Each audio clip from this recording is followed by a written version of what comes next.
Chapter 72. The Dispersal of the Nine Clans. What brings you here? For what purpose? The meaning conveyed by Zhong Ziki was unmistakably clear. It is evident that you few have received an official notification. The official announcement explicitly stated that, apart from the summoned high-ranking martial artists, all other martial artists must remain within their registered cities and must not depart. Yet, you all not only left, but have also arrived here. What is your true intention? The location of the dog gate is rather concealed, although this significant operation would roughly expose the area surrounding the dog gate. The fact that this crowd could precisely converge before the dog gate clearly indicates that there is guidance from high-ranking martial artists. It is even possible that high-ranking martial artists have specifically gathered everyone here. Their intentions are indeed treacherous. We are all martial artists of Huaxia, and it is evident that the southern border is encountering difficulties. Why should we not venture to the southern border? Could it be that you intend to thwart our efforts to rescue the southern border? A fifth-tier martial artist stepped forward from the crowd, gazing at the suspended Zhong Ziki in the sky. There was no trace of fear in his eyes, but rather an excitement akin to the thrill of a scheme about to come to fruition. Who told you that the southern border is in trouble? The authorities have long established rules. No one is permitted to leave their designated city without permission. Who are you? How dare you come here? Suddenly, a bell appeared in Zhong Ziki's hand, and as the wind blew, it emitted a ding-ding-ding sound. Anyone familiar with Zhong Ziki would surely turn pale at this moment. This indicated that Zhong Ziki was about to take serious action. This group of individuals may not genuinely seek the welfare of Huaxia. They could very well be disguised foreign entities. Even if they are Huaxia nationals, they're currently being used as pawns by foreign adversaries. You lot only conceal information from us. Huaxia is also a part of us. When the southern border faces challenges, we naturally must be the first to respond. That individual continued to argue obstinately. They insisted on occupying the moral high ground, launching verbal assaults against Zhong Ziki. If there is danger in the southern border and you do not inform us, you are obstructing our rescue efforts. Your constant assertions that the southern border faces no danger only serve to confirm that there is indeed peril. Observing his fervent demeanor, Zhong Ziki once again urged, "There is no danger in the southern border. This place is the domain of my 9th-tier strength. You must leave at once. Otherwise, I shall take action." After speaking, Zhong Ziki began to shake the bell in his hand once more, emitting a subtle mental attack. This is one of Zhong Ziki's methods of assault. In Jiang City, he had no time to prepare and thus could not unleash his full power. Now, confronted by so many martial artists, Zhong Ziki no longer held back, brandishing his soul-capturing bell and initiating its oscillation. The sound of the bell resonated throughout the entire crowd. The martial artists with weaker mental fortitude had already begun to feel dizzy, as if they would collapse at any moment. This is the official territory, certainly not the domain of any 9th-tier martial artist. Please allow us to participate in the battle. We too wish to bring glory to our nation. That individual continued to shout, though his peripheral gaze darted towards an 8th-tier martial artist. This was the moment Zhong Ziki had been waiting for. With so many individuals present, Zhong Ziki could not possibly eliminate them all. However, as long as he could identify the leader among them, he would show no hesitation. Zhong Ziki radiated a brilliant light, and the soul-capturing bell in his hand appeared as if it were a divine artifact from the celestial realm. It began to enlarge, growing larger and larger, until it was several times bigger than Zhong Ziki himself, before finally coming to a halt. Buzz! The bell emitted a terrifying sound wave, hurtling towards the 8th-tier martial artist. This sudden assault caught the martial artist off guard, and he was struck squarely by the sonic blast. He staggered back several steps, blood gushing from his mouth. Where the 8th-tier martial artist had once stood, the sound wave had carved out a 2-meter-deep pit. Had he not leapt backward at the very moment of the attack, the consequences would have been dire. This was no mere injury. "You, how dare you strike a martial artist?" The 8th-tier martial artist's eyes widened in astonishment, as if they might burst from their sockets. In this land, it is a capital offense for martial artists to engage in private duels. Yet, this law was now flouted by Zhong Ziki, who had brazenly launched an attack against the 8th-tier martial artist. Not only was the martial artist shocked, but all present were equally astonished. Once upon a time, they believed that 9th-tier powerhouses were nothing extraordinary, merely faster in their pursuits than the rest of them. Ultimately, they all stood as equals. 9th-tier martial artists were, in truth, not so remarkable at all. However, Zhong Ziki had undeniably imparted a lesson to them. A ninth-tier powerhouse could obliterate them with the ease of crushing a grasshopper. You have committed a crime. How dare you strike at us with lethal intent? A foolish individual shouted at Zhong Ziki, who hovered in the sky. Just you wait. I will certainly report you to the authorities. Zhong Ziki's gaze was icy, observing the man as if he were merely a corpse. Report me? Survive first before you contemplate reporting me. This is the Dog Gate, and any unauthorized entry here warrants a thorough investigation of your entire clan. To speak bluntly, even your family dog will be scrutinized for any mixed blood, and you dare to think of reporting me? Focus on surviving first. You come up here. Zhong Ziki glared fiercely, his bare back radiating an unusual copper glow. Behind him floated a massive bronze bell, resembling a true celestial arhood. At this moment, Zhong Ziki pointed at the 8th-tier martial artist and spoke. His tone was not one of mere notification, but rather that of judgment. Should the man exhibit even a hint of resistance, Zhong Ziki would not hesitate to strike him down completely. Senior Zhong, we have come with goodwill to aid the passage of our Huaxia. Why must you turn against us? The 8th-tier powerhouse shouted desperately, seeking a glimmer of hope. If Senior Zhong looks down upon us, we can leave at once. So why must you drive us to our doom? The 8th-tier powerhouse regarded Zhong Ziki, his face betraying a hint of apprehension. He quickly attempted to distance himself from the others, seeking to absolve himself of any wrongdoing. This was not his chaos. It was the 9th-tier powerhouse who dismissed the gathered crowd. Let them depart. Surely, they would not be slaughtered. Leave. A faint smirk curled at the corner of Zhong Ziki's mouth as he spoke in a tone dripping with disdain. Do you still wish to flee? This is a forbidden ground. Any who dare trespass here shall meet death. I have persistently urged you to depart, yet none of you moved an inch. As for now, you shall remain. Should this be mishandled, your entire clan may soon find themselves in dire straits. Chapter 73, Rejuvenation. The words of Zhong Ziki caused the expressions of the crowd to shift dramatically. Many among them had come driven by ulterior motives. After all, slaying a being of another race not only promised to yield resources, but also signified considerable military merit. This was the very essence of their aspirations. Yet, Zhong Ziki now proclaimed that there would be no battle here. They, this group of individuals, were the true trespassers of a forbidden zone. No, that cannot be. We never intended to intrude into a forbidden area. We were entirely unaware that this place was off-limits.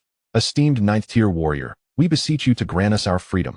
One person, feeling wronged, pleaded towards Zhong Ziki hovering in the sky. They genuinely did not comprehend that this was a forbidden zone. Had they known, they would never have dared to enter. Indeed, this is a military stronghold. Did you not observe the tanks and aircraft outside? Are you feigning ignorance of the numerous signs marking this area as restricted? Zhong Ziki retained a scornful smile upon his visage. The other factions might feign accidental intrusion. But this is the Dog Gate. Heavy troops have been stationed here for over a month. Surrounding them were various civilian soldiers. Having ventured into the innermost depths of a military stronghold, they still cried injustice. Your demise is not unjust in the slightest. Cease your struggles. Personnel from the reconnaissance department will soon arrive to escort you away. It will not be long, perhaps a minimum of 3 years at the very least. Zhong Ziki appeared noticeably more relaxed. In the distance, silhouettes of formidable warriors could be discerned approaching. After all, these were martial artists. The ordinary police could no longer manage them. Otherwise, they would not have penetrated this far into a military zone. Zhong Ziki noticed, and so did the 8th-tier warrior. Once the reconnaissance personnel arrived, they would be utterly devoid of any chance of escape. The reconnaissance department specializes in matters concerning martial artists. They possess the means to restrain such beings. If ensnared, their vital energy would be completely bound, rendering even an ordinary person with a mere vitality of one capable of easily slaying them. There could be no further delay. The 8th-tier warrior, observing Zhong Ziki's momentary relaxation, immediately took to the air. His vital energy surged skyward, transforming into a blade of vitality, charging towards Zhong Ziki. The blood-flowing cloud blade. Before the vitality blade could descend, the entire sky seemed on the verge of being stained crimson by its radiance. Zhong Ziki's expression shifted as he directed the divine bell behind him to intercept the descending blade. 5 7th-tier warriors among the crowd ascended into the sky, yet not to aid the 8th-tier warrior. A 9th tier cannot be defeated by their collective might. Their purpose here was not to eliminate a 9th tier, but to relay the precise location of the Dog Gate. To inform certain individuals that the Dog Gate lies right here. That would suffice. They would accomplish at least half of their mission. Zhong Ziki watched the 8th-tier warrior charging towards him with intent to battle, his expression also shifting. This 8th-tier warrior posed no threat to him, yet he was still an 8th tier. Moreover, Zhong Ziki was not in peak condition. Enduring the assault of an 8th-tier warrior while simultaneously obstructing 5 7th-tier warriors was somewhat arduous. The disparity was not insubstantial. Leave this to me, Zhong Ziki thundered, and the bronze bell emitted a resounding boom. Enormous sound waves swept toward the 5. However, the directions in which they fled were entirely disparate. Even with Zhong Ziki's full strength, he could only knock down 3 of the 7th-tier warriors. 2 would escape. Ziki, your injuries remain unhealed. Your spiritual power far exceeds your physical form, leading to a spirit as rootless as a floating reed, destined to wither slowly. This is your flaw. Today, allow me to assist you. A resonant voice echoed in Zhong Ziki's mind. Many within the dog gate could call him Ziki. More could discern the issues in his cultivation. Yet, those who could simultaneously meet these 2 criteria and assist Zhong Ziki on the path of vital energy were exceedingly rare. Even the dog god. You have awakened once more? Zhong Ziki exclaimed with delight. With the dog goddess' aid, he could advance significantly on the path of vital energy. He had mentioned that there were issues with xianxian, focusing solely on vital energy cultivation while neglecting spiritual power. Yet, he too bore such a problem. Mastering spiritual power without dedicating himself to vital energy cultivation. The physical body is always foundational. Without the corporeal form, transcendent spiritual power remains as rootless as a floating reed. These 2 paths are forever complementary. There is truly no option of choosing one over the other. This issue is one that most 9th-tier warriors face. Thus, Zhong Ziki hoped that this young man, xianxian, would not falter. He intended to utilize the remnants of Su Feng's cultivation to assist xianxian in his growth. It was his hope that when Su Feng ascended to the 9th tier, he would not be accompanied by a companion left far behind. Indeed, I have always been present. From the moment this group entered the southern wilderness, I have kept watch over them. They are not of Huaxia. They are merely a band of disguised foreign beings, along with some who have been subverted. Allowing them to leak the information regarding the dog gate is, in fact, inconsequential. The dog goddess' voice resounded once more. Allowing this group to disseminate information about the dog gate is inconsequential. What rationale is this? How can it be inconsequential? Once the location of the dog gate is thoroughly exposed, they could directly traverse the spatial passage and appear behind us. Zhong Ziki exclaimed urgently, his face filled with panic. A spatial passage? If they dare to construct a spatial passage, I would genuinely thank them. The dog god's voice echoed again. Subsequently, a figure gradually materialized beside Zhong Ziki. This figure was as elusive as Su Feng's initial contact with spiritual power, visible only to Zhong Ziki. The dog god appeared with flowing long hair, adorned in a red robe, gesturing lightly with his fingertips, guiding Zhong Ziki. This one, and the 3 on the right. That 5th tier, along with the 2 4th-tier warriors trailing him, eliminate them all. Those 2 6th-tier fools over there, who did not harm our people, were merely used as pawns to infiltrate. Spare them. One among them is the disciple of Xianxian. Let them go. They will return in a few days to bow and confess. The dog god directed, while Zhong Ziki executed the orders. The 2 worked in splendid harmony. Yet, under the dog god's deliberate leniency, a few individuals still managed to escape. They would relay the precise information regarding the dog gate. Very well. Do not concern yourself with the remainder. I shall leave them a few tokens of my gratitude.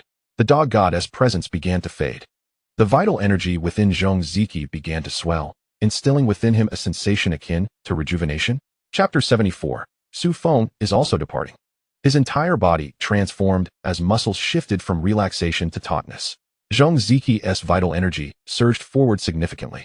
A plenitude of vital energy signifies not only an extension of lifespan, but also a transformation in physical form. Dog god. Zhong Ziki turned back. The visage of his former frailty had undergone a remarkable metamorphosis. While he could not yet be deemed youthful and vigorous, he no longer bore the appearance of an elderly man in his 80s or 90s. Instead, he resembled a middle-aged man on the verge of aging. The term returning to youth aptly describes his state. As Zhong Ziki's words faded, the figure beside him had long since vanished. In its place stood several young individuals, clad in the uniforms of the investigation department, wielding equipment specifically designed to combat mid to low-tier martial artists, hovering before Zhong Ziki. They gazed at him with expressions of utter astonishment, stammering, Zhong, senior? You seem to have grown even stronger. Within the dog gate, Zhong Ziki was regarded as a seasoned elder, a prominent figure in the open realm of strength. This group from the investigation department would inevitably have some dealings with him. and it was entirely reasonable for them to recognize him, given that it was he who had contacted them. It's nothing much, merely a few insights, Xianxia replied, shaking his head, refraining from divulging matters concerning the dog god. While the investigation department might trust him, not every individual within it could be counted on to do the same. Why are you all lingering here? Go after them. He gestured toward the fleeing figures, encouraging the investigation department to pursue. Although the dog god had indicated a desire to spare them, it would be too disingenuous to let them escape unpursued. It would be preferable if they could catch up. If they failed, it would simply align with the dog god's intentions. Understood. We shall pursue them at once. The martial artist before Xianxia promptly reacted, dashing off in the direction of the fleeing figures, which appeared rather comical. Xianxia turned around to regard the void that had been watching over them. Have you all arrived? Su Feng exclaimed in surprise. Standing before him was Nan Wuyo, the director of the Jiangxing National Education Bureau, beaming with a smile, as if he had shed a heavy burden. Yes, little junior brother. I have personally escorted your family to the northern frontier. They are quite comfortable there. I specifically arranged for them to stay in a 4-star hotel for the time being. And we will seek further arrangements later. Nan Wuyo's exuberance made him seem years younger. It was no surprise. Since assuming his position as the director of the Jiangxing National Education Bureau, he had not enjoyed a single day of vacation. Now that the entire Jiangxing was relocating, the director responsible for education could finally take an extended break. 3 years, in fact. Su Feng refrained from acknowledging the title of little junior brother, yet still expressed his gratitude. Thank you, Director Nan. I shall remember this kindness. Su Feng bowed his head in thanks. Nan Wuyo shrugged, stepping aside, not accepting such formalities. However, little junior brother, according to the directives from above, you should also make your way to Jingwu. This place is not particularly safe. Only the northern frontier offers true safety. Nan Wuyo spoke with a smile, revealing one of the reasons for his visit. Although Nanjing University was not part of this relocation, Su Feng could not be treated as an ordinary student. He was a treasure, after all. Isn't it stipulated that one must study with Elder Zhong for at least a year before officially proceeding to Jingwu? Su Feng had long known he would be heading to Jingwu, but he never anticipated that day would arrive so swiftly. Deep down, Su Feng was somewhat reluctant. His abilities had only just begun to surface, and facing the rat god posed numerous challenges. The original plan was for you to go to Jingwu after 6 months. However, given the upheaval in Nanjing, it was imperative for you to depart for Jingwu as soon as possible. Nan Wuyo hesitated before addressing Su Feng. As the director of the Jiangxing National Education Bureau, he understood the likelihood of this news. Yet, as a disciple of Xianxia, he bore the responsibility for Su Feng's safety on this journey. After all, a 6th-tier powerhouse would be accompanying Su Feng, as long as they kept a low profile. Their journey to the capital would pose no significant issues, at least, that was Xianxia's perspective. Could we perhaps delay a bit? Su Feng pondered. I have heard that Nanjing may soon face some minor upheavals. Director Nan, you must understand that danger often accompanies opportunity. If I can train myself under such circumstances, it would likely expedite my ascendance to strength. Su Feng sensed the mounting pressure in the realm of Nanjing. Soon, threats of a level above 9 would undoubtedly emerge. Yet, there was no way around it. Remaining here would provide a more plausible explanation for his rapid growth and strength. Little junior brother, you must understand that I am merely tasked with escorting you to the northern frontier. When to depart is beyond my control. Nan Wuyo shook his head, feigning a troubled expression. He genuinely lacked the authority to make this decision, as Xianxia had issued a strict order to ensure Su Feng reached the northern frontier.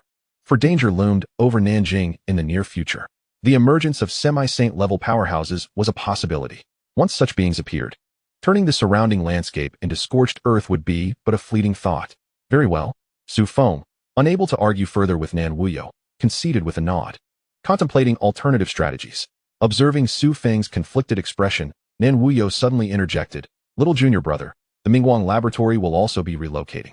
You will study in Jingwu for the next 2 years before proceeding to the rat god.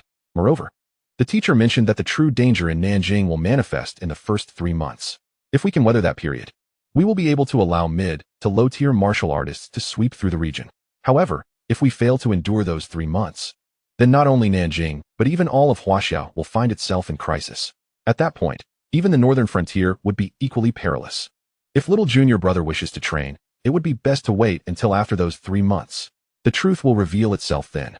Su Feng and Nan Wuyo boarded the last high-speed train heading to the northern frontier. Su Feng had intended to invite He Xinyan to accompany him to Jingwu, but He Xinyan declined, citing that he could not remain under Su Feng's protection indefinitely. He wished to stay in Nanjing and be among the first to brave the unknown after 3 months. Su Feng did not insist on taking him along, as he too had left behind a strand of spiritual consciousness in Nanjing. Should danger arise, this consciousness could accomplish much, even potentially saving the day. Furthermore, with this strand of spiritual consciousness, Su Feng's true self could arrive at any moment. Nanjing was not only He Xinyan's home, but also Su Feng's. Chapter 75. Has the dog god really discovered us? A figure darted through the dense forests of Nanjing. This figure appeared somewhat ethereal, yet even Zhong Ziki, if present, would be unable to discern the true strength of this entity. This was a manifestation crafted by Su Feng through a month of tireless effort. Moreover, he had established a delicate bridge of spiritual power with it, allowing the spiritual energy to continually refine this spiritual projection. The books in the Nanjing University Library were certainly not read in vain. Su Feng was growing increasingly adept at utilizing his abilities. If one were to point out a flaw, it would be that Su Feng's combat experience and insights were still somewhat lacking. However, after 3 months of combat, that might very well change. Upon reaching a certain point, Su Feng suddenly halted, once again entering a state of vigilance. Gazing at the sky above, a faint smile graced his lips. Ah, the Forbidden Zone. The construction of this Forbidden Zone is truly remarkable. Even a 9th-tier powerhouse would be detected at the first sign of entry. This Forbidden Zone is designed to ward off semi-saints. The incarnation of Su Feng is undoubtedly no less than that of a half-saint, yet he refrains from advancing further, merely gazing at the heavens above. Something unusual is about to transpire. Not long after, Su Feng observed a blood-red long sword materializing in the sky. Following this, a colossal crimson gate, towering over 1,000 meters, emerged alongside the sword, rendering an adult standing beneath it utterly insignificant. Boom! The massive gate slowly creaked open, and a throng of individuals surged forth from behind it. Upon closer inspection, Su Feng discerned that this was not the genuine dog gate. It was merely a temporary illusion. Behind this facade lay the true passage to the myriad realms. Among the crowd, several familiar figures caught Su Feng's eye, individuals he had encountered before. At the forefront stood a man clad in a flowing red robe, and upon recognizing this figure, Su Feng dared not stir. This individual could very well detect his presence. Or rather, he might uncover the existence of this particular incarnation. Today is the day. The dog god beamed with delight. He had guarded this dog gate for several centuries. Today, it was time for a temporary farewell. Upon hearing the dog god's words, the crowd around him began to disperse slowly, erecting defenses in preparation. Everyone was aware that once the dog god fully transformed his essence into a sword, reckless beings would inevitably emerge. At that moment, they would have to rely on themselves. Suddenly, the dog god's gaze swept across the dense forest below, a smile curling at the corners of his mouth, mirroring the grin on Su Feng's face. A pang of anxiety gripped Su Feng's heart. This incarnation might have been discovered. Not far away, Zhong Ziki observed the dog god's demeanor and, filled with curiosity, inquired, "Dog god, have you perhaps detected something amiss? Have foreign entities begun to infiltrate?" "No," the dog god replied, shaking his head slowly. "I merely encountered an intriguing individual, a remarkably powerful one, unlike any I have seen before. The most astonishing part is that this being is merely an incarnation." This manifestation appeared peculiar, seemingly newly formed, yet exuding immense strength. It even bore traces of dragon blood. There seemed to be a connection with its primary form. The more the dog god spoke, the broader his smile became. Had this incarnation appeared earlier, he would have certainly engaged in a few exchanges. However, today he must refrain from taking the initiative, for he had larger plans to execute. Zhong Ziki's expression shifted as he followed the dog god's gaze, seeing nothing amiss. Is this being truly so formidable? Are they friend or foe? Please, enlighten us, dog god. Otherwise, if something emerges from within and decides to strike, we might be caught off guard. The dog god mentioned that powerful beings, even if weak, still reach the half-saint level. Shouldn't we prepare for such a possibility? If they were to spring forth unexpectedly, the loss could easily amount to several 9th-level powerhouses. Hard to say, but at present, it seems they harbor no malicious intent. The dog god maintained his smile, exuding an air of indifference. Moreover, if they intended harm, why reveal themselves now? Wouldn't it be more advantageous to appear amidst a fierce battle, when they could strike with greater effect? Revealing themselves now could lead to their swift demise at my hand. Should Su Feng have overheard these words, he would have regretted not realizing that the dog god was making a sacrifice today. He had only intended to venture deeper into the southern border to see if he could offer assistance. The dog god, who usually guarded the depths, was now freely moving about. Before Su Feng could ponder further, the atmosphere above began to shift. The entire space started to tremble, and even the massive gate began to sway, emitting creaking noises reminiscent of a colossal rodent lurking behind it, poised to gnaw through a hole and dart forth. Suddenly, a sword materialized in the dog god's hand, prompting the crowd to retreat hastily.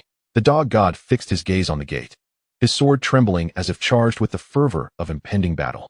In an instant, the great door swung open. The dog god began to wield his sword, unleashing a strike that sent a crimson blade of light soaring, as if to rend the heavens asunder. A swarm of rodents. You dare to act impatiently while I remain here? Back to where you came from. The dog god bellowed, and as the sword light dissipated, the anguished cries ceased entirely. The spatial passage collapsed. However, the spatial rules here were peculiar. Restoring it to its original state could be achieved by a 7th-level mind master with a modicum of spatial knowledge. Ah, how obedient, the dog god remarked with satisfaction, taking a step forward as his entire form began to grow ethereal. His voice resonated from his location. From here on, I shall rely on all of you. May you uphold the backbone of our great nation. With that, a blood-red sword stood resolutely, blocking a significant portion of the massive gate, transforming oneself into a sword. This is the true essence of such a transformation. No, Su Feng suddenly glanced toward a specific location, noticing that the space there was also beginning to tremble. Something was about to emerge, and it seemed it had been waiting for quite some time. Should I take action? Su Feng hesitated, but just then, another sword light descended, cleaving directly toward that space. The dog goddess voice rang out once more.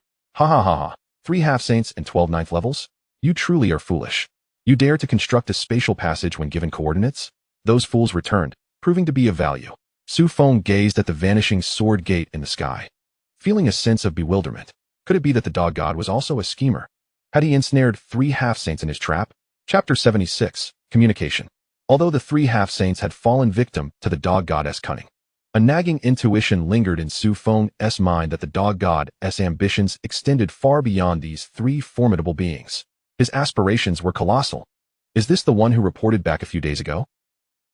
Xianxia's keen eyes recognized several familiar figures among those who had been slain by the dog god's sword. These were the individuals the dog god had specifically allowed to escape. Now, they had indeed returned with several powerful allies. In truth, even had he not released them, those individuals would have sought to test my defenses. After all, several significant entities wished to traverse the dog gate without sending out scouts. How could they feel secure in their approach? The dog god chuckled. Allowing these few to escape merely made the coordinates of the spatial passage more precise. In this way, it alleviated many complications. Xianxia's eyes widened in disbelief. Using half-saint powerhouses as scouts. Just how grand is the catch the dog god is aiming for?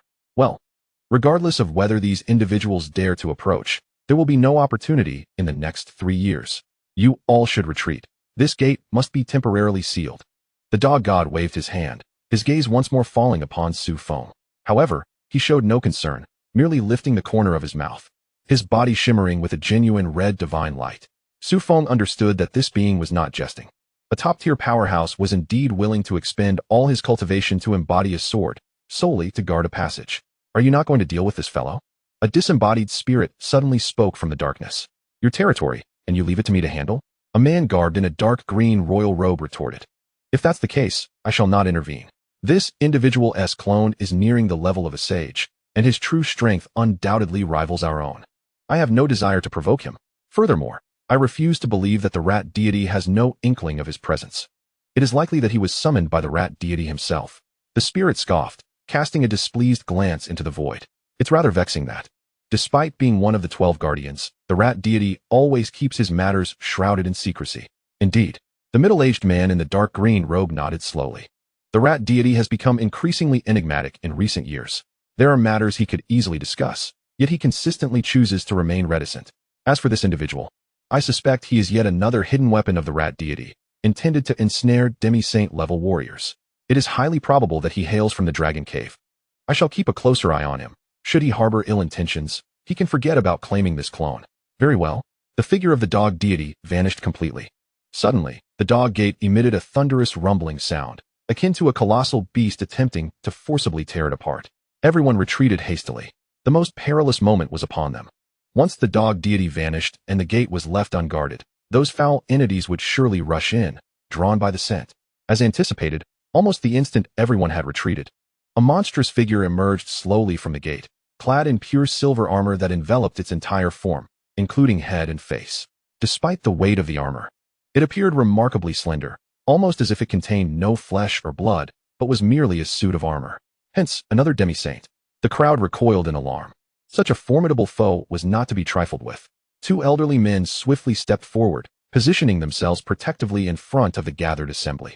These elders had recently made their presence known, having previously volunteered to sacrifice their lives to guard the gate. Those two, the immortal and demon elders? One elder radiated a gentle, serene celestial light, while the other emanated an incredibly violent black aura. Remarkably, these two opposing energies exhibited no sense of conflict. United, they charged towards the armored sentinel with astonishing speed, their movement akin to lightning striking. Two demi-saints against one. There was absolutely no chance of failure. May the immortal and demon elders fortify our human race. The surrounding warriors clasped their hands in respect towards the elders, speaking in unison. Ha! Merely a few wretched creatures. Watch me dispatch them effortlessly.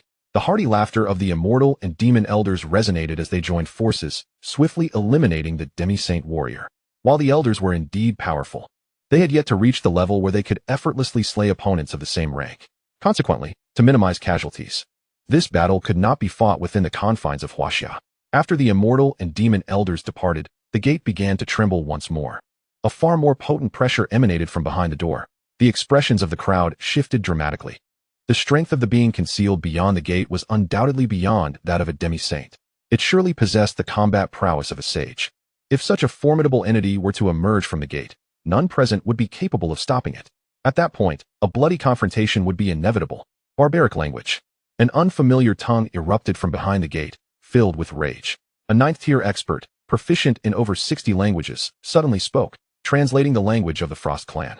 He seemed to indicate that they were thwarted by a sword. Accompanying his words were a few choice curses. The ninth-tier individual judiciously translated only the most crucial information, omitting the less significant details to avoid escalating tensions among the gathered crowd. Upon hearing this, the assembled warriors exhaled in relief. The number of demi-saints present was limited, while those beneath that rank were far more numerous. However, the emergence of a sage would result in catastrophic losses. It appeared that the dog deity's secret technique had indeed played a significant role. A powerful figure spoke up, his status among the crowd equally high. Now, this group of vile creatures will surely begin to discern patterns, initiating an offensive. He called for the rapid construction of spatial turbulence to completely encircle the dog gate passageway. Clad in a military green uniform, adorned with 3 stars on his shoulder, indicative of his ascension to the highest echelons of military service, his rank surpassed all others present. He was none other than the deputy minister of the military, Demi-Saint Li Hao.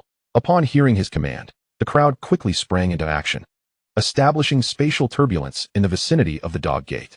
Once the turbulence was in place, even if by chance an individual slipped through, there would be no immediate escape, granting the human race precious time to react and better obstruct the alien intruders.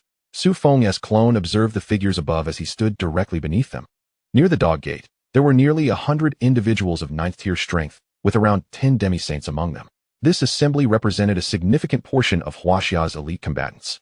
Had it not been for the unusual occurrences surrounding the dog gate, such a concentration of power would not have converged in this location. Yet, Su Feng's attention was not fixated on the throng of warriors, but rather on the direction from which the dog deity had vanished. How intriguing, he mused. To completely forsake one's formidable physical form in favor of cultivating spiritual power? Given that spiritual energy is as transient as a leaf on the wind, there exists no fallback. The only path is to fortify one's spiritual prowess to an immeasurable degree. Am I to believe it could be powerful enough to regenerate flesh? Su Feng stroked his chin, deep in thought.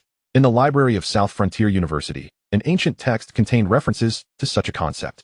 The physical body serves as the foundation for spiritual energy, yet only when the physical form far exceeds the spiritual can this be true. However, should spiritual energy surpass the physical, it becomes the foundation, or rather, at that pinnacle, the physical form may become inconsequential, if one so desired. A single drop of blood could suffice to recreate the body, a complete rebirth. Yet, having reached this juncture, is it truly necessary to take such risks? Su Feng suddenly felt a pang of uncertainty. Having ascended to the demi-saint realm, or even the sage realm, could one so easily relinquish their corporeal form to pursue the cultivation of spiritual energy? Su Feng knew he was not capable of such a feat, and he surmised that neither were those above him. Such reckless ambition. In that fleeting moment, Su Feng found himself in awe of the dog deity. Setting aside all else, the sheer audacity to gamble one's life in pursuit of greater strength was indeed commendable. As Su Feng contemplated, the defense of the spatial turbulence was completed. However, the formation did not entirely encircle the area. Rather, a deliberate opening was left, wide enough for a single individual to pass through. The military strategy of leaving one avenue for escape was employed, ensuring that the enemy would not fight to the death in desperation. Beyond the spatial turbulence, there floated 108 seats crafted from precious metals, suspended in the air, connected to a top-tier spiritual energy array below. This arrangement ensured that the powerful beings above could replenish their energy at any moment. Although the spiritual energy formation provides limited assistance to them, its significance becomes profound in the midst of life and death struggles, where both sides are fighting desperately. As for whether this formation could also benefit the enemy, it is worth noting that their cultivation methods differ significantly. In fact, 90% of the otherworldly beings harbor a distaste for the very essence of spiritual energy. Su Feng sat cross-legged in the woods, simultaneously reinforcing his doppelganger while observing the situation above. The last high-speed train from the southern frontier to the capital was occupied by Su Feng and Nan Wuyo. However, Nan Wuyo appeared visibly discontent. Junior brother, our mentor has been unreachable for 3 days. Could something have happened at the dog sect? It's unlikely. Didn't we hear that the dog sect is guarded by the dog god? This statement was not uttered by Su Feng, but rather by Ming Guang, the pessimistic youth from the Ming Guang laboratory. He was supposed to be among the first to relocate, yet the sheer volume of his experimental equipment delayed his departure. Only when he saw all his apparatus being moved could he bring himself to leave, resulting in him being on the last train alongside Su Feng. Naturally, Ming Guang was well aware of the matters concerning the dog sect, as he had even been consulted on various issues related to it. After all, the dog sect was not solely constructed by the dog god. Let us hope for the best, Ming Guang said, though he was hesitant. I've heard some rumors. Nan Wuyo began, his voice faltering. Although he had caught wind of certain tidings, his position as the director of the National Education Bureau prevented him from speaking freely. This isn't good news. Ming Guang interjected. You mean the news of the dog goddess fall? You're aware of that too? Nan Wuyo exclaimed. Despite appearing significantly younger, he addressed Ming Guang as second senior brother. Indeed, this information is no longer a secret in the southern frontier. Even ordinary citizens are aware that there exists a dog sect and a deity known as the dog god who guards its entrance. The dog god fell a month ago, prompting the migration to prevent any unforeseen incidents, Ming Guang stated candidly. In the past month, with the diminishing number of laboratory devices, Ming Guang had refrained from conducting experiments and instead indulged in culinary delights from various snack alleys, consequently hearing a multitude of rumors. 12 gates have been exposed. Such talk is being spread. Nan Wuyo's expression shifted dramatically. This information had been suppressed for many years, and its sudden release during such a critical time in the southern frontier could incite widespread panic. Not at all. This was an official announcement. But it merely stated the existence of the dog sect, Ming Guang clarified. I heard that the deputy director of the investigation bureau mentioned that it was a directive from above. Some information needs to be disclosed. Heroes cannot remain anonymous for too long. While munching on an orange, Ming Guang expressed his indifference towards such news. His combat prowess was limited, and the defense of their homeland did not hinge on his involvement. The creations he produced were irreplaceable even by several ninth-tier beings. Indeed, Nan Wuyo replied. We cannot allow heroes to suffer in silence. However, what do you think about the veracity of the news regarding the dog god's demise, second senior brother? Nan Wuyo asked tentatively, aware that the relationship between Zhong Ziki and Ming Guang was particularly nuanced. Certain information Ming Guang might know even before them. I'm uncertain, but I believe the likelihood of such a formidable being falling is quite low. Yet, if a being of that caliber hasn't perished, why the relocation? Ming Guang pondered. It's truly perplexing. However, should we reach a point of utter despair, any resistance would be futile. Take heart. He devoured the orange with a few swift bites before pulling out a volcanic sausage to snack on. This fellow might rival Su Muyun in his appetites. Despite this, Nan Wuyo still hoped that the dog god was safe. He shook his head in resignation, realizing that since their eldest sister's departure, his second senior brother had grown indifferent to the concept of life and death. Indeed, a being of the dog god's caliber, as Senior Ming has suggested, is unlikely to encounter any mishaps. Su Feng suddenly interjected. He had already sensed some messages relayed by his doppelganger. The dog god indeed possessed some significant matters at hand, and it seemed there was likely another deity in proximity to the dog sect. Although his doppelganger had not perceived this, Su Feng had an inkling. The dog god was orchestrating something grand. As for who would play a role in this grand scheme, Su Feng could not yet ascertain. But it was evident that this plot was not trivial. In fact, Su Feng felt compelled to exercise caution. Chapter 77. Crafting a Scheme in the Northern Frontier, Chonglin City. People often describe the northern frontier as draped in silver, Yet September's northern frontier, viewed from any angle, was far removed from such a description. The bright sun was undoubtedly the most fitting epithet for the season. Su Feng and Nan Wuyo shielded themselves from the sun at the high-speed train station, hesitant to take a step forward under the blazing rays. Ming Guang had been astute. He had disembarked in Kyoto and did not accompany Su Feng and the others to Changlin City, as his equipment had also been transported to Kyoto. A petite figure came bounding toward them, exuding joy and holding a string of Changlin City's specialty strawberry candied fruit. "Brother," the voice rang out like a silver bell, resonating in the air. Su Feng turned to see Su Muyun running toward him, nearly dropping the candied fruit in her hand. His arm, as if a playful dragon, encircled her waist, halting her. "Why are you here alone? Where are Mom and Dad?" "They're at home preparing dinner for you," Su Muyun replied nonchalantly. "Our residence is quite close, and since the northern frontier is now safe, they let me come by myself to meet you. Are you all right, brother?" Su Feng shook his head, assuring her that he was fine. There was nothing amiss in the southern frontier. Everything was merely part of someone's grand design. The trio proceeded onward, following Su Muyun's lead toward the hotel. Though the distance was short, with just a few steps, the snacks in Su Muyun's hands multiplied significantly. Although dinner was imminent, she insisted on indulging in more treats. Su Feng might have refused her, but Nan Wuyo, being a middle-aged man, found it hard to resist the charm of the adorable Su Muyun and bought her some snacks. Thus, the moment Su Muyun crossed the threshold of their home, the variety of snacks in her hands surpassed even that of their dinner. Had there not been guests, she would have surely faced a reprimand. As for Nan Wuyo, no introduction was needed. He had been responsible for escorting them since their arrival in the northern frontier, and he had grown quite familiar with Su Muyun, perhaps even more so than Su Feng. "Thank you, Director Nan, for accompanying us and personally bringing Su Feng over," Su Nanlin said, grasping Nan Wuyo's hand with gratitude evident in his voice. "You are too kind. Escorting junior brother is my duty," Nan Wuyo replied, suddenly feeling a bit flustered. Although he was slightly older than Su Nanlin, the hierarchy felt quite convoluted, especially since he had always referred to Su Feng as junior brother. The two individuals are indeed of the same generation. Moreover, my arrival in northern Xinjiang is in response to a directive from above. Nan Wuyo let out a deep sigh. Having anticipated a period of respite after the relocation of Jiangxing, a sort of paid sabbatical. However, he never envisaged that barely completing his escort mission, and before he could even warm his seat, he would be assigned yet another task. It seems they hold no regard for the martial artists as mere mortals. "Huh. Director Nan has pressing matters to attend to on this trip?" Su Feng was equally astonished, recalling how relaxed Nan Wuyo had been in the vehicle.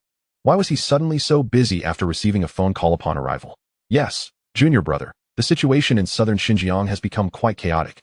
The entire Huaxia requires martial artists to maintain order. Upon hearing that I was free, they naturally pulled me back into service. For 3 days, the dog gate exhibited no signs of activity, not even a single 9th-tier powerhouse emerged. The more tranquil it became, the more anxiously Hao, who was responsible for commanding operations at the dog gate, felt. This calm is but the eye of the storm. If there is still no movement by today, I intend to organize a 5-member team led by a half-saint to investigate what schemes these beasts are concocting outside the dog gate," Li Hao stated decisively from his position, his years of military experience necessitating such caution. With the dog god absent, this is the opportune moment to strike the dog gate. The creatures outside have been waiting for such an opportunity for centuries. Finally, this chance has arrived. They would never let it slip away.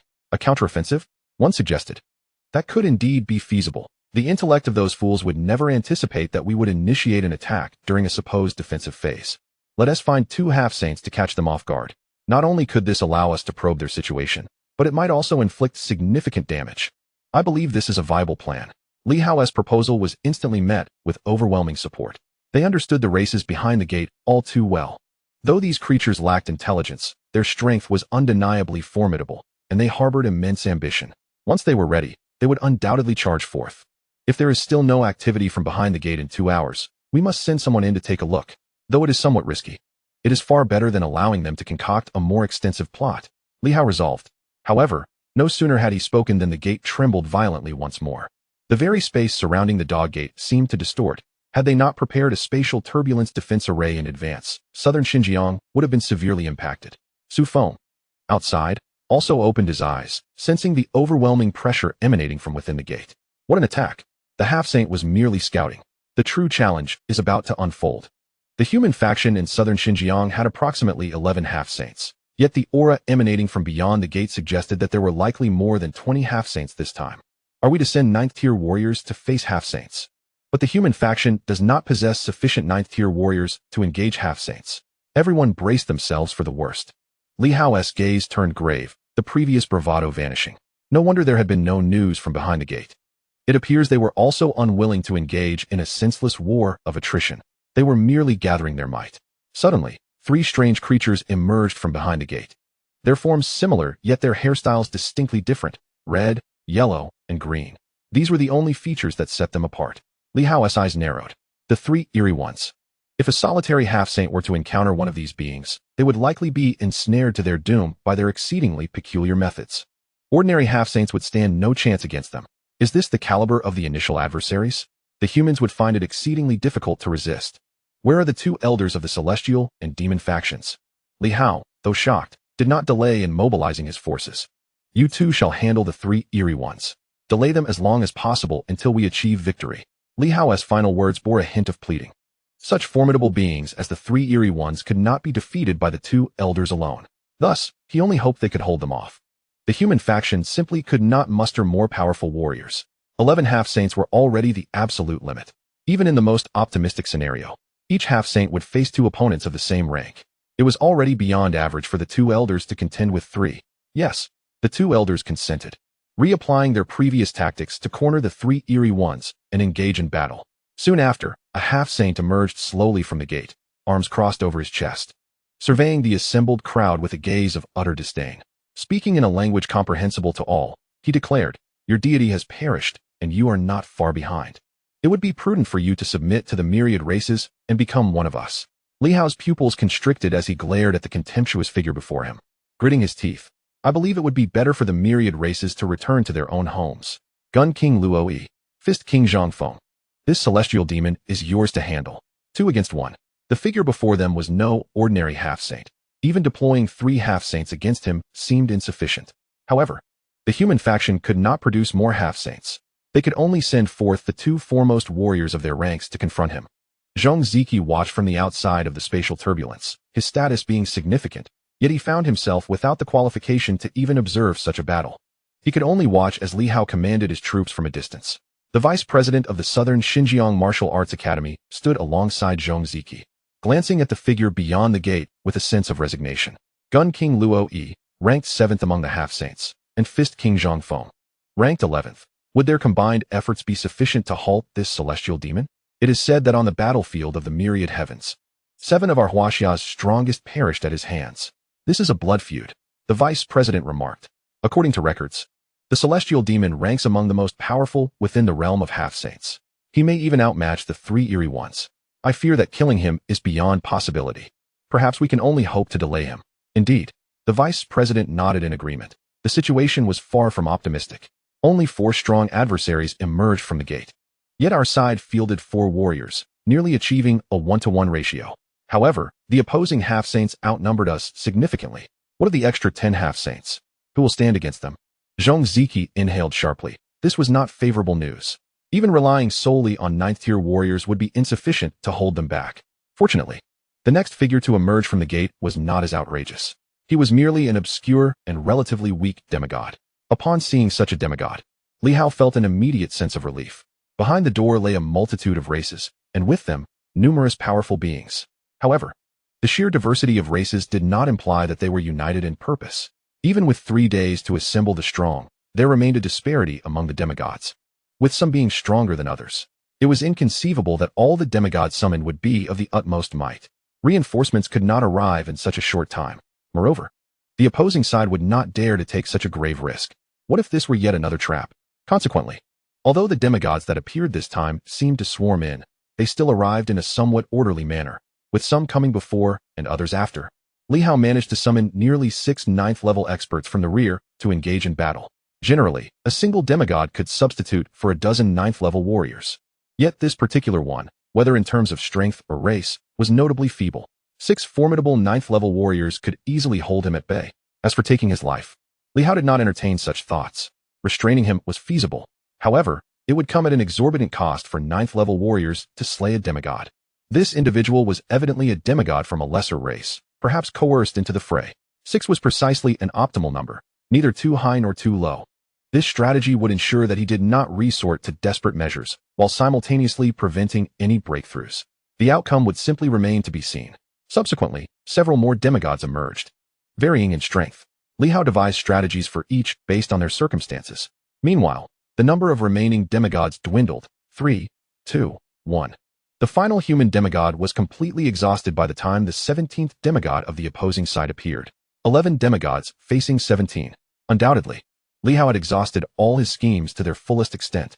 The remaining element was simply a gamble on fortune. Li Hao's military attire began to tatter, and a powerful aura erupted from him. Boom. All eyes converged upon Li Hao. That pressure undeniably attested to his formidable prowess. A demigod, the individual standing before them. The Vice Minister of Defense was evidently also a being of demigod caliber, the 12th demigod stationed in the southern territories of the human race. Indeed, if Li Hao lacked the strength of a demigod, how could he discern the capabilities of his opponents and arrange the deployment of the numerous powerful beings? Suddenly, 3 demigods emerged from behind the door. 20 demigods had appeared behind the door. This was unequivocally double the number of human demigods. Below, Su Feng, who had been observing, suddenly recalled a phrase. The human race had struggled on the brink of life and death for over 10 millennia. This was the very first phrase Su Feng encountered in this world. Now, he truly felt the weight of its meaning. The enemies the human race had always faced were indeed several times their number. Let us go. Li Hao waved his hand casually, directly taking the 3 demigods away. 1 against 3. As the commander, he evidently chose to bear the most perilous circumstances himself, regardless of the disparities among demigods. They were far from being so vast as to allow for such an audacious 1-on-3 confrontation. Li Hao had effectively thrust himself into a realm of certain doom. Minister Li had sacrificed far too much. Suddenly, Xianxiaaudiobooks spoke up. The 3 demigods, we are utterly unable to assist, but for the imminent 9th level beings, I implore you all to fight with your lives. Originally, there had been 108 seats, yet now only 30 9th level warriors remained. The rest had been deployed by Li Hao, assigned to assist the weaker demigods. Otherwise, even with the most cunning strategies, such a feat would have been unattainable. 30 9th level warriors were sufficient to handle the situation below. The rest would hinge upon fate. It would be a matter of which side's demigod would emerge victorious first. Boom. Boom boom. Chapter 78. Has Su Feng become a demigod? Rumble, rumble, rumble. Strange sounds emanated once more from behind the door, drawing the attention of all. At that moment, an ominous premonition welled up within Xianxiaaudiobooks. The aura emanating from behind the door felt decidedly unusual. Such a powerful presence could not belong to a mere 9th level warrior. Surely, there couldn't be more demigods. Suddenly, 2 figures emerged from behind the door, one clad in multicolored attire, with a red ball perched on the tip of his nose, resembling a jester-esque garb. The other wore a deep blue suit, exuding an air of decorum, standing in stark contrast to the jester-like figure. These 2 did not appear to be warriors ready for battle. Rather, they seemed more akin to performers from a circus, preparing to commence their act. Yet among the 9th level warriors, there were those with keen eyes who immediately recognized the identities of these 2, the truly terrifying demigods known as the twin stars of joy and anger. No one had anticipated that the grand finale would feature not 1, but 2 demigod-level beings. And to make matters worse, they were such fearsome demigods. Presently, the human race had lost even a single demigod. Faced with these 2, if the lives of 9th level warriors were to be sacrificed, even 30 such warriors might not suffice to thwart them. They were no ordinary demigods. Xianxiaaudiobooks trembled, his memory stirring with impressions of these 2. They had once collaborated to ambush 11 demigod-level warriors on the battlefield of the myriad realms. Though not solely human warriors perished in that incident, 3 human experts had indeed met their demise. The terror of these 2 lay not only in their formidable strength, but also in their intellect, which inspired dread. It could be said that among myriad races, these 2 demigods ranked among the top 10 in terms of wisdom. True sages. Otherwise, they would not have appeared at such a juncture to seize an opportunity. Greetings, esteemed human warriors. I recall encountering several of your kind many years ago. The jester of the twin stars suddenly spoke. Their essence lingers vividly in my memory. Furthermore, considering you humans guard such a vast treasure, why not share it with us? That way, the myriad races need not unite to assault you, would they not? The jester's words sent shockwaves through the crowd, prompting many to nearly rush out to fight for their lives. This group of miscreants intended to feast upon the human race. Indeed, hand over the treasure, and we may spare your lives. We promise not to consume any humans below the 9th level. The gentleman of the twin stars interjected. Compared to the jester's tone, the gentleman's voice dripped with impatience. as if he were reluctant to elaborate further unless it served to enhance the showmanship of the jester. Monsters, you shall perish. One individual in the crowd, consumed by rage, charged forth, his hand weaving intricate seals as he unleashed the supreme technique of one chi, transforming three purities. In an instant, his single form split into three, surging toward the gentleman with astounding speed, leaving the crowd utterly unresponsive. By the time the three figures reached the gentleman, the 39th level warriors had finally surged forward, all unfolded in the blink of an eye, the actions executed with breathtaking swiftness. The warrior initially aimed at the gentleman, but suddenly, the jester and the gentleman swapped places. The three purities expert now faced the jester directly. In the hands of the jester lay a long, elongated wand, which, when waved, emanated a vibrant green radiance that soared directly towards the formidable three purities. Upon contact, this divine light obliterated one of their avatars with ease. In the next moment, the gentleman and the jester switched places once more. The seemingly slender gentleman, unexpectedly, made his move, seizing one of the figures. An overwhelming force immediately surged through his grasp. With a casual flick, he hurled the individual to the ground, ending their life in an instant. The once mighty three purities, capable of transforming their essence, had now lost two avatars in mere moments. Such is the overwhelming power of a semi-saint. The prospect of dispatching a 9th-tier expert was utterly trivial. Fall back. Maintain your distance. A powerful figure shouted, realizing the sheer might that had suddenly erupted from the gentleman. It was evident to all that such terrifying strength could not possibly be borne by a mere 9th-tier expert. Close combat was out of the question. Engaging a semi-saint in melee was tantamount to courting death. Your weaknesses have been exposed. They've discerned your folly, you brute reliant solely on raw strength. The jester waved his wand mockingly at the gentleman, his derision more playful than scornful. He continued to brandish the wand before unleashing an orange divine light, which hurtled towards one of the 9th-tier experts. Bang! Upon mere contact, the unfortunate 9th-tier expert was instantly disintegrated into a cloud of sanguine mist, scattering throughout the realm. In that fleeting moment, a 9th-tier expert had met their demise. Unlike the previous avatar of the three purities, which merely suffered severe depletion of vitality, this individual had truly lost their life. Henceforth, they would no longer exist in this world. Retreat. Fall back. At this juncture, none of the 29 9th-tier experts dared to advance. They could only shout in unison for retreat. The two semi-saints were simply too formidable, exhibiting virtually no weaknesses.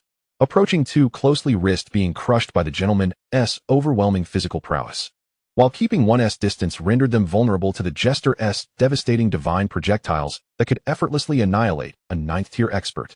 How could they possibly engage in battle? It was an impossible endeavor. At this moment, Xianxiaaudiobooks was frantically searching through his mind for any information regarding the twin stars of fury and joy. However, all the records merely hinted at their terror, offering no strategies for confrontation. If only there were another semi-saint present. Perhaps they could provide some insight, or even risk a daring assault. Yet, the 9th-tier experts before him were utterly incapable of withstanding even a single attack from the two semi-saints. How could they fight? It was utterly hopeless. Xianxiaaudiobooks' eyes reflected his despair. Was it truly the case that the dog sect would succumb on the very first day of its assault? These individuals, who had previously enjoyed numerous privileges, were now failing to defend even a single day during the dog sect's crisis. They would surely be branded as traitors to Huaxia. Suddenly, Xianxiaaudiobooks' peripheral vision caught sight of a figure beyond the chaotic spatial rift. There stood an individual, yet they were blocked by the turbulent currents of space. The lone gap was obstructed by a dozen 9th-tier experts, preventing any entry. This figure appeared vaguely familiar to Xianxiaaudiobooks, evoking a sense of déjà vu. Yet in an instant, he could not recall any specifics. Nonetheless, this person should not be here. The vicinity of the dog sect was strictly off-limits. Fellow cultivator, the dog sect is in peril. I come at the behest of the dog god to offer assistance. I implore you to clear the entrance to avoid misunderstandings. A divine thought unexpectedly penetrated the spatial passage and reached Xianxiaaudiobooks' consciousness. The transmission seemed somewhat garbled, perhaps affected by the tumultuous spatial currents. Yet he grasped the essence of the message, indicating the extraordinary prowess of the individual beyond. Who are you? Xianxiaaudiobooks attempted to project his own thoughts outward, but found himself unable to penetrate the chaotic space-time barrier. In that fleeting moment, however, he recalled the identity of the figure beyond. The familiar aura belonged to the one who had assisted him in vanquishing the hidden clan members back in Jiangqing. He had searched long for this formidable being, capable of effortlessly dispatching 9th-tier experts. With this recognition, Xianxiaaudiobooks hastened towards the entrance, eager to allow Su Feng's avatar to enter. Su Feng's performance in Jiangcheng had been nothing short of remarkable, dispatching a 9th-tier hidden clan member with a single strike. This had left a profound impression on Zhong Ziki. Even if Su Feng was not a semi-saint, he was undoubtedly a formidable presence among 9th-tier experts. The addition of such a powerful ally might very well alleviate the dire situation they faced. Make way, our reinforcements have arrived. Zhong Ziki called out as he rushed towards the entrance. The numerous experts stationed nearby were momentarily taken aback by his proclamation. Reinforcements? Could it be true? Each 9th-tier expert was officially registered across the provinces. Unless the higher-ups had deliberately concealed information, how could reinforcements possibly exist? As they followed Zhong Ziki's gaze, they beheld a figure hovering just outside the entrance, clad in an ethereal form, adorned with a cartoon mask. The figure appeared quite robust, yet the faint aura radiating from them did not resemble that of a human. Was this truly their reinforcement? Zhong Ziki, are you certain? An elder exclaimed, his voice brimming with disbelief. This figure seemed anything but human. Yet, Zhong Ziki's resolute tone left them in a state of uncertainty, leading to a heated exchange. What if they were mistaken and this being was an enemy? Should they allow entry, they might plunge into an even graver predicament. I am certain. This individual is indeed our reinforcement, sent by the dog god to aid us. On that day in Jiangcheng, it was this very person who saved me. Zhong Ziki shouted, even resorting to physically pushing against his fellow experts to clear a path for Su Feng. Let him through. The dog god sensed his presence that day. This is a true ally, one whose power is nearly on par with that of a semi-saint. As Zhong Ziki observed the lack of response from the others, he cried out in desperation. This is a genuine reinforcement. Yet, he had no means of accurately gauging the individual's strength, merely asserting that they were incredibly close to that of a semi-saint. The more urgent Zhong Ziki became, the more hesitant the others grew. Just before a great battle, reinforcements had appeared, yet they were an entirely unknown entity, and one that hardly resembled a traditional ally. Even a reinforcement that has yet to reveal any prowess. Who could possibly believe that? You claim the dog god sensed him before, and that he was sent by the dog god? Then kindly present the token of the dog god. If he can produce such proof, we shall permit him entry, shall we? The elder who spoke first addressed Zhong Ziki. This last remark was also heard by Su Feng. As long as he can provide sufficient evidence demonstrating his association with the dog god, we will allow him to enter. Is this condition truly unreasonable?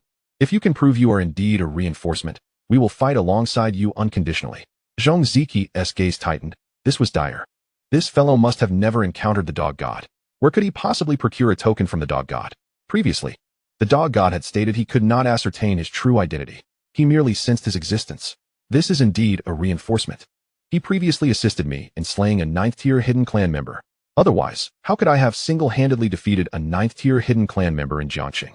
Zhong Ziki implored. Yet, his words were abruptly interrupted. Enough, Zhong Ziki. If this individual cannot produce proof, we will not allow him onto the battlefield. However, we shall not take the initiative to attack him either. We will simply seal this space entirely. At that point, even a semi-saint level powerhouse would find it impossible to unravel this spatial turbulence without at least 3 days' time. Victory or defeat shall be left to fate, the elder declared, firmly establishing the tone. Nevertheless, not a single soul among those present voiced dissent.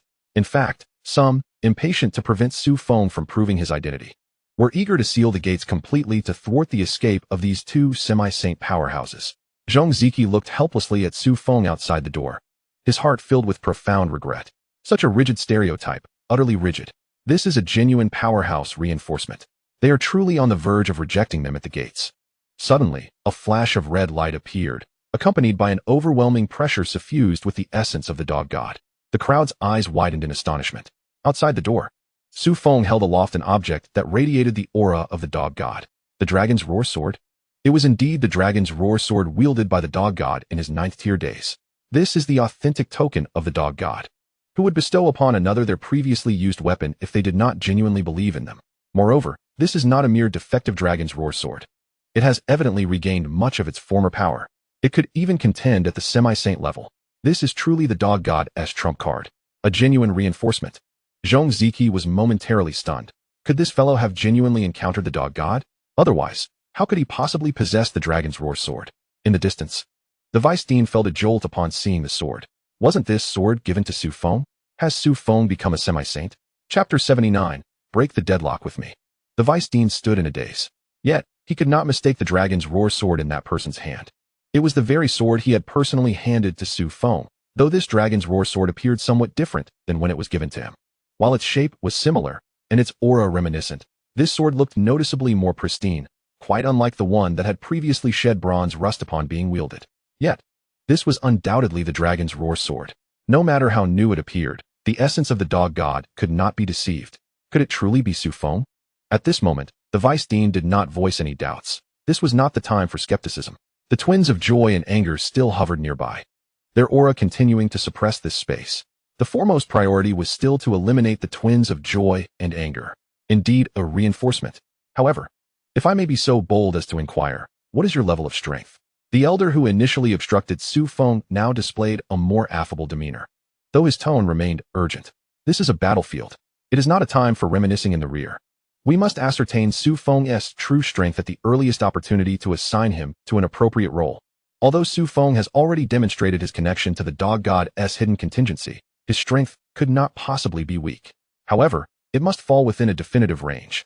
Right? Not overly strong, but eliminating these two beasts before us should pose no significant challenge. Su Feng's tone was calm, yet it struck the ears of the crowd like a thunderclap. Even the jester nearby burst into laughter upon hearing this, seemingly the first time in years that he had been so entertained. Who are these two before us? The twins of joy and anger, true semi-saint level powerhouses. Their strength is formidable even among semi-saints. The number of semi-saint level powerhouses that have perished at their hands is not merely 3 or 4 dozen, but certainly exceeds 20. Now, in the absence of human saints, someone dares to claim they can effortlessly slay the twins of joy and anger. Absurd. What a ludicrous jest. Young man, you are far too arrogant. Although our rankings in the semi-saint list of the myriad races are not particularly high, we still rank within the top 30.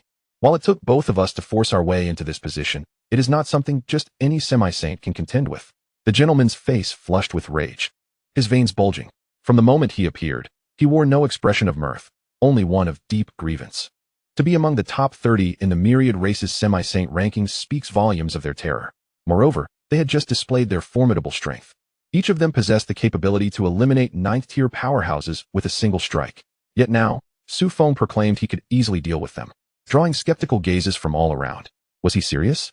Fellow Taoist, this is no jest. These are semi-saint powerhouses, not mere 9th tiers that can be matched.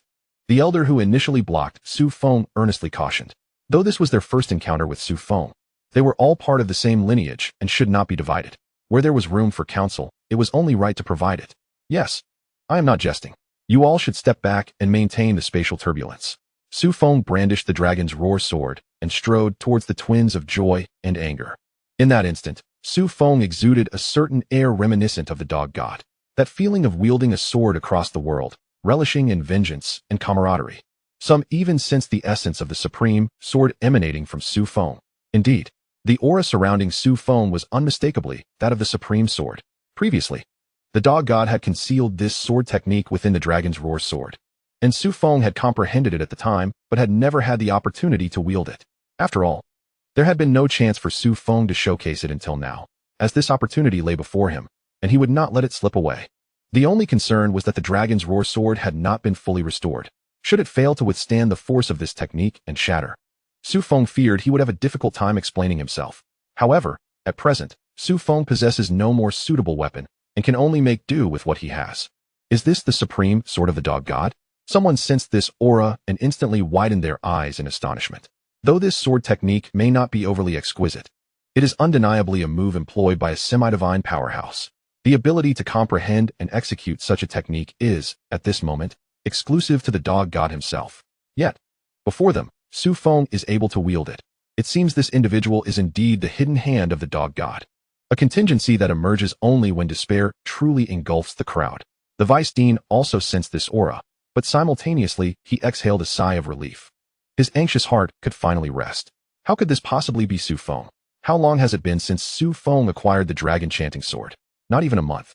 How could he have mastered the supreme sword of the dog god? Even if he were a semi-saint level powerhouse, it would be impossible. The supreme sword of the dog god has been studied by semi-saint powerhouses before, and the outcome was far from optimistic.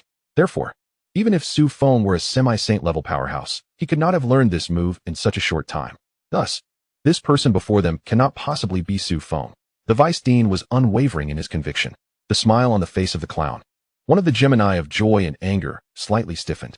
The aura emanating from this individual bore a striking resemblance to that of the Guardian. Hadn't he, the Guardian, perished? How could another appear? However, the aura surrounding this person was somewhat inscrutable. It was unlikely that they were of the same caliber as the Guardian. Since they are not, then battle is inevitable. With that, the clown immediately positioned the gentleman in front of him, curling slightly, prepared to absorb the blow of the supreme sword with the gentleman's body. This move is not unfamiliar to the myriad races. Ultimately, it is merely a single strike. As long as they withstand this blow, the individual before them would require at least 2 hours to regain their combat prowess. 2 hours, let alone 2 hours. Even 2 seconds would suffice for a semi-saint powerhouse to resolve the battle. The gentleman glared at the clown hiding behind him, seething with rage. You want me to take the hit? Nonsense. How robust is your physique? Rest assured, he won't kill you. The clown replied with conviction. The gentleman's physical form was formidable. Even among semi-saint powerhouses, few could surpass him in physical prowess. To cleave him with a single sword? Dream on. Not even 2 strikes could do the job. The supreme sword, a cut without equal. After this slash, no one shall surpass the supreme. Su Feng chanted softly, his robe billowing without wind, exuding an imposing presence. Behind him, the 9th-tier powerhouses were moved to tears, crying out, the supreme sword. This truly is the supreme sword of the dog god. After the supreme sword strikes, none shall be mightier than the dog god. This is the true heir of the dog god. Even the incantation is the same. Holding the dragon chanting sword, Su Feng wore an expression of helplessness. A myriad of words he wished to exclaim bottled up within him, yearning to burst forth. This incantation was not what Su Feng intended to recite. It is the heart method of the supreme sword. It must be spoken aloud. If not uttered, the sword's might would at least be halved. This was something Su Feng only discovered when he attempted to execute it. Does the dog god have no sense of shame? Reciting incantations in public. Before Su Feng could ponder further, the dragon chanting sword, which had been absorbing Su Feng's vitality and mental energy, seemed to have quenched its thirst and was poised to strike the enemy, emitting a series of dragon roars. Su Feng no longer clutched the dragon chanting sword tightly. Instead, he suddenly released it, sending the sword soaring forth. The dragon chanting sword flew up, slashing fiercely towards the gentleman, enveloped in a vast crimson glow. As a dragon's soul emerged from behind Su Feng, rendering him immensely majestic, the dragon soul slithered up Su Feng's ankle to rest upon his shoulder, adding an air of mystery to his presence. The gentleman, caught off guard, was cleaved in two by the dragon chanting sword. His physique was indeed strong. Even Su Feng had to acknowledge it. His physical form was remarkably robust, a pure physical semi-saint. It was precisely due to his formidable physique that the clown behind him was granted a chance at survival. The gentleman was bisected. The mask upon the clown's face was similarly sliced in two by the sword's aura, leaving deep gashes across his visage. The arm holding the cane, having dodged just in time, was only severed by the residual force of the sword. "Ah!" The clown began to scream. His terrifying wails echoed throughout the chaotic space. The grin that had perpetually adorned the clown's face was now replaced with sheer terror. No trace of calmness remained.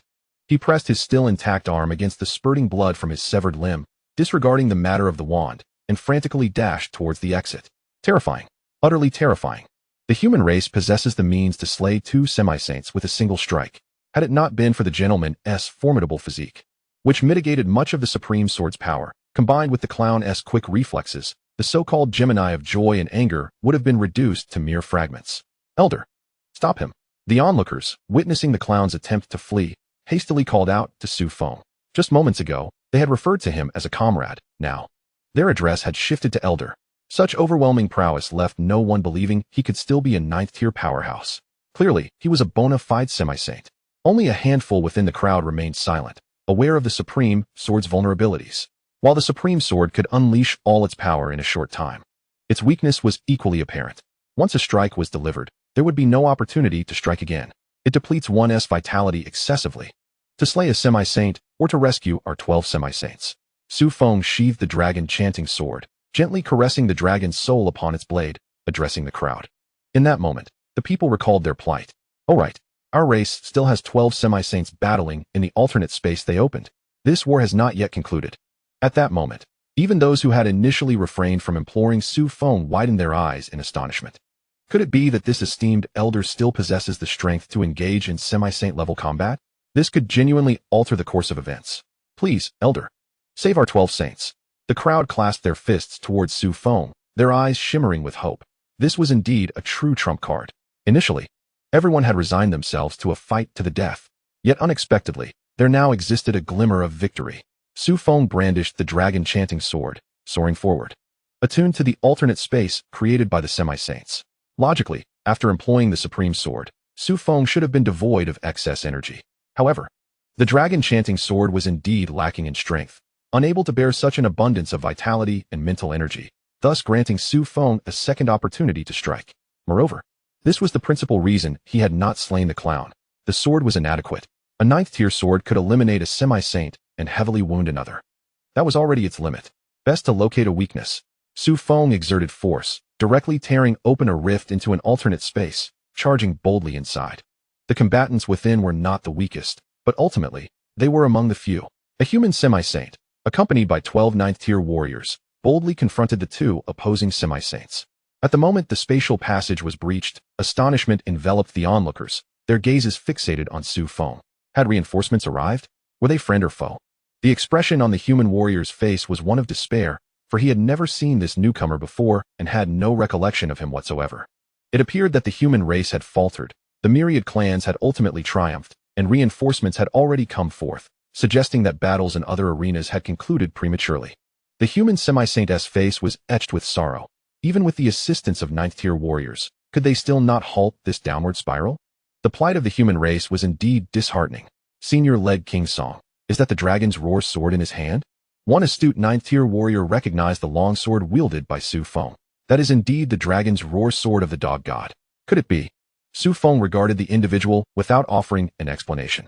Repeatedly clarifying was a tedious endeavor. Instead, he charged forth, sword in hand, toward the two semi-saints of the myriad clans. The supreme sword technique was unleashed once more. This was the most effective way to prove oneself. Leg King Song Mingqiu immediately grasped the situation, shaking off the previous despondency as a fierce battle spirit ignited within him. This was indeed a reinforcement for the human race. Furthermore, it was a warrior who had comprehended the supreme sword technique. A reinforcement capable of breaching a semi-saint's alternate dimension must also be a semi-saint in their own right. With such a formidable ally present, victory was assured. The two semi-saints of the myriad clans could not withstand the onslaught for long, particularly under Su Feng's relentless assault. Their prior exhaustion only exacerbated their inability to match the prowess of the duality of good and evil. In mere moments, through the coordinated efforts of Su Feng and Leg King, one semi-saint was vanquished, while the other fell within 20 seconds. 3 9th-tier warriors were left behind to tend to the remains of the semi-saints, as their flesh and blood were indeed valuable resources. The rest, follow my lead. Su Feng commanded without hesitation. The lives of these individuals were saved by him. Was it not his prerogative to issue a few commands? However, Su Feng was not in optimal condition himself. The repeated usage of the supreme sword technique had nearly driven the dragon's roar sword to the brink of collapse. Moreover, this semi-saint avatar of Su Feng was beginning to feel fatigued. Though capable of showcasing semi-saint strength, sustaining such relentless aggression was unrealistic. Su Feng needed to swiftly expand their advantage. Chapter 80, a slight shock to the myriad clans. Su Feng sheathed the dragon's roar sword, and his attire underwent a transformation. A dragon robe materialized upon him, a garment previously seen in the 7th dormitory of Zhongziki, donned by Su Feng to elevate his status. A young dragon perched upon his right shoulder, exuding an air of elegance.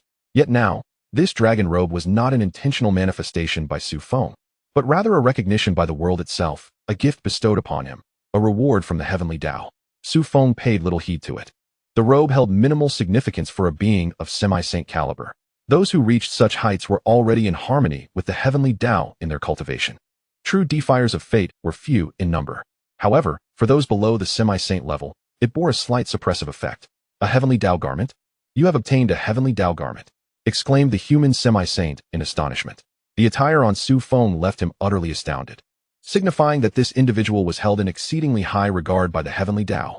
Enough of your astonishment. Many lives await your salvation. Su Feng interjected with a wave of his hand. This heavenly Tao garment, no matter how it was praised, could only be regarded as a semi-saint's exclusive weapon, useful solely for this avatar of Su Feng. The semi-saint was about to voice something when Su Feng's interruption brought him back to his senses. Indeed, many awaited their assistance in breaking through. If they acted swiftly, perhaps the human race would suffer fewer losses among their semi-saints. Very well, senior. Which spatial rift shall we breach next? The human semi-saint inquired. Without a moment's hesitation, Su Feng decisively replied, "First, rescue the vulnerable. Prioritize those that can be swiftly resolved. One-on-one encounters are preferable." The human semi-saint nodded and darted off in a chosen direction. Having entered the fray not long ago, he naturally had several optimal choices in mind. He identified at least 3 scenarios where a one-on-one engagement could be swiftly concluded. Su Feng, without delay, breached the spatial barrier and charged in, followed closely by the human semi-saint. Upon entering the space, they discovered that the combat was even more ferocious. 2 semi-saints were on the verge of shattering this alternate dimension. Each strike was a battle for life and death. Moreover, the human semi-saint held a discernible advantage, as this was a scenario meticulously selected by Vice Minister Li Hao to favor the human race. Should this semi-saint defeat his opponent, a breakthrough opportunity would undoubtedly arise. Yet, this particular human semi-saint was currently unable to eliminate his adversary swiftly. He merely held an undeniable upper hand, but to achieve victory would require considerable time. Once Su Feng and his companion entered, they too were sensed by the 2 battling semi-saints. Their gazes instinctively fell upon Su Feng and his ally. Though they did not recognize Su Feng, the human semi-saint did recognize Leg King Song Mingxiu, and joy surged within him. Prior to the battle, Vice Minister Li Hao had specifically selected this opponent for him, instructing him to swiftly eliminate his foe. The hopes of the human race rested heavily upon his shoulders. Thus, upon entering, he unleashed his full strength, striving to defeat his opponent as quickly as possible. However, as they were of the same rank, such a feat was not easily accomplished, resulting in a prolonged struggle. The longer it dragged on, the more anxious he became, even resorting to burning his lifespan in battle. Now, upon seeing Leg King Song Mingxiu enter, he urgently called out, "Old Song, quickly assist me in slaying this old tortoise." He did not recognize Su Feng, but surely anyone accompanying Leg King Song Mingxiu must be an ally of the human race. With 3 against 1, they could defeat him swiftly.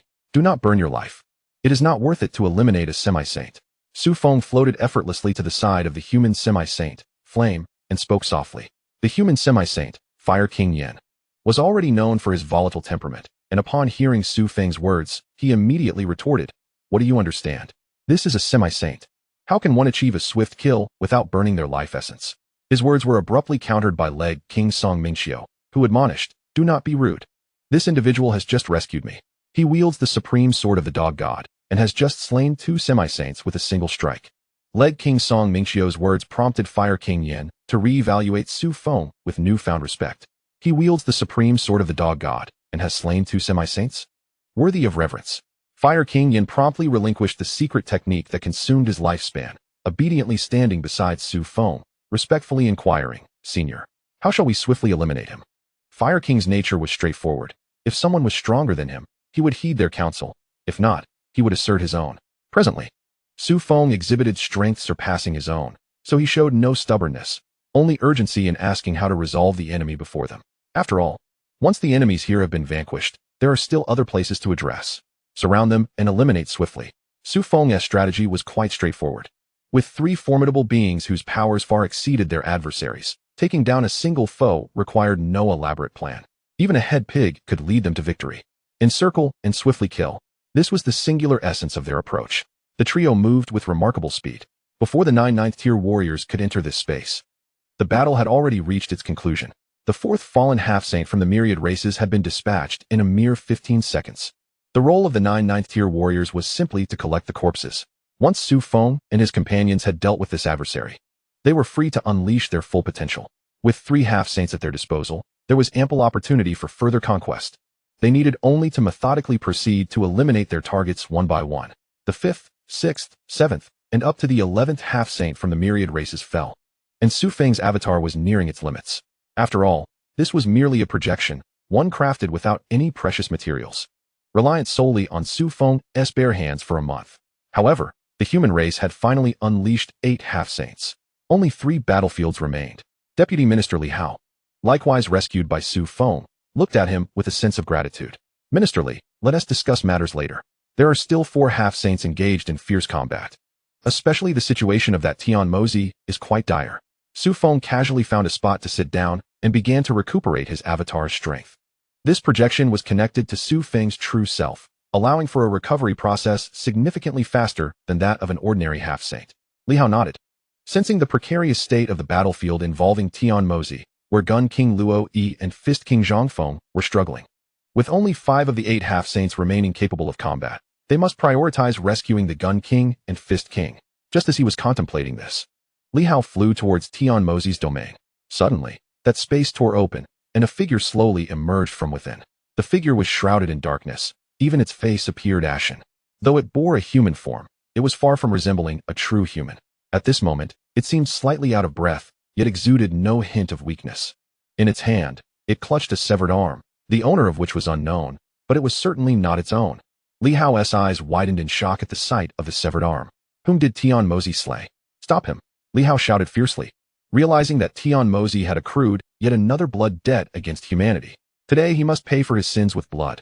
Otherwise, should he return to the battlefield of the myriad worlds, it could be ages before they encountered him again. Su Feng observed the figure attempting to flee and quickly warned Li Hao, seal the exit. But before his words could fully escape, Tian Mozi deftly transformed into a swirling purple mist and escaped through the exit without so much as a glance back. Such decisiveness compelled Su Feng to regard the individual with newfound respect. He fled too swiftly. He even took the severed arm with him. Li Hao, frenzied, rushed towards that space. Gun King Zhang Feng and Gun King Luo Yi were the paramount warriors of the human race. Who had fallen? Regardless of who it was, the loss would be immense for humanity. It could take a century to birth another of such caliber. Within that space, 2 figures could be seen emerging slowly. In stark contrast to Tian Mozi's nonchalance, these 2 were supporting one another as they stepped out. Fist King Zhang Feng was left with only one arm, the empty sleeve billowing mournfully in the wind, creating a poignant sight. A half-saint should have reached a realm where losing an arm would not hinder their regeneration. Yet, Zhang Feng's injury was fundamentally different. It was a true wound to his essence. Moreover, the severed arm had been taken by Tian Mozi. This meant that unless Zhang Feng retrieved his severed arm, he was destined for a significant loss of vitality and would likely never regain his half-saint status. He might even regress to a 6th-tier warrior. The fist was his essence. Without it, the best outcome would be that he could only be a one-armed fist king. Supporting Zhang Feng, Luo Yi fared slightly better, but only marginally. His spear had also been broken in 2, the tip corroded beyond recognition, resembling little more than a stick. Both half-saints were grievously wounded today. What transpired? Li Hao pondered for a moment, instructing the remaining 4 half-saints to continue resolving the situation before turning to the 2 injured half-saints. According to his expectations, even if they did not best Tian Mozi, they should not have been wounded to such a degree. Both half-saints had clearly sustained injuries to their very essence. After this battle, they could no longer be considered half-saints. At best, they would be utilized as slightly stronger 9th-tier warriors. The loss for humanity was unimaginable. Tian Mozi is stronger than you anticipated. Or rather, he has become even more formidable. Luo Yi spoke solemnly. Had Tian Mozi not fled just now, the 2 of us would not have lasted 5 minutes. Tian Mozi now possessed the capability to single-handedly slay 2 half-saints. Stronger than before. Li Hao's gaze sharpened. The means of Tian Mozi were indeed uncanny. However, having already ascended to the level of half-saint, even taking a single step forward is fraught with difficulty. The last time he encountered Tian Mozi was certainly less than 30 years ago. How could he have grown stronger in such a short span? For a half-saint, 30 years was merely the time for a short retreat. Even a single retreat could take hundreds of years. How could he have grown so much in just 30 years? We are as baffled as you. We were certainly not careless. We approached the battle with a mindset of kill or be killed from the start. Yet, we did not anticipate that he would maintain such a firm grip over us. Luo Yi's head hung slightly, feeling a tinge of shame as he mentioned the Fist King. The spear was his essence weapon. Though it was injured, he could gather materials to forge a new one and have the dog god reforge the divine spear. In less than 1,000 years, he might have a chance to regain his half-saint status. But Zhang Feng's severed arm could not be restored. He would either remain at 9th tier or, like the dog god, be forced to rebuild his body. Surely, he could not be a one-armed fist king? How could one be a fist king with just one hand? Yet, he would need several thousand years for a body reconstruction. Alas. Li Hao, too, reached this conclusion and sighed, choosing not to voice it. Nonetheless, the outcome before them was already the best possible scenario. After all, they had initially gambled their lives and fortunes. To have only incurred severe injuries to 2 half-saints was already beyond expectations. I will find a way to address your injuries. We will report to the rat god shortly, and then you must immediately proceed through the time-space portal to the capital, tonight. I shall implore the rat god to heal you. We must strive to maintain your 9th-tier prowess. The half-saint status is temporarily out of reach. Your essence is nearly shattered, and half-saint status is indeed unlikely. For now, let us ensure you remain at 9th tier. Ninth-tier warriors are urgently needed by our race. The two half-saints nodded, not contemplating further. In this moment, the outcome can indeed be deemed fortunate. Had the demon prince fled, both of their lives would have been forfeit, let alone the prospect of attaining the 9th stage of cultivation. After ensuring the safety of the two individuals, Li Hao once again turned his gaze towards the remnants of the two battlefields. Those fields were in a significantly better state than this one. Li Hao's judgment was not flawed. The arrival of 4 half-saints had effectively cleared the battlegrounds. In fact, the Elder Celestial and the Elder Demon managed to eliminate 3 of the treacherous foes, albeit at a considerable cost, thereby accomplishing Li Hao's mission, a remarkable feat indeed. Li Hao soared towards Su Feng's direction. Standing resolutely before Su Feng, he rendered a military salute, a gesture of the utmost respect.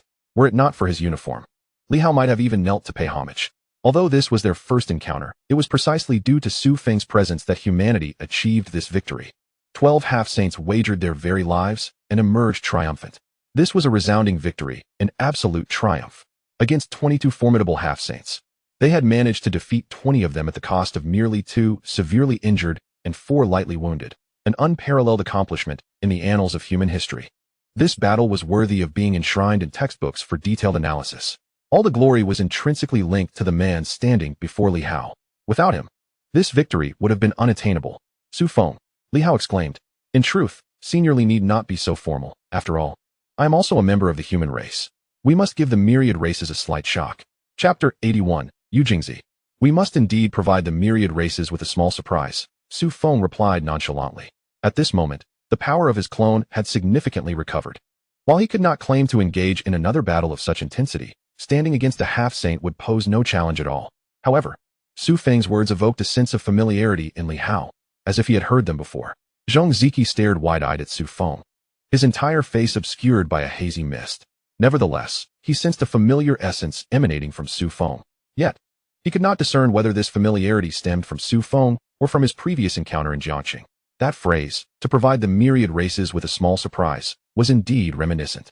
A few months prior, a young rascal had whispered in his ear about giving the fellows of Jingwu a slight shock. The tone of this half-saint was strikingly similar to that of Su Feng back then.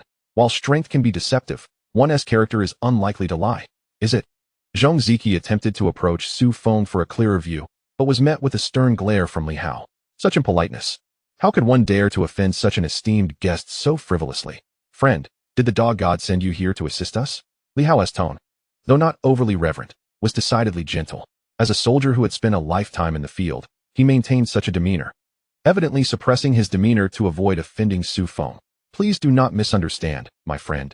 It is merely that the dog god did not inform us beforehand, and I wish to clarify. Moreover, every half-saint in our realm is a closely guarded secret, meticulously documented. The sudden appearance of a half-saint necessitates caution, Li Hao explained hastily, fearing that Su Feng might misconstrue his intentions. Although Su Feng's actions had already demonstrated his benevolence, as the highest commander present, Li Hao felt compelled to adhere to necessary protocols. Indeed, the dog god sent me here, Su Feng affirmed with a nod. That fellow has retreated to cultivate his mental faculties. He is unlikely to emerge for 2 to 3 years. Feel free to inquire with him, but you shall receive no answers. Furthermore, Su Feng's claim of being summoned by the dog god was not unfounded. During the transmission of the supreme sword technique, the dog god expressed a desire for Su Feng to guard a passage between realms in the future. And here he was, indeed safeguarding such a passage, specifically, the dog's sex. Therein lies no error.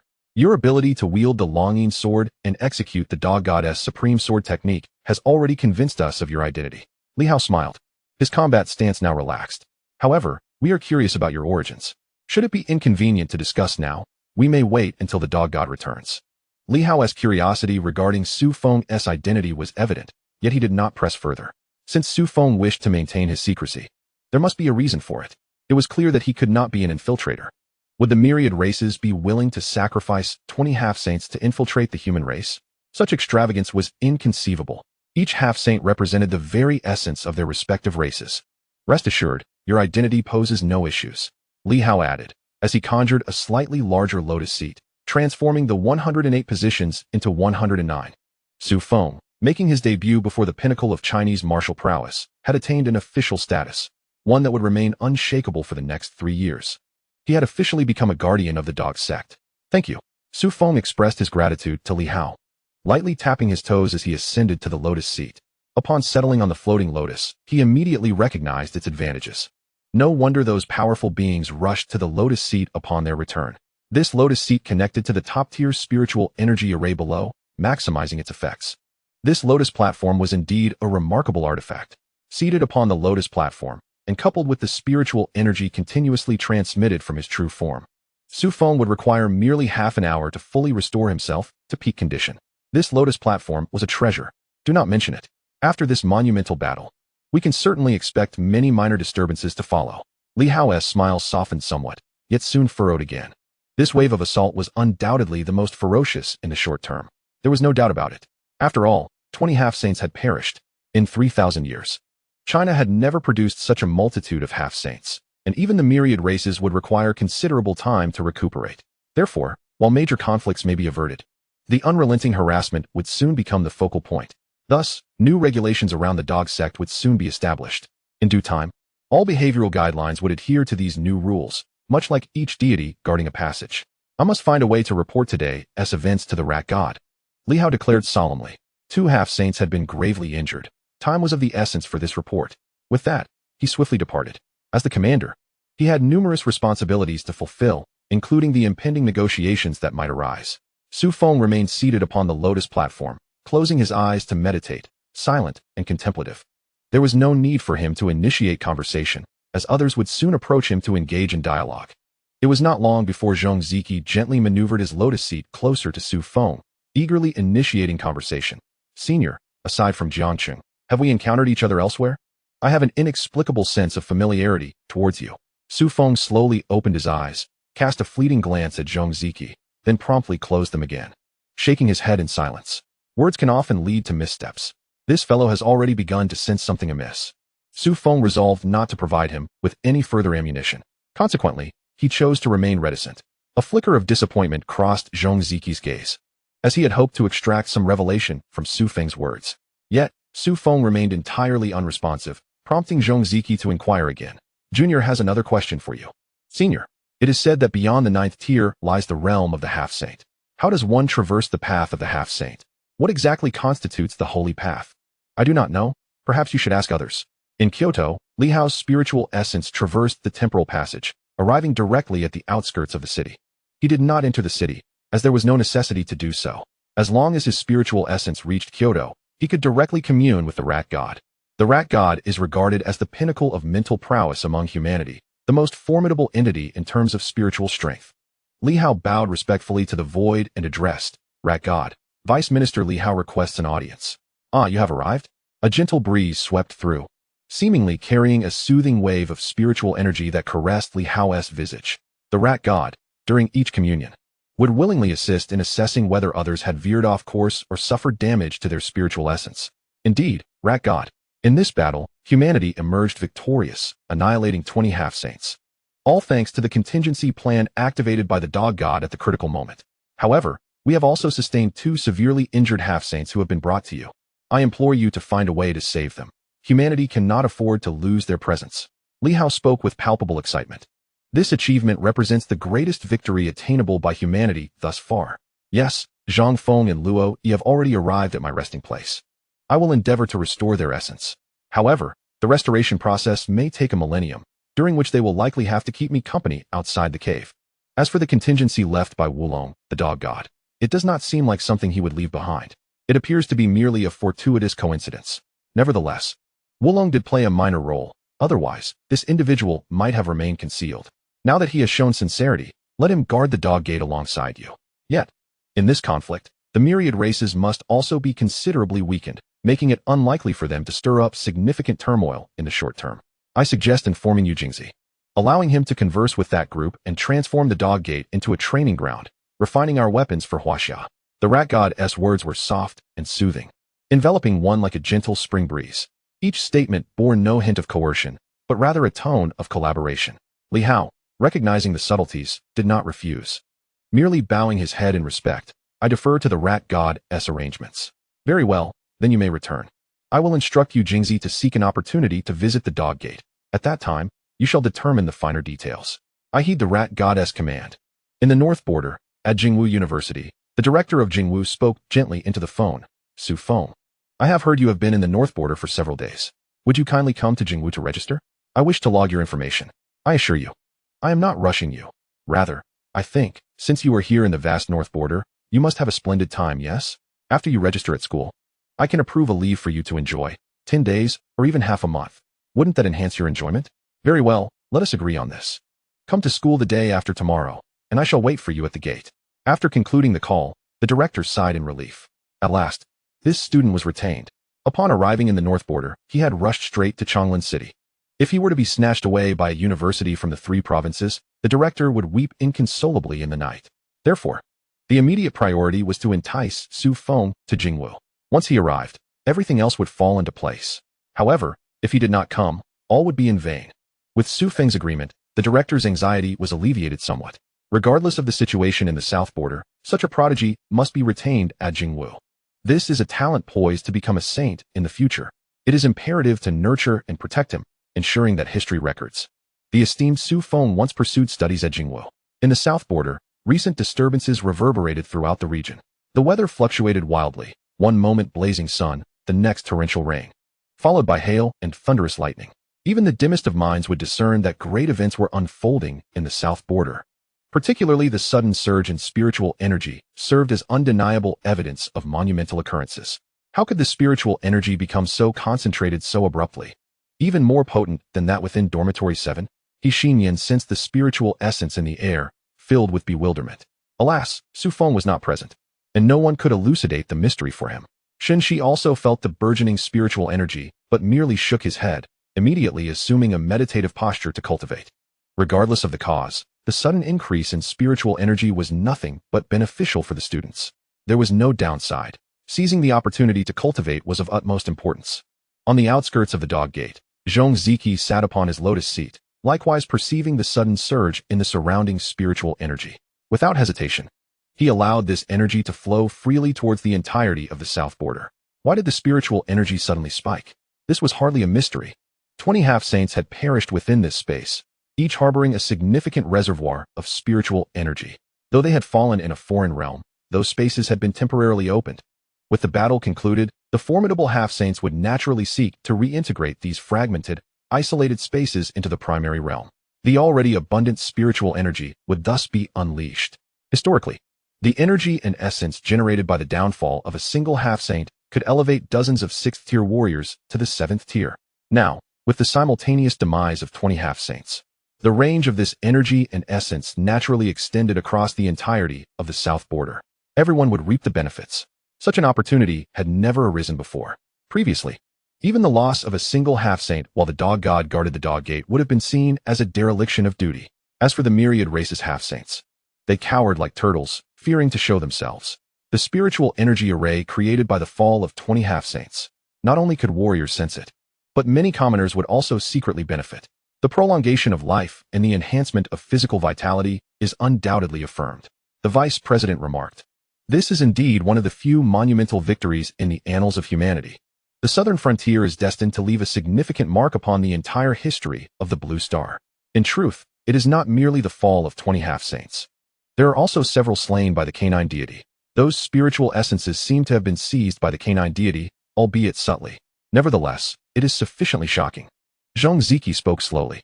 As the two engaged in their casual discourse, Su Feng suddenly opened his eyes, his gaze dead and fixed upon a certain direction. Yujingzi has arrived. Chapter 82. The Dark Sovereign Su Feng. Su Feng scarcely took a breath before Li Hao similarly opened his eyes. The two simultaneously gazed towards the heavens in a particular direction. The crowd found it peculiar, for where their gazes fell, there was naught but emptiness. Only a few drifting clouds could be deemed tangible. However, what significance do these few clouds hold? Before the crowd could voice their inquiries, an overwhelming pressure surged forth. Devoid of hostility, yet its mere presence instilled a profound sense of pressure among all 9th-tier beings. It is no exaggeration to say that even someone as formidable as Zhong Ziki felt an instinctual urge to kneel. This was a primal fear emanating from within. Su Feng's gaze returned to the imposing canine gate.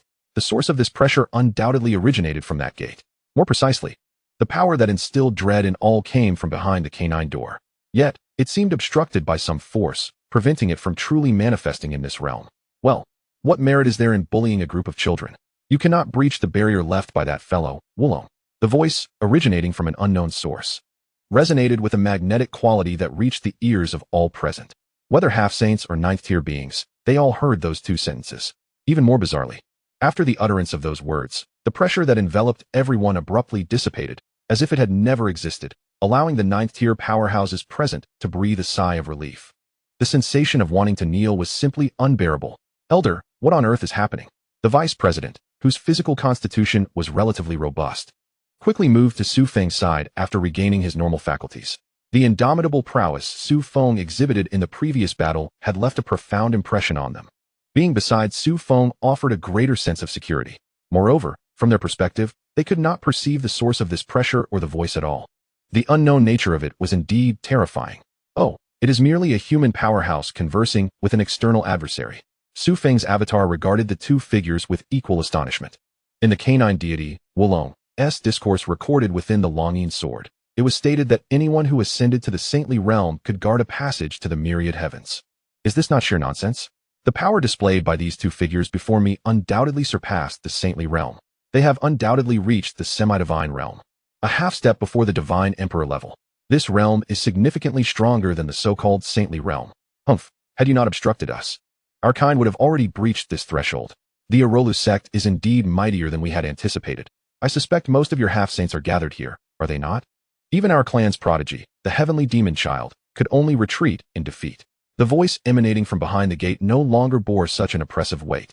Now sounding more placid, the human powerhouse's tone indicated that here, he must show respect. Your demon clan has suffered the least losses in this battle. What dissatisfaction remains? The heavenly demon child has taken the essence of my two half-saints. We shall seek him out on the battlefield of the myriad heavens. I hope that by then, your demon clan does not find itself reduced to mere turtles. The human powerhouse's voice was utterly unperturbed, only revealing a hint of emotion when mentioning the two half-saints. Let us hope that when you find him, he has not fully digested all the essence. Otherwise, your so-called human half-saints will only become a laughingstock. The demon clan powerhouse responded, seemingly dismissing the humans entirely.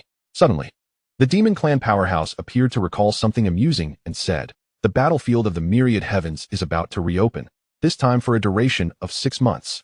For this occasion, your human half-saints have 5 slots. I wonder if your human clan dares to participate this time? That will depend on what prizes you can offer." The human powerhouse hesitated for the first time, yet slowly replied. But having uttered this single sentence, he swiftly shifted the topic. Let us discuss matters pertaining to this place. As we are already here, what rules do you wish to establish? The human powerhouse spoke first, inquiring about the rules. This statement was not an invitation for you to dictate terms. It merely granted you the privilege to speak. Otherwise, what would be the point? Whenever we wish to invade, we shall do so. The demon clan powerhouse's tone was laden with a sinister charm. Very well, if that is the case, then we shall invade whenever we please as well. With the fall of 20 half-saints, I doubt you can gather more forces in the immediate future, yes? Li Hao, assemble 11 half-saints, and let us march forth. Let us obliterate the battlefield on the other side. As soon as the human powerhouse's words fell, Li Hao seemed to have been prepared.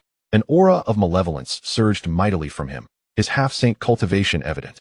With a cold shout, he roused the blood of all present. From the moment the human powerhouse spoke, he recognized who it was. Since this individual has declared in advance, then let us proceed. The remaining 9 half-saints also prepared themselves, unleashing their formidable auras that soared into the heavens, following closely behind Li Hao as they strode towards the canine gate. Only Su Feng hesitated momentarily, slightly delayed in his movements. Yet, witnessing Li Hao unleash his aura, Su Feng too released his own, as if ready to charge into the fray. Enough with your cunning schemes, humans. You have employed this tactic since 10,000 years ago. Even after a millennium, you still resort to the same. How tiresome. The demon clan powerhouse behind the gate spoke with palpable disdain. What are your terms? Both sides continuously probed, seeking the other to speak first, which would allow them to discern the other's limits more accurately. Our terms? They are quite simple. You shall refrain from gathering near this passage, and from now on, we shall keep our waters separate. The human powerhouse replied with a smile. Such probing is inevitable. Even among the most familiar of acquaintances, it is a necessary exercise. Oh, very well. Then you must return the magic scepter stolen from my demon clan 5,000 years ago. And we shall guarantee that we will not approach this gate for 100 years. How about that? The demon clan powerhouse spoke, his tone tinged with indignation. The mere memory of this incident seemed to incite murderous thoughts. Those wretched humans. The magic scepter? For now, let us keep it on our side. After all, Why should we return it when you charged in without a care for the demon clan? Let us regard this as an interest and allow us to conduct our research first, spoke the powerful figure of the human race. The two exchanged words back and forth, dancing around the main topic, each hoping the other would take the initiative to speak.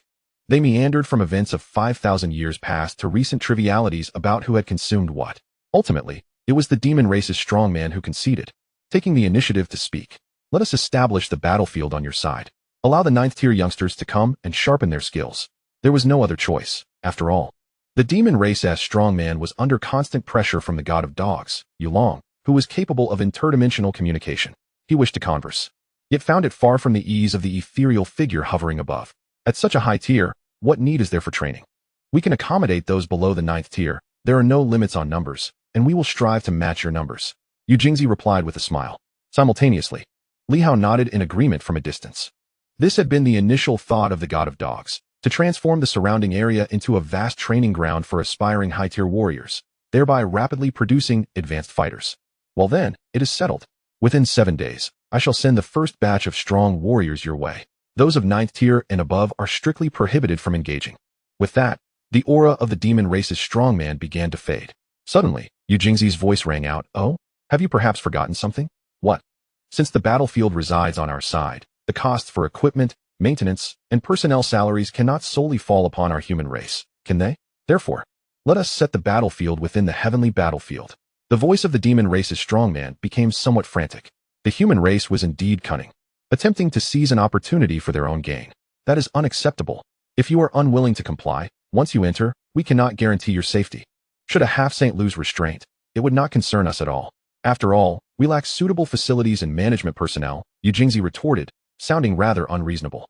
There was an almost palpable trace of the god of dogs in his tone, which infuriated the demon race's strongman. What do you desire? Not much. 500 pounds of heavenly demon gold, 18 mind pearls, 100 celestial peaches, 8 9th-tier demon cores, and Yu Jingzi began. Each request was modest, primarily consisting of various specialties from across the races, ensuring a fair distribution. 500 pounds of heavenly demon gold is excessive. You are aware that it is essential for our kin to transform into heavenly demons. The maximum I can offer is 200 pounds. The demon race's strongman responded, sounding almost like a street vendor. The two formidable beings commenced haggling before the gathered crowd. 300 pounds, at the very least. I cannot justify anything less. 300 pounds will suffice. Very well, I shall deliver it in 7 days. With that, the demon race's strongman departed, and Yu Jingzi gradually revealed his form. However, he appeared somewhat ethereal, not quite resembling his true self. Yet, even at that moment, nearly all the powerful figures stood in reverence, gazing up at Yu Jingzi. Li Hao was the swiftest to act, having already sensed Yu Jingzi's descent, aided by the prior warning from the mouse god.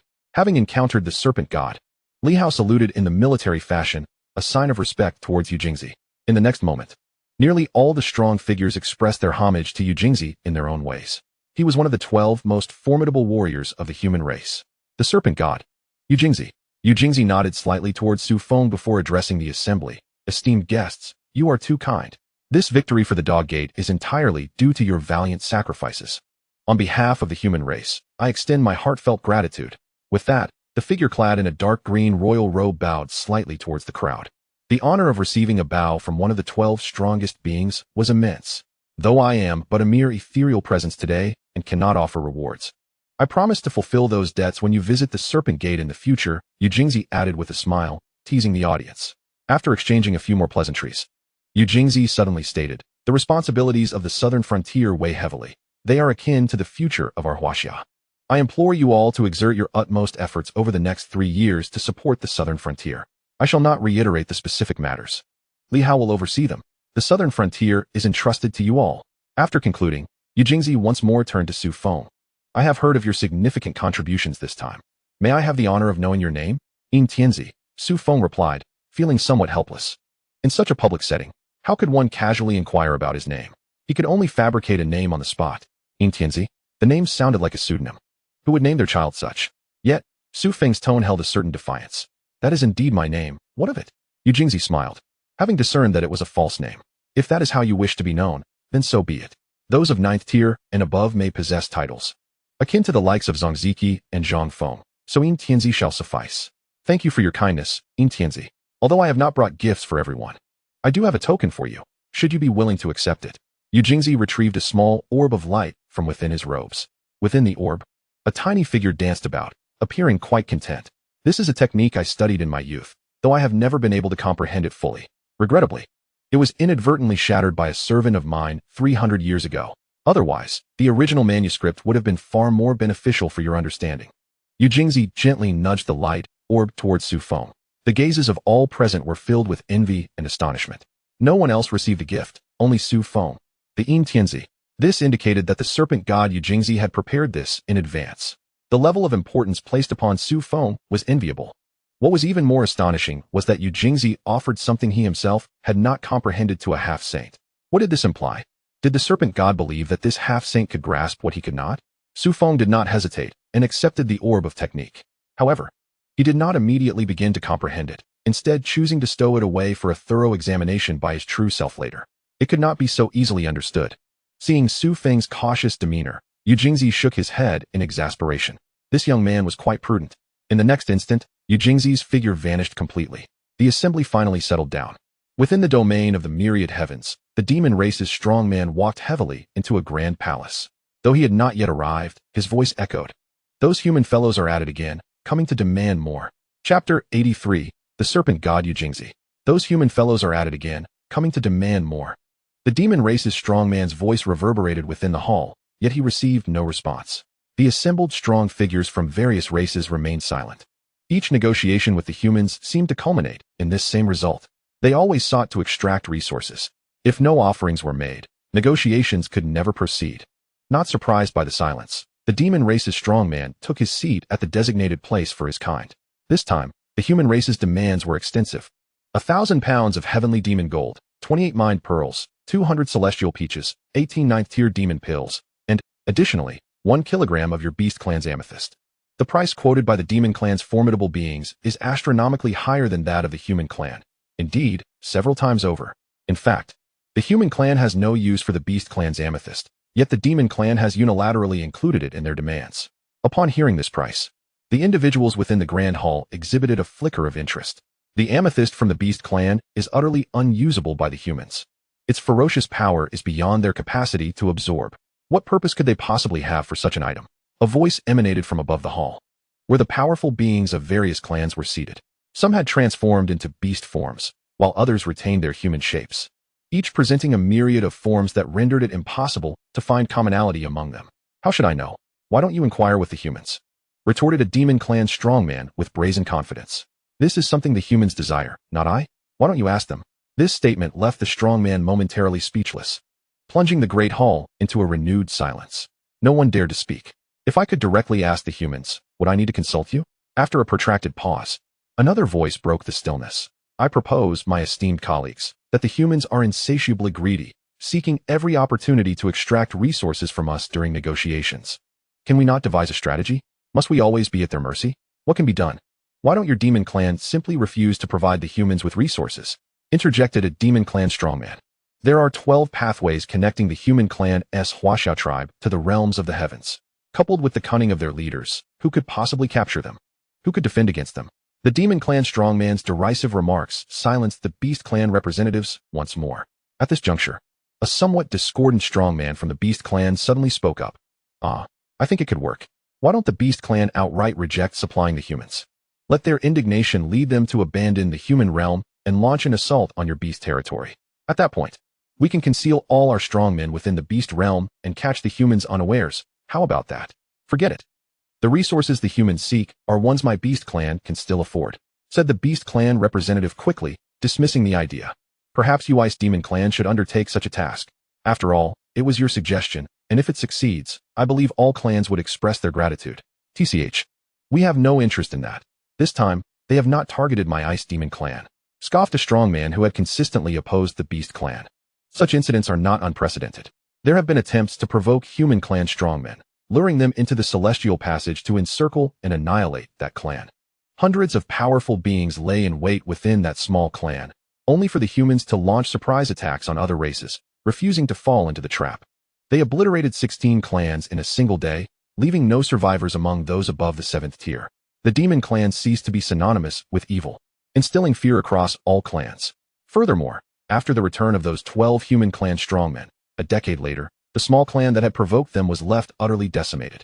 A true genocide. The humans even popularized a saying from that battle. A gentleman takes 10 years to repay a debt of vengeance. What race could withstand such an entity?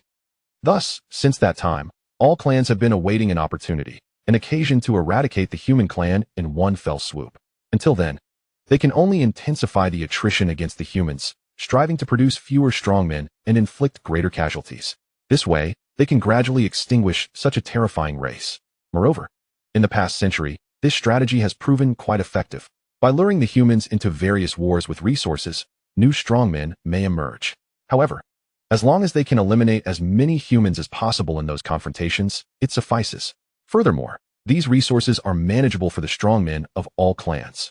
After all, it is not the burden of a single race, but rather a collective effort from myriad races, resulting in minimal pressure. Indeed, in recent years, the various clans' temporary refuge has become considerably more tranquil. Some strongmen have even contemplated retirement. Well then, silence yourselves. When the Ice Demon clan is present next time, feel free to interject, retorted the Beast clan strongman without reservation. The discord between the Beast clan and the Ice Demon clan has persisted for quite some time, merely concealed beneath a facade of civility. With the human clan as our formidable foe, perhaps it's best if you all refrain from bickering for now. The Demon clan strongman interjected, eager to mediate the dispute. These resources are considerable. Those present should swiftly relay messages to their clans to prepare the materials, as the humans will arrive in 7 days. For those absent, I must seek them out individually. Let us all busy ourselves at once. The Demon clan strongman was determined to facilitate this transaction, as it would yield significant benefits for him and his clan. Thus, acquiring the materials swiftly was of utmost importance. Upon hearing the words of the Demon clan strongman, the others ceased their quarrel, merely inquiring about relevant details. Satisfied, they procured the required resources. All present were top-tier strongmen, and it was only natural that they carried some resources with them. The primary point was that the humans never demanded an exorbitant amount. Even after the Demon clan strongman had inflated the figures, the individual demands remained modest for their respective races. Take, for instance, the Heavenly Demon Gold. 100 kilograms could elevate a 6th-tier Demon clan strongman to the 7th tier, enhancing their demonic energy considerably, though rare and precious. When a supreme strongman requested the resources of 3 mid-tier strongmen, could that truly be deemed excessive? Had it not been for the Demon clan strongman's desire to maintain the mystique of the Heavenly Demon Gold, he could have readily produced a ton to present to Xianxia. As for the humans, in front of the dog gate, if we provoke them like this, will the myriad clans not become enraged and charge in? The Vice Dean inquired. Seated on the lotus platform, addressing Xianxia, he had visited the dog gate numerous times, yet in the past, he had rarely encountered even the dog god, let alone the formidable beings of the myriad clans. Thus, such a question seemed only appropriate for him to pose. Not at all. If that group were capable of such unity and possessed the determination to fight to the death, my human clan would not have survived to this day, Xianxia replied. Echoing Li Hao's sentiment, the Vice Dean pondered for a moment before nodding slowly. This indeed represented the singular flaw of the myriad clans, their lack of unity. Had they been united, they would have extinguished the human clan long ago. No one wished to bear excessive losses. After all, this is no mere game. Exterminating the human clan would not conclude the saga for the myriad clans. The humans are merely one of the more despised races among them. Once the humans are eradicated, the myriad clans must continue to navigate the complexities of the celestial realm. Moreover, not all races desire the annihilation of the humans. Take the Demon clan strongmen in this instance. Only with the continued existence and activity of the humans can the Demon clan reap greater benefits. Viewed from this perspective, the human clan is rather advantageous. Indeed, were the myriad clans to unite, it is likely that our existence would soon become obsolete. The Vice Dean nodded slowly, his gaze drifting towards a particular direction. There was a question that perplexed him even further. How could the dragon-chanting sword, which he had personally entrusted to Su Feng, come to be in the possession of this individual? Surely, the dragon-chanting sword of the dog god could not exist in duplicate? When next they meet, he must thoroughly investigate. He must ascertain whether Su Feng still possesses the dragon-chanting sword. After all, it would be unfathomable for even the dragon-chanting sword to lack unity, would it not? Li Hao, following the Vice Dean's line of sight towards Su Feng, mistakenly assumed that the Vice Dean was envious of the manuscript held by the serpent god, Xianxia. He spoke in a low tone, do not envy. What has eluded even the serpent god may not necessarily be comprehensible to us. Furthermore, The fact that the serpent god did not fully bestow this knowledge upon us indicates that it may not be suitable for all practitioners. At the very least, there exists a threshold, one that might be quite formidable. The vice dean shook his head, on the verge of elaborating when he was interrupted by Zhong Ziki. Generally how? What is this threshold you speak of? Over the years, it seems the serpent god has seldom, if ever, proactively offered manuscripts to any formidable beings. I do not know, Li Hao replied, shaking his head. The serpent god's identity is steeped in antiquity. Moreover, he is inherently aloof, disinclined to mingle with others. Even this recent negotiation likely involved the dog god and the mouse god in discussions. Otherwise, the serpent god would not have made an appearance, let alone offer gifts. Zhong Ziki had little experience with the serpent sect and had never interacted with the serpent god. Mentioning the serpent god left him utterly bewildered. The 12 guardians truly possessed distinct personalities. Yet, this does not imply that the serpent god lacks a sense of responsibility. On the contrary, the serpent god bears the heaviest sense of duty.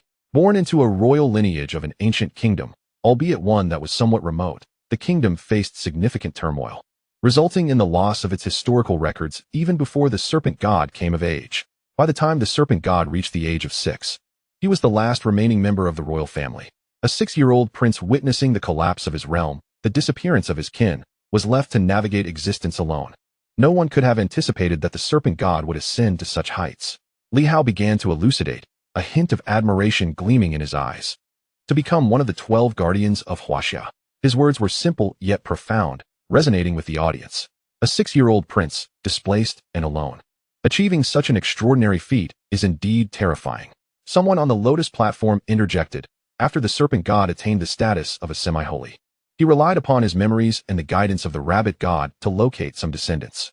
Of course, these were not royal descendants, merely subjects of that kingdom. Upon receiving confirmation, the serpent god gathered them together to live as one. From that point onward, the serpent god always donned royal robes, which, according to legend, were bequeathed by his father. Throughout numerous battles, even while gravely injured, he never shed those royal garments. It was only upon succeeding to the serpent god position that he crafted a new dark green royal robe, one that was uniquely his own.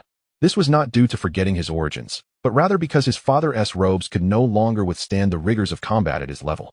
No amount of precious material could compensate for that limitation. The individual speaking appeared quite aged.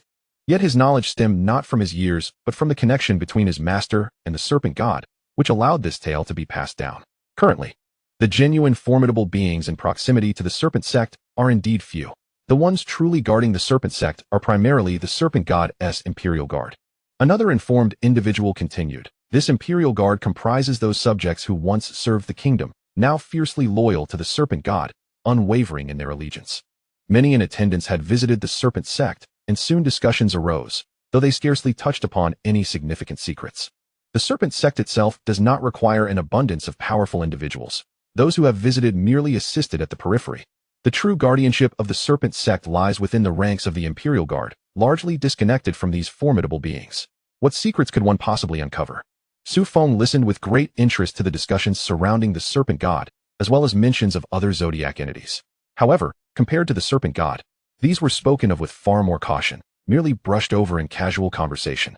Once the discussions began to wind down, Su Feng slowly withdrew the orb of light gifted by the serpent god, initiating his examination. It seems the items you desire are rather scarce.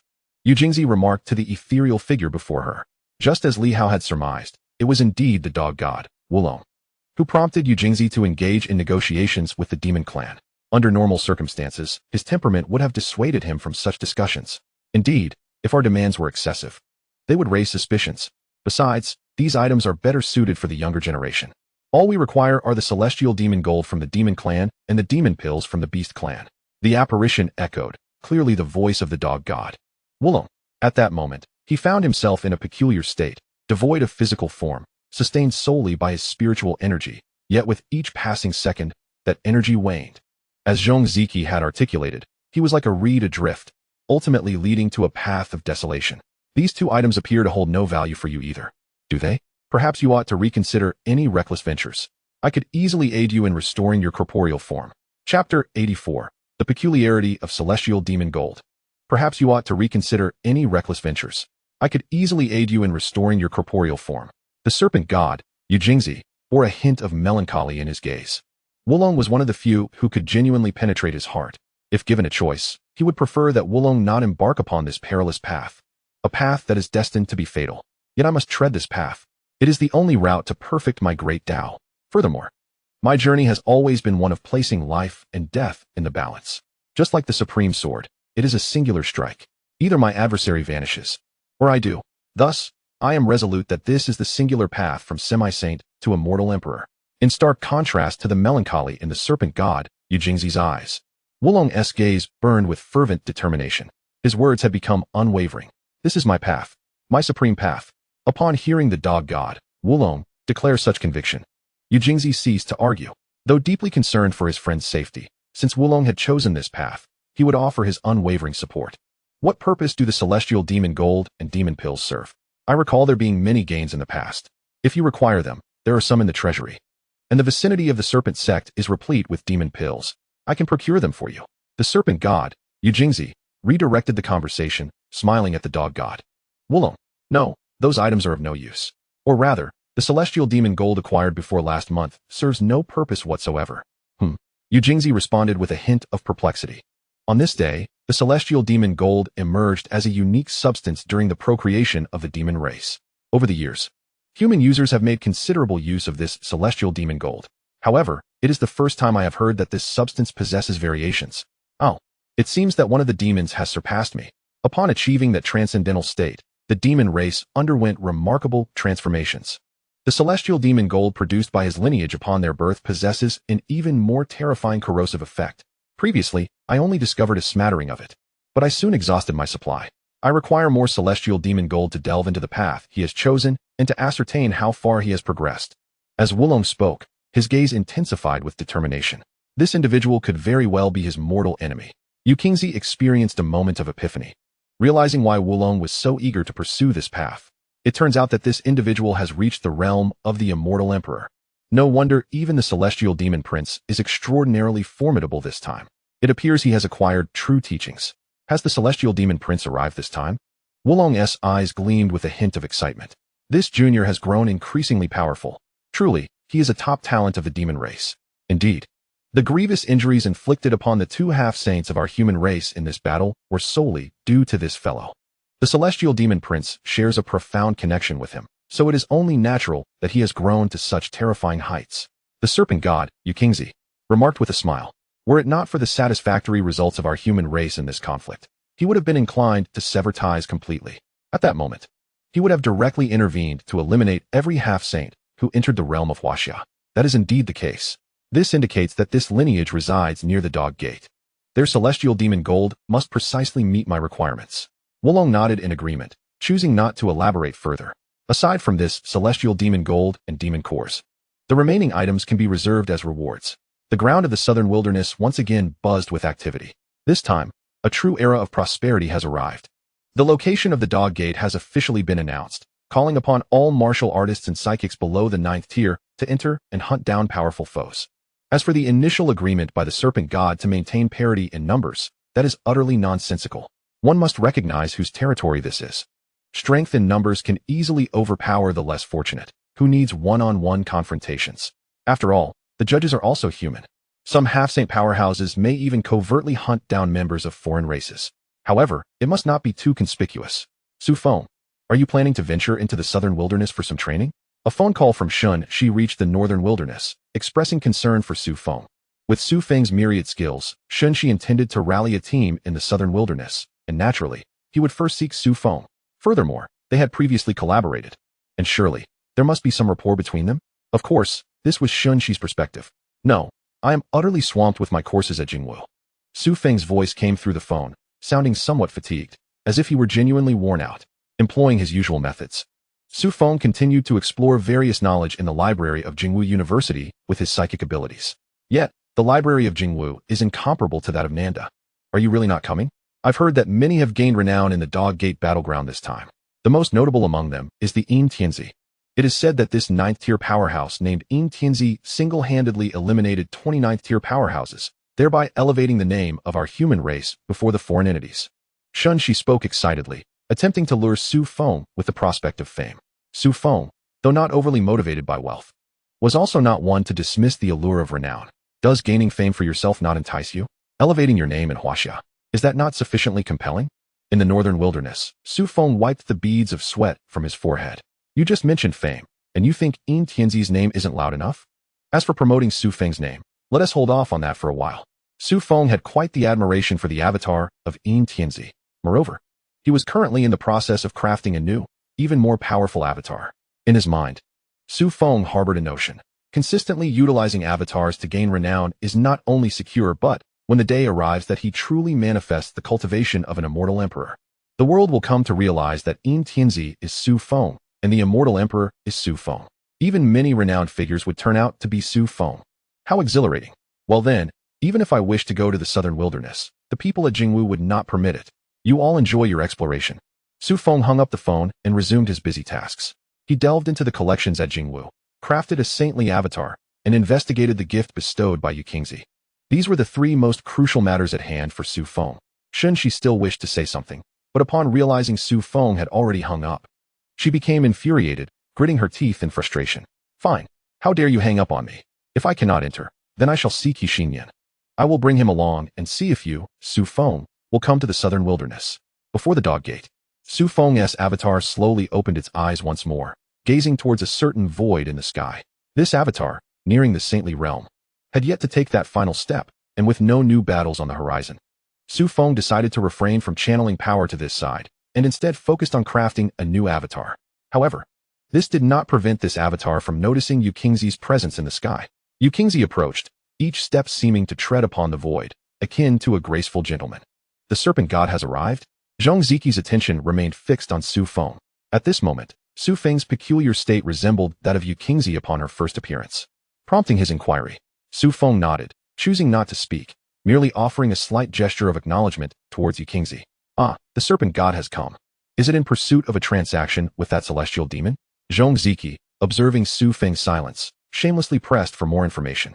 Before Su Feng could respond, Li Hao decisively interjected, the dog gate is about to open. The area within a 10,000-kilometer radius centered around the dog gate will become a battleground. Is this range substantial? In truth, it is not overly expansive. A half-saint can appear in any corner of this area with but a thought. However, for those below the 9th tier, it is entirely sufficient, especially for martial artists. After all, those below the 9th tier are still within the human realm and are not excessively outrageous. A 10,000-kilometer expanse is ample for them to unleash their abilities. A 10,000-kilometer radius? Isn't that a bit too vast? Xianxia expressed his astonishment. For someone of his 9th tier status, such a distance indeed felt considerable. Actually, the initial delineation was 1,000 kilometers, where the serpent god could effortlessly eliminate any insignificant foes. However, with a larger number of participants, it would resemble a chaotic melee.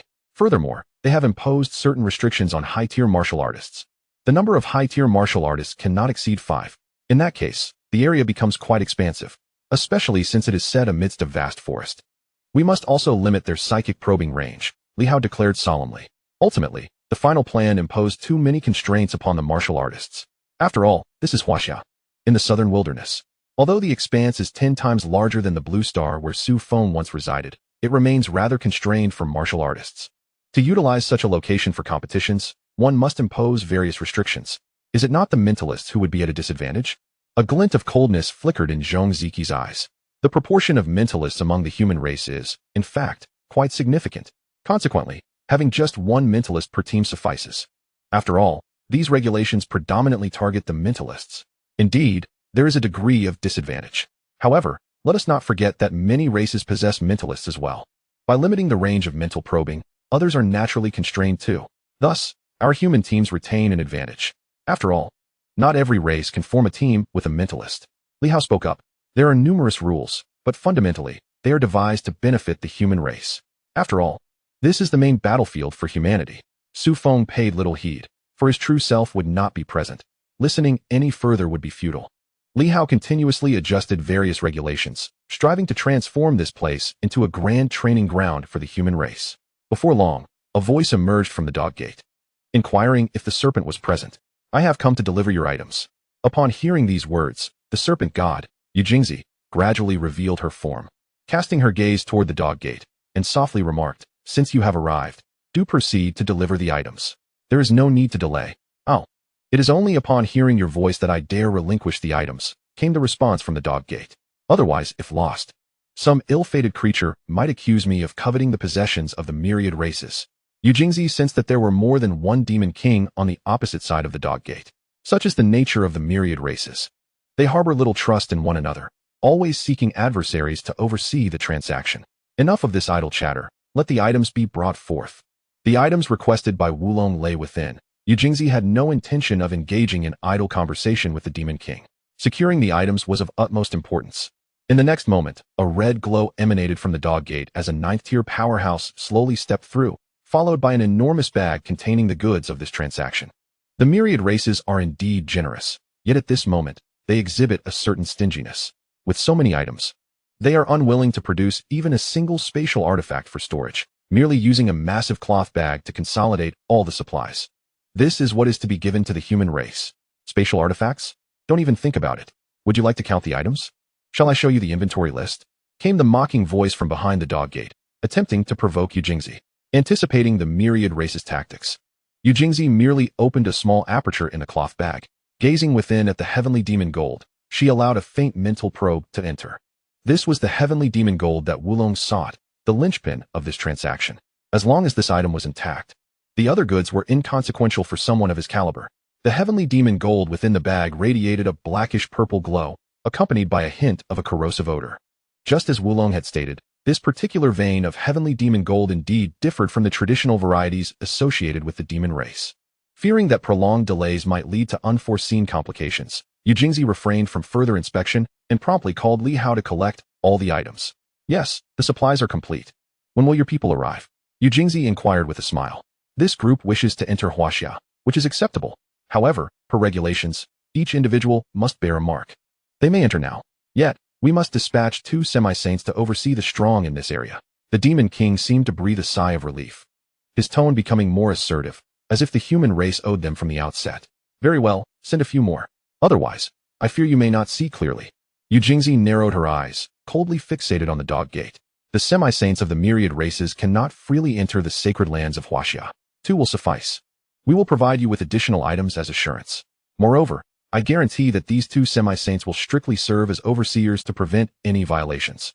They shall not stray beyond 100 meters from this gate.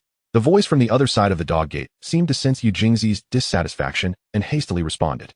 As for the suggestion of providing more items, it was voiced by a particular powerful being of the demon race.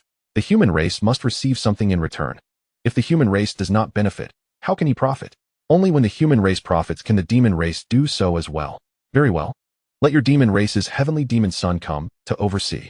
As for the cost, we shall require a month's rent, specifically the essence of our 2 semi-saints. Chapter 85. The Transaction of the Heavenly Demon. Upon hearing Yu Jingzi's words, the voice from behind the gate fell silent, as if it had never existed.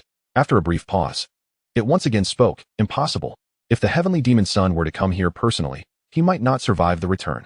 How about we select 2 semi-saints from elsewhere? The speaker was evidently a powerful figure from the demon race, eager to collaborate with the human race, yet unwilling for this matter to undermine the interests of the demon race. Or perhaps, he simply did not wish for the human race to openly state their conditions in such a public setting. Everyone would know how he would profit from it. Thus, while the semi-saints must be dispatched, the human race must also gain benefits, and this large-scale training ground must proceed as planned. However, conditions cannot be negotiated under such scrutiny. At the very least, an initial agreement cannot be reached. Otherwise, the demon race would be unable to derive any advantage from it. After considerable back and forth, the parties departed in discontent. Yet, the first batch of powerful beings from the myriad races had already entered, gripped by a semi-saint powerhouse. They were casually scattered across the vast expanse of land. However, all could sense the aura emanating from the semi-saint, and those held in his grasp did not exceed 5th-tier martial artists. Moreover, major races such as the Celestial, Demon, and Beast clans were entirely absent from this group. They were merely lesser clan powerhouses. This group was essentially cannon fodder sent to probe the terrain. It seems that the myriad races would not dispatch their true core figures until the genuine semi-saints arrived. Even for training, that was out of the question. The human race is, after all, exceedingly cunning. Su Feng immediately released his divine consciousness, enveloping every corner of the land spanning thousands of kilometers. He began identifying each of the alien beings that had landed in this area. Do not underestimate this group merely because they were grasped by the semi-saint. In reality, they numbered in the thousands, comprising dozens of races. As Su Feng unleashed his divine consciousness, the other semi-saints similarly began to extend their own, scanning for the alien powerhouses hidden within the forest. Each time one was found, a mental mark was inscribed upon them. In less than 10 seconds, practically all the recently arrived powerhouses were under the surveillance of the human semi-saints. This was an arrangement established from the outset. The alien powerhouses offered no resistance, for they could not possibly oppose the dictates of the semi-saints. Upon landing, their first task was not to begin searching for the human race in this vast mountain expanse. Instead, they immediately began to hide, seeking various advantageous locations for their combat. As long as they managed to slay enough of the human race, they could bring glory to their kin. Furthermore, they would be rewarded with items bestowed by the great clans of immortals, demons, and monsters. At this moment, they merely needed to await the appearance of the human elites. Su Feng's divine sense swept through the vast forest once more, ensuring that no creature had been overlooked. Only then did his gaze shift beyond the expanse of the woodland. Outside the forest, a multitude of human warriors lingered, from the first to the sixth rank. Nearly all were present here. While not tens of thousands, the number of powerful beings gathered was certainly not in the hundreds.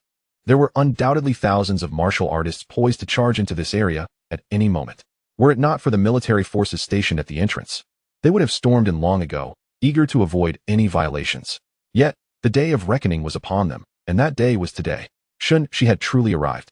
Su Feng's consciousness swept across the crowd on the periphery, and, in an instant, he spotted Xianxia. Xianxia possessed a striking figure, currently adorned in a revealing outfit, her white shirt inadvertently exposing her midriff. The ultra-short shorts seemed designed to accentuate her physique to the utmost.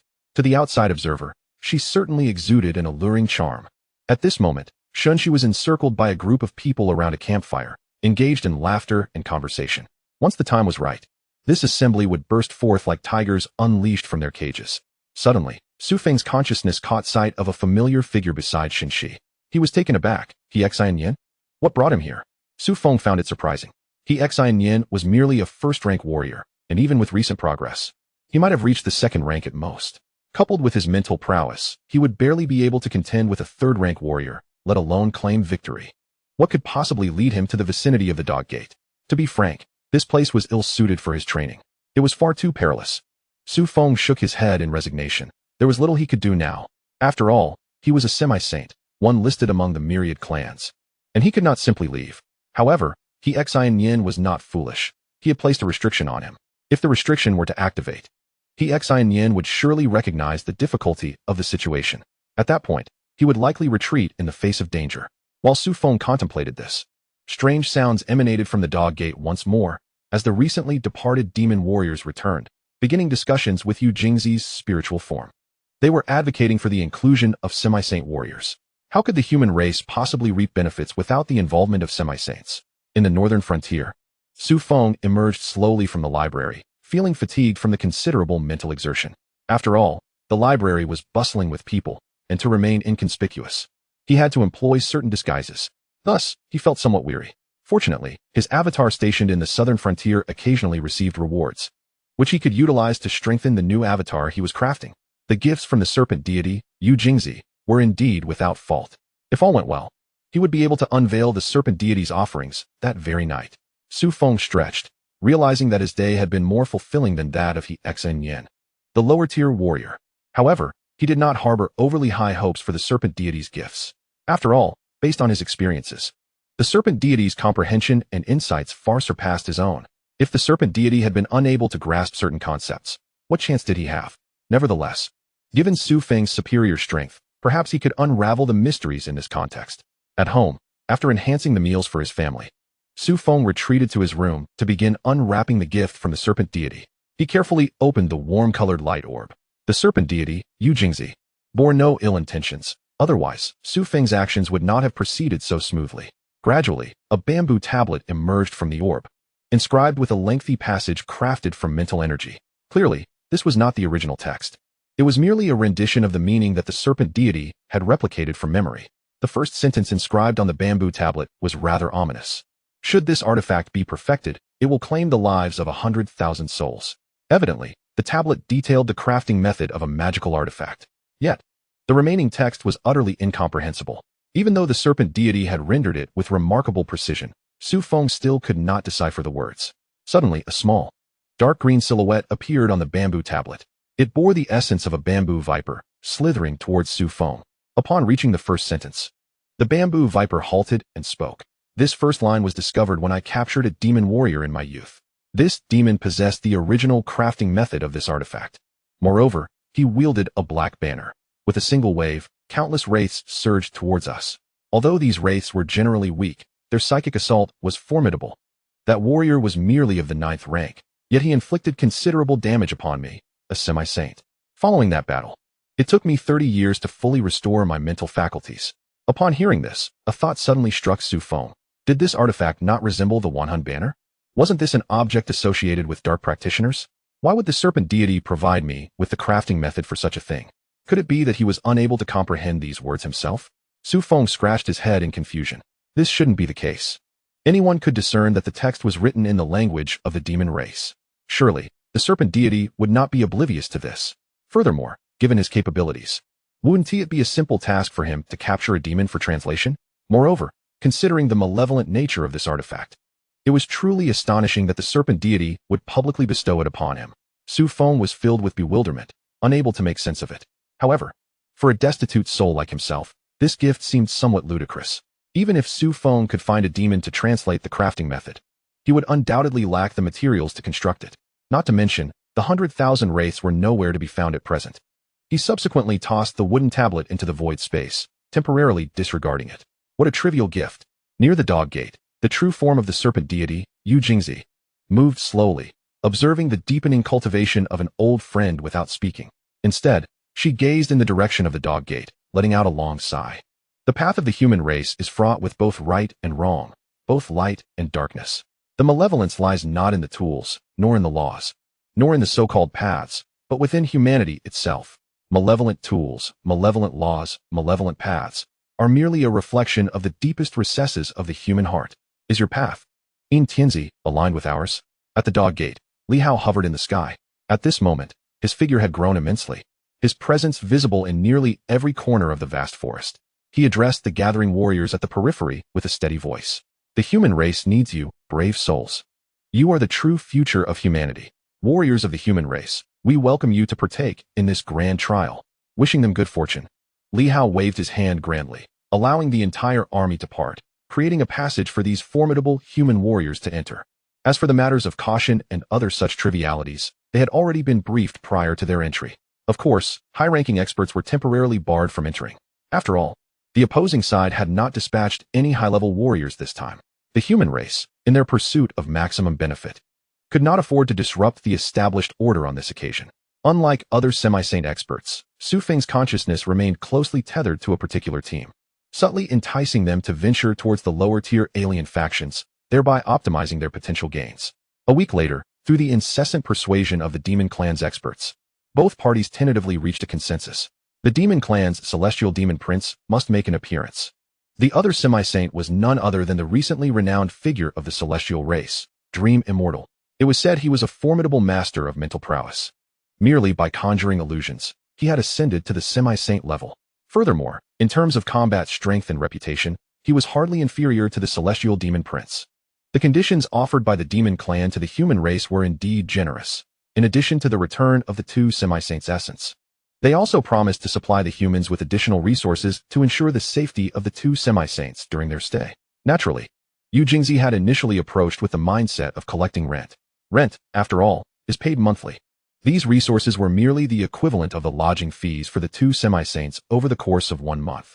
Su Feng also received a portion of these resources, promptly dispatching them back to his main body for the creation of new avatars. The new avatars would undoubtedly attain the strength of a saint. Upon obtaining the essence of the two semi-saints, Li Hao was instantly consumed by rage, glaring at the celestial demon prince with a terrifying intensity, demanding an explanation. The essence of these two semi-saints was incomplete. The agreement we forged with the Demon Clan stipulated the possession of complete semi-saint essence. What you previously claimed was far from just this. Li Hao articulated each word with precision. If the incomplete essence remained in the Demon Clan's possession, then claiming it would hold no significance whatsoever. With their vulnerabilities in the hands of others, would you dare to proceed on the same path? Such is the nature of essence. If it is not whole, even if the two semi-saints fully absorb this incomplete essence, they would never dare to engage in battle. This would amount to a fatal weakness for the two semi-saints, which the adversary would undoubtedly exploit. Thus, if the two semi-saints were to enter combat, they would inevitably face peril.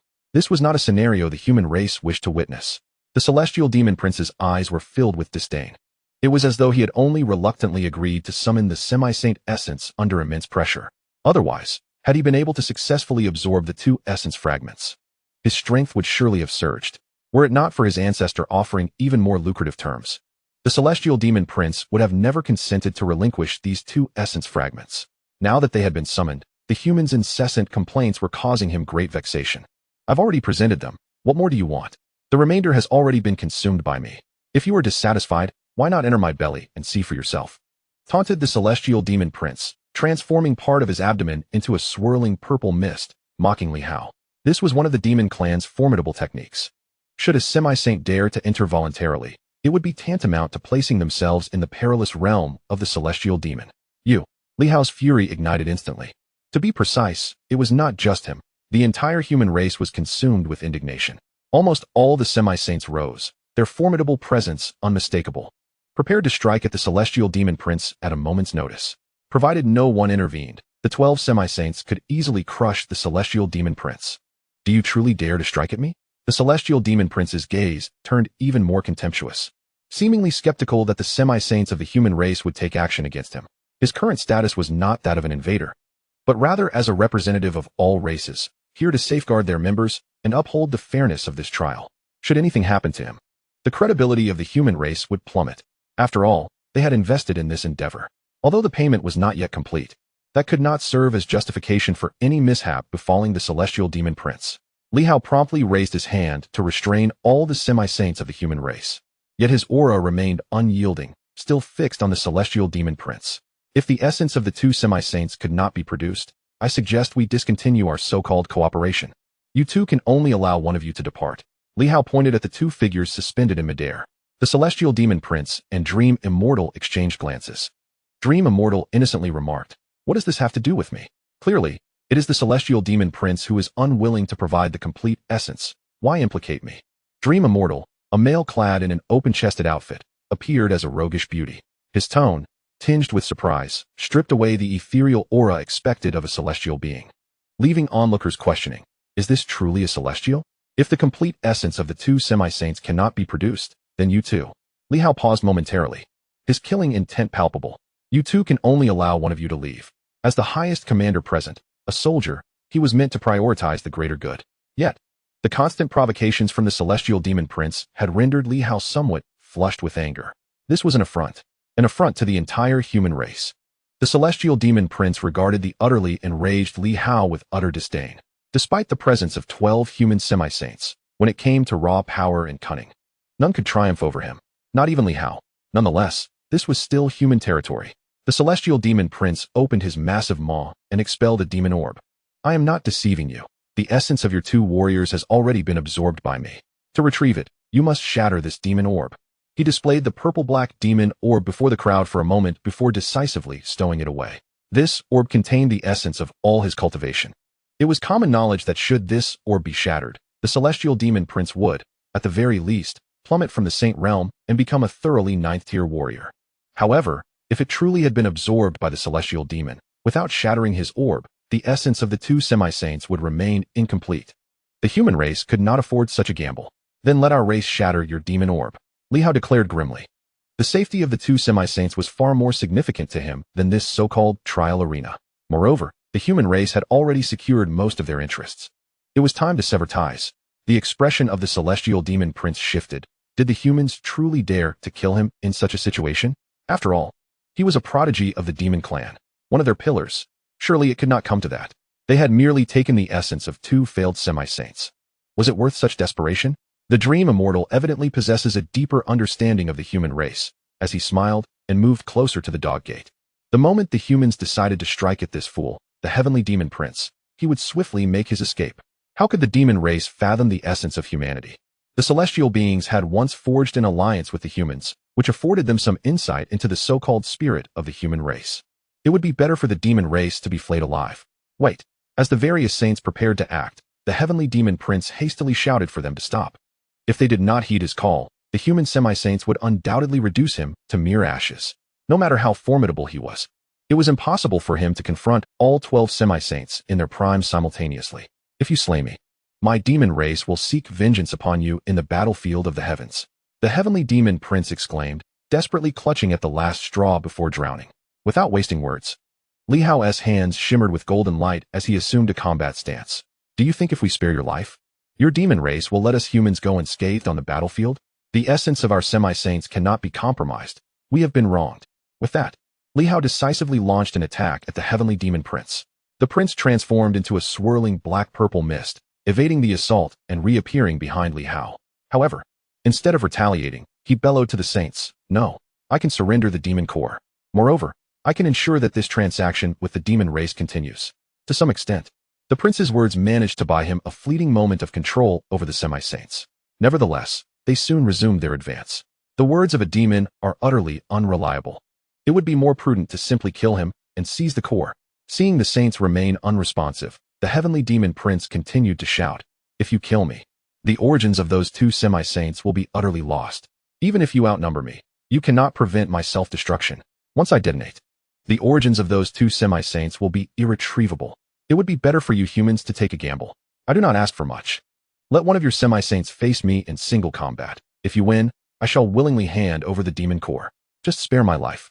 The heavenly demon prince, ranked 6th on the celestial leaderboard, was now pleading for mercy in front of the humans. This was something the human race had long yearned for. After all, many semi-saints had fallen at the hands of the heavenly demon prince, at least 6 or 7. The number of those grievously injured was even greater. Among the semi-saints present, nearly half harbored some grudge against the heavenly demon prince. How could such a person be allowed to leave? Yet, he indeed held the origins of 2 semi-saints. As he stated, while it would be no challenge for 12 semi-saints to slay him, attempting to do so before he self-destructed was a mere fantasy. It was utterly impossible to prevent a semi-saint from detonating unless the snake god himself intervened. Very well, if that is the case, allow me to engage you. An ancient and powerful elder stepped forward, speaking gravely to the heavenly demon prince. Among the semi-saints present, this elder undoubtedly ranked among the top 3. There was no doubt about it. His engagement with the heavenly demon prince would prove to be a commendable choice. However, he insisted upon establishing an ancient divine pact. Only by doing so could he impose a slight constraint on the semi-saints.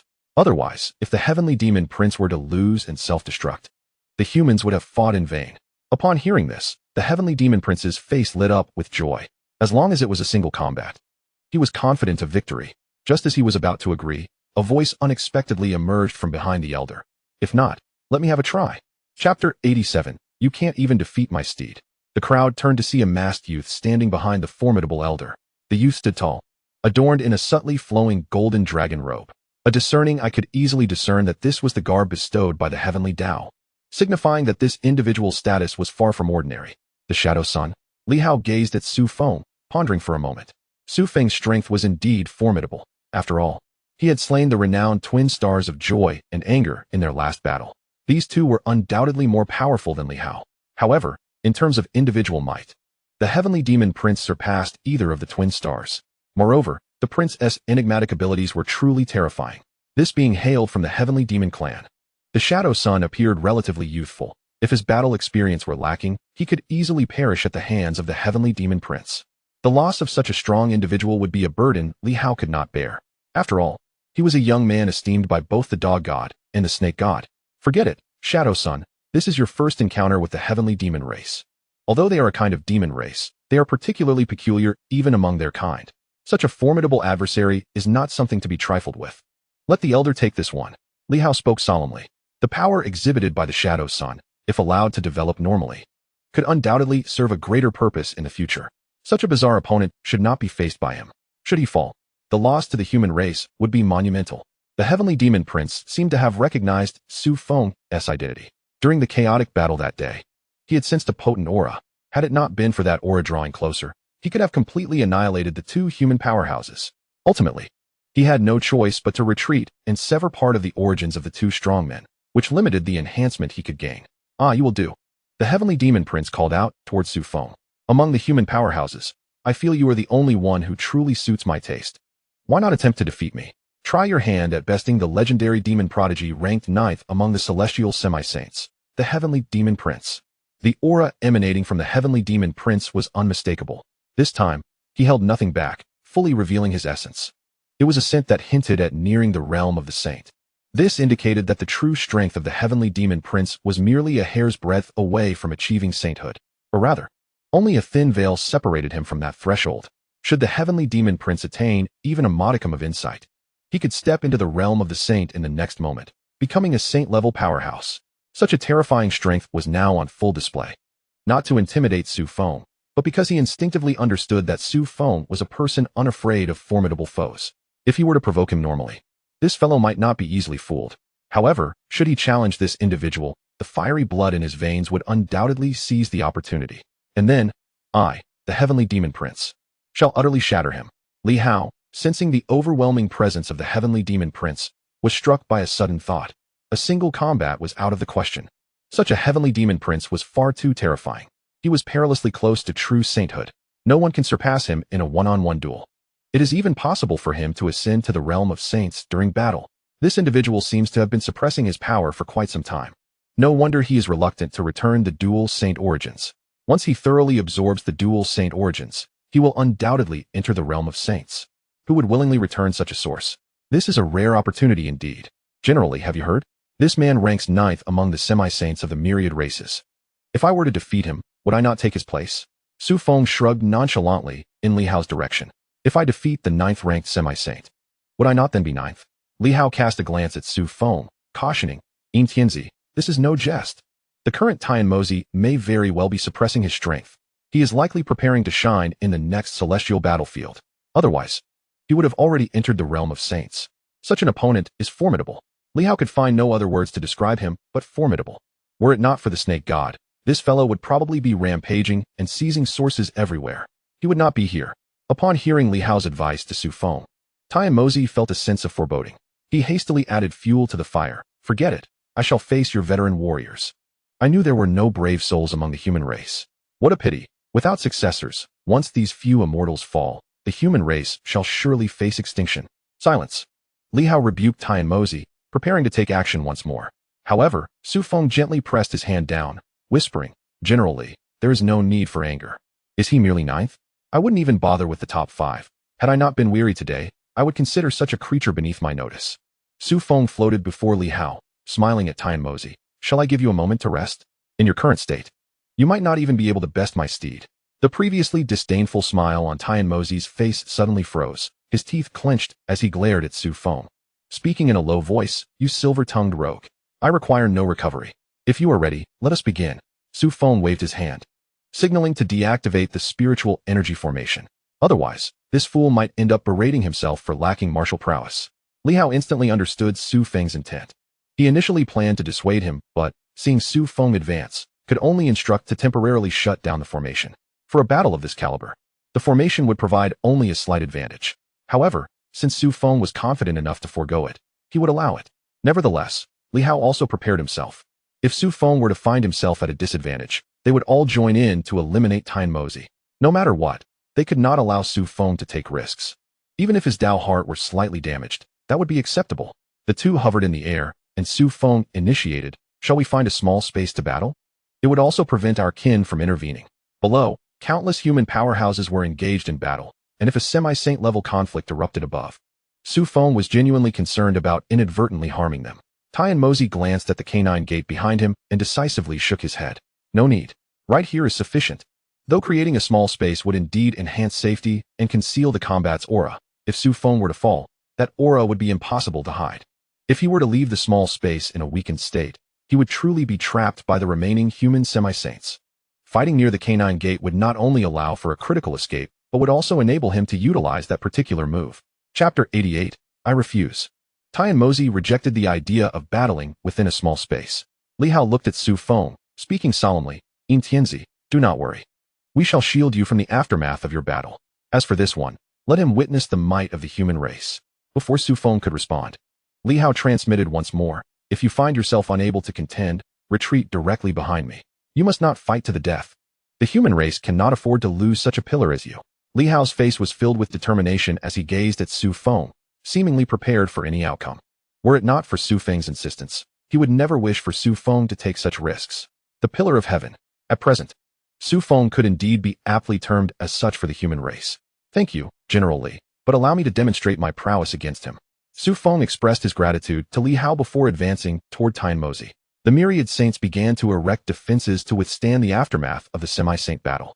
The alien dream immortal did not assist, but stood near the canine gate, ready to escape the area at the first sign of trouble. Just as Tianmozi had done before when leaving the human race. Tianmozi's eyes sparkled with eager anticipation, a thrill coursing through him as he prepared to face Su Feng. There was no doubt about Su Feng's strength. Should he succeed in slaying Su Feng before the eyes of all, it would undoubtedly deal a severe blow to the morale of the human race. This was a double-edged sword. Should Su Feng emerge victorious, his renown and ranking would ascend further. Conversely, if he were to lose, not only would the 10 or so semi-saints and dozens of 9th-tier powerhouses be affected, but the canine gate would also suffer a catastrophic collapse. Moments later, the defenses established by the numerous semi-saints were complete. Almost immediately, Tianmozi struck decisively. A swirl of purple mist appearing in his palm and shooting directly towards Su Feng. This purple mist moved with incredible speed, reaching Su Feng's chest in an instant. Intent on inflicting harm. The demon race, typically unskilled in physical combat, had now advanced to engage Su Feng in a melee. The myriad saints could hardly comprehend this. Such a combat style was ill-suited for the demon race. Why did Tianmozi act with such decisiveness? The saints had confidence in Su Feng's physical prowess. If Tianmozi chose to engage in close combat, the odds of Su Feng emerging victorious would soar to 90%, for the demon race's physique was exceedingly fragile. Yet Su Feng abruptly evaded, sidestepping the purple mist and refusing to engage Tianmozi directly. This left everyone astonished. Was he not assured of victory? Why did Su Feng not confront him head-on? The demon race's physicality was indeed a weakness. Clearly, Su Feng still lacked experience in battling the demon race. Had it been anyone else, they would have charged in without hesitation. Before anyone could voice their doubts, the purple mist struck the defensive net constructed by the myriad saints, producing a tremendous sound. Boom. The wall-like defense trembled under the impact. Such terrifying offensive power emanated from Tianmozi. Were it to strike a semi-saint, they would undoubtedly sustain injuries. This attack was indeed not to be taken head-on. In the distance, Yu Jingzi furrowed his brow slightly, observing Tianmozi with a nod of acknowledgement. This strike was indeed formidable. The Tianma race lived up to its name. It seemed that, as Wulong had mentioned, this fellow had undoubtedly entered that realm. The Tianma clan had undergone a significant transformation. What weakness of the demon race? The corporeal form was indeed the strength of the Tianma clan. With a deft evasion, Su Feng did not err in his movements. Even Yu Jingzi, upon encountering this maneuver at the semi-saint level, would find only the option of retreat available. To withstand such an attack head-on would be the folly of a fool. As Tianmozi witnessed Su Feng slip past the strike, his expression grew increasingly grave. This was one of his ultimate techniques. The fusion of Tianmo's formidable physique and mystical prowess rendered this attack unprecedented. No Tianmo had ever unleashed it before the human race. How could this individual possess such knowledge? It seemed he was indeed no ordinary opponent. Caution was now imperative.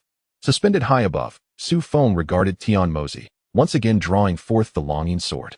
Simultaneously, he fervently hoped that this blade would not be rendered useless in the course of battle. As for the news of Tianmo's formidable physicality, it was thanks to his diligent studies at Jingwu that Su Feng had acquired such insight. His understanding of the Tianmo was rather scant, or rather, the human race had little documented, with only a half-page reference in the ancient texts of the Jingwu library. The Tianmo is a branch of the demon race. Should a member of their lineage reach the pinnacle of strength, all Tianmo within that lineage would undergo a qualitative transformation. Previously feeble bodies would become immensely powerful. Furthermore, those closely related to the supreme bloodline of the Tianmo could summon their kind across vast distances, wielding the might of the pinnacle. The Tianmo would become increasingly elusive and troublesome. Su Feng was uncertain if any Tianmo had indeed reached this so-called pinnacle. However, his cautious nature had allowed him to evade this attack from the outset. Indeed, caution was not without merit. Great transformation of the Tianmo. Tianmozi barked, his entire form beginning to dissipate into a spectral haze. In mere moments, he transformed entirely into a vast cloud of dark purple mist, seemingly suppressing the entirety of the surrounding space. Even without movement, the space around him was being eroded by this ominous vapor. Observing Su Feng's in action, Tianmozi continued his offensive. Devil's flames ignite. The mist instantly morphed into flames, surging towards Su Feng with the intent to incinerate. The temperature in the vicinity escalated rapidly, as if capable of boiling mountains and seas. This was a technique specifically designed to confront semi-saint warriors. To remain stationary would surely result in severe burns. This was no ordinary fire. Rather, it was a flame ignited by Tian Mozi's very essence, its heat terrifyingly intense. The saints watching this inferno inwardly lamented. They began to transmit thoughts to Su Feng. Evade quickly. This devil-s fire is not to be trifled with. Yet, Su Feng did not turn nor flinch. Instead, he opened his royal robe, gently flicking it a few times. Points of starlight emerged, coalescing into constellations that shielded Su Feng within their embrace. The semi-saints surrounding gasped at this sight. Starlight shield? Is that the celestial garment bestowed by the heavenly Tao? It can indeed summon the starlight for protection. This starlight shield could protect the favored of the heavenly Tao from all manner of elemental harm. It was unexpected that Tianzi possessed such a technique. This was precisely the countermeasure against the demon race. By employing this technique, Su Feng's odds of victory surged to over 50%. No wonder he dared to confront Tian Mozi alone. He had such a formidable support. With this advantage, defeating Tian Mozi would not be so simple after all. It appeared that he had indeed garnered the favor of the heavenly Tao in this realm. Chapter 89. Has Tian Mozi perished? Tian Mozi's vexation grew palpable. Many semi-saints among the human race could attain such divine favor. Yet, most only received items akin to tokens, artifacts with limited attack or defense capabilities. Truly, this was a rarity. The human race was indeed blessed with great fortune. However, would you merely act as a tortoise, resorting to evasion or relying on such divine artifacts for defense? Do not forget, our wager demands your triumph over me, not merely a stalemate. Most of Tian Mozi's methods would prove ineffectual against this celestial garment. Yet, it was still premature to exhaust his strength. Who begins a battle with reckless abandon? He needed to provoke Su Feng, to exhaust him before unleashing his full might. Oh, the art of provocation, is it? With the crimson longing sword gripped firmly in his hand, Su Feng stepped forward, traversing the void toward Tian Mozi. Though the spectators could not discern the expression in his eyes, the unyielding spirit emanating from Su Feng commanded admiration. If this was indeed a provocation, then let him have his way. However, should this sword descend, he may find it challenging to endure. Su Feng retorted, "You claim I lack the courage to strike. Yet I assert that you cannot withstand my blow. Come, let us see for ourselves. Your human race's fist cannot slay me, Tian Mozi," he proclaimed, exuding arrogance as if he regarded no semi-saint of the human race with any respect. Su Feng gradually raised the longing sword, internally chanting the supreme sword techniques. Below, the martial artists beheld the figures suspended in the sky. Even those unfamiliar with the two silhouettes could recognize the otherworldly figure among them. Was this not a member of the demon race? How could they be engaged in combat with a semi-saint of the human race? Moreover, a one-on-one duel? Had the upper-level battle not ceased? Xianxia's team likewise halted, gazing upward at the figures in the sky, murmuring, "Is this Tianzi, dressed in royal robes? He indeed appears majestic." Xianxian also raised his gaze to the heavens. His mental prowess rivaled that of Xianxia, if not surpassing it. Thus, he perceived with greater clarity. This Tianzi was indeed strikingly formidable. Yet how did this figure resemble Su Feng so closely? Having lived alongside Su Feng for over a decade, Xianxian was acutely aware of his brother's essence. A mere glance led him to ponder. Had his good brother ascended to sainthood? Contemplating this, Xianxian shook his head, dismissing the thought. How could this be? Su Feng was engrossed in his studies at Jingwu. How could he possibly appear in the southern wilderness? Moreover, what rank was Su Feng? How could he be a semi-saint? Above, Tian Mozi frowned slightly at the sight of the longing sword in Su Feng's hand, sensing an ominous portent. Did the demon race share such a profound connection with the Azure Dragon? His ancestors had encountered their canine deity, the Azure Dragon. Now he faced the legacy of the Azure Dragon himself? What a ridiculous twist of fate. Yet, Tian Mozi could not afford to underestimate the longing sword, for its unparalleled might had instilled considerable dread within the demon race. Should Su Feng have truly acquired the true teachings of the Azure Dragon, he might indeed be unable to withstand such an onslaught. Are you certain you wish to employ that technique? I am aware of its shortcomings. Should you fail to slay me after its execution, it would be easier for me to extinguish your life than to kill a mere chicken. Tian Mozi threatened. He had recognized Su Feng's extraordinary potential. Unless absolutely necessary, he would prefer not to allow Su Feng to unleash that technique. It was a life-or-death maneuver. Then, do you dare to gamble? Su Feng inquired, a smile gracing his lips. This Tian Mozi was quite intriguing. The moment he beheld the longing sword, his countenance shifted, the earlier air of nonchalance evaporating entirely. Indeed, This was rather amusing. I, the Celestial Demon Clan, have never harbored any fear towards your human race.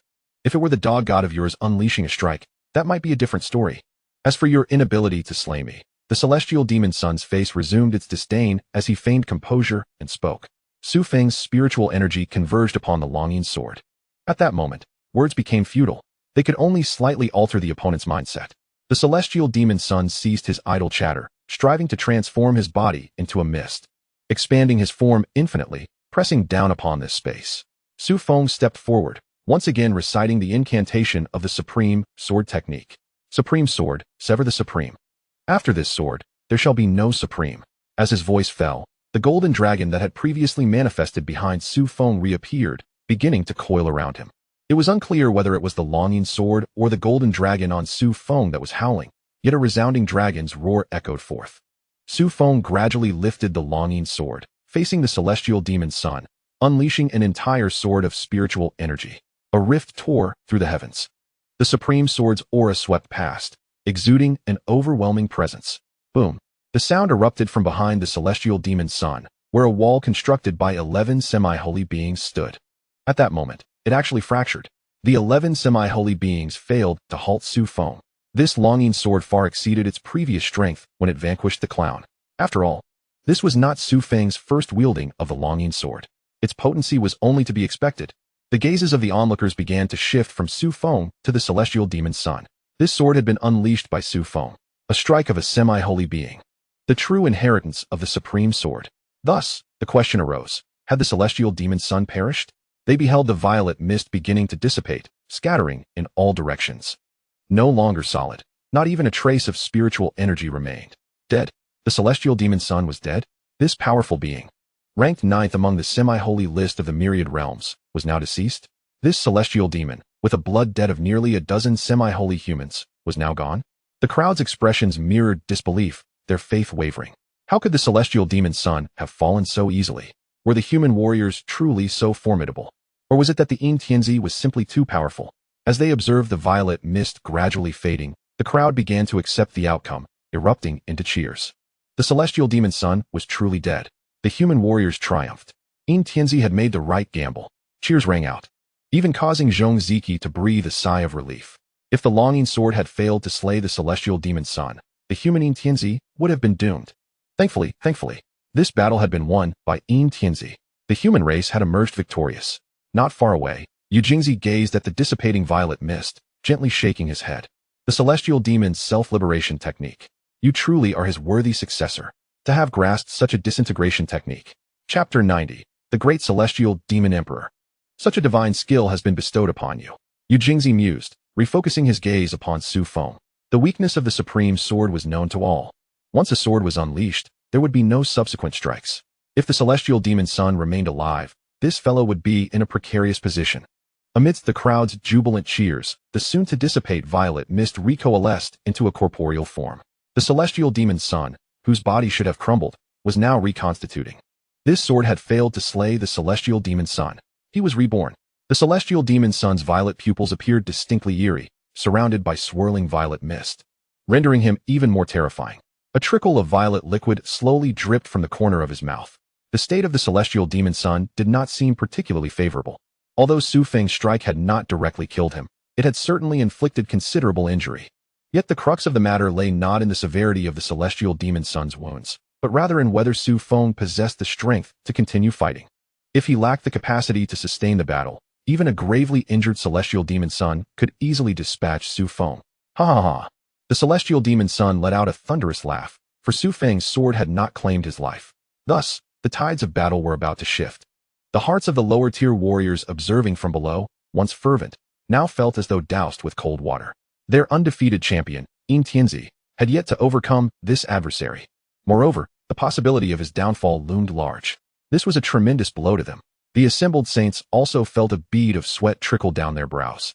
They understood Su Feng's might. They were equally aware of the sheer power behind this strike.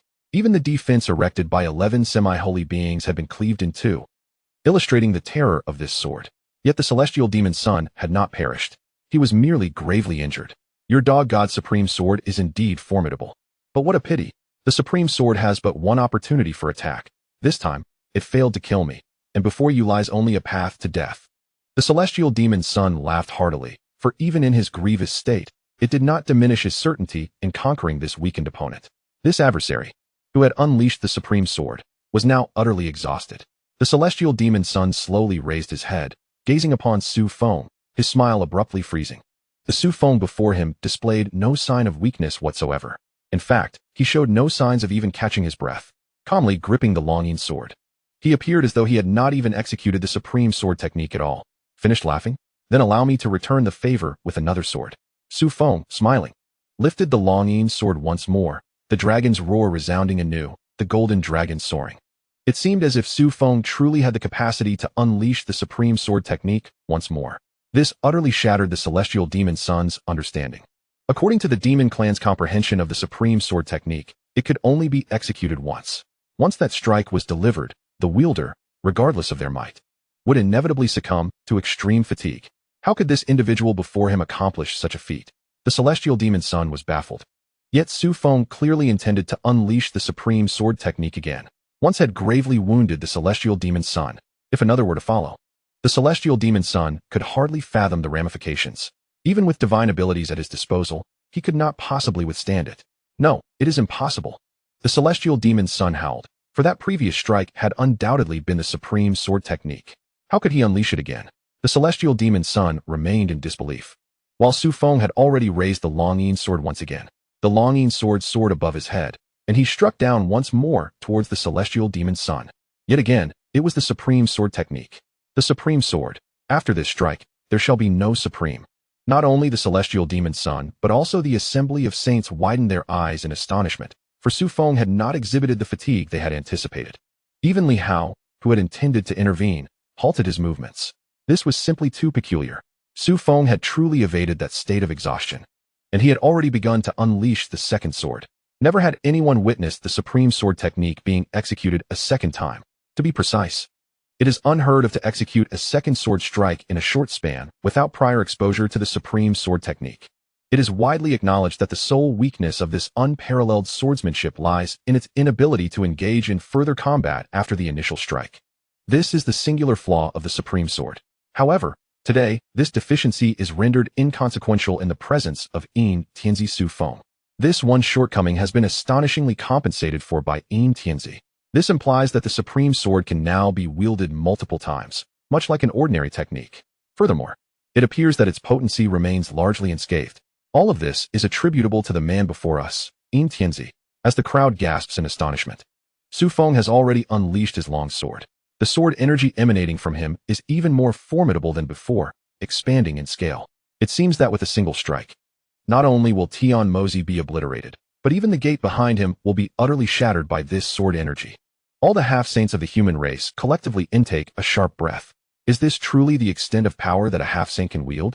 At this moment, Su Feng's eyes gleam with a golden hue, as if a divine presence has descended, poised to judge Tian Mozi. The holy sword descends slowly, and Tian Mozi's eyes widen, filled with a mix of despair and fury. He had initially thought Su Feng to be an easy target, only to be taken aback by the eruption of such formidable prowess. This strike is undeniably more powerful than the last. There is no way Tian Mozi can withstand such a terrifying attack. With a deafening roar, Tian Mozi summons the demonic core within him once more, positioning it defensively before himself. Upon witnessing this, Li Hao is filled with frustration. If Su Feng's strike were to land, that demonic core would surely shatter. In such a case, the origins of both half-saints would be left in ruin. Yet, if Su Feng were to retract his sword, who could predict whether he would still have the capacity to unleash a third strike? This is a dire predicament.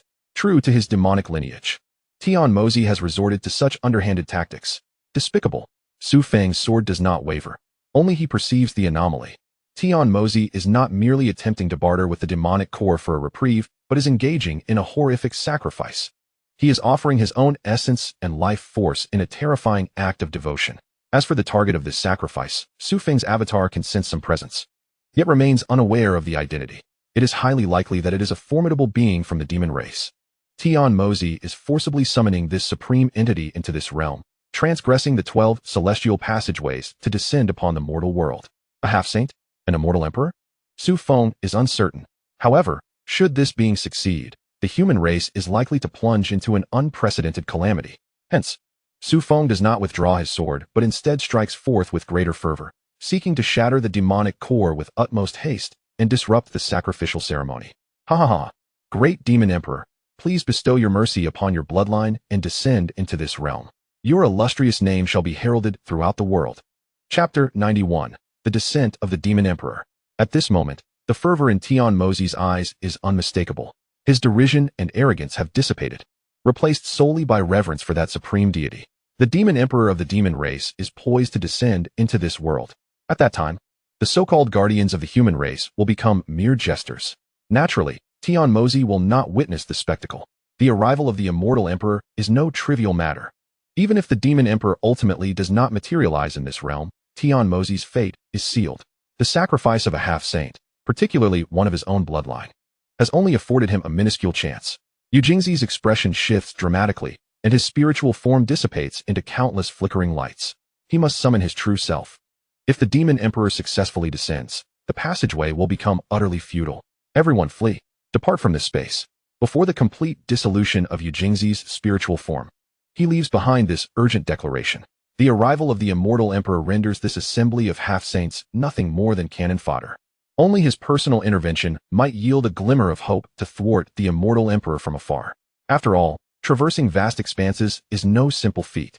Before the saints can comprehend the situation, a colossal purple apparition materializes in the sky. This apparition is immense, clad in armor, its visage grotesque, resembling a magnified version of Tian Mozi. The figure approaches the assembly of saints, its gaze filled with disdain, seemingly disregarding the presence of these half-saints. Even Tian Mozi, who summoned it, is merely given a cursory glance, devoid of any semblance of respect. Only upon noticing the dissipating form of Yujingzi does it speak with slight attention. Was it you who intervened? For my descendant to summon me at any cost. The dissipating spiritual form of Yujingzi, of course, offers no reply. The Demon Emperor is well aware of this and does not press for a response. Regardless, he will soon encounter Yujingzi once more. The snake gate lies at a considerable distance, yet with the prowess of the snake god Yujingzi, he can arrive here within 3 minutes. If the Demon Emperor were to arrive within that time frame, tearing apart the entire southern wilderness would be a mere trifle. Regrettably, despite Tian Mozi's sacrifice of life, he has still failed to fully summon the Demon Emperor. The body of the dog god Wulong has played a significant role, effectively barring the Demon Emperor's corporeal form, allowing only a fragment of its soul to arrive. More accurately, it is merely an immensely powerful essence apparition, entirely lacking physical presence. Yet this apparition possesses power that transcends that of mere saints. It has reached the half-immortal realm, nearly equivalent to the dog god Wulong and the snake god Yujingzi. Should the snake god not hasten here, none in the southern wilderness could contend with it. At the snake gate, the ever-sitting figure of the snake god Yujingzi suddenly opens his eyes. He gazes in the direction of the dog gate and moves his form. An anomaly befalls the dog gate. However, as he stirs, the snake gate emits an ominous sound, compelling him to resume his seated position. Yujingzi, are you certain you wish to abandon this long-guarded snake gate to aid the dog gate? If you do, we will show no mercy. These vermin, Yujingzi, sensing the terrifying auras emanating from beyond the snake gate, is engulfed in fury. These creatures, who were supposed to be in slumber, have now all emerged. Had only 1 or 2 appeared, Yujingzi might have considered neglecting the snake gate momentarily to thwart the descent of the Demon Emperor before returning to guard it. There would have been ample time. However, the appearance of 5 repugnant entities complicates matters significantly. If he does not defend the snake gate, it could be breached in mere minutes. The situation at the snake gate would be far worse than here. Without a moment's contemplation, Yujingzi rises, once more fixing his gaze upon the snake gate. The snake gate responds in kind. Yujingzi, do you truly intend to forsake this long-cherished guard of the snake gate to proceed to the dog gate for assistance? Just 1 minute after your departure, we shall breach your snake gate. The figures at the snake gate, seemingly concerned that Yujingzi might falter in his decision, issue a warning. Yet this very warning strengthens Yujingzi's resolve to approach the snake gate. His hand itches for a fight. At the rabbit gate, a figure, sensing the thrill of battle, leaps forward a few paces. However, a voice emanated from the door suspended behind her. Little rabbit, do you wish to assist at the serpent gate? No. That's not it. I have no intention of helping. Not at the dog gate either. You should remain here. Such voices continued to echo from beyond the door. The petite figure was forcibly held in place. Do not fret. Yujingzi can handle 5 opponents without issue. He will be fine. What you should truly concern yourselves with is the dog gate. Although the Demon Emperor is merely a phantom, He has reached the semi-divine realm. Do you humans possess any other semi-divine beings? Of course we do. The diminutive figure pouted defiantly. You shall see. Just wait and witness. The 12 gates of Huaxia were embroiled in battles of varying intensities, with more than half erupting in conflict. The level of danger was alarming. This moment was arguably the most perilous in a century for Huaxia. Most of the Zodiac Guardians had engaged in combat, except for the Dog Gate. The presence of the Demon Emperor loomed ominously in the sky. Strangely, he refrained from attacking the semi-saint level warriors in the air. Nor did he strike at the mid to low-tier martial artists below. Instead, he simply stood there, conversing with Su Feng. You are the one who defeated the Demon Prince, aren't you? The Supreme Sword technique is indeed formidable. In my time, I nearly perished under its blade. However, relying solely on this technique, you surely cannot triumph over him. Can you? This swordsmanship does not particularly restrain my demon clan. The Demon Emperor's voice was arrogant and cold, each word sounding more like an accusation than an inquiry. This Supreme Sword technique ought not to be capable of slaying my kin. You must possess other means. Su Feng regarded the unmoving figure before him, raising his head, his aura matching that of the Demon Emperor. The reason you have yet to strike against us is that you are amassing power to summon your true self. Is it not? Your objective has remained unchanged. It has simply shifted from summoning the Demon Prince to summoning yourself. The semi-saint Demon Prince, having burned his life force without success, would now be replaced by the semi-divine phantom to summon your true form. A clever strategy indeed. Su Feng's words piqued the Demon Emperor's interest, and he responded with a hint of intrigue. Indeed, you have discerned this step. Do you possess some understanding of my demon clan? Nevertheless, even with your knowledge, it matters not. As a semi-saint, even if you uncover this truth, you cannot halt my phantom. Chapter 92, The Hidden Immortal. The Demon Emperor's proclamation echoed harshly in Su Feng's ears. Before leaving, Xianxia had called for the saints to disperse. The saints were not foolish. Upon witnessing this semi-divine phantom, they recognized it as an insurmountable threat. Thus, only Su Feng remained in place. While the others had long since scattered, though not entirely departed, now a considerable distance from the Dog Gate. If you cannot defeat me, you call for help? Is it reasonable to summon aid? Su Feng rubbed his uncomfortable ear. Then I shall call for help as well. Su Feng's declaration elicited a chuckle from the Demon Emperor's phantom. His arrival was palpable to all semi-divine beings. At this moment, every gate would endure varying degrees of assault. The entirety of Huaxia, indeed the entire Blue Star, was engulfed in chaos. Su Feng wishes to summon aid. Who could he possibly call? Very well, call for help. I, too, am curious to see what kind of allies a mere semi-saint can summon. Moreover, I wish to see the foundation of your Huaxia. The Demon Emperor's tone was calm. Having battled against humanity for millennia, he was well aware of their resources, merely the 12 gates and some sex-forbidden zones. Now, all gates were restricted. The sex? Naturally. There were those who would seek to constrain them. Such an opportunity had been long anticipated by the myriad races. Now that it had finally arrived, the various clans would act decisively.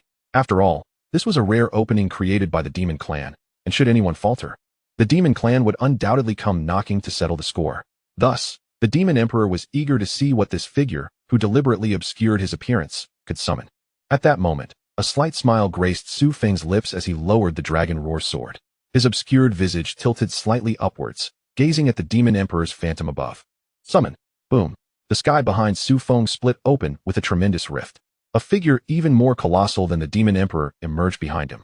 The true body has arrived. At the Serpent Gate, Xianxia, who had been fending off 5 opponents, no longer bore his previous nonchalance. He paused, a smile breaking across his face. It seems your opportunity is shattered. Huaxia indeed conceals a hidden immortal. He sensed a terrifying presence that unmistakably belonged to a human. Likely one of the hidden immortals associated with the rat god. This rat god harbored grand ambitions. However, Xianxia had no time to investigate the situation further. His own circumstances at the Serpent Gate were far from optimistic, especially with 5 immortals opposing him. At the Rabbit Gate, a small figure clapped her hands in delight. Wow! Someone has taken action. How wonderful! Indeed, I did not expect that Huaxia's foundation was so profoundly deep. The Demon Emperor's calculations have completely fallen through. A resonant voice echoed from behind the Rabbit Gate. Yet, he too did not allow the petite figure to depart, continuing to keep her tethered to this spot. This was to ensure that no issues arose at the Rabbit Gate. The small figure, unfazed, simply pouted before darting towards the palace behind her. Should anyone appear at the Dog Gate, her presence would no longer be required. Time to play again. At the Dog Gate, the Demon Emperor's phantom, who had been summoning his true self, suddenly paused, redirecting his gaze towards Su Feng. He then looked back at the colossal figure behind Su Feng, and spoke in a deep voice. I see. No wonder you, a semi-saint, can repeatedly wield the supreme sword technique. It turns out you are merely a projection eternally connected to your true self. No wonder your spiritual energy never depletes. His voice was grand, yet only Su Feng could comprehend it. Now that his true form had personally arrived, it was imperative to seal the surrounding space at once. Su Feng's projection stood still, unwavering. His true body mirrored this stance, gazing at the Demon Emperor with a smile as he spoke. What do you think of the allies I summoned? However, since my allies have arrived, your continued summoning of your true self seems to imply a lack of regard for me, does it not? With your true self present, do you believe you can easily eliminate me? The celestial Demon Emperor hesitated for a moment, letting out a deep sigh, contemplating a complete relinquishment. This mere shadow of a semi-immortal had only just attained the level of an immortal, and against Su Feng's true form, it stood no chance whatsoever. Moreover, even if the true body were to arrive, it might not be Su Feng's match. After all, Su Feng's avatar was already formidable. Wait a moment. Are you truly so eager to concede? Su Feng observed the shadow of the celestial Demon Emperor with keen interest. Noticing its inclination to abandon the attempt, he promptly interjected. I possess a crafting manual. If you translate it for me, I could summon your true form. How about that? Those who reach our level inherently bear a confidence of inevitable victory. You must understand, I would not deceive you regarding such matters. The celestial Demon Emperor paused. Crafting manual? Translation?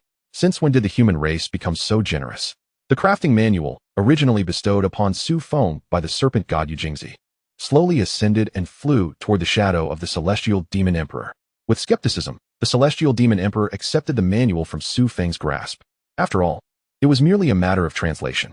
Even if the celestial Demon Emperor chose not to translate it, Su Feng could easily find a demon from the myriad realms in the future and translate it himself. At this juncture, the celestial Demon Emperor had no choice but to place his trust in Su Feng. Even if the summoning ultimately failed, it would not be a loss for him. The Soul Banner? Indeed, that belongs to the demon race, but it is not of our celestial demon tribe. It belongs to the evil demon clan. There are portions of the content I do not comprehend, but I can provide you with the crafting materials. As he spoke, the shadow of the celestial Demon Emperor muttered a few words, sending a beam of light back towards Su Feng.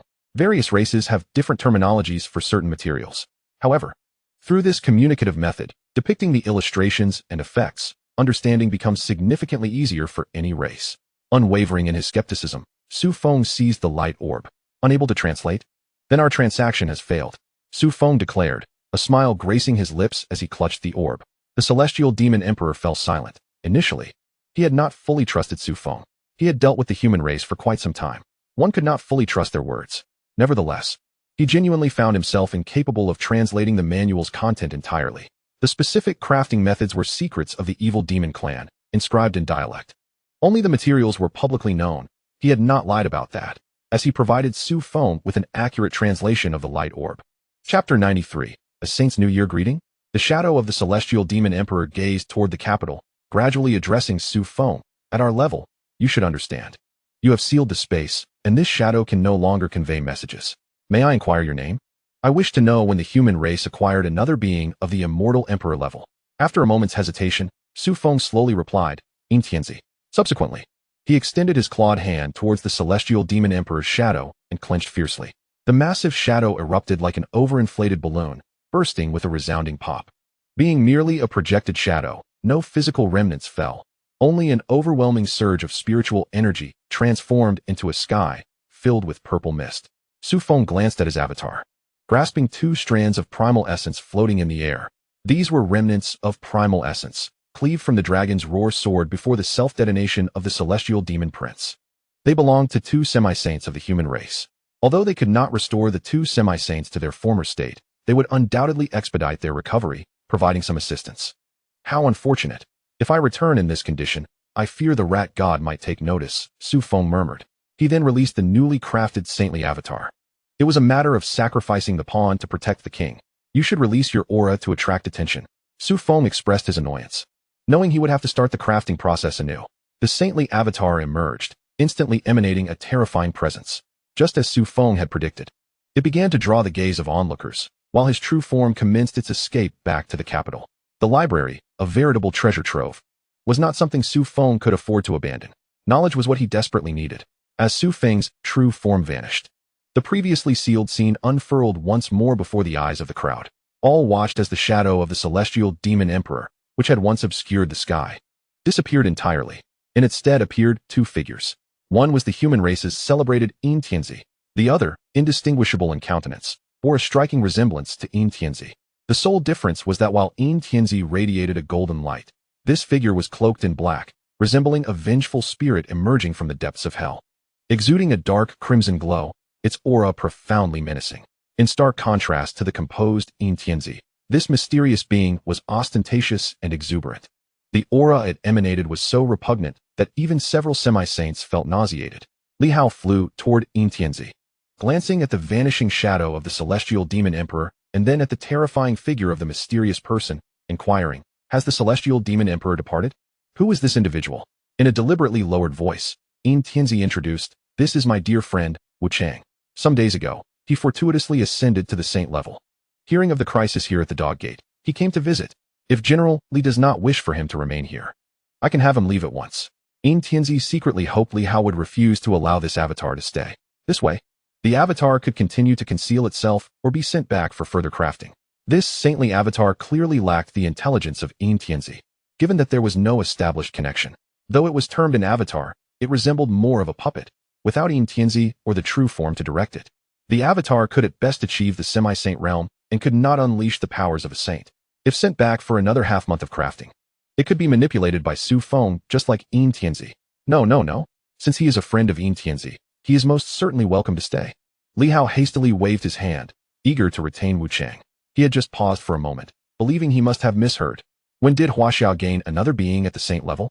This was entirely unheard of.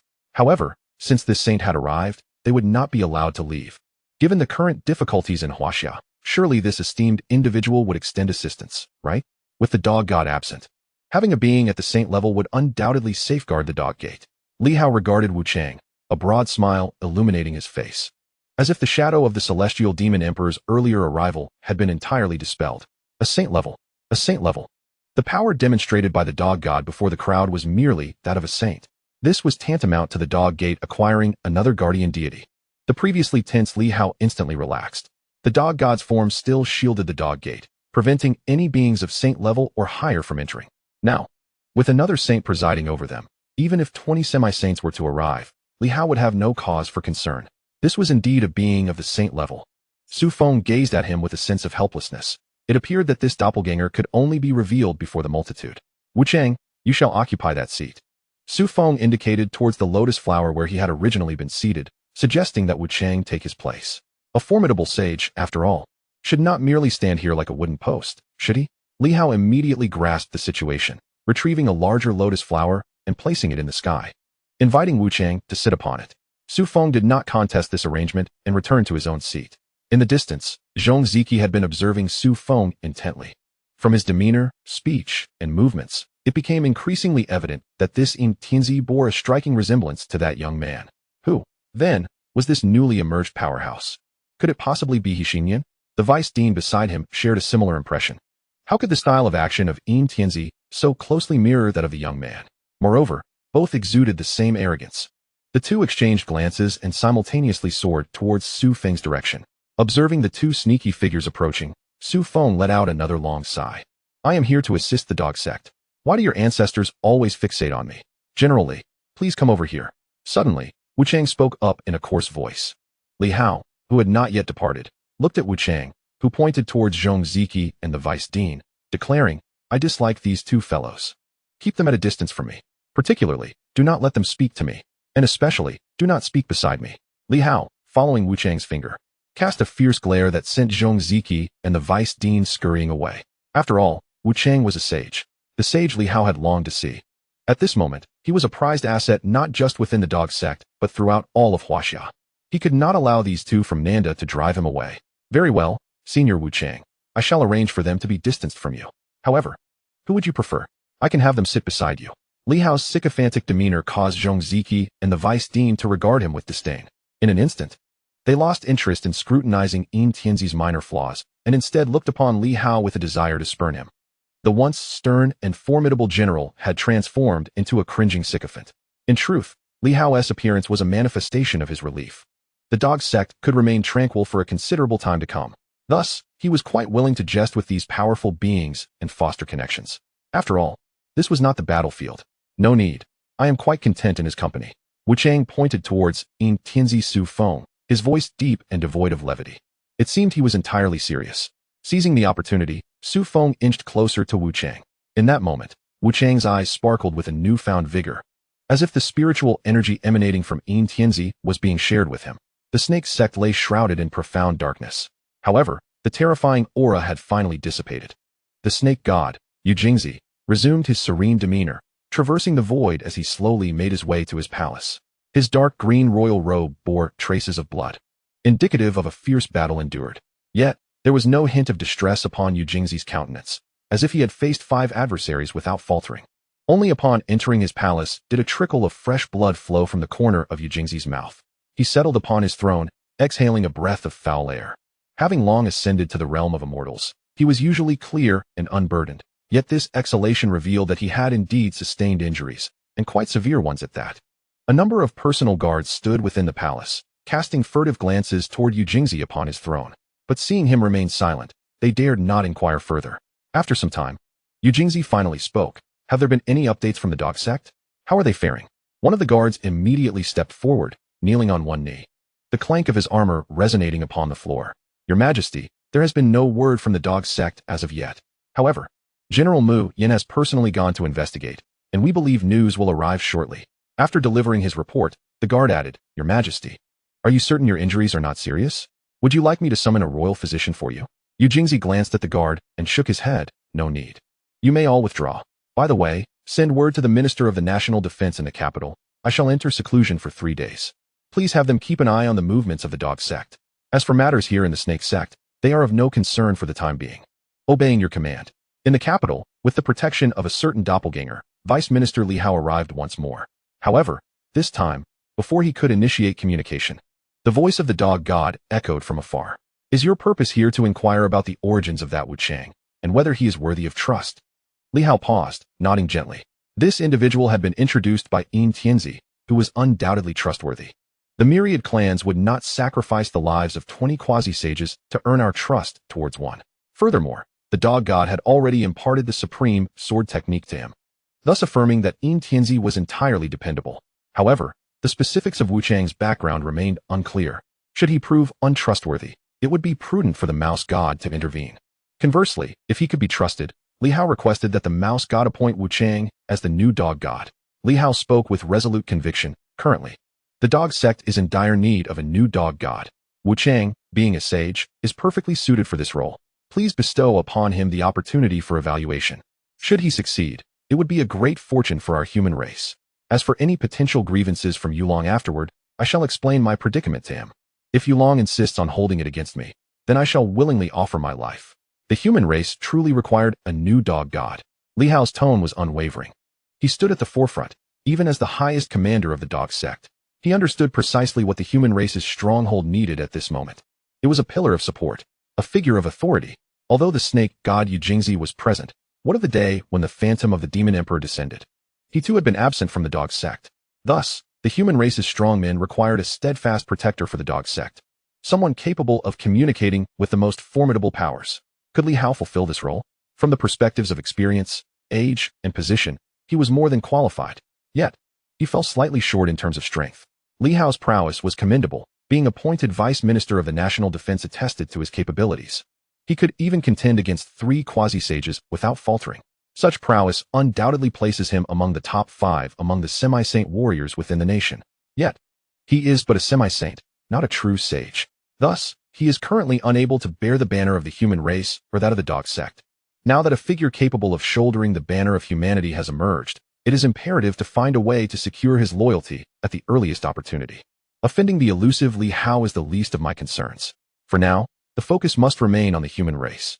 The candidate you recommended, Wu Chang, is, for the time being, unsuitable. The voice of the rat god resounded, akin to a frigid deluge poured over Li Hao's head, extinguishing his initial fervor. If Wu Chang is deemed inadequate by the rat god, it strongly suggests that this individual is likely problematic. Li Hao, who had once placed his hopes on Wu Chang, now felt a chill run down his spine. If a sage is flawed, retaining him within the dog sect would be akin to harboring a massive ticking time bomb. Moreover, It is a bomb that could detonate at any moment. While I do not harbor distrust, it is clear that the one destined for divinity is another. Wu Chang's identity can be trusted completely. However, he is far from reaching the pinnacle of ascending to the divine status of our Huaxia. If someone has indeed achieved that status but prefers to remain concealed, then let it be for now. The voice of the rat god alleviated Li Hao's anxieties considerably. Wu Chang can be trusted. Is there another destined for divinity? Rat god, could it be that our Huaxia possesses an even deeper reservoir of heritage? Li Hao, perplexed, relayed the information. Do you think Wu Chang simply materialized from thin air? Setting aside Wu Chang, there remain several venerable sects within Huaxia that have been in seclusion for quite some time. Chapter 95. Where lies the Forbidden Zone? Setting aside Wu Chang, there are indeed a few genuine ancient sects within Huaxia that have been in retreat for many years. It is time to summon them forth. The voice of the rat god was prolonged. Li Hao felt as though a gentle breeze had just brushed by him. His long-standing ailments seemed to have improved somewhat. Very well, the dog sect still requires your presence. Return to your post. Command lies entirely in your hands. As for Wu Chang, when needed, he shall undoubtedly lend his strength. 3 days later, a new stranger appeared within the dog sect. To everyone's astonishment, it was an entity of terrifying power at the sage level. This individual donned an exquisitely retro ensemble, a robe of golden hues that flowed elegantly, the long sleeves ample enough to conceal her delicate arms. Her cinched waist accentuated her already slender figure. As she stepped forward, the silver tassels atop her head began to sway with the breeze, producing a melodious chime. All eyes were drawn to her. With an impassive expression, her breathtaking visage captivated all.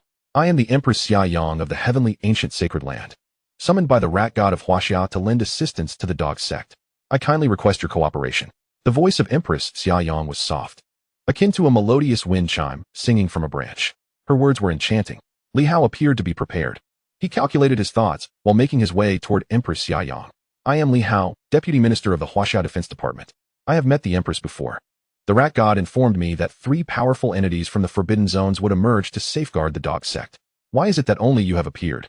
Empress Xia Yang regarded Li Hao, her pearly teeth parting as her bright eyes blinked twice before she spoke slowly. Another will soon arrive from the heavenly bright sacred land to join us at the snake sect. As for the third, she suddenly gazed toward a distant cloud. The Lord of the Hidden Cloud's sacred land has already made his appearance. However, he has yet to reveal himself before the crowd. I suspect there are concerns at play. Just as Empress Xia Yang's words came to a close, a voice emanated from the distant cloud. It is merely a group of semi-saint level foreign entities. And do you think it necessary to summon the powerful beings from our 3 sacred lands to make an appearance? I believe he may be underestimating the strength of our hidden forbidden zone. Before the Lord of Hidden Cloud had even shown himself, he was already casting aspersions on one of the deities of the human race, the rat god. Such a display of disrespect is intolerable. The expression of Empress Xia Yang shifted slightly.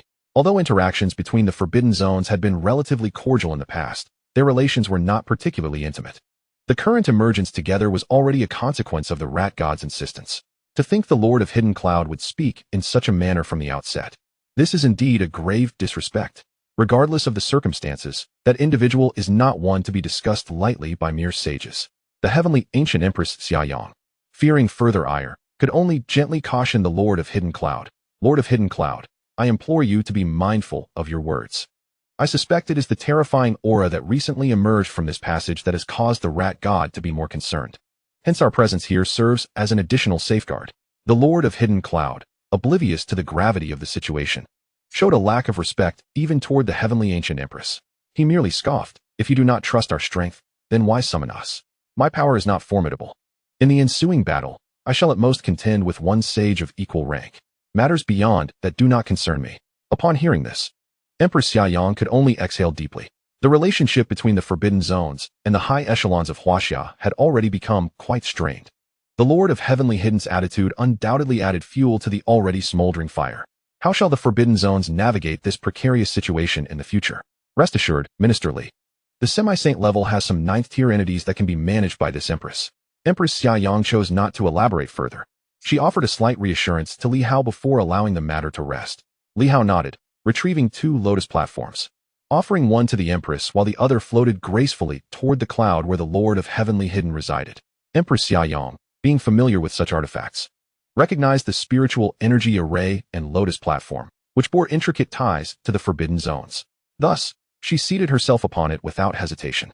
However, When the other lotus platform approached the cloud of the Lord of Heavenly Hidden, it was gently pushed aside, showing him no regard whatsoever. Li Hao gazed at this sage, feeling increasingly helpless. This lord did not seem particularly amiable. In a critical moment, he might not be easily swayed. Such combat prowess would be better off absent. Nevertheless, Li Hao found solace in the fact that at least the heavenly ancient empress appeared far more approachable. For now, let it be regarded as having the assistance of a single sage. Yet, the depths of the forbidden zones are indeed profound. Originally, Huaxia had encountered a dearth of sage-level entities, but from within the forbidden zones, 3 have emerged all at once. This significantly compensates for the deficiencies of the dog sect. Of course, much credit is due to the rat god. Li Hao could assure that if he were to seek aid from the forbidden zones himself, he might very well end up kneeling in vain without securing a single sage. The Empress took hold of the lotus platform, gracefully navigating toward Su Feng's direction. In this direction, she sensed a powerful sage along with a semi-saint who was perilously close to sage level. This contradicted what the rat god had conveyed prior to their emergence, which stated that there were no sage-level beings among the human race. If that is the case, then who might this individual be? Li Hao watched as the Empress's lotus platform floated toward Wu Chang, his expression changing swiftly as he hurried forward, exclaiming, "Empress, esteemed elder. That Wu Chang does not favor the approach of strangers. Would you consider relocating? How about taking a seat on my side? It's perfectly situated at the heart of the Grand Formation." Upon hearing this, Empress Xiaoyang turned her head slightly to glance at Li Hao, and the lotus platform beneath her gradually came to a halt. The name Wu Chang is rather peculiar, I assent it. Does he have an aversion to interacting with strangers? What an odd personality indeed. No matter, please invite the Celestial Empress to come over. Wu Chang's rugged voice resonated, allowing Li Hao to relax slightly. As it happens, I too wish to discuss some secrets of the Forbidden Zones with the Empress. I have yet to set foot in the Forbidden Zones myself. Wu Chang's words prompted a nod from Empress Xiaoyang, her exquisitely beautiful brows arching and then furrowing in quick succession. A Sage Realm individual has never ventured into the Forbidden Zones? Could it be that he truly forged this path on his own? Or has he acquired a legacy from beyond the Forbidden Zones? After a brief moment of hesitation, Empress Xiaoyang descended beside the ominous sovereign Su Feng. Besides her keen interest in Wu Chang, she also held a considerable curiosity regarding Su Feng. This fellow carries an aura that resonates with the sect. Could he perhaps be the future inheritor of this dog sect? Once seated, Wu Chang promptly inquired, "Where is the Forbidden Zone?" Chapter 96, The Foundation of the Celestial Ancient Holy Land. Where is the Forbidden Zone? Wu Chang's bluntness caught Empress Xiaoyang somewhat off guard. Such delicate matters are known by quite a few within the upper echelons of Huaxia. Yet, Wu Chang's audaciously direct question astonished her. This could certainly be classified as a secret. No, the Forbidden Zone is an overarching concept, not a representation of our connection. The Tianming Holy Land is likely located along the eastern coastal regions, while the Tianyin Holy Land appears to be nestled among mountains in the south. More accurately, our current location is no longer within Huaxia. At most, the entrance and exit are established in Huaxia. Empress Xiaoyang elaborated, her lips parting gracefully, fearful that Wu Chang might not comprehend, hence she opted for plain language. "Oh, you have independently opened an alternate space." Indeed, however, compared to the spaces opened during combat, the realm we inhabit is far more stable and abundant in spiritual energy. The Empress nodded, reflecting on the passage of over a millennium, during which the formidable beings of the outside world have finally ceased to be utterly foolish. It is said that when the previous Empress emerged, a human powerhouse pursued her for techniques, threatening to kill her otherwise. Ultimately, that powerhouse was left half dead by the Empress. Had it not been for the mercy of the mouse god, he would have long been cast into the sea to feed the fish. Why then do you still lend your strength to Huaxia? Su Feng queried, somewhat perplexed. Logically, these powerful beings have remained in seclusion for years, even losing their sense of belonging to Huaxia. Why would they emerge to assist Huaxia in repelling foreign invaders? They have no need to dwell within Huaxia. Even with the incursion of foreign tribes, they would not suffer any detriment, would they? In truth, we are also a part of Huaxia. The Empress felt a sudden urge to retract her earlier thoughts. This human powerhouse is as foolish as that one from a millennium ago. How can such questions even be posed? We are merely descendants of certain powerful beings. We are not a separate race. Take the celestial ancient Holy Land, for instance. It was originally a dynasty of Huaxia. Later, due to the ravages of war, our ancestors relocated some of our kin to what is now the Holy Land to preserve our bloodline. After millennia of development, the celestial ancient Holy Land took form as it is today. Now that foreign tribes are invading, it is only natural for us to lend a hand. The Empress subtly shifted her lotus seat further away. If Wu Chang continued to pose such rudimentary questions, she would have to change her position. In reality, Su Feng was not deliberately feigning ignorance. Rather, he had encountered scant information regarding the forbidden zones in the library. Most of it was merely a cursory mention. It was generally stated that the forbidden zones are a unique existence, untouched by the transitions of dynasties or the incursions of foreign tribes. While Empress Xiaoyang had divulged the approximate locations of the two holy lands, locating an entrance would likely take a lifetime of effort. They might even sever the entrance forcibly, all to preserve their own existence. Are there powerful beings comparable to the mouse god within the forbidden zones? Wu Chang inquired once more. The Empress immediately shifted her lotus seat further away. Such sensitive inquiries cannot be asked so casually. It is akin to inquiring about the wealth within one's home or the presence of bodyguards. How rude indeed. Observing the Empress's intent to leave, Su Feng, the ominous sovereign, promptly extended his hand to grasp hers. Senior Xiaoyang, please don't depart. I am thoroughly engrossed in the conversation. Empress Xiaoyang glared at Su Feng, who had so brazenly seized her jade arm, feeling a surge of indignation. It is no wonder that the powerful beings of the forbidden zones prefer to remain hidden. It appears that the formidable beings of the outside world are so discourteous. Release me. The Empress forcefully swatted Su Feng's hand away, about to express her anger when she suddenly caught sight of the twinkling stars adorning his royal robe. The starry robe of Moon's embrace. How could you possibly have obtained such high praise? The insights of a being from the forbidden zones surely exceed those of ordinary powerful beings. The name of this heavenly attire was on the tip of Empress Xiaoyang's tongue. The starry robe of Moon's embrace. Well, I was suddenly recognized by the heavenly Tao. There was nothing I could do, Su Feng stated, not overly modest. What? This is not merely a simple acknowledgement by the heavenly Tao. The Empress playfully interrupted Su Feng's words, her tone lightening. You do know that the starry robe of Moon's embrace possesses some peculiar effects, right? Such as being impervious to water and fire? Oh, never mind. I'll send you an ancient tome another day, detailing the specific applications of the starry robe of Moon's embrace. The anger that had previously adorned the Empress's face had vanished, replaced by concern that Su Feng might squander the robe's formidable powers. Glancing at Wu Chang, she sighed deeply and began. The strength of the mouse god of Huaxia does not lie solely in combat. Within the forbidden zones, I fear no one can truly contend with the current might of Huaxia. However, as for the powerful beings, each faction certainly possesses some depth. Take the aforementioned Tianyin Holy Master, for instance. As the Empress spoke, she employed a peculiar force to shroud the conversation between the two, ensuring they were not overheard. Wu Chang had already taken precautions before speaking. Now, besides the three of them, no one else could hear their exchange. The Tianyin Holy Land indeed possesses some foundation. It is likely that there is still an ancient ancestor alive on their side, although he may have long entered a state of closed-door cultivation. It would not be an issue for him to strike out once more before completely passing away. The Empress spoke with a hint of trepidation.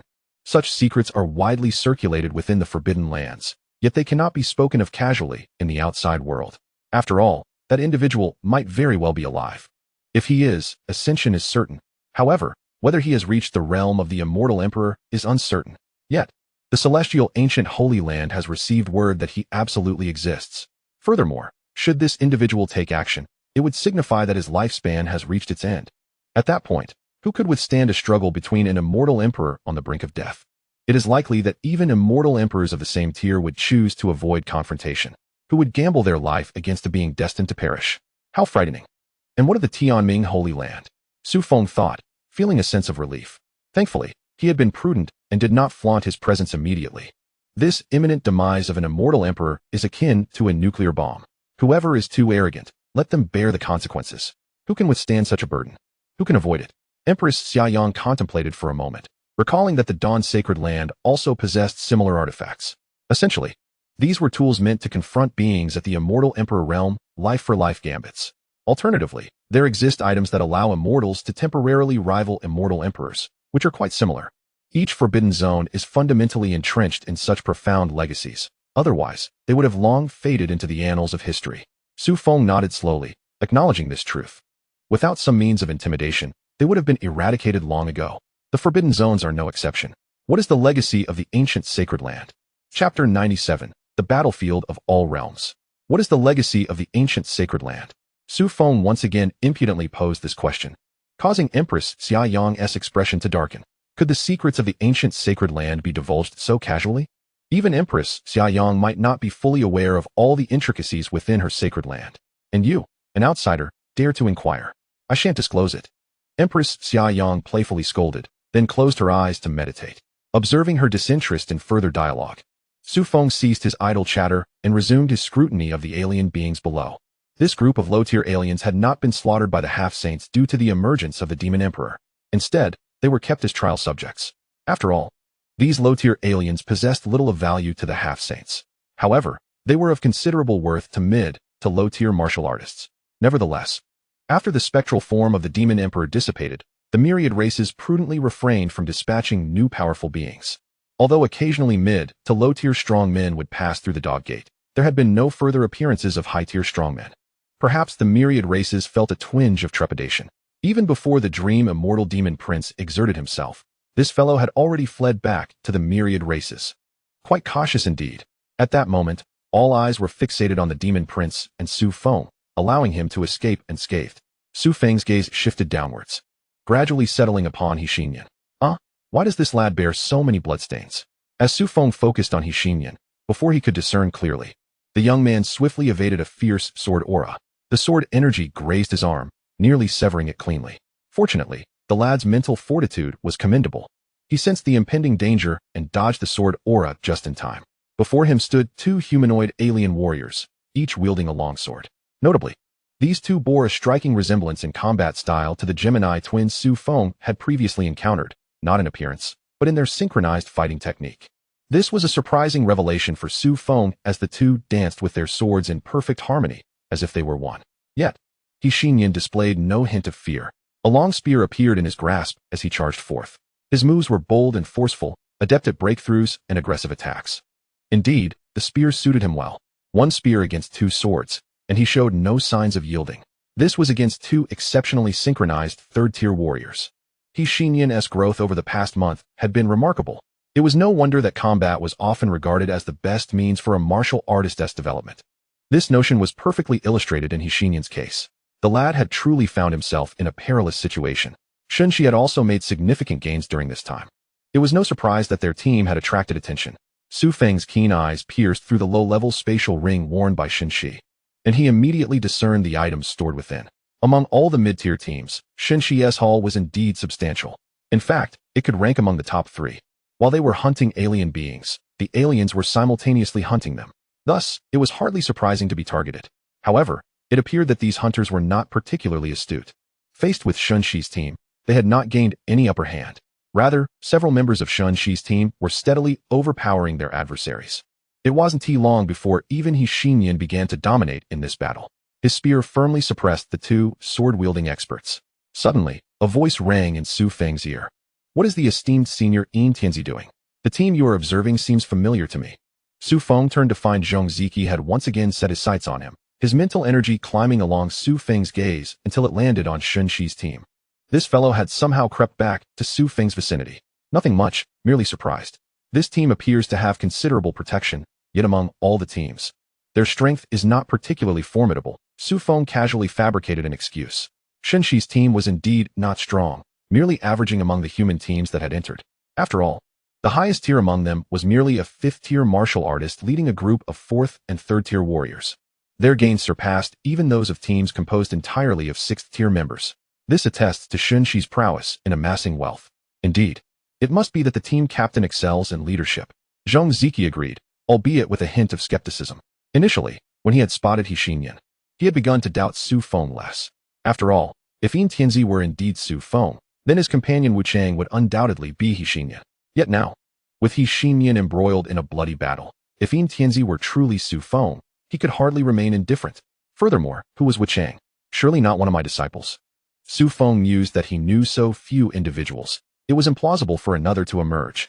Looking at Zhong Ziki's expression, Su Feng could only helplessly retract his gaze. In any case, the lad would not perish. He still bore the protective restrictions set in Jiangxing. If all else fails, he could simply summon his true form for assistance. However, Zhong Ziki was indeed quite the nuisance. Whenever there was no combat, this fellow fixated his gaze upon Su Feng. He even neglected his training. Had it not been for Wu Chang and the Empress setting up restrictions to prevent eavesdropping, this fellow might have tried to creep closer to listen.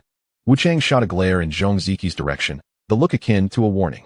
Reluctantly, Zhong Ziki diverted his gaze and withdrew his mental energy. Although Yin Tianzi's demeanor was amiable, This Wuchang fellow had consistently displayed a lackluster attitude. Zhong Ziki was unwilling to offend him.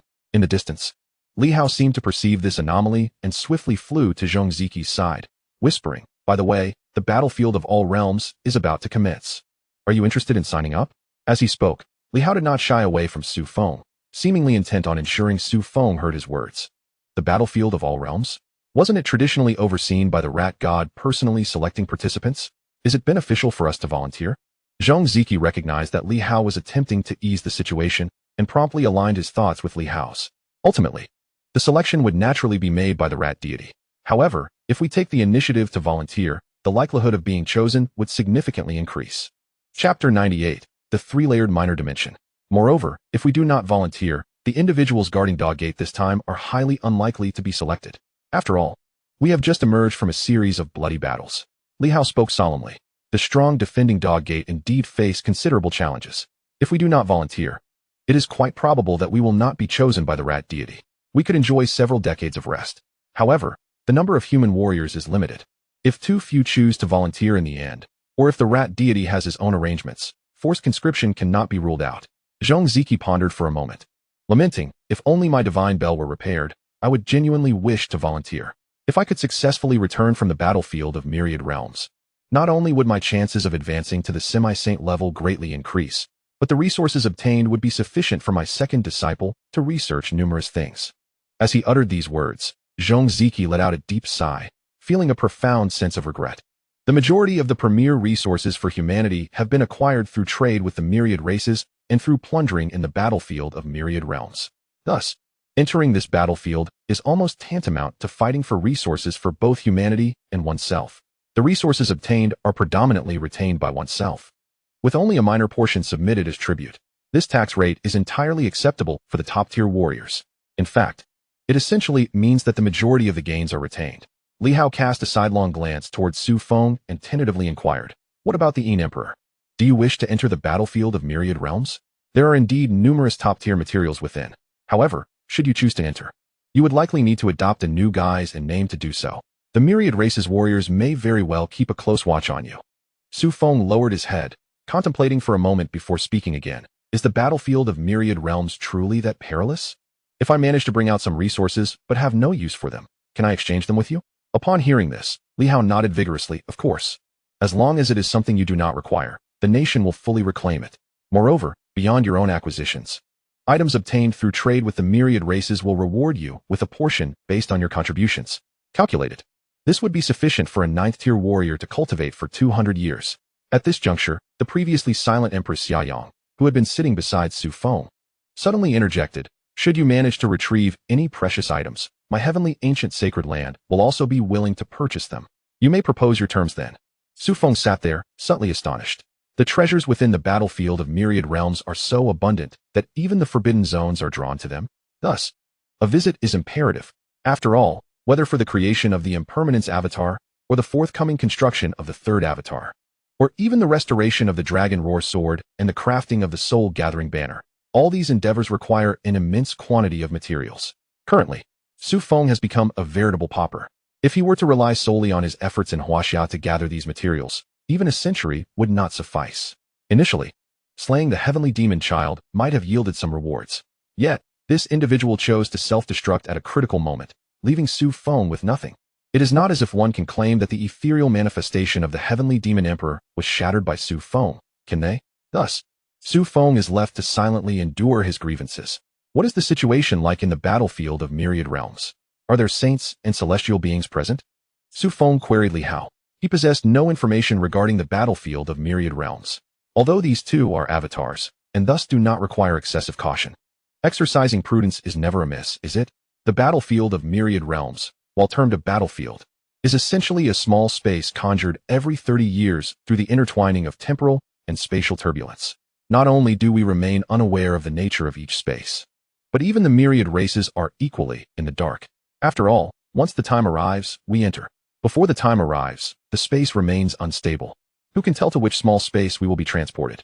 Li Hao patiently elucidated. Generally speaking, the battlefield of myriad realms is divided into 3 small spaces, or what one might call 3 layers of minor dimensions. The first layer is for mid to low-tier warriors, provided their talents are sufficient. They can achieve considerable gains in this layer. They may even be able to extract treasures unseen by many strong warriors. The second layer is where high-tier warriors engage in combat. The stability of this space is relatively enhanced. It can accommodate battles, skirmishes, and explorations among 7th to 9th tier warriors. The third layer is naturally for those at the semi-saint level.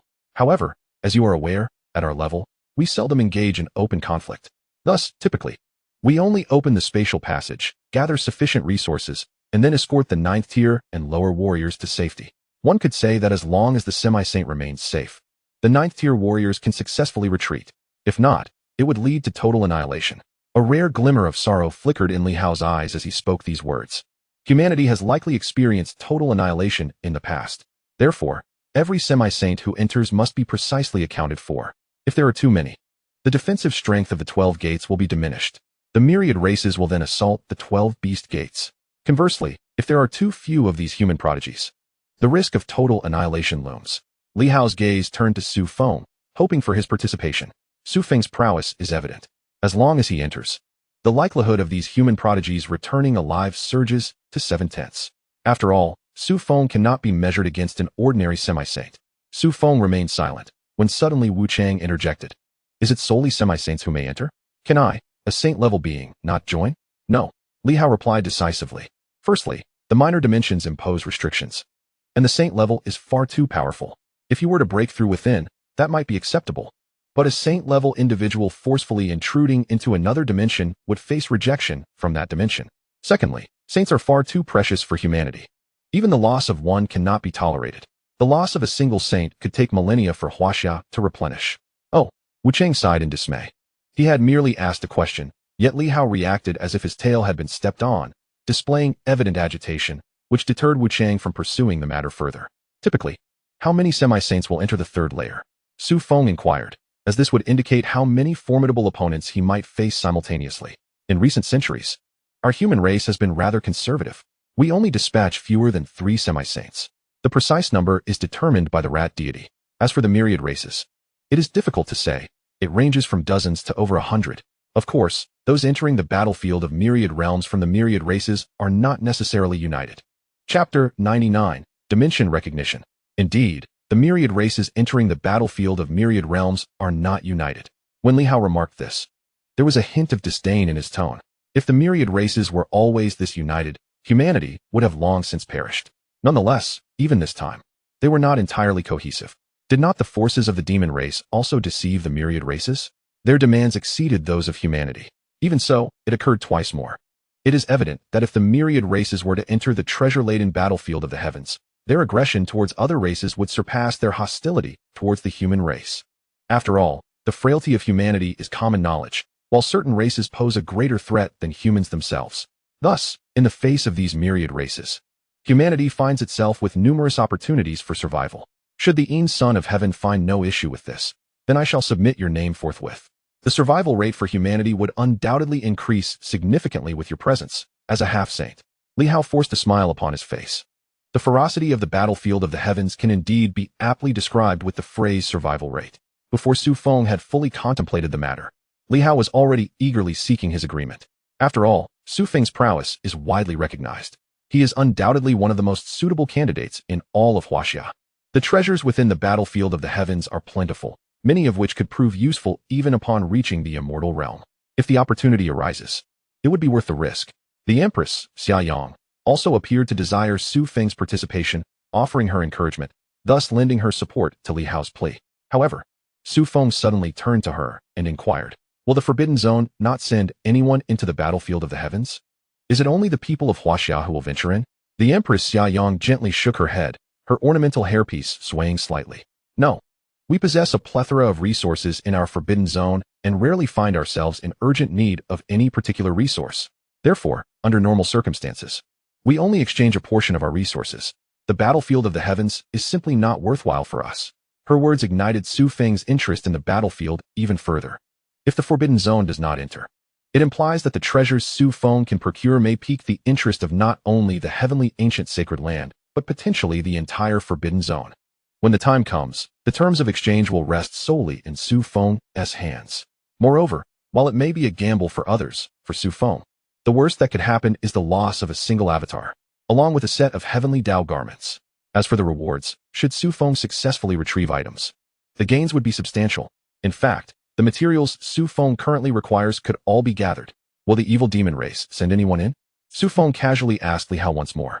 He had not expected a definitive answer, yet Li Hao responded with unwavering certainty. Indeed, among the myriad races, regardless of which one, while the strongest may not enter, there will undoubtedly be others who do. Moreover, the evil demon race has consistently fared well in the battlefield of the heavens. Once the battlefield opens, they will certainly send people in. Su Feng stifled a smile that threatened to break free, gazing at Li Hao, and feigned seriousness. Very well. Then I would appreciate it if General Li could assist me in registering. Excellent. Li Hao nodded without hesitation, promptly turning to depart, eager to prevent any change of heart from Su Feng.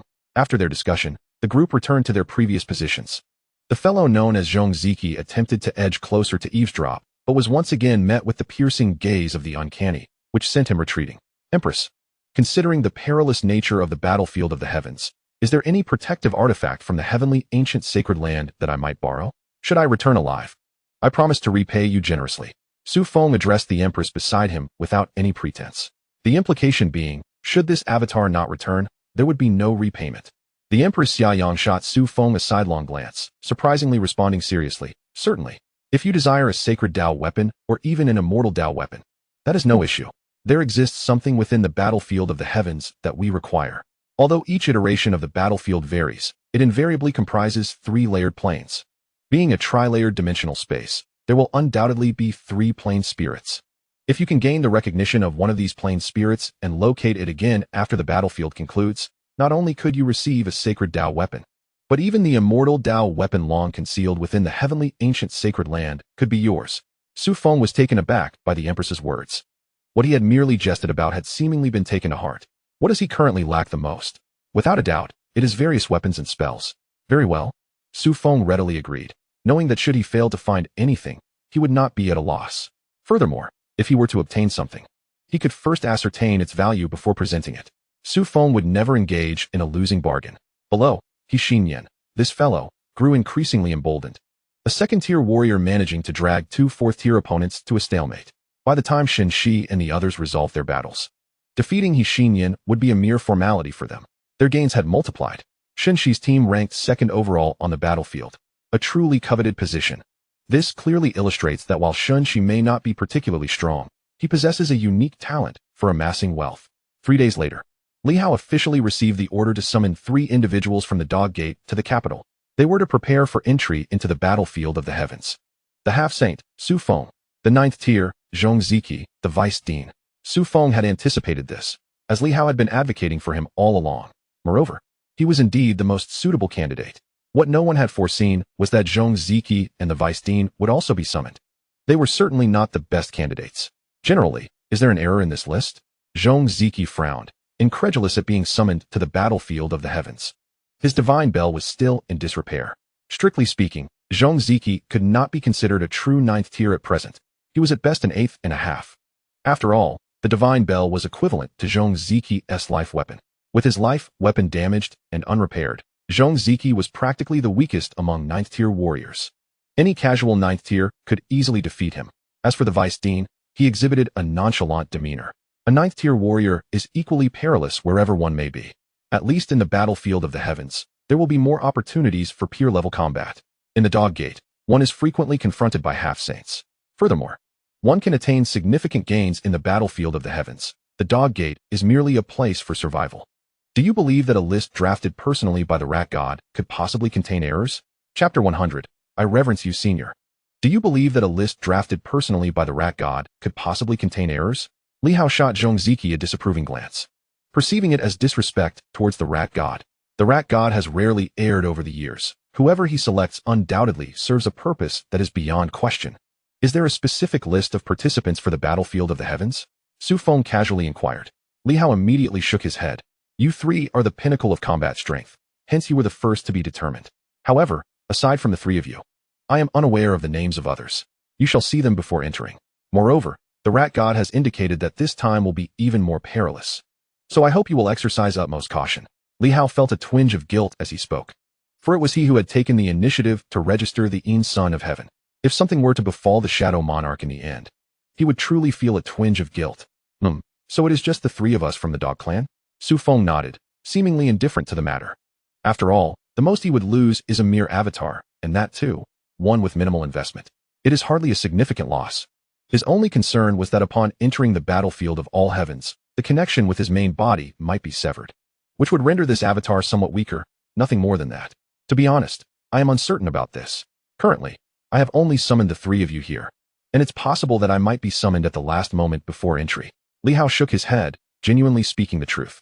He had no way of knowing the specific arrangements. Whether the 12 zodiac gods were aware of it was another matter altogether. In the Serpent Clan, the serpent god Yu Jingzi sat regally upon her throne, casting a disdainful glance at the handsome young man standing below, and inquired perplexedly, "Was it the mouse god who summoned you, or did you come of your own accord?" The handsome young man slightly bowed and respectfully replied, "Since my youth, I have heard tales of the illustrious Yu Jingzi. Thus, when the mouse god invited us from the Forbidden Zone, I took the initiative to come to the Serpent Clan to meet you, esteemed predecessor. Should I have acted rashly? I hope you will not take offense." Upon hearing these words, the serpent god Yu Jingzi's expression softened considerably, though she still spoke gravely. "You are merely at the saint level. My battles here are entirely unsuitable for you. The Dog Clan would be far more appropriate for you, yet you came to the Serpent Clan just to see me. Is that truly necessary?" The handsome young man nodded without hesitation, declaring, "For a junior like me, to behold the grandeur of Yu Jingzi is a stroke of fortune from my past life. There is no such thing as unworthy. To stand shoulder to shoulder with you in battle, assisting in guarding the Serpent Clan, would be an unparalleled blessing for me. I earnestly hope you will not send me back to the Dog Clan." Yu Jingzi's expression seemed considerably friendlier. "You possess some talent, young man. If you were to leave the Forbidden Zone and venture into the battlefield of all heavens a few times, perhaps you would also reach the realm of immortality." The handsome young man paused, and Yu Jingzi continued to explain. "It is well known that the Forbidden Zone is abundant in spiritual energy and resources. Even a slight tilt in resources could suffice for a select few to cultivate. However, your group suffers from a similar ailment as the previous Wulong, namely, a stagnation of powerful figures. You may produce saints, but it is impossible for you to produce an immortal. Unless I am mistaken, your elder immortals must already be in a state of seclusion, with at least 2 having perished." The handsome young man's pupils dilated in shock. This was information from deep within the Forbidden Zone. How could Yu Jingzi possibly know this? Such knowledge was a closely guarded secret among the sacred places. Could it be that Huaxia had infiltrated the Forbidden Zone with spies? No need for spies. Yu Jingzi waved her hand dismissively. "I have at least reached this level. Is it so difficult to perceive whether they have fallen? Others may struggle, but do not forget, I am the Serpent God." Recently, Wulong sensed this aura, which prompted him to make adjustments to his plans. Otherwise, he would have likely prepared for a longer duration. Comfort is not necessarily a good thing. Yu Jingzi's words caused the handsome young man to lower his head in contemplation, and he earnestly asked, "What do you think? Should I enter the battlefield of all heavens, or return to the Dog Clan to engage in combat at the same level?" Suddenly, Yu Jingzi stood up, her enormous dark green robe billowing. She appeared to have shed the frailty of recent days. "This time, the battlefield of all heavens will not accommodate any saint-level experts. Although there will be an increase in semi-saints, they will provide you with no practical experience. Furthermore, the myriad clans will not allow a mere saint like you to enter directly. As for the Dog Clan, since you have arrived at my Serpent Clan, there is no need to seek distant alternatives." As she spoke, Yu Jingzi's feet hovered above the ground, and with each step, it seemed as though there were steps beneath her, allowing her to effortlessly traverse the air. She approached the enormous green door, gently opening it a crack to project her voice inside. "Is anyone there? Today, we shall not engage in combat, but I have a small toy for you. Send me 3 saint-level individuals to kill this one. If you fail, I shall personally ensure your demise. Only 3. I cannot account for more." As she spoke, a colossal green bamboo leaf phantom appeared behind Yu Jingzi, its tail ensnaring the handsome young man and flinging him beyond the door. Before he could comprehend the situation, 3 terrifying auras of saint-level beings surrounded him. In the next moment, a terrifying energy erupted from behind the Serpent Clan. Yu Jingzi regarded those beyond the door with a smile. Having guarded the Serpent Clan for so many years, the underlings of the myriad clans were indeed quite cooperative. A month later, tranquility returned to the Dog Clan, and Su Feng's Shadow Monarch avatar received a summons, flying directly towards the capital. Upon entering the capital, he was welcomed by none other than the previous Vice Minister of the Investigation Department, Vice Minister Li. It was curious. Su Feng noted that most of these top-tier experts bore the surname Li. Vice Minister of the National Defense Department, Li Hao, Also, Vice Minister of the Investigation Department, Li. One couldn't help but speculate. Was this the recently renowned Shadow Monarch? The Vice Minister of the Investigation Department, Li, stood with his arms crossed, his robust figure conspicuously prominent among the crowd. As he spoke, his gruff voice drew the attention of those around him. Chapter 101, Amu Luan. Everyone turned to follow his gaze, and there stood a young man clad in a golden-yellow royal robe. The young man was handsome, with a well-proportioned physique, and merely standing there exuded an inexplicable sense of reverence. Though referred to as the Shadow Monarch, he bore not a trace of gloom. Rather, he appeared more like a dignified ruler. Yes, Minister Li, I am the Shadow Monarch, invited here from the Dog Clan. Su Feng spoke courteously, for during their last encounter, the minister had come to his aid. Thus, Su Feng held a favorable impression of him, considering him an old acquaintance. Hence, his demeanor was quite amiable. Minister Li lifted his head slightly, also possessing a good opinion of Su Feng. After all, the Shadow Monarch's feat of single-handedly slaying 20 semi-saints and taking on the Demon Prince was unparalleled among the semi-saints of Huaxia. In terms of such accomplishments, even the current Minister Li Yaoyang could scarcely compare to the Shadow Monarch's exploits. The Shadow Monarch's renown had reached even my ears while I was in the capital. Unfortunately, the investigation department has been inundated with matters, preventing me from rushing to the Dog Clan to fight alongside you. However, this time in the battlefield of all heavens, we shall indeed have the opportunity to stand together in battle. A smile graced Minister Li Yaoyang's face. However, compared to fighting alongside Su Feng, the warrior within him yearned even more for a chance to engage Su Feng in battle, to ascertain whether Su Feng's prowess was indeed as formidable as the rumors suggested. Oh, Minister Li Yaoyang is also entering the celestial battlefield? Su Feng's face registered a hint of surprise. Li Yaoyang's strength is not to be underestimated. He had witnessed it firsthand during his corporeal form. If Li Yaoyang were to join, the safety of the human race would surely be significantly enhanced. No, I do not have the opportunity to enter. However, I will be responsible for guiding and reinforcing you at the end. Li Yaoyang shook his head. Should the human race's semi-saints lose all contact within, he would bear the responsibility for their rescue. Hence, he mentioned the possibility of fighting alongside Su Feng, rather than guaranteeing it. Nonetheless, according to the Rat God, the peril of this celestial battlefield is unprecedented. There is a high likelihood that something catastrophic will occur. This is precisely why the Rat God personally selected several semi-saints to enter. Moreover, the rescue team is remarkably large. Li Yaoyang could hardly recall a time when a rescue squad was so thoroughly prepared. It seems as though those who were sent in earlier were merely bait. This rescue team is truly the one poised to enter the celestial battlefield to reap the rewards. At this moment, Su Feng suddenly felt a sense of being deceived. Is this celestial battlefield genuinely a place where one can gain anything? Before Su Feng could hesitate further, another top-tier powerhouse gradually appeared before him. This formidable warrior wielded a massive cleaver and donned heavy armor, resembling a medieval general. The gleaming blade was not concealed in the slightest, even in the absence of foes. It remained unsheathed, radiating a chilling light that sent shivers down one's spine. This individual was evidently also a semi-saint level powerhouse. Furthermore, he was a semi-saint whom Su Feng had not encountered in the Dog Gate. This was Bachalu, approaching the age of 1,000. He could be considered a relatively youthful semi-saint. Upon seeing this powerful figure's emergence, Li Yaoyang promptly introduced him to Su Feng. Su Feng nodded slightly in acknowledgement, a gesture of greeting. It must be said that this strong man named Bachalu bore a certain resemblance in temperament to Li Yaoyang. How about it? Choosing him as your companion won't hinder your progress, will it? Li Yaoyang teased. It was evident that this warrior had been selected from Li Yaoyang's retinue, another formidable semi-saint, quite fitting alongside Li Yaoyang. Before Su Feng could respond, another powerful individual approached, bowing slightly in greeting to Su Feng. This individual appeared entirely different from the masculine Bachalu. He exuded an aura of softness, with 2 long strands of white hair cascading down the sides of his face, clad in deep blue attire that made him resemble a eunuch. Standing before Su Feng, who was adorned in royal robes, he accentuated that resemblance. Li Yaoyang cast a sidelong glance at this person, his expression revealing a disfavor in stark contrast to his attitude towards Bachalu. Nevertheless, he began to introduce him to Su Feng. Eunuch Zheng. Long ago, he was a personal guard of a dynasty, and by a stroke of fortune, he ascended to the rank of a 9th-tier powerhouse. Eventually, he became a semi-saint. However, some of his early habits and physical shortcomings cannot be remedied, as they were ingrained before he became a high-tier warrior. Li Yaoyang's words were relatively diplomatic. After all, he refrained from directly uttering the term eunuch and referred to him as a personal guard instead, thus granting Zheng a modicum of dignity. Eunuch Zheng nodded slowly, seemingly unfazed by his past, and spoke. Long ago, I too had a name. However, as everyone grew fond of calling me Eunuch Zheng and I have no descendants, I simply adopted the name. Henceforth, I have been known as Eunuch Zheng.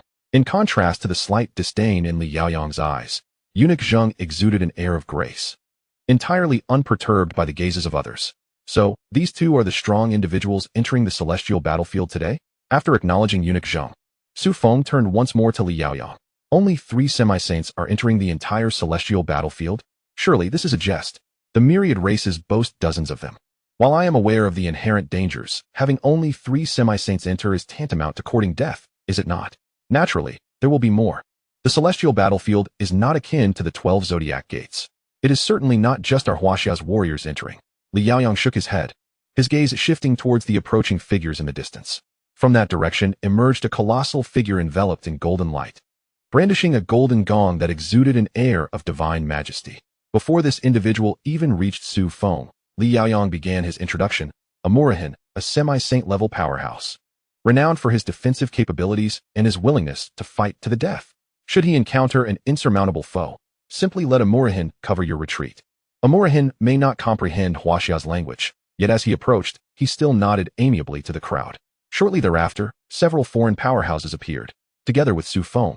They comprised a total of 8 semi-saints, the entirety of the semi-saint powerhouses entering the celestial battlefield. Huaxia is the most formidable among the nations of Blue Star. Yet this time only 3 semi-saints were dispatched. After all, this world is not solely populated by Huaxia. Other nations are equally eager for the treasures within the celestial battlefield. However, regardless of how many enter, Huaxia will ultimately remain in control. For this time, in terms of single nation strength, Huaxia is undeniably the most powerful. Even if other nations may engage in some clandestine maneuvers to benefit themselves, they will still publicly heed Huaxia's commands. Otherwise, once they enter the celestial battlefield, they might find Huaxia's methods rather ruthless. Moreover, quelling rebellions is not particularly challenging for Huaxia. The annihilation of nations is not beyond the realm of possibility. Standing at the entrance of the celestial battlefield, Su Feng was accompanied by 7 semi-saints. According to Li Yaoyang's directive, Su Feng was to serve as the core commander for this venture into the celestial battlefield. In other words, these 8 semi-saints, along with over 30 ninth-tier warriors and thousands of spiritual energy masters, were all to follow Su Feng's command. Once they entered the celestial battlefield, Su Feng would become the most formidable entity of the human race. Prepare to enter, one semi-saint declared, leading 200 individuals. Aside from those who had formed groups in advance, the remainder should be kept at a distance. Do not mix with the myriad races. Eunuch Zheng's soft voice resonated. This was not his first foray into the celestial battlefield. Thus, he was more familiar with its intricacies than Su Feng. Additionally, he served as the deputy commander for this operation, working alongside Su Feng to lead this team of over 1,000 individuals. Su Feng remained silent. His understanding of the celestial battlefield was primarily theoretical. Therefore, in this scenario, allowing Eunuch Zheng to take command was entirely appropriate. Su Feng had more pressing objectives, such as eliminating top-tier adversaries and safeguarding semi-saint warriors. This was to be Su Feng's primary mission. In a team of 1,000, there exists a multitude of prodigies. However, these yet-to-mature geniuses are utterly incomparable to the semi-saints. Unless one, like Su Feng, exhibits the unequivocal potential to ascend to the realm of saints, their worth is negligible. Of course, a talent of Su Feng's caliber would never be dispatched here. His genius is unparalleled. As the spatial wormhole gradually opened, the semi-saint behind Su Feng waved his hand, compressing a segment of space into his grasp and effortlessly drawing in approximately 200 individuals, regardless of their ranks, into his palm. Although it appeared as a hand, it was, in fact, a temporary space conjured by the semi-saints, ample enough to accommodate the throng. The Arhut Amuro manipulated a set of prayer beads in one hand while summoning a relic, similarly collecting around 200 people within. The 5 semi-saints demonstrated their prowess, each employing their unique abilities to gather the crowd. Su Feng glanced back, but did not specifically tend to Zhong Ziki or the Vice Dean. He was undoubtedly the strongest among them, and the imminent battle of life and death loomed ahead. It would be more prudent for him to allow those capable to ensure their safety rather than take them under his wing, as he would attract undue attention. Move, commanded Zheng Gonggong, as Arhut Amuro radiated a brilliant golden light, resembling a miniature sun. He was the first to step into the vast rift, effectively entering a spatial wormhole. Zheng Gonggong followed closely, entering right behind him. Li Yaoyang turned to Su Feng and murmured, "If you find yourself at a disadvantage, send me word in advance. I hope that in the next celestial battlefield, You will lead us once more. Su Feng cast a glance at him, devoid of sorrow, and stepped in right after the second-to-last semi-saint. The Celestial Battlefield, Level 1. This layer was rather peculiar. Although previous celestial battlefields had been strange, this particular realm was unprecedented for humankind. The entire dimension was adorned with countless long swords. On the ground, cliffs, trees, and even in the skies, blades protruded in abundance. If there were a commonality, it was that nearly every sword bore signs of wear. A graveyard of swords? Zheng Gonggong, suspended in midair, recognized the nature of this realm at first glance. The vastness of the world was such that even semi-saints could engage in battle here without issue. However, these broken swords were far from enticing to semi-saint level warriors. Yet, they held an irresistible allure for low to mid-tier martial artists. This world has begun to take notice of us. Cast down all warriors and psychics below the 7th tier. Zheng Gonggong sensed the pressure emanating from the world and promptly addressed the crowd. Semi-saints could not remain here for long. Unless one wished to oppose the world, they would soon be subjected to its aggression. Upon hearing this, the semi-saints released their small spaces. Low to mid-tier warriors flew out, seamlessly integrating into this miniature world. Some high-tier warriors specializing in sword techniques also jumped out, but were swiftly reprimanded by Zheng Gonggong. Return, even if you can linger here briefly. The pressure from this world will only intensify. By then, no semi-saint will be available to assist you. Once the mid to low-tier geniuses had earned the sword's acknowledgement, they could later barter with them using rare materials. At Zheng Gonggong's words, the recently departed sword practitioners hastily retreated back into the small space. Without a strong ally to support them, they risked being suffocated by this world as rejection. After releasing the mid to low-tier warriors, the semi-saints remained, observing the lower-tier warriors as they sought opportunities. It appears we have arrived quite early this year. Amuro chuckled. In previous instances, other races had already commenced their explorations. This time, however, no one from the myriad races had yet arrived, indeed making their timing quite fortunate. Nonetheless, arriving early has its advantages, allowing for prior exploration. Conversely, arriving late comes with its benefits as well. After all, the mantis stalks the cicada, unaware of the oriole behind. Indeed, let us hope for fruitful outcomes this year. The sword graveyard seems to favor sword practitioners. Zheng Gonggong, not having yet spotted anyone from the myriad races, felt a sense of relief. But scarcely had he spoken than the surrounding space began to tremble. Cracks filled with starlight appeared, and the dimension seemed on the brink of explosion. Zheng Gonggong's expression grew serious as he regarded these fissures. His semi-saints had already vacated this small realm. It was evident that this dimension was struggling to endure, signaling the imminent arrival of the myriad race's powerful beings. Furthermore, it was the semi-saints of the myriad races who were approaching. Chapter 103. What are you afraid of? Dream Immortal? The arrival of the myriad race's warriors was heralded by their voices before their figures materialized. The human race is so swift? A young man garbed in a crimson robe emerged from the myriad of fissures, his aura akin to that of an ethereal being. Yet his attire bore the weight of worldly entanglements. Su Feng instantly recognized his identity. Dream Immortal. Is this not the same Dream Immortal who fled before the hounds? Upon appearing in the celestial battlefield, he seemed to regain his confidence and began to mock the human race. Humph, your immortal kin are notoriously timid and self-preserving, naturally unwilling to step forth. I hope you can glean considerable fortunes from this celestial battlefield. Zheng Gonggong was gentle and casual with his own kind. Yet when confronted with the celestial race, he felt as though he were unleashing the wrath of Pandora's box, itching to strike. Before Dream Immortal could speak, other powerful beings from various races entered this space. The demon race's warrior, upon hearing Zheng Gonggong's words, retorted angrily, I cannot speak to the celestial race's gains. But you humans should not expect to reap any rewards this time. You dare to slay even our demon prince. You have no regard for our demon race. The demon warrior, brimming with fury, seemed to confront the humans as if seeking retribution. His gaze towards Dream Immortal was tinged with ire. For this individual had accompanied the demon prince, who now lay in uncertain peril, while Dream Immortal had simply fled. Should the opportunity arise, it would be best for the celestial race to emerge empty-handed this time. Of course, this presupposed that all the semi-saint warriors from the human race would be vanquished first. Such occurrences were not unprecedented. Su Feng observed the demon warrior in silence, then turned his attention to the cracks above, through which myriad powerful beings began to infiltrate this world. Witnessing the demon warriors taking a stand against the humans, they aligned themselves with the demon race. While they acted for their own interests, they generally stood united against the humans. Su Feng positioned himself before the crowd, effectively blocking their line of sight, while simultaneously safeguarding everyone. The sight of enemies swarming around was perilously daunting. It is perhaps best not to look. Master Zheng stood behind Su Feng, shaking his head in resignation. For many years, the human race has faced such circumstances on the battlefield of myriad clans.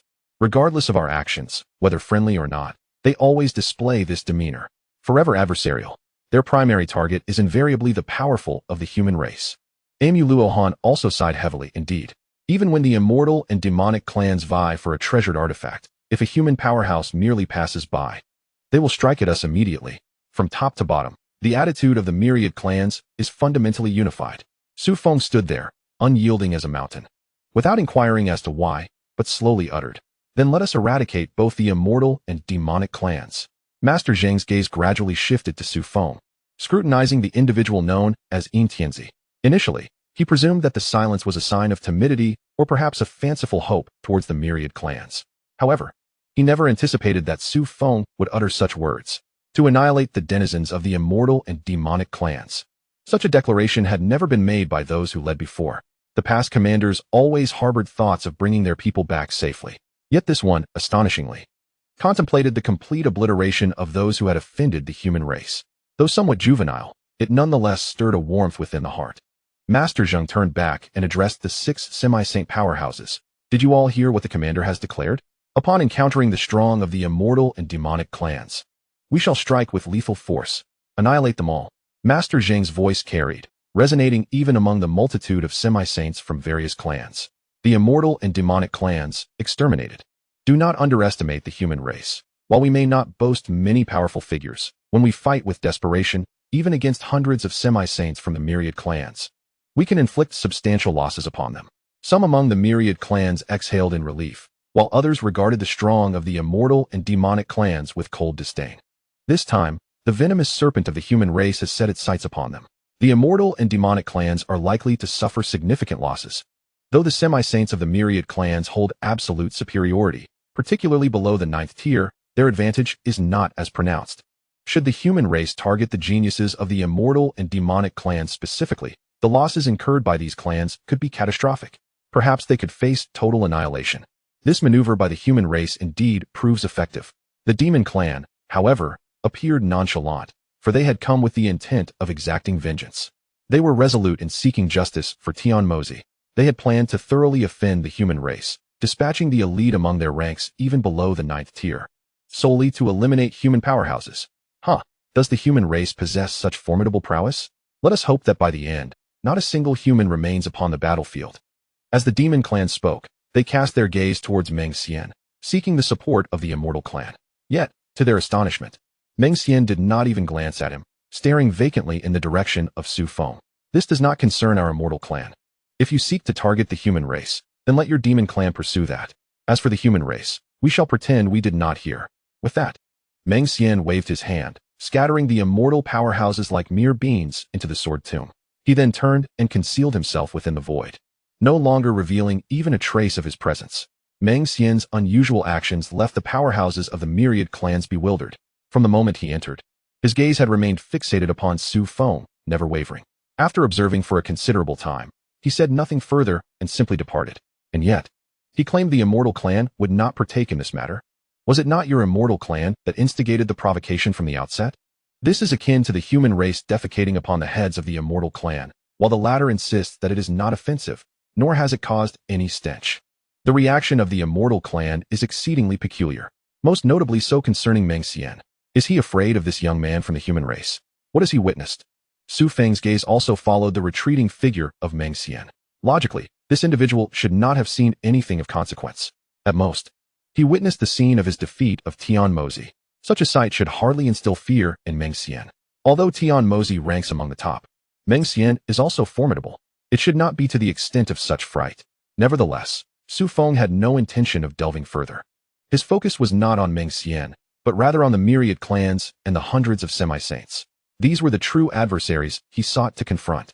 The mid and lower tier human powerhouses seemed to have heard Master Zheng's words and began to cautiously approach the strong of the immortal and demonic clans. Chapter 104. How many strong individuals should be deployed? The gains from the sword tomb should be considerable. I have heard that the sword wielded by Tianzi is the longing sword.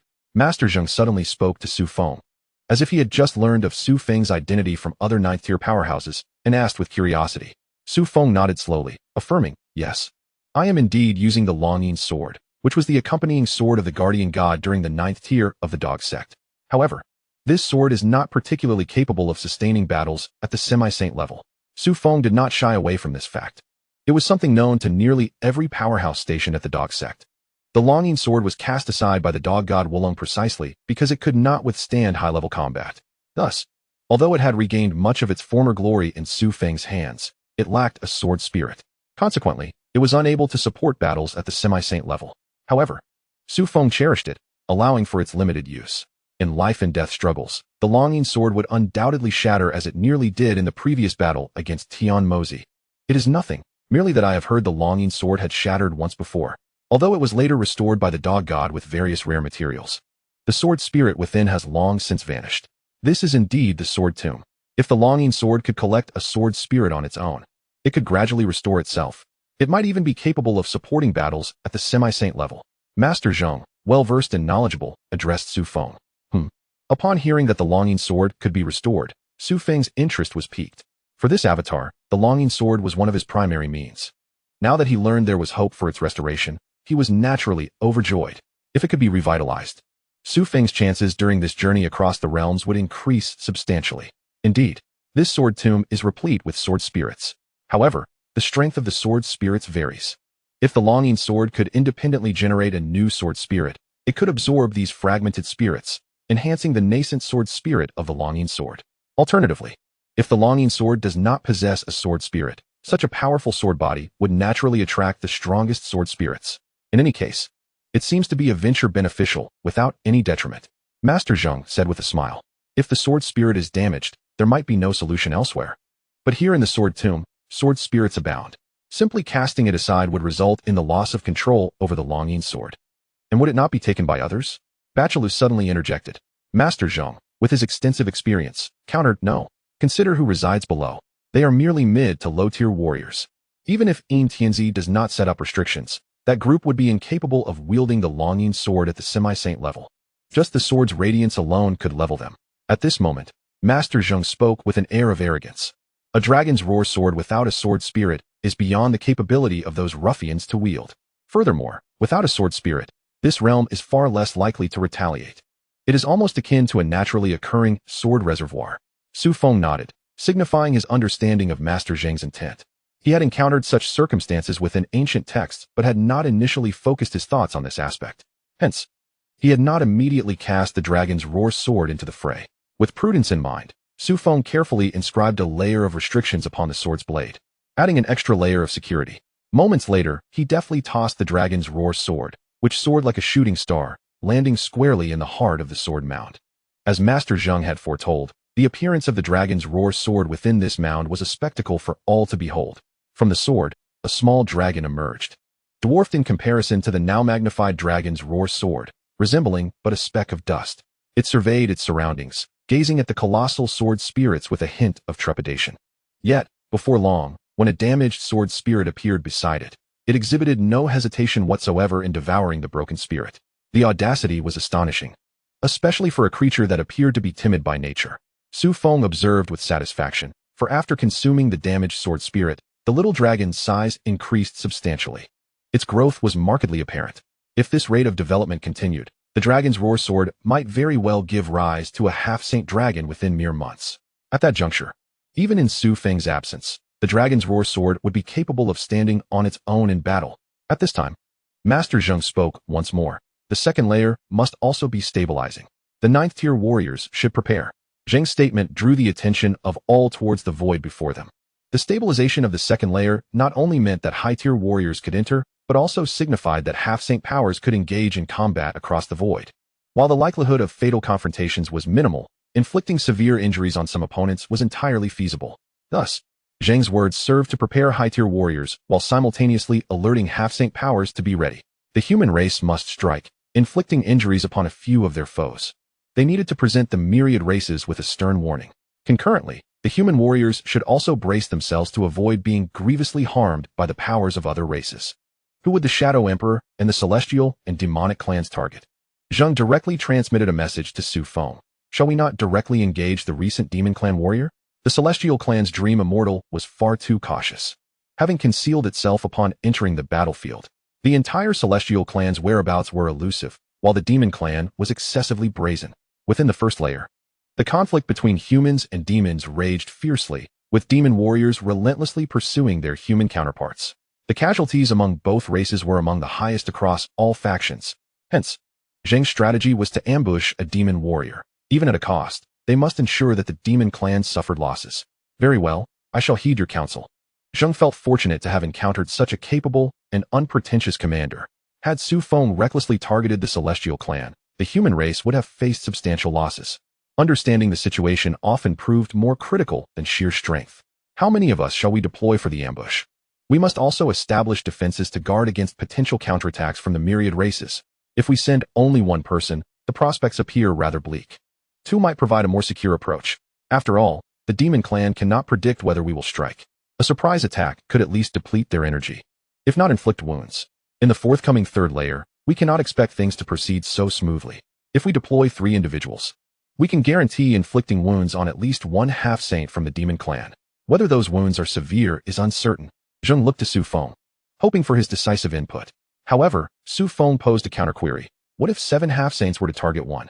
The mere suggestion caused Zheng's complexion to shift dramatically, and he quickly interjected, "Commander, that is absolutely out of the question. While not all half-saints may target our human race, there are at least a dozen or 20 half-saints who will. We must organize a minimum of 5 half-saints for comprehensive defense. Otherwise, we risk losing more than we gain." Zheng felt he had spoken too soon, realizing the commander was somewhat reckless, lacking in prudence. "Leave the defense to me. You 7 shall focus solely on the demon warrior." Su Feng spoke softly, yet his tone carried an undeniable authority. Zheng regarded him, feeling the weight of responsibility lift slightly. This was a precarious undertaking. The human race possessed only 8 half-saints. If 7 were dispatched against a demon warrior, they might easily eliminate that single foe. However, how would the human warriors defend themselves? Without adequate defense, all 8 could face mortality. After all, if Su Feng faltered, the entire human contingent would be doomed. Shadow Emperor, this is no jest. Zheng's expression turned grave as he addressed Su Feng earnestly. Yet, Su Feng remained resolute. Do not fret about defense. Shortly, you will move to engage, ideally eliminating a top-tier opponent. If this is to serve as a warning, it must indeed intimidate. Zheng pressed his lips together, intending to speak again. But upon seeing the seriousness etched on Su Feng's face, he refrained. Military orders supersede all. He was merely a deputy commander. Such decisions could only be made by Su Feng with unwavering authority. Zheng could only express his discontent through a resigned sigh before selecting a target and planning a stratagem of feigned and genuine attacks. However, during the planning, Zheng omitted himself from the equation, determining that the remaining 6 would launch the assault, thereby excluding himself from the fray. Su Feng cast a fleeting glance at him, remaining silent. Soon, the space began to tremble once more, the second layer stabilizing. The myriad races immediately commenced their offensive, unleashing all high-tier warriors into the second layer. Even if they had yet to ascertain the situation, it was imperative to deploy the strong first. This second layer posed no threat to half-saint warriors. As for the potential loss of high-tier warriors, that was entirely acceptable. After all, war inevitably involves casualties. In contrast, the human warriors adopted a far more cautious approach. Zheng quickly discerned the essence of the second layer and was filled with exuberance. The Valley of All Things. What a remarkable place. It was said that the Valley of All Things collected all the rare materials and treasures of the world.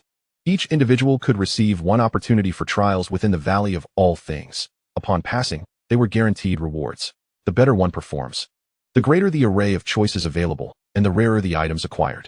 Moreover, even in the event of failing the trial, one is not destined to perish. It is, in essence, a realm bestowed with precious treasures. Master Zheng promptly commanded the 5 semi-saints to unleash their high-level warriors, directing them towards the Valley of All Things for the trial. Exercise caution. The true peril lies not within the Valley of All Things, but beyond its borders. Be wary of the myriad clans, Master Zheng admonished. This group, having emerged from the precipice of life and death, were high-level powerhouses who inherently understood this truth. There was no need for Master Zheng to elaborate further. Their innate caution was already pronounced. Master Zheng was overjoyed. The first layer is the Sword Tomb, the second layer, the Valley of All Things. It stands to reason that the third layer would also harbor magnificent treasures. Perhaps even the fabled Jade Pool or the Peach Garden of Secrets might manifest. This is indeed a fortuitous omen. Then, let us commence. At Master Zheng's command, the 6 semi-saints behind him acted in unison. Although some semi-saints were not adept at offense, the combined might of 6 was still cataclysmic in its display. Even before the assault commenced, the stars appeared to dim ominously. As the 6 semi-saints unleashed their powers, the mountains lamented and the earth quaked. This was the pinnacle of worldly might. The semi-saints of the myriad clans shifted uneasily, instinctively retreating. Is the human race truly courting death? A total of 8 semi-saints had come, yet 6 dared to strike. This was a complete disregard for the myriad clans. But who, pray tell, were they targeting? Unless it was a major clan, who could possibly withstand the ambush of 6 semi-saints? Even the demon clan, which had come to seek vengeance, sent only a handful of their strongest. If the 6 semi-saints were to focus on a minor clan, they could easily obliterate a half-saint from that clan. If they intended to make a show of force, targeting a minor clan would be ideal. But who would the human race choose? Just as the onlookers were still in a state of hesitation, the assault of the 6 human semi-saints had already descended. Was that aimed at the demon clan stronghold? The humans, indeed, intended to strike at the demon clan. The demon clan seemed equally prepared, having anticipated the humans' move from the very moment the attack was initiated. They were ready to retaliate. After all, they had wronged the human race, a fact they had reckoned with from the outset. Yet, what was utterly unexpected was the mobilization of 6 semi-saints by the human race. Such a notion was beyond the wildest imagination of the demon clan. Were the humans truly reckless enough to risk their lives? It was precisely due to this lack of foresight that the demon clan was initially unprepared. Upon witnessing the 6 semi-saints spring into action, they were left in utter shock. 6 was an overwhelming number. The demon clan found themselves struggling to cope. Of the 9 demon semi-saints present, only 3 were ready to counterattack. 3 were to withstand the full brunt of 6. Boom.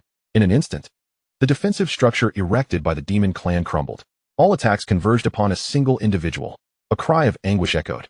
As the onslaught from the 6 struck true against the demon warrior, the individual must surely be wounded. Yet, no one paid heed to the severity of their injuries. The human warriors were resolute, and so too were the demon warriors. They were poised to retaliate. Or rather, they had already begun their counteroffensive. However, their speed paled in comparison to that of the human warriors. Among the 9 demon semi-saints, 3 were tasked with defense, leaving the remaining 6 to mount their assault. The number of attackers matched that of the human semi-saints. If the demon clan could not withstand the barrage, could the humans possibly endure it? The deputy commander, Master Zheng, swallowed hard, his expression tense. The attacks from the 6 demon warriors were imminent. Moreover, it was not solely these 6 demon warriors, across the myriad clans. At least 60 semi-saints were launching an offensive against the humans. They aimed to annihilate all of the human semi-saints in one fell swoop. Even if all 8 human semi-saints assumed a defensive posture, they could not withstand such a force. The humans were in dire peril. Chapter 106. The desire to transform into the Fox clan's Peach Blossom Demon. Master Zheng glanced at Su Feng, anxiety etched upon his face, eager to discern his response. However, when Master Zheng's gaze shifted, he found Su Feng standing there, seemingly unfazed, exhibiting no signs of preparation for defense whatsoever. Was this a blatant resignation? A readiness to embrace death?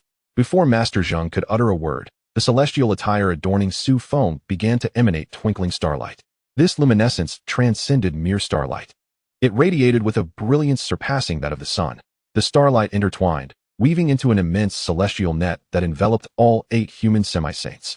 Just as the multitude of attacks was about to descend, this celestial net vanished instantaneously, taking with it all those beneath its veil. Boom! A resounding explosion erupted. And the void where the human warriors had just stood shattered, fragments of the void cascading from above. Even the valley of all things below bore witness to the shattering of mountains and the alteration of rivers. Such a level of assault could not possibly be endured by even a saintly figure, though there was no prearrangement. This was indeed a concerted attack by over 60 formidable beings. Should it find its mark, even a saintly warrior could be slain. Yet, lamentably, this terrifying onslaught failed to strike the human warriors. They had vanished. Simultaneously, not far from the demon warriors, the figures of Su Feng and his companions re-emerged. Master Zheng stood behind Su Feng, gasping for breath, his eyes wide with astonishment. The transmutation of stars. How could you possibly possess such a long-lost celestial technique? Su Feng regarded him with an unflinching gaze. I am Xianxiaaudiobooks. What is this mere celestial technique to me? However, it seems you did not make a move earlier. Did you? That demon warrior remains alive. For this transgression, you must bear the consequences. Not far off, the demon warrior who had been besieged slowly rose, appearing gravely injured. Yet, To declare death at this juncture would indeed be premature. This show of force was somewhat lacking. Nevertheless, Su Feng's demonstration of power towards Master Zheng was flawlessly executed. Indeed, Commander, Master Zheng offered no rebuttal to this so-called transgression, for he was undeniably at fault. Had he heeded Su Feng's counsel and struck immediately, that demon warrior might very well have been slain. After all, even among semi-saints, Master Zheng ranked among the elite. Otherwise, he would not have been appointed to this position of deputy commander. Yet now, that demon warrior still lived, and he had not acted. Master Zheng must shoulder this blame. He had no choice. Even if it was for the greater good of the human race, failing to follow orders could lead to his execution at the front lines. A major reprimand was already looming overhead, ready to descend. In Master Zheng's eyes, Su Feng displayed a degree of mercy. Bachelor stood behind Su Feng, approving of his actions. Were this a military setting? At this moment, the indecisive Lord Zheng would have long been executed. Disobeying military orders leads only to death. Your Majesty, what shall we do next? The activation of the third tier requires some time. Lord Zheng spoke humbly at this moment. Before Su Feng, he felt a genuine sense of submission. Su Feng, unfazed, replied in a low voice. Let us wait and observe the outcomes of the first and second tiers. It appears that despite the relentless targeting of our human race by various factions, our achievements are commendable. The celestial beings dare not openly confront us. However, we have slain a considerable number of their kind. The corpses of these celestials serve as excellent materials for concocting longevity elixirs. At this moment, Su Feng exuded an aura that was even more fearsome than that of the demon race, instilling dread in all around him. This was not a deliberate display on his part. Rather, he felt compelled to reveal some of his capabilities to avoid being underestimated as the overall commander. The skill of Celestial Shift was initially intended for a grand reveal when he would lead everyone to safety at the last moment. However, he was taken aback by the overwhelming malice directed at humanity as soon as they entered. With no other options, he had to showcase this ability. As for how he learned Celestial Shift, it was one of the applications of the starry robe he possessed. Before Su Feng departed, the Empress Xia Yang had shared insights into the uses of this heavenly garment. Su Feng found it immensely beneficial. Upon entering the battlefield, the heavenly robe proved its worth. Had he not possessed absolute confidence, he would not have immediately ordered the 7 semi-saints to launch a joint attack. Su Feng was known for his extreme caution. Below, the battles in the first and second tiers raged fiercely as several powerful figures of the demon race began to meditate in the void to heal their injured semi-saint comrades, while remaining vigilant against other races. While it was publicly acknowledged that all factions targeted humanity, certain races harbored a similar animosity toward the demons. If the demons suffered injuries, they would relish the opportunity to strike down a demon powerhouse. Therefore, even the demons were cautious and refrained from boasting. In contrast, the demon race's gaze towards Su Feng was filled with eager anticipation. Ah, human, who would have thought you could obtain such an ancient battle robe? Shall we engage in a contest? The term ancient battle robe varied among the races when referring to the heavenly garment, but it was not entirely incorrect. The speaker was one of the semi-saint powerhouses of the demon race. He was handsome, with features reminiscent of peach blossoms, and every movement was accompanied by a fragrant aura. The number of powerful figures from the demon race present was not small, totaling over 5, though they were still 3 fewer than the human race. To say they were fearful would be an exaggeration. In a real battle, they might only find themselves at a disadvantage. Thus, when addressing the human race, this handsome figure exhibited no hint of trepidation. Su Feng cast a casual glance at the beautifully adorned man and unintentionally remarked, "A fox demon. The Fox clan holds a significant status among the demon race, doesn't it?" However, upon hearing this, the handsome man's expression darkened considerably, his demeanor souring. He wanted to retort, but found himself at a loss for words. Bachelor, standing behind Su Feng, interjected, "He is not of the Fox clan, but he does share some ties with them.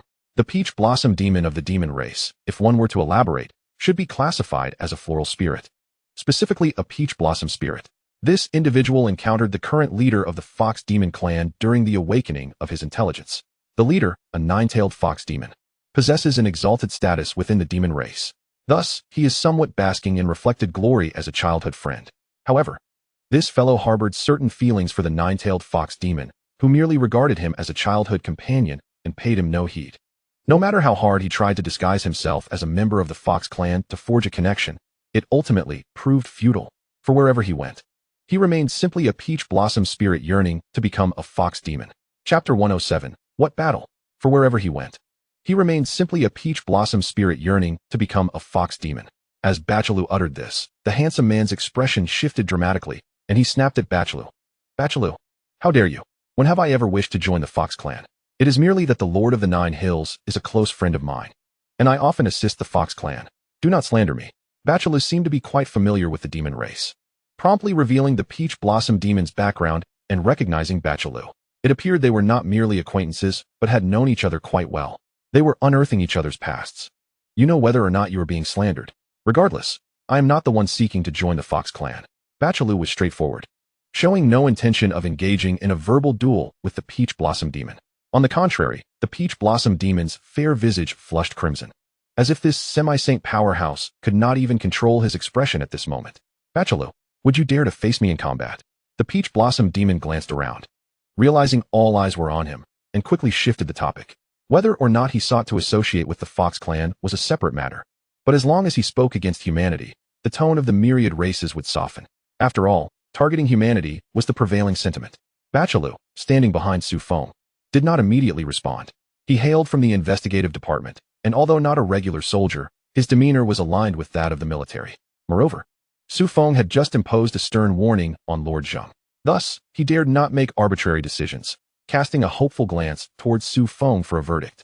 Su Feng, feeling the weight of his gaze, returned the look. To the proactive Bachelou, Su Feng simply inquired, "Do you have confidence in victory?" Upon hearing this question, Bachelou immediately bowed and replied, "Yes. I frequently interact with the demon race, and I often battle this Peach Blossom demon. While I cannot claim absolute certainty, I usually emerge victorious in 6 or 7 out of 10 encounters. In battles between semi-saints, wins and losses are common, but true kills are challenging. After all, we are of the same tier, and in genuine life and death struggles, it is difficult to determine a clear victor. Then I permit you to engage in battle." Striving for victory, Su Feng nodded slightly, and Bachelou, elated, soared into the air, directly challenging the Peach Blossom demon in the void of the yet unrevealed 3rd tier. Peach Blossom demon, let us fight. Today, I shall teach you a lesson. The demon race's Peach Blossom demon was equally unyielding, his form flickering before he appeared before Bachelou. With a swift Peach Blossom palm strike, he showed no intention of testing the waters. The two were already familiar, eager to end the confrontation with a single blow. In the blink of an eye, the two exchanged hundreds of blows, their moves transforming into a myriad of ethereal shadows, as battles between semi-saints were naturally terrifying in scope. Lord Zheng, standing behind Su Feng, cautioned, "The demon race is notoriously cunning. We must remain vigilant to prevent a coordinated assault. However, given the current instability of this 3rd tier, they may not dare to act. After all, if too many engage, the spirit of the dimension will sense it and flee rapidly. The 3rd tier will then cease to manifest." Lord Zheng's advice was sagacious, and Su Feng responded with a gentle acknowledgement. The situation in this realm remains unstable. The involvement of several semi-saints does not pose a significant threat. However, should their numbers increase, the impact would indeed be substantial. The likelihood of the demon race intervening is minimal, yet vigilance is still necessary. Should the Peach Blossom demon become agitated, it is entirely plausible that it might resort to a desperate gambit against the human race. As these words were spoken, a formidable figure from the demon race ascended into the air, challenging Grand Eunuch Zheng to a duel. "Old pervert, our acquaintance spans beyond mere days. With the 3rd layer yet to be opened, why not engage in a friendly contest to alleviate our weariness?" This individual's tone suggested a degree of familiarity with Zheng, albeit one steeped in enmity rather than camaraderie. Grand Eunuch Zheng remained silent, deferring to Su Feng's judgment. Unfazed, Su Feng softly replied, "I must decline." This refusal was not a personal affront to Zheng. Such encounters could be permissible. However, Su Feng lacked Zheng's extensive familiarity with the myriad dangers of the battlefield. In the event of unforeseen complications, it was prudent to rely on the insights of someone experienced like Zheng. Even if Zheng were to emerge victorious, slaying a semi-saint would cost the human race a strategic mind. This was a scenario Su Feng was keen to avoid. Moreover, the likelihood of successfully vanquishing an opponent of such caliber was exceedingly slim. The realm could scarcely withstand the efforts of 10 semi-saints. Should a member of their own be in peril, intervention would surely ensue. Thus, challengers were predominantly the larger races, such as demons, who could effortlessly muster sufficient numbers. For instance, the demon race already possessed 9 formidable beings. Would the humans dare to remain passive? Today, let us forego combat and spare your life. Upon witnessing Su Feng's refusal, Grand Eunuch Zheng harbored his own speculations but did not relent in his verbal sparring with the demon. The demon warrior, resigned, refrained from further engagement with Zheng, having grown weary of their long-standing animosity. Then allow me to test the strength of the human race. In the void, a green-skinned creature wielding a spiked club stepped forward, its massive form sending tremors through the already stabilized second layer. Su Feng immediately recognized the creature's lineage, the blood demon tribe, infamous for their destitution, with naught but the club in hand to boast of value. His first encounter with such a beast had nearly cost him dearly. This creature was indeed impoverished, even more so than Su Feng, and after prolonged engagement, one would find themselves drained of spiritual energy. Thus, civilized races typically shunned encounters with such beggars. Now, standing firm with its club, it appeared eager for a confrontation with the humans. Amu Luohan, I have heard tales of your formidable Arhot body. Few among the humans can breach your defenses. Allow me a chance to test my mettle. The blood demon issued its challenge, dismissing Su Feng entirely, convinced that such a slender figure could not possess any significant physical strength. Why, I could easily crush that little fellow with a mere sit. Su Feng paid no heed to the creature's condescending gaze, instead observing it with curiosity. Blood demon, should you not belong to the demon race? Why do you find yourself amidst the beast faction? The delineation of these myriad races is indeed chaotic. Amu Luohan's gaze shifted towards Su Feng. Despite lacking an understanding of the Chinese military ethos, he had been briefed beforehand by a Buddhist mentor to adhere to the principles of the Chinese people. Thus, even when faced with a challenge, he refrained from acting independently, offering a respectful salute to Su Feng, his eyes shimmering with anticipation. Upon entering the third layer, opportunities for such one-on-one duels would be scarce. He sought to evaluate his own invulnerable Arhot body in this setting. Observing Amu Luohan's eager gaze, Su Feng glanced back at the blood demon. With a gentle smile, he stated, "Not permitted." At this proclamation, Amu Luohan's expression dulled, realizing the opportunity had slipped away. Su Feng, witnessing his despondency, felt a twinge of irritation. It was not right for him to lament.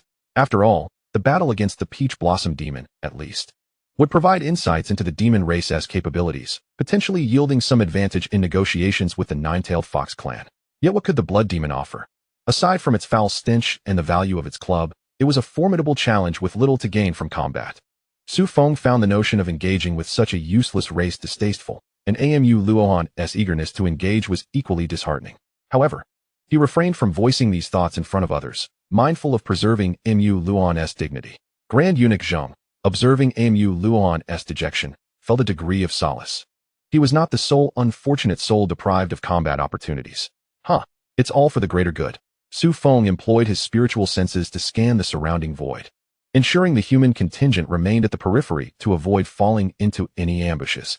Bachelou seemed to be gaining momentum, appearing to dominate the Peach Blossom Demon.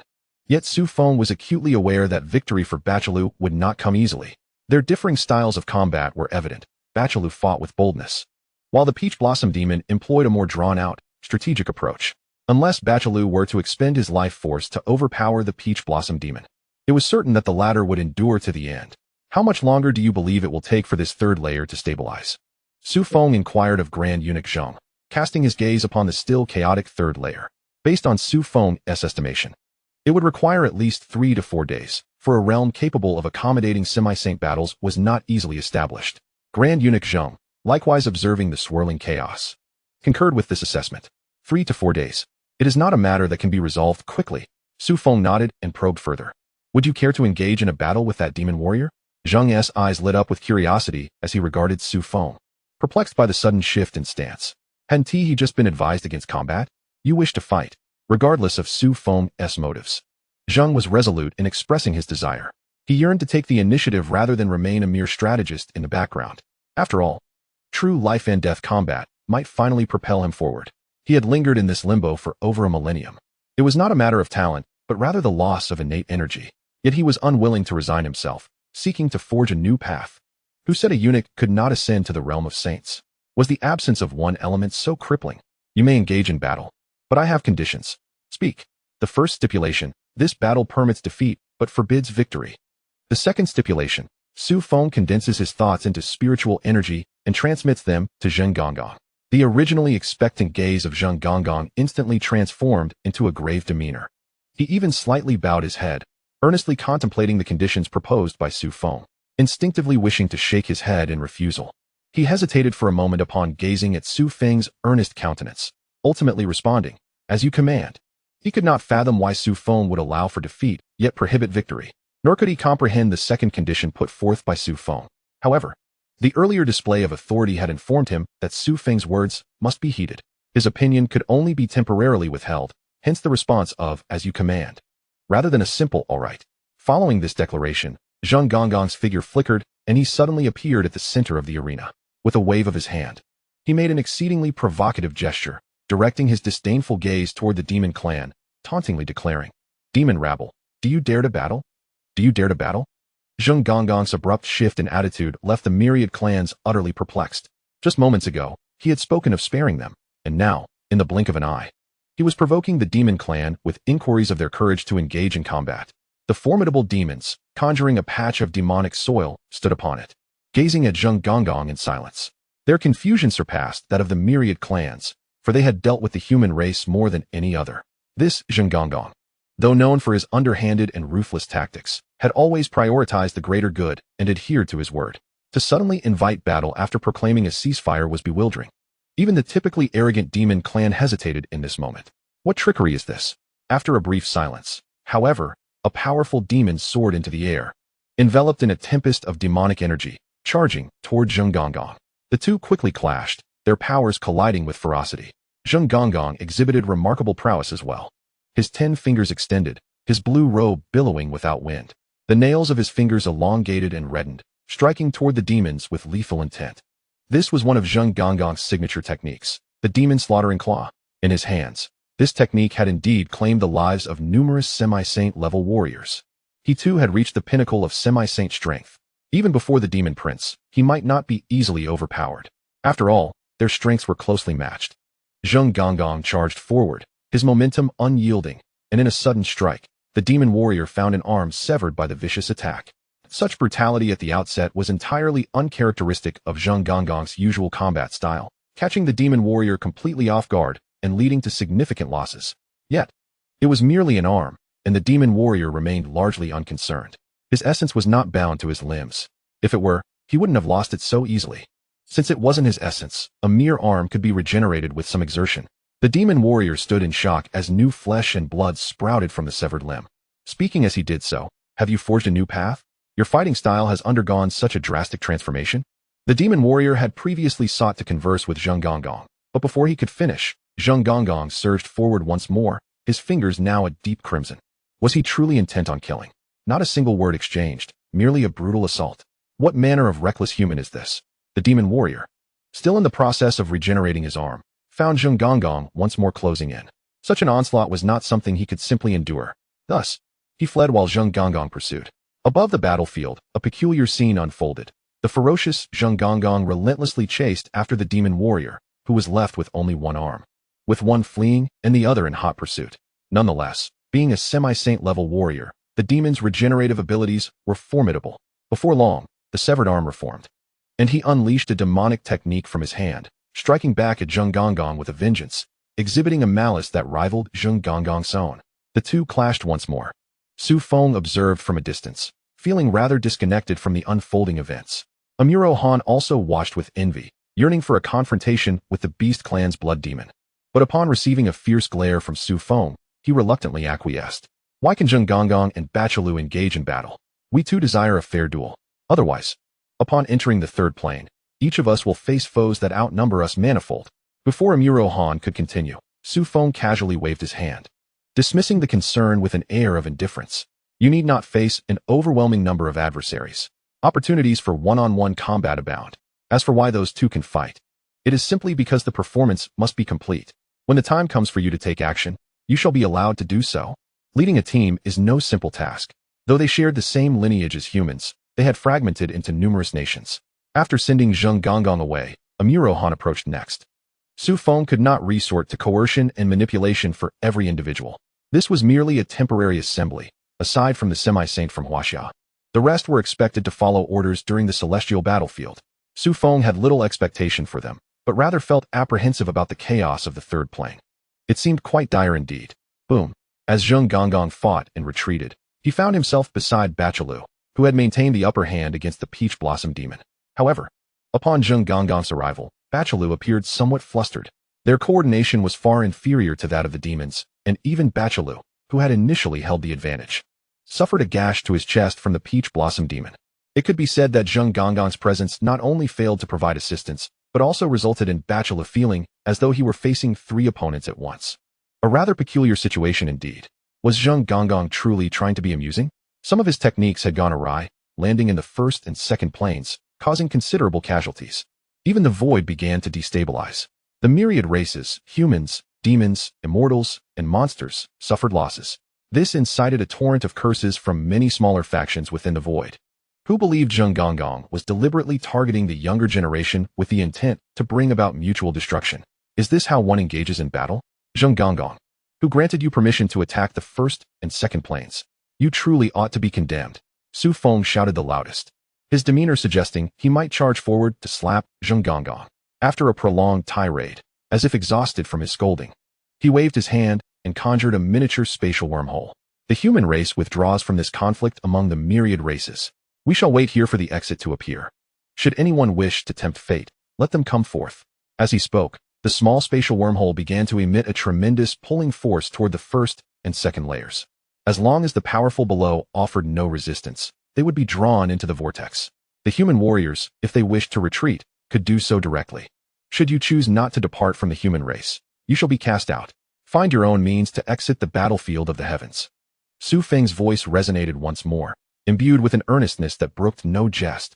The essence of his message was unequivocal. If you do not leave now, you must devise your own method to vacate the celestial battlefield.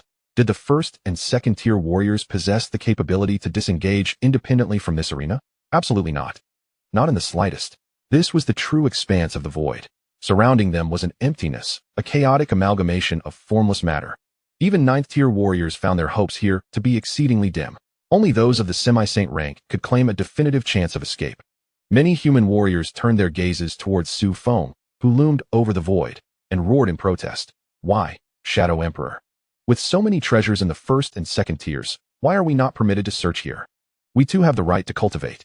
Su Feng, suppressing the void, remained silent, while the semi-saints beside him regarded him with equal confusion. The human race had fared reasonably well in this search, sustaining casualties within a tolerable range. How could he suddenly command the warriors below to cease their quest? However, they had witnessed Su Feng's prowess, and for the moment, they chose to remain silent. After all, they were not like the eunuch Zheng, who had reached the pinnacle of the semi-saint realm. Within half an hour, those human warriors who have not withdrawn must find their own way back. Su Feng reiterated, his demeanor grave. In the distance, the four semi-saints fought with increasing fervor, while two human semi-saints found themselves at a disadvantage. Bachelou bore numerous wounds, appearing quite grievous. He too had sustained injuries. Some of his scratches were even inflicted by Zheng. At this moment, were anyone to suggest Zheng was a spy for the human race, Bachelou would wholeheartedly concur. How right you are. Were it not for this fellow, I might have truly slain the peach blossom demon. After his arrival, not only did I lose my opportunity, but I even sustained injuries myself. Damn it. This Zheng really deserves it. As half an hour slowly elapsed, Su Feng decisively closed the void passage in his grasp, exhibiting not a shred of hesitation. Zheng, witnessing this scene from above, appeared genuinely taken aback by Su Feng's actions, exclaiming, "No, are you truly closing it?" It was this moment of distraction that allowed both Zheng and Bachelou to incur further injuries. Zheng was even sent tumbling backward, as if he were genuinely unable to contend with the demon warriors before him. Retreat. Spare them this day. Zheng's chest bore the marks of several strikes, and a trickle of blood seeped from the corner of his mouth. He extended his sleeve, ensnaring Bachelou's waist, and yanked him away. Instinctively, the demon warriors pursued Zheng for several hundred meters, only to suddenly halt. Something felt amiss. They had engaged this old man on multiple occasions. While they had won in the past, it had never been this effortless. Could this old fellow truly be up to something? Chapter 110. Old man. Are you cursing me? Zheng's sleeve was also a semi-saint artifact. At this moment, it enabled him to forcibly carry Bachelou away, suggesting it was a formidable defensive semi-saint artifact. Eunuch, what are you doing? In Huaxia, there are only soldiers who die in battle. There are never soldiers who flee. Let me go. I will return and slay them all. Bachelou lashed out at Zheng, appearing genuinely incensed. The demon warriors and peach blossom demon tailing them had initially hesitated, but upon hearing Bachelou's defiance against Zheng, their doubts were significantly alleviated. Is this a trap? What kind of brute can display such acting skills? Zheng might be forgiven, as he always thinks ahead, but Bachelou is straightforward to a fault. Getting this fellow to cooperate in a ruse is exceedingly difficult. Moreover, the demon and fairy clans are not far off, poised to strike at any moment. Having grasped this, the two exchanged glances and renewed their pursuit, their speed breathtaking. There's nothing to fear. Let us chase. Zheng glanced back at the two closing in behind him, wanting to berate Bachalu. He was not significantly more powerful than them to begin with. His speed was hardly superior, and he carried the burden of the troublesome Bachalu, who was causing nothing but chaos. At this rate, before the two could return to their original positions, they would surely be caught. If they were caught, another fierce battle would be inevitable. But according to Su Feng's plan, this was no time for delay. Suddenly, Zheng's eyes flickered, and a scheme emerged in his mind. He began to hurl invectives in Su Feng's direction. Shadow Emperor, what utter rubbish are you commanding? You are truly a disgrace to the human race. With so many semi-saints at your disposal, you are less vigorous than the pigs in the square. Zheng's tirade immediately captured the attention of the crowd. Many from the myriad races were astonished. The human race had always been remarkably united, even under duress or temptation. It was rare for any human to be swayed. Yet now, before the myriad races could even voice their thoughts, Zheng had begun to mock and berate Su Feng, as if genuine grievances coursed through him. The demon race bore witness, their lips curling into smiles. This was indeed a spectacle worth witnessing. Such internal strife within the human race was unprecedented. How delightful, how delightful. A colossal hand loomed over the battlefield, casting a shadow upon Zheng. Su Feng deciphered Zheng's intent. He aimed to intervene and obstruct the demon warriors. Otherwise, these two would find it exceedingly challenging to escape. Boldly, how dare you question the Shadow Emperor's commands? That immense hand was terrifying. Its mere activation exuded a force greater than the residual energy from the prior four's full-fledged battle. The myriad races were taken aback. Was this the power that a semi-saint could wield? Such might was utterly astounding. The celestial beings concealed within the clouds were equally shaken by this force. Dream Immortal shook his head slowly, as though he had foreseen this moment. Were a common individual leading, I would have been the first to take you to annihilate the human race. Historically, the fate of humans has always been to be besieged by the myriad races. It is merely the difference between dying early or late. But this individual is different. In my great dream, I have seen him capable of slaying the demon emperor. This person is far too formidable. He is not someone our celestial race can impede. Dream Immortal's words left the assembly of celestial beings in astonishment. His great dream was renowned throughout history for its ability to foresee the future. Though it only glimpsed fragments of what was to come, it bore tremendous reference value. This was one of the reasons the celestial race had chosen Dream Immortal to lead. Not only could he evade fatal danger, but he could also maximize their gains. Furthermore, the celestial race contemplated advancing Dream Immortal to the position of celestial king or to foresee the role of a celestial seer. Such abilities were of paramount importance to the celestial race. Have you seen the results this time? An immortal inquired. Can our celestial clan participate? Prior to our departure, we had the foresight of our clan's seers, yet the mists of the battlefield obscured any discernible outcome. Now that the Dream Immortal has entered, she can certainly unveil many elusive truths.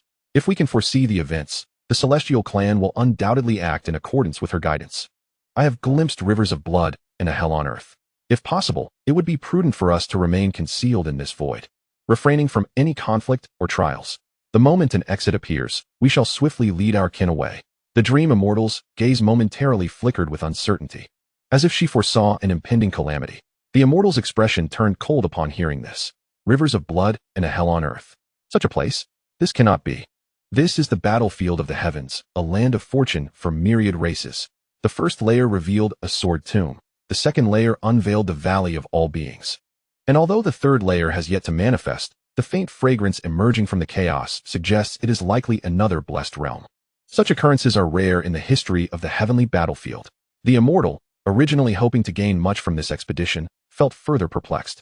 The human race was not particularly formidable this time. They could not even prevail in a 2-on-2 against the demon and beast races. At best, the leader showed some prowess. From any angle, this situation hardly warranted a blood feud. Could it be that you misinterpreted? A semi-saint level immortal ventured, but upon speaking, he realized his error. A grand dream is merely a glimpse of a possible future. It does not guarantee absolute occurrence. Thus, the notion of misinterpretation does not apply. It simply may not transpire. I do not know. However, since the clan has entrusted me to lead, I must bear some responsibility. If I am in command, then everyone shall remain here. If you do not believe, you may seek your own fortunes, and I shall not hold it against you. The Dream Immortal spoke, her gaze clouded. As Su Feng's mighty hand appeared, he seized Zheng Gonggong, pulling him back. The pursuing demon and beast elites, witnessing this, erupted in furious rebuke. Impudent. How dare you humans interfere? This is a one-on-one duel. Even though the demon race outnumbered them, the human race dared to intervene? Were they courting death?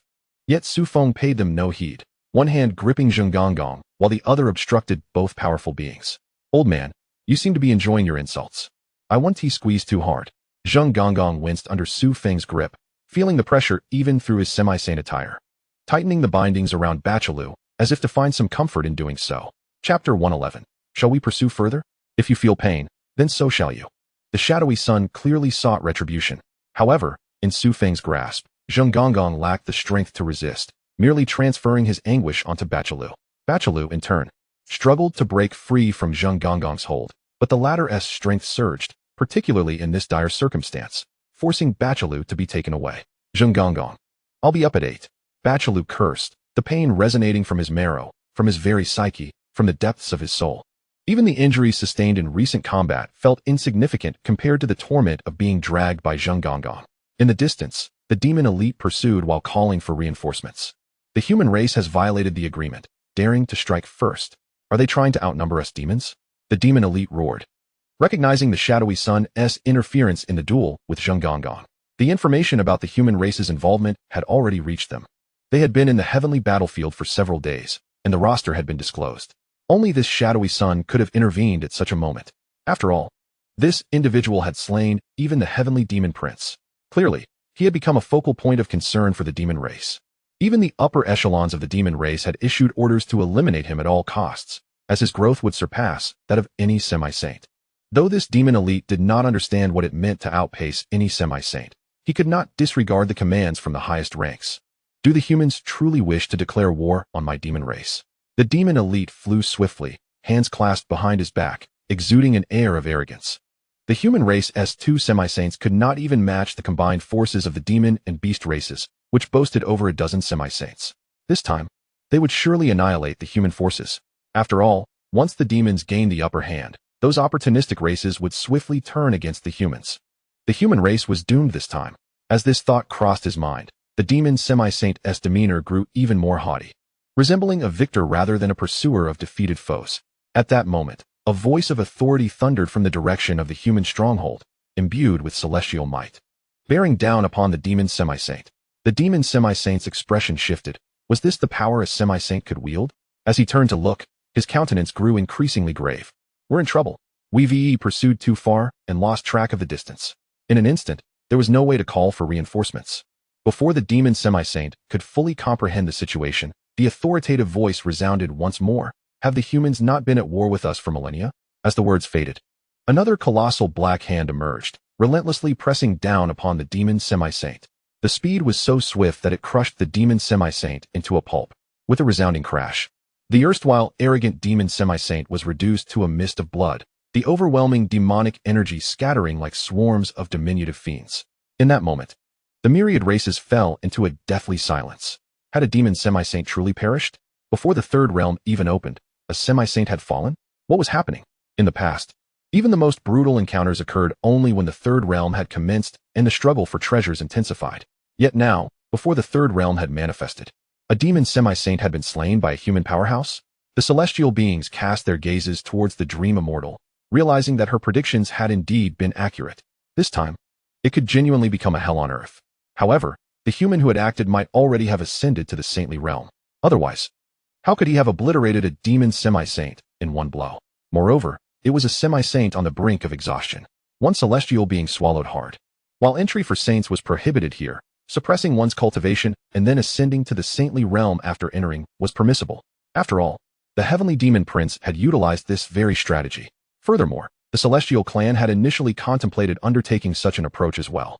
However, this time, the battlefield of the myriad realms was rather unfortunate, arriving a week late. The foremost semi-saint of the celestial clan successfully ascended to sainthood 3 days ago. Thus, it was Dream Immortals' turn to lead the charge. Consequently, the celestial clan speculated that the human race had likely prepared a formidable champion of their own. After all races have resorted to such tactics. The human race is no exception. There was once a character named Wulong among them who had done just that, inflicting considerable losses upon the myriad clans. Therefore, this was merely a case of employing old tricks. Of course, a saint is terrifying.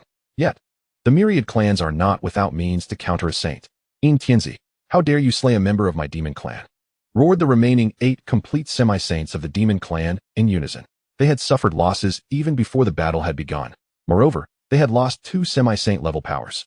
How could the demon clan possibly engage in battle now? Furthermore, with their ranks diminished, the demon clan's formidable members would undoubtedly step forward to lend their support. Su Feng's form gradually materialized, subtly looming in the sky. This colossal figure slowly turned, casting a disdainful gaze upon the myriad clans, and spoke imperiously. You have slain. And then what? What comes next? This commanding declaration left the myriad clans momentarily speechless. Numerous races observed the demon clan with a sense of schadenfreude, as if relishing their misfortune. In times past, the demon clan was known for its overwhelming presence wherever they went. It was unexpected that they would falter at the hands of the human race today, especially since the demon clan had come specifically to target them. They had even dispatched 2 more semi-saints than the human race. Now, however, their numbers had evened out. The human race now possessed a saint in the form of xianxiaaudiobooks. The demon clan was indeed in for a tumultuous encounter. Within the demon clan's encampment, a cadre of demon warriors suddenly found themselves losing their sense of unity. The demon clan had originally boasted 2 powerful figures on the brink of semi-sainthood. However, during preparations, one of them had clashed with a celestial clan member, leading to both achieving sainthood. This unfortunate turn of events had plunged both the celestial and demon clans into an awkward predicament, as no one had managed to enter the realm of sainthood in a timely manner. There was also the demon prince, who exclaimed, "Do not think for a moment that my demon clan is easy to bully," directed towards Su Feng. Yet, in Su Feng's eyes, this was merely an attempt to save face with empty threats. The demon clan's closest candidate to sainthood was the very individual he had effortlessly crushed. In terms of the demon clan, it was currently impossible for them to pose a threat to the human race. As for the demon race's peach blossom demon, will you still pursue us? Su Feng reached out once more, having previously been in close proximity to the demon warrior. This creature had likewise barged in alongside Xianxiaaudiobooks. Chapter 112. Is it male or female? Su Feng had deliberately chosen this remote location, even taking some measures along the way, precisely for this moment. As for Xianxiaaudiobooks, bait is always required when fishing. Xianxiaaudiobooks was the bait that Su Feng had set forth. There was still one fish left to reel in. I will not pursue any further. Little demon acknowledges its errors and hopes that the Saint xianxiaaudiobooks will spare me. The peach blossom demon quickly confessed. Fearing Su Feng's wrath, Su Feng regarded this fleeing peach blossom demon with approval. This creature indeed possessed keen insight. Such a flexible nature surely earned the favor of the Nine Hills Demon Lord. Very well, I shall spare you. However, I wish to understand certain matters regarding the Peach Blossom clan. Could you assist me? Su Feng's voice echoed once more, landing in the ears of the Peach Blossom demon like a decree of judgment. This xianxiaaudiobooks intended to make him a hostage of the human race. If he agreed, he would undoubtedly become a tool for the human race to restrain the demon clan. After all, it was rumored that the Nine Hills Demon Lord shared a close relationship with him. But should he refuse? The image of the demon warrior being crushed was still vividly etched in his mind. This was a genuine saint. Despite the demon race's forces approaching, this individual was much nearer to him. Even if those others arrived, he could still crush him in an instant. Agreeing would mean being restrained by the demon clan, while refusing would mean losing his life. If this dilemma were posed to another, perhaps it would warrant contemplation. Yet, for the Peach Blossom demon, xianxiaaudiobooks, this little demon is willing to discuss matters with the saint. As long as the saint opens a temporal passage, I will immediately comply. The Peach Blossom demon did not hesitate and promptly acquiesced to Su Feng's request. His relationship with the Nine Hills Demon Lord was indeed good. The demon clan had shown him immense favor. Yet, his life was singular. If he were to be crushed by such a powerful being, he would have no chance even in reincarnation. Su Feng was amused by the demon's decisiveness and promptly opened a portal, gesturing for him to come forth. This could be considered as having captured him alive. Xianxiaaudiobooks and Bachelor followed through the portal as well. However, compared to the Peach Blossom demon, these two appeared somewhat battered. As he observed the myriad clans gradually advancing, Su Feng's form became increasingly solidified. This is a second warning from the human race. We shall not partake in this battle of the myriad realms. Once the exit opens, we shall depart immediately. However, if you dare provoke us again, we shall meet our demise together. Su Feng's words caused the advancing myriad clans to slow their steps. Only the demon clan continued to wail in anguish. After all, it was only they who harbored deep-seated enmity with the human race, while the other races had not developed significant grievances during this encounter. Even the demon race halted their advance, as Su Feng had captured the Peach Blossom demon without inflicting harm upon him. Though it was somewhat humiliating, it was not nearly as dire as the fate of the demon semi-saint who had been utterly obliterated into a mist of blood. Demon race. Your close friend of the Nine Hills Demon Lord has been captured by the enemy, and you do not move to rescue him? If I recall correctly, your race also possesses a strong individual capable of entering sainthood, do you not? You need only contend with that saint. And the remaining semi-saints can be handled by my demon clan. What say you? The demon warrior bellowed upon witnessing the demon race cease their advance. This was an immense humiliation in their eyes. Yet, the demon race could simply stand still. A disgrace. Indeed, our clan possesses a saint. However, this saint is not acquainted with the Nine Hills Demon Lord. A semi-saint of the demon race interjected. Since there is no familiarity, there is no obligation to assist. Furthermore, the Peach Blossom Demon is still in the hands of the human race. If the humans become desperate, the Peach Blossom Saint. The demon race warrior chuckled awkwardly, rejecting the demon clan's demands. A rational warrior would not attempt to break through to sainthood in such an unstable environment. Years of arduous cultivation had led them to their current state. Who would dare risk breaking through to semi-sainthood in such tumultuous surroundings? This was the battlefield of the myriad realms. In the outside world, one would need at least 10 years of seclusion, 3 months of purification, and 6 months of fasting before even considering the breakthrough. Even in the battlefield of the heavens, you must wait for the emergence and stabilization of the third dimension before entering the realm of the saints, correct? This is merely the beginning. Who would willingly venture into danger? At the very least, the demon clan is currently unwilling to undertake such risks. After all, should anything go awry, the loss would not merely be that of a single saintly figure. Upon hearing the demon clan's veiled words, the powerful beings of the demonic tribe were immediately incensed. How could such a prestigious clan utter such sentiments? A dignified lineage, truly threatened by a mere half-saint of the human race. What a disgrace. A profound humiliation. Eunuch Zheng, your earlier actions were excessively ruthless.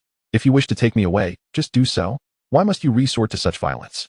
As Bachelus stepped into the temporary domain of the human race, disregarding the gazes of the younger generation, he unleashed a torrent of invective upon Eunuch Zheng. He was genuinely furious. It was one thing that he had not managed to defeat the Peach Blossom Demon directly due to Eunuch Zheng's interference. But it was utterly cruel of him to treat him so harshly upon departure. Eunuch Zheng glanced towards Su Feng, intending to speak, but Su Feng was quicker to interject, effectively silencing him. What are you looking at? I did not lay a finger on Bachelus. It was you who kept pulling him with that half-saint sleeve. I saw everything. Su Feng's words only served to further agitate Bachelus, who began to vociferously condemn Eunuch Zheng. With a resigned expression, Eunuch Zheng acknowledged the truth of Su Feng's statement. Yes, he hadn't harmed Bachelus, but he had certainly endured considerable pain himself. However, given Su Feng's commanding presence and formidable saintly prowess, Eunuch Zheng refrained from retorting, opting instead to vent his frustrations towards Bachelus, exclaiming, "We are willing." After all, Bachelus was in no position to contend with him. If it came to blows, it would be a trivial matter. Su Feng chose not to interfere in their quarrel, instead directing his serious gaze towards the Peach Blossom Demon. Is the Lord of the Nine Hills a male or a female? The Peach Blossom Demon was momentarily taken aback by the question. Such a formidable being would express curiosity over such trivial matters? If he had inquired about the strength of the Nine Hills Lord, their realm, or even the number of saintly or half-saintly figures within the Nine Hills clan, she could have understood. But asking whether the Nine Hills Lord was male or female. Chapter 113. The incomparable beauty of the Nine Hills clan. The Nine Hills clan is one of the most unique races. Male members are exceedingly rare, with the majority being female fox demons. Consequently, the leadership of the Nine Hills clan is typically held by the most exceptional females within the tribe. The Peach Blossom Demon awkwardly replied. If the Lord of the Nine Hills were to hear such a frivolous question, she would undoubtedly face a severe reprimand. Nevertheless, as Su Feng's inquiry did not touch upon any confidential matters, the Peach Blossom Demon felt obliged to answer truthfully. Oh, is the Lord of the Nine Hills beautiful? Su Feng leaned closer to the Peach Blossom Demon, his curiosity piqued once more. The Peach Blossom Demon stepped back in astonishment. Was this an appropriate question? Extremely beautiful. The Nine Hills clan is renowned for their exquisite appearances among all races. The Lord of the Nine Hills is, of course, even more so, she began, but refrained from elaborating further. The implication was unmistakable. The Lord of the Nine Hills was indeed a paragon of beauty. Oh, so stunning. If the opportunity arises in the future, I must visit the demon clan to behold this Lord of the Nine Hills. I am eager to witness what unparalleled beauty could so thoroughly captivate even a half-saint. Su Feng settled down, stroking his chin thoughtfully. The Peach Blossom Demon appeared somewhat troubled. However, the human race cannot easily venture into the demon realm, regardless of the demon's welcome. The temporary domain of the myriad races would not permit a single human to pass through. While saints wield considerable power, it is merely authoritative within this realm. Outside, saints lack the capacity to traverse the vast void. All races would take action upon sensing a human presence. Observing Su Feng's enthusiastic demeanor, the peach blossom demon, resigned, doused his fervor with cold reality. Your human race is not that formidable. While half-saints may traverse the void, your half-saints are incapable of doing so. Saints cannot either. The patience of the myriad races towards you is not so generous. They will actively intervene to obstruct your attempts to reach the demon realm. It would be easier to reincarnate into the demon race in your next life. Haha, the more you say, the more intrigued I become. If an opportunity truly arises, I shall certainly journey to the demon realm. Su Feng chuckled, observing the peach blossom demon's earnest expression. Is the Lord of the Nine Hills truly so beautiful that a half-saint like you is so infatuated? Then I shall await the arrival of the heavenly saint in the demon realm. When the time comes, I will surely guide the heavenly saint. The peach blossom demon declared. Heavenly saint is a term used by the myriad races to refer to those in the saintly realm. Su Feng dismissed her, slowly releasing his tightly clenched left hand. A translucent purple entity gradually materialized in his palm, resembling a crystalline form of a slumbering demon clan warrior. With a gentle exhalation, Su Feng directed a wisp of celestial energy towards the soul entity. This ethereal essence roused the slumbering spirit, and the demon warrior slowly opened his eyes. Su Feng gazed down at him. If I am not mistaken, you are indeed of the evil demon clan, correct? Your methods are undeniably ruthless. Even among demons, you are considered quite cruel. It is a pity, however, that your physical form is somewhat lacking. It crumbles with a mere squeeze. As Su Feng's words concluded, the purple crystalline soul regained its composure and immediately lashed out at Su Feng. Indeed, I am the Eastern Evil King of the evil demon clan. Since you are aware of our methods, why not release me at once? If you perform well, I shall permit you to sever ties with the human race and join the demon clan, guarding a piece of demonic territory like myself. Enough. Su Feng admonished the oblivious demon. A flame ignited in his hand, and he directed it towards the demon without hesitation. This was the fire he used for body refinement. True imperial fire. Though Su Feng only revealed a fraction of its power, it struck the Eastern Evil King like oil meeting flame. With a dreadful cry, the Eastern Evil King emitted a terrifying scream. It hurts. It hurts so much. Su Feng's imperial fire was purely yang, and for demons, such entities are innately feared. Even upon reaching the half-saint realm, this remained true. After a brief moment of scorching the Eastern Evil King, Su Feng ceased his torment and began to inquire. I have heard that within the evil demon clan, there exists a rather common magical artifact known as the 10,000 Souls Banner. If you provide me with the method to craft the 10,000 Souls Banner, I shall make your existence more bearable, shall we? With a long exhale, the Eastern Evil King felt as though he had just emerged from the depths of hell. The entire purple crystalline form had become even more transparent. This pure yang imperial fire was formidable. It was the most pure and restraining force against demons that the Eastern Evil King had ever encountered in his life. What you referred to as the 10,000 Soul Banner is indeed quite prevalent within our sinister clan. However, it shall not be given. Upon uttering these words, the Eastern Evil King found himself once again engulfed in flames conjured by Su Feng. The heat sizzled around him, akin to meat being grilled, causing him to writhe in discomfort. Su Feng displayed remarkable patience, observing him with an unwavering gaze, intermittently intensifying and diminishing the flames, all the while maintaining a balance that rendered the Eastern Evil King neither entirely comfortable nor utterly incapacitated. I will speak. I will speak. After a prolonged duration, the Eastern Evil King's mental defenses finally crumbled, calling out towards Su Feng. Yet, Su Feng remained unperturbed, choosing to ignore him entirely. This fellow had yet to truly familiarize himself with Su Feng.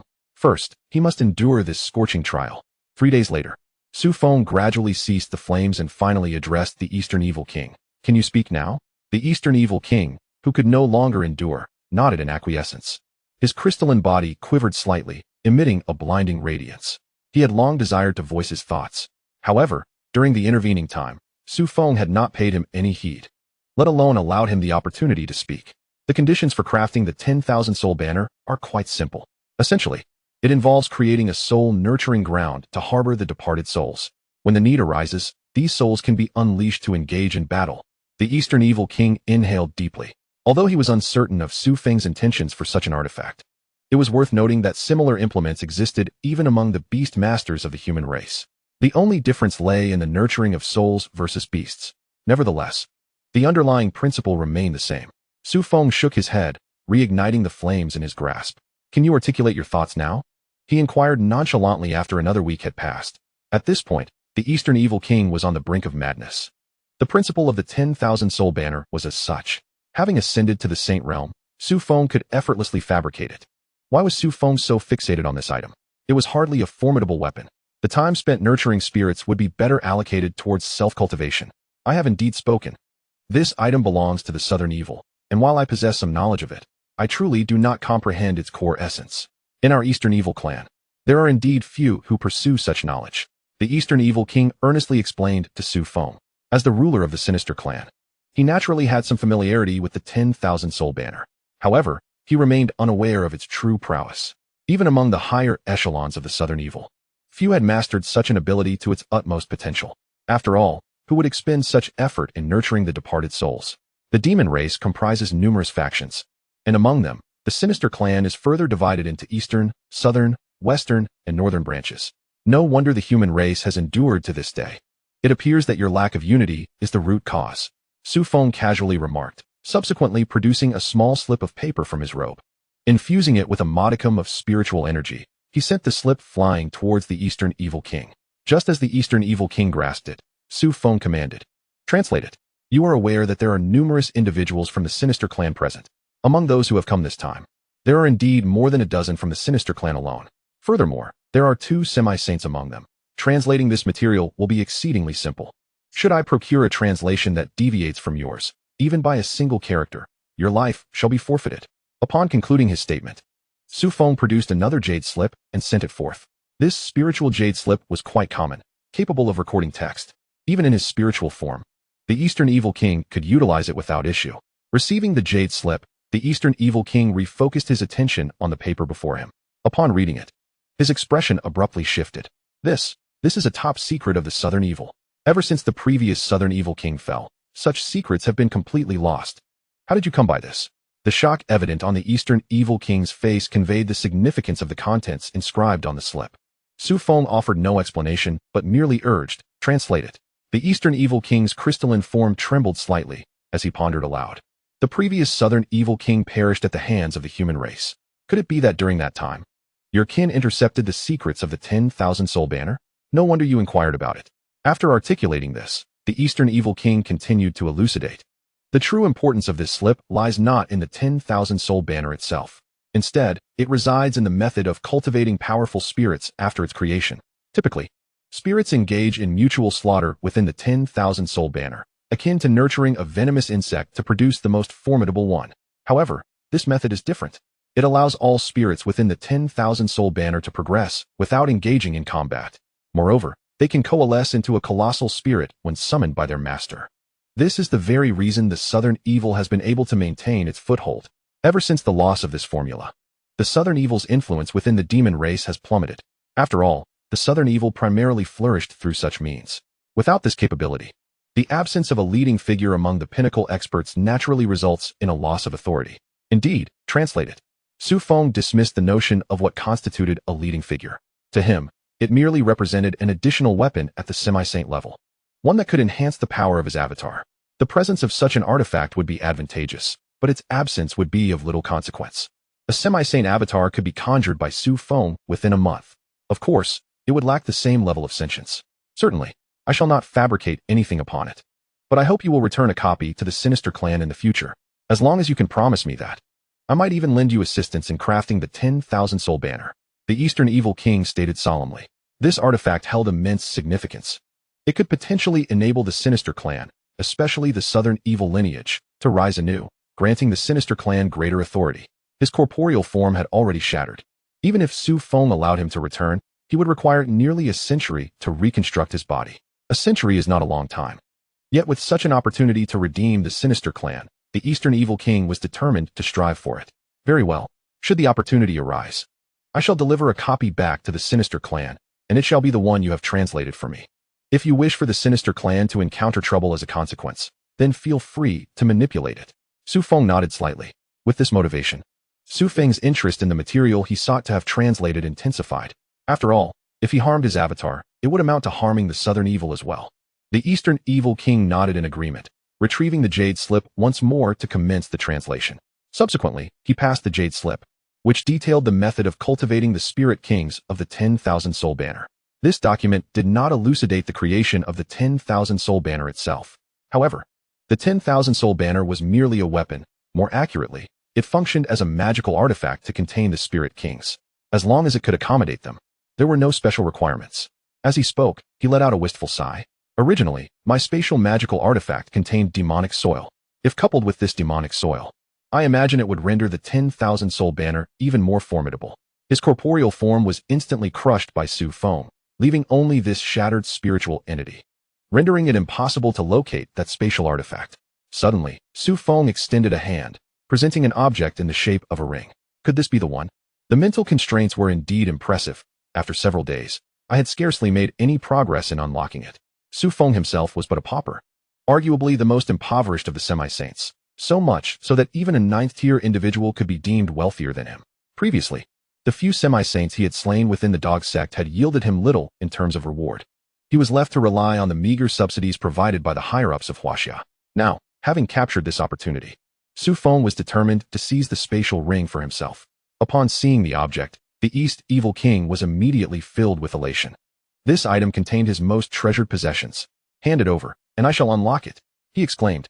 This time, I assure you, you shall possess the mightiest xianxiafan of the demon and human races.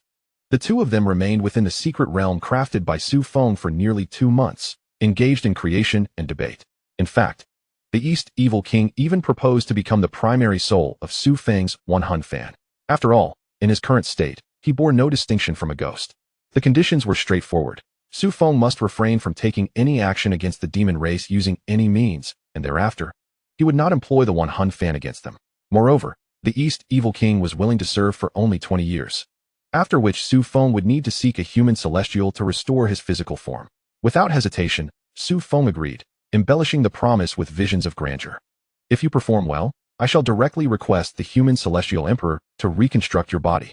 In the outside world, 2 months had elapsed, yet the third-dimensional realm, which should have stabilized by now, remained utterly silent, as if stability were an impossibility. It persisted in a state of chaos. Chapter 115, The Spiritual Saint. Grand Eunuch Zheng had never witnessed such a situation before. Even other semi-saint powerhouses had not encountered anything like it. In previous celestial battlefields, the Third Realm had experienced delays, but typically these were brief, lasting only a few days before full emergence. Now, however, the celestial battlefield had been delayed for an entire 2 months, permeated by an atmosphere of anxiety. Has the commander emerged from seclusion? Was the human race truly withdrawing from the conflict among the myriad races? This was a missed opportunity for our people to seize a treasure. Grand Eunuch Zheng's expression grew grave. Every time the Third Realm emerged, treasures were typically unveiled. Although the youngsters from the First and Second Realms had been summoned back early, they had at least managed to scavenge some rewards. In contrast, the current assembly of semi-saints entered empty-handed and would leave the same way. Had they come for naught? Surely, they could not allow the myriad races' hostility to deter them from entering. However, why had this Third Realm not yet opened? Grand Eunuch Zheng proceeded in the direction of Su Feng's seclusion. This space had been temporarily established by Su Feng as a refuge for the human race. Naturally, Su Feng occupied the most inner and finest area of the space he had created. Upon reaching a door, Grand Eunuch Zheng stood before it, momentarily dazed before finally speaking. Has the commander emerged? If so, I implore the Emperor to make a decision. The third-dimensional realm remains unyielding. I and the other semi-saints have debated extensively, but have yet to determine the cause. Our consensus is to proactively dispatch 2 or 3 semi-saint powerhouses to explore the still unstable third-dimensional realm. Firstly, this could grant us a strategic advantage. Should a treasure be revealed, we could seize it before the myriad races. Secondly, it would help us avoid any ambush set by the myriad races. After all, one cannot place all their eggs in a single basket. The human race is not abundant in powerhouses. Under normal circumstances, we would not divide our forces. Yet, the peculiarities of the Third Realm are far too unsettling. While they placed immense trust in Su Feng, the bizarre nature of the Third Realm left even these seasoned semi-saint powerhouses feeling trepidatious. Some even contemplated simply waiting for the Third Realm to conclude and the exit to open, allowing them to depart this space entirely. However, a lingering attachment remained for the potential treasures hidden within the Third Realm. Such artifacts would undoubtedly be of great significance to both semi-saints and saints. As Grand Eunuch Zheng pondered, the great door before him slowly creaked open. As it did, a chilling aura emanated forth. Even Grand Eunuch Zheng, who was on the brink of reaching the pinnacle of semi-saint status, was stunned by this force. In that instant, it sent a shiver through him. What a terrifying power! Was this force intended to combat semi-saints? Before he could step inside, a voice within erupted in furious rebuke. You little rascal! Do you intend to forge this xianxiafan into a weapon for saints? The voice struck Grand Eunuch Zheng as eerily familiar. Was that not the East Evil King's voice? Hadn't Su Feng crushed him to oblivion 3 months ago, revealing a saintly cultivation that left the myriad races in awe? Why then did the East Evil King's voice echo from within? Confused, Grand Eunuch Zheng was again met with Su Feng's voice. Grand Eunuch Zheng, is it? Come in. Su Feng's words snapped Zheng back to reality, and he turned to gaze inside. Although the interior exuded an icy chill, it appeared quite bright. 2 figures were engaged in animated discussion over a weapon resembling a flagpole. It seemed they were on the verge of a conflict. The East Evil King believed Su Feng's ideas were excessively radical. Su Feng aspired to transform the xianxiafan into a weapon suitable for saints. In other words, a weapon capable of contending with saintly powerhouses. However, the primary soul of the xianxiafan was the East Evil King. Before his corporeal form was obliterated, he had merely approached the pinnacle of semi-saint strength. Now, bereft of his body, he could at most muster the strength of a novice semi-saint. To expect such a being to confront saints? Was that not tantamount to sending him to his doom? How could such a feat be accomplished? Yet Su Feng held a differing opinion. He proposed crafting it with the specifications of a saintly or even celestial weapon. Subsequently, he would devise a way to elevate the East Evil King's strength, transforming this amethyst spiritual entity into one of saintly or celestial caliber. However, the East Evil King doubted Su Feng's capabilities, persistently cautioning him against overreaching. This left Su Feng feeling exasperated, even contemplating summoning his true form to give the East Evil King a sound thrashing. This fellow exhibited such a lack of faith in his own master. Grand Eunuch Zheng stepped into the palace conjured by Su Feng, observing the quarrel between the two. It felt as though he had stepped into another era. When had the demon race begun to engage in such fervent discourse with the human race? This was unprecedented. Moreover, they were deliberating on the demon race's artifacts. The commander?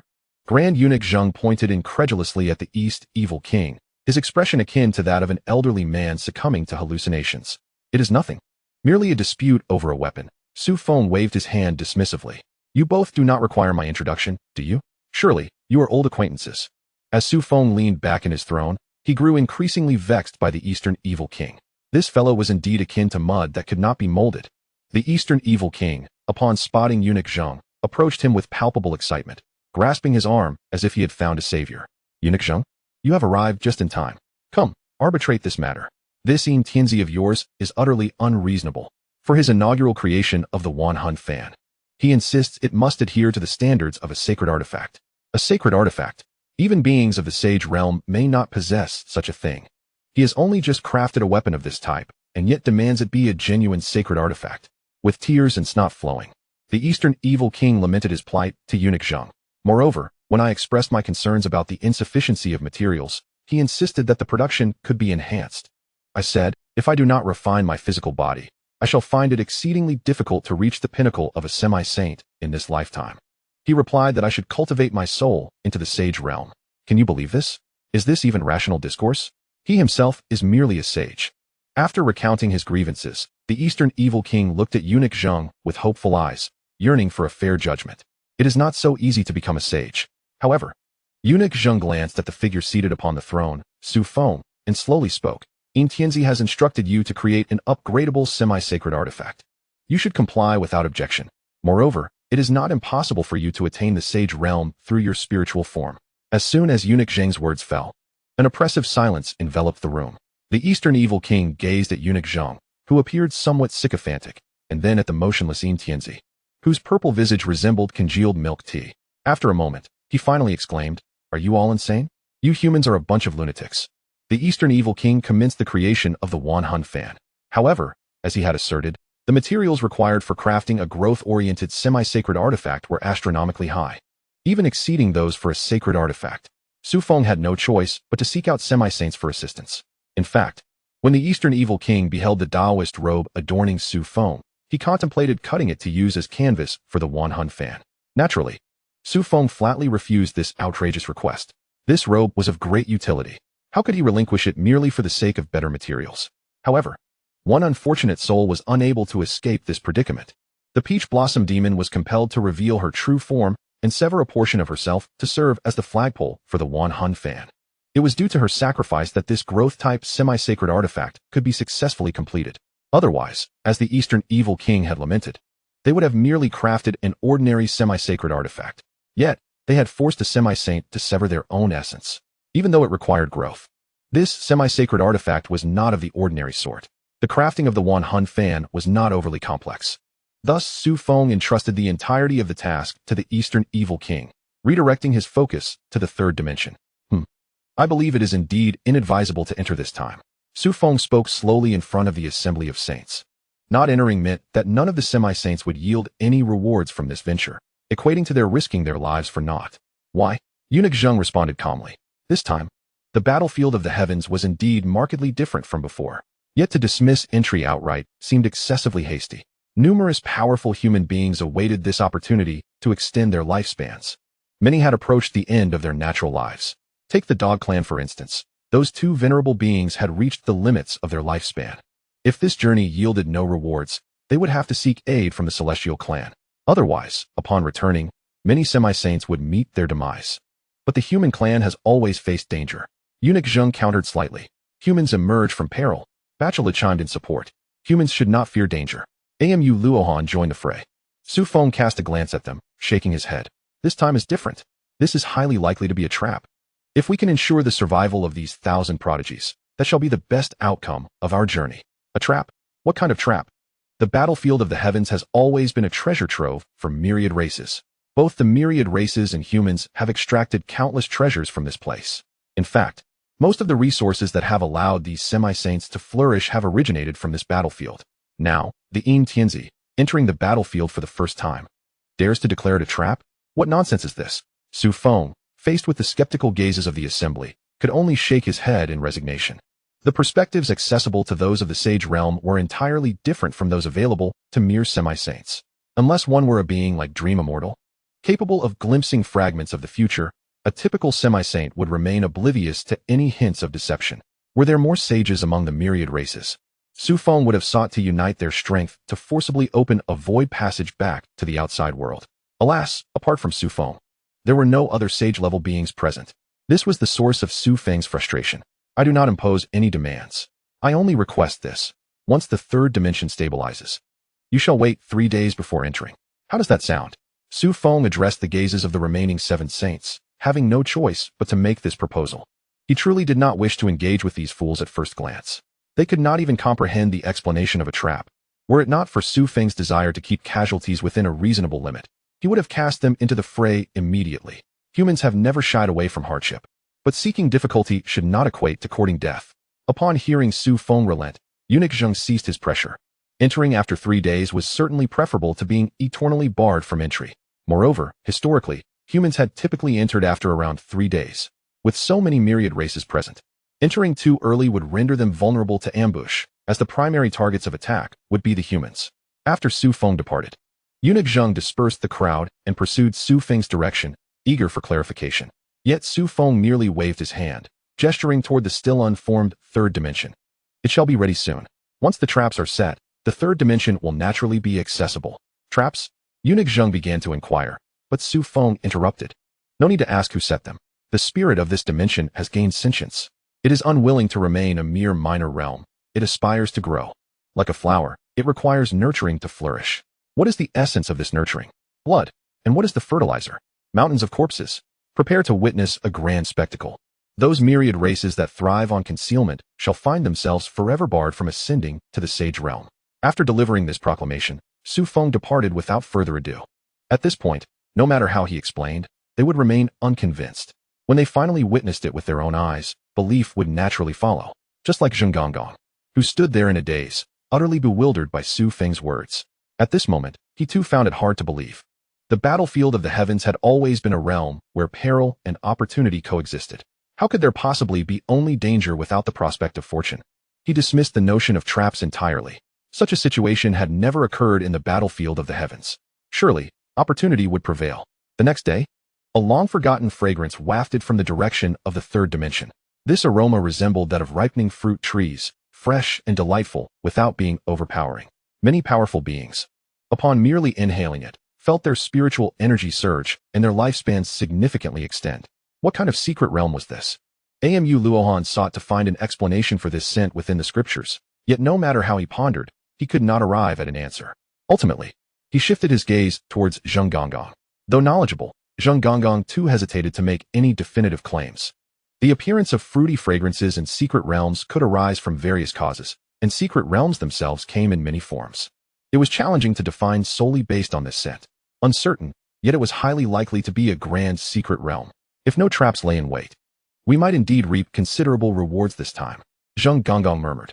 During this period, he had indeed remembered the term secret realm as mentioned by Su Feng. Thus, his thoughts immediately turned to Chapter 117, the secret realm of the Peach Garden. Consequently, he couldn't help but ponder the notion of traps. What sort of trap could emanate such a fragrance? Zheng Gonggong found it perplexing, his eyes fixed intently upon the imminent opening of the third dimension. Strictly prohibit anyone from ascending, especially those of the half-saint level, Zheng Gonggong commanded in a grave tone. He understood that the third dimension was likely to be extraordinary. Should a half-saint level powerhouse disregard his orders and rush forth, it would spell disastrous losses for the human race. Moreover, that individual would likely be enraged. Thus, Zheng Gonggong ordered mutual supervision among the half-saints, strictly forbidding any unauthorized advances. Otherwise, should Yin Tianzi become angered, this group would surely suffer the consequences. Zheng Gonggong had learned his lesson. As long as the orders were not overly outrageous, he generally complied with Yin Tianzi's directives. Therefore, as soon as this fragrance began to spread, Zheng Gonggong immediately ordered everyone to prepare, strictly prohibiting anyone from venturing forth alone. Meanwhile, the myriad races concealed within the void slowly emerged. Glancing at the distant, hesitant human race, they shook their heads. The humans had truly become increasingly timid. In the past, they would dare to enter the third dimension to vie for opportunities. Now, standing so far back, it seemed they genuinely wished to avoid entering the third dimension. One of the myriad race powerhouses stood with arms crossed, exuding an air of confidence reminiscent of the corporeal Dongxia Wang. He was also a half-saint powerhouse, equally disdainful of the human race. But who knows? In the past, the humans stood close, yet they only entered the battlefield of the heavens after several days. At that time, they might seize some treasures that they could not digest in the short term, reaping considerable rewards. Another half-saint among the myriad races interjected, slightly skeptical. The human race is notoriously cunning. Whether they will come or not remains uncertain. Discussing this now is indeed premature. Perhaps this is yet another of their 36 stratagems. The myriad races had suffered greatly from these so-called 36 stratagems. Thus, the more cautious among them were unlikely to trust the humans easily. The myriad race powerhouses congregated towards the third dimension. Anyone who had participated in the battlefield of the heavens could easily discern the peculiarities of this third dimension. In no more than 2 hours, it would accommodate half-saint level powerhouses. Even now, numerous clans had dispatched their mid to low-tier powerhouses. At this moment, the instability of the dimension posed risks even to lower-tier powerhouses. However, such beings were viewed as expendable in their eyes. If they consumed resources, so be it. Even if they returned without any intelligence, it was of little consequence. Yet, should they manage to gather some information, it would be a guaranteed profit for the myriad races. After all, foreknowledge was a lucrative venture for them. Let us hope for a bountiful harvest. After all, we have waited so long. The demon race powerhouses gazed at the third dimension. This time, the demon race had prepared extensively. Although fewer demon race powerhouses had come compared to the demon clan, one among them was on the brink of attaining the saint realm. Thus, the demon race sought substantial gains this time. After all, the power of the saint realm had already been demonstrated. Suddenly, from within the obscured third dimension, a figure emerged. This figure appeared radiant, exuding a vibrant aura. He was seen chewing on something, his spiritual energy flowing forth like an unceasing fountain. Waves of it surged continuously. The myriad race powerhouses, upon witnessing this, immediately recognized that this individual had likely gained remarkable fortune upon entering. However, was this opportunity too simplistic? Had he only been inside for 10 minutes before rushing out? What sort of fortune could prompt such urgency? As the crowd pondered, a voice rang out. Which clan do you belong to? What have you seen? It was a powerhouse from the demon clan, a prominent race, whose arrogance remained unshaken even after a slight setback this time. Addressing the figure, he inquired. The newcomer held up half an uneaten peach, excitement radiating from him as he exclaimed, "Peaches! There are peaches! Countless peaches within the entire secret realm. Nearly 1,000 acres of peach trees. The eyes of the demon race powerhouse narrowed, and indeed, all the half-saints from the myriad races were momentarily stunned. It had appeared. The legendary Peach Garden secret realm had truly emerged. 1,000 acres of peach orchards, with tens of thousands of peaches, each possessing distinct effects. However, such a secret realm typically existed only in legends, with the last occurrence being several millennia ago. Yet now, the Peach Garden secret realm had resurfaced. Bring me the peaches. The demon race powerhouse reached out, summoning the excited figure towards him. This individual likely did not belong to any significant clan, otherwise, he would have already revealed his lineage under duress from the demon race. Clearly, he hailed from a smaller clan. Aware that his clan would not come to his aid, and perhaps fearing retribution from the demon race. Thus, he had remained silent. The demon race powerhouse grasped the peach in his hand, inhaled its fragrance, tore off a piece of the flesh, and began to savor it. After a moment, he slowly spoke, offering his conclusion. Indeed, it is a treasure of a celestial peach. This particular type allows any being below the half-saint level to significantly enhance their spiritual energy. It can propel one's realm, even for those at the half-saint level. It serves to solidify their foundations. However, this peach appears to be of relatively low age, according to legends. There should still be celestial peaches within that can benefit even saints. The final remark, in fact, did not require the utterance of a demon clan powerhouse. As the gathered multitude could surmise it themselves, the newcomer was merely an individual of comparable strength to a fifth-tier human warrior, yet capable of acquiring a celestial peach potent enough to impact a semi-saint. Should a semi-saint enter, the superior peaches obtained would undoubtedly hold significance even for a saint. After articulating his thoughts, the demon clan warrior tucked the celestial peach into his pocket and coldly commanded, "Summon all warriors below the semi-saint level back. They shall be dispatched directly to the third dimension." The celestial peaches are vastly superior to those found in the Sword Tomb and the Valley of All Things. Even if each member of our clan secures just one celestial peach, in a millennium, our semi-saints will surely double in number. This time at any cost. We must endeavor to bring back as many celestial peaches as possible. If fortune favors us, there will also be longevity-enhancing peaches within. Our clan has its fair share of elders nearing the end of their lives. Thus, we shall grant no deference to any faction. As the demon clan warrior uttered these words, his demeanor grew increasingly formidable. The demon clan had thoroughly discerned the nature of the myriad races. It was no wonder the human race had thrived so effortlessly over the years. When faced with adversity, the myriad clans exhibited a shocking lack of unity. Let them not blame the demon clan for this. Chapter 118, We Must Enter. The demons were not alone in this. Numerous races among the myriad clans shared the same disposition. In light of such an opportunity, the status of the human race had become irrelevant. Such an opportunity could even give rise to one or several powerful clans. To them, the human race was of no consequence. Meanwhile, within the temporary encampment of the humans, many powerful warriors were eager to venture forth, even wishing to precede the myriad clans into the fray. Were it not for the efforts of Elder Zhang to restrain them, those human warriors would have surged forth already. They were not oblivious to the words of the demon clan warrior. After all, these celestial peaches would be effective even for those below the semi-saint level. Should they manage to acquire a few, it could resolve numerous predicaments for the human race. Su Feng stood with his hands clasped behind his back, gazing at that group of individuals, slowly shaking his head. Do you truly wish to proceed? You will undoubtedly meet your demise. This is but a trap, a conspiracy. Su Feng stood at the precipice, observing them. Their fervent gazes spoke volumes, indicating that they were wholly impervious to any counsel. Some had even begun to question the well-being of Su Feng's family. Elder Tianzi, even if it is a conspiracy, we still wish to enter and pave the way for the human race. Please allow us to go forth. Should we gain anything, we shall accept the conspiracy. The most rational among them spoke thus. We must go. We absolutely must. They had clearly heard the words of the demon clan warrior.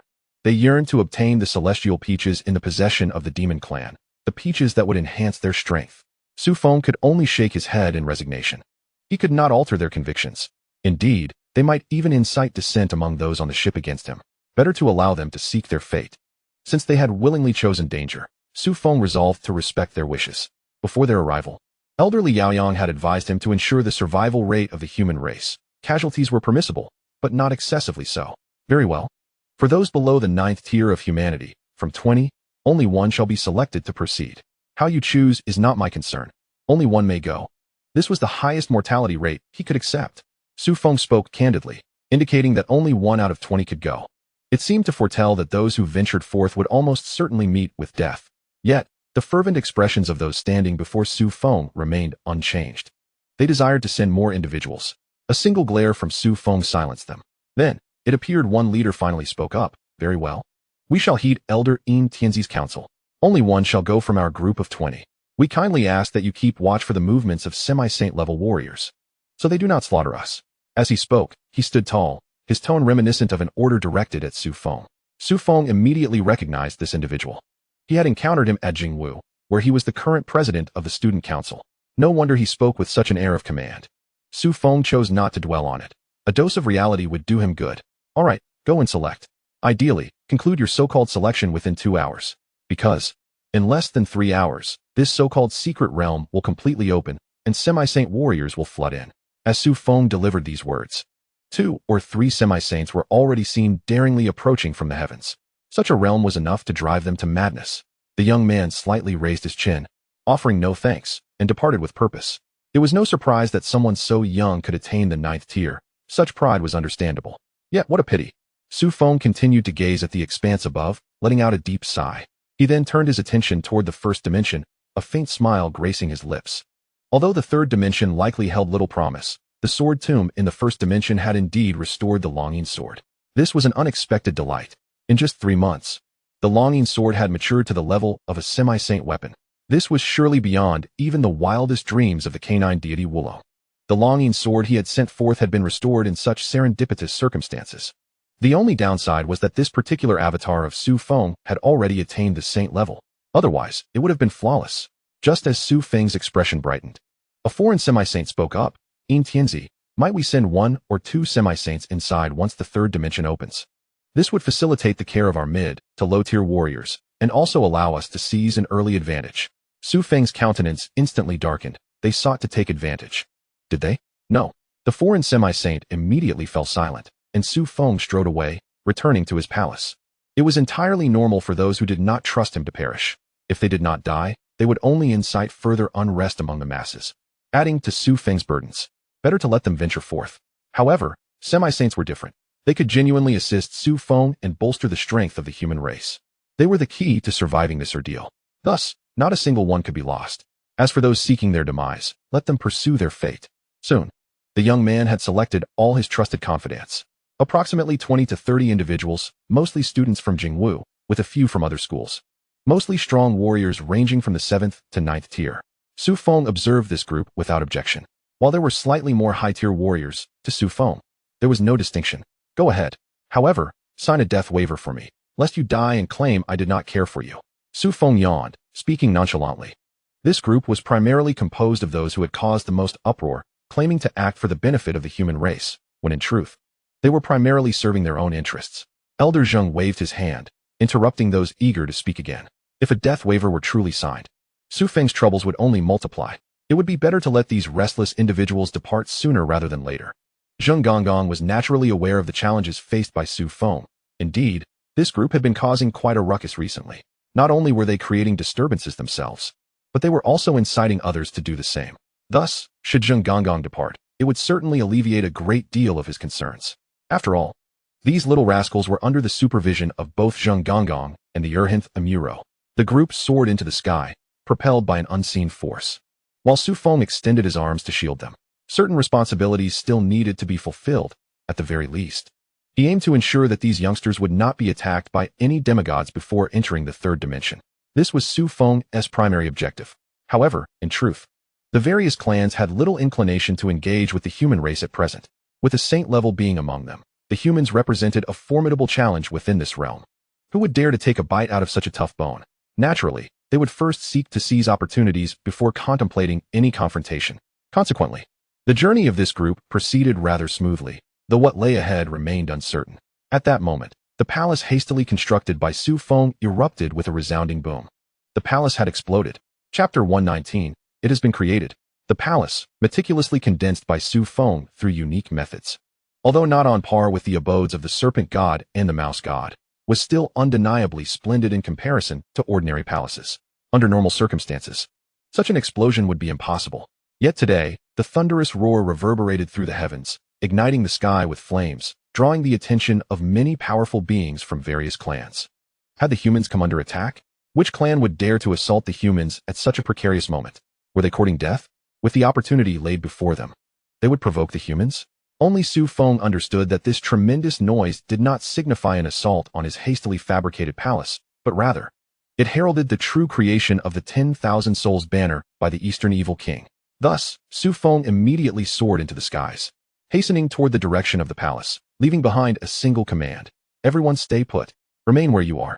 Zheng Gonggong intended to follow Su Feng, but, upon hearing his words, chose to remain behind. After all, with nearly 1,000 individuals in their entourage, it was imperative to have a steadfast leader. Stepping through the spatial passage, Su Feng entered the palace. Inside, he was greeted by the sinister laughter of the Eastern Evil King. Ha ha! The laughter was unabashedly boastful, as though he had encountered a momentous occasion in his life.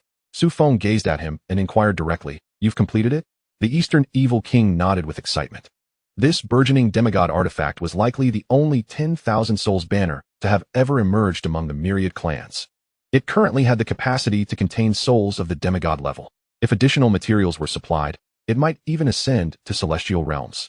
The Eastern Evil King fixated on the 10,000 Souls banner, refraining from employing any underhanded tactics. From beginning to end, Su Feng had overseen its creation, and only at the final juncture did the Eastern Evil King assume full responsibility. By that point, the 10,000 Souls banner had already begun to take shape. Any further manipulations would be easily discernible to Su Feng. After all, to him, this was merely a demigod artifact. Well done. Su Feng extended a hand, following the Eastern Evil King's instructions to fully acknowledge the banner's master. The Eastern Evil King promptly occupied one of the primary soul positions, fearing that Su Feng might change his mind, thus seizing the largest primary soul position. Su Feng observed him without any opposition, as this arrangement had been agreed upon from the outset. 20 years of primary soul in exchange for a corporeal form. Moreover, Su Feng currently lacked superior candidates for primary souls. In fact, he had no suitable souls at all. With the Eastern Evil King aboard, at least the 10,000 Souls banner could wield the power of a demigod. Even when isolated, it would be capable of contending with a demigod-level adversary. Yet this was not the 10,000 Souls banner's most remarkable aspect. What set it apart was its rapid enhancement. Should Su Feng desire, with each demigod-level foe vanquished, he could obtain a demigod soul. Without considering sustainability for the future, upon the conclusion of this celestial battlefield, Su Feng could potentially amass 10 primary demigod souls. Thus, the growth of the 10,000 Souls banner was astonishing. Su Feng even began to anticipate the banner's capabilities. The Eastern Evil King voluntarily merged into the 10,000 Souls banner, a gesture that spared Su Feng considerable trouble and allowed the banner to bypass the initial growth phase. Such is the advantage of familiarity. The Eastern Evil King, with a smile upon his face, entered the 10,000 Souls banner. As the sole primary soul, he promptly secured the most advantageous position. Just as Su Feng was about to make a jest, Zheng Gonggong's voice suddenly echoed from outside the door. "Commander, Chun Liang and the others have entered." Furthermore, as the number of entrants increases, several 9th-tier experts are aiding in the stabilization of the third dimension. Presently, it requires no more than an hour to achieve true stability. If you do not appear to solidify the situation, I fear that one of our demigods may be tempted. Although Zheng Gonggong was close to the pinnacle of demigod strength, he still preferred to exert authority over his own. His power evidently lacked the necessary intimidation. If Su Feng were available, his appearance would yield the best outcome. Moreover, Su Feng had mentioned that the third dimension was a trap. Given this, it was only prudent for Su Feng to exercise some caution, thus serving as both a warning and an encouragement for him to take the initiative to stabilize the situation and deter his own people. After all, the allure of the Peach Garden was simply too great. Su Feng stood there, and were he not present, the group would swiftly transform into ravenous wolves. Understood. These troublesome individuals, Su Feng remarked, exiting the illusory palace as the grand banner in his hand gradually diminished in size until it resembled a mere toothpick. After all, being a spatial-type weapon, it possessed such capabilities. Su Feng and Zheng Gonggong strolled toward the bow of the ship. Before their arrival, the atmosphere was rife with chaotic and disordered chatter, predominantly revolving around discussions on why Su Feng had sought to prevent them from competing for precious resources. It was not until Su Feng appeared that the entire bow fell silent. As Su Feng glided past the crowd, he confidently strode toward the ship's forefront, suddenly pointing toward a direction. "Do you see any members of the Celestial clan appearing? Could it be that the Celestial clan is so powerful that they no longer require these so-called Celestial peaches to enhance their physical prowess? Surely not. If the Celestial clan has not taken action, Then I shall ask you all to wait 3 days so we can witness the spectacle together. Is that too much to ask? Su Feng's words rendered the crowd speechless. Those who were prone to causing disturbances had already been dispatched by Su Feng in waves. The remainder were left with only murmurs of discontent. Thus, no significant waves could be stirred. The esteemed Zheng was apprehensive about the potential intrusion of an irrational semi-holy powerhouse. At that moment, relying solely on himself, he feared he might be unable to halt such an advance. Furthermore, he had yet to encounter any treasures capable of prolonging his lifespan. Otherwise, Zheng would likely have been tempted to take a bold risk. Upon hearing the silence among the gathered, Su Feng settled himself at the bow of the ship. With a snap of his fingers, a grand tableau materialized before the onlookers. Those with keen eyes quickly recognized the perspective and the identities of those surrounding it. Was that not Qin Liang, the illustrious president of the student council from Jingwu? A distinguished graduate of the 4th year? Why were we able to perceive his viewpoint? Had Su Feng somehow taken control of Qin Liang? Chapter 120. I am Dream Fairy. Had Su Feng somehow taken control of Qin Liang? As this thought flickered through the minds of the audience, they instantly recalled Su Feng's name, the shadowy son of heaven, with a name as fearsome as his. It was hardly surprising that his methods might not adhere strictly to principles of righteousness. It was reasonable to suspect that Su Feng might engage in actions detrimental to the moral standards of humanity. Just as this notion surfaced, Su Feng waved his hand dismissively. Are you watching or not? I've created a small avatar attached to them. Essentially, it serves as a diminutive eye, aside from relaying the visuals in real time. It bears little other function. However, should the transmission be severely disrupted, the imagery will cease to be visible. As he spoke, the scene above resumed, revealing that upon entering the 3rd dimension, Qin Liang did not immediately reveal himself nor had the opportunity to survey his surroundings. Instead, a throng of powerful beings from myriad races began to scrutinize the identities of those at the entrance to this dimension. Even before entering, the humans found themselves obstructed at the first hurdle. What? Qin Liang and his companions have yet to enter the 3rd dimension, and they are already being thwarted by the myriad races' powerhouses? No, they must be biding their time. After all, those blocking their path do not appear overly formidable. The strongest among them is merely a 9th tier from a minor race. They cannot possibly impede Qin Liang and his group. They likely wish to avoid drawing undue attention. As one individual began to analyze the scene, another interjected, the myriad races are like cunning serpents. Once thoroughly awakened, they will ensnare you with frenzied tenacity. The humans will not engage with these formidable opponents unless absolutely necessary. At present, Qin Liang's approach appears quite stable. Just then, a voice emerged from the visual feed, resonating with Qin Liang's tone. This 3rd dimension feels off. If, as that individual claimed, this is a vast peach orchard, why am I not detecting even a hint of the peach's fragrance? The air is laden with an unsettling stench of decay. Upon hearing this, the audience before the screen collectively held their breath. This was unmistakably Qin Liang's manner of speaking, his distinct inflection. There could be no mistake. Even Su Feng raised his head slightly, regarding the perspective on the screen. Qin Liang indeed possessed a modicum of skill. Though prideful, when faced with genuine peril, he exhibited a commendable level of discernment. At the very least, such nuances eluded many martial artists. The fact that Qin Liang could perceive these details indicated he possessed the qualities of a true leader. Alas, upon entering this 3rd dimension, even Su Feng, having ascended to the realm of saints, would be unable to rescue him, unless his true self descended. This fellow would have no choice but to rely solely on his own capabilities.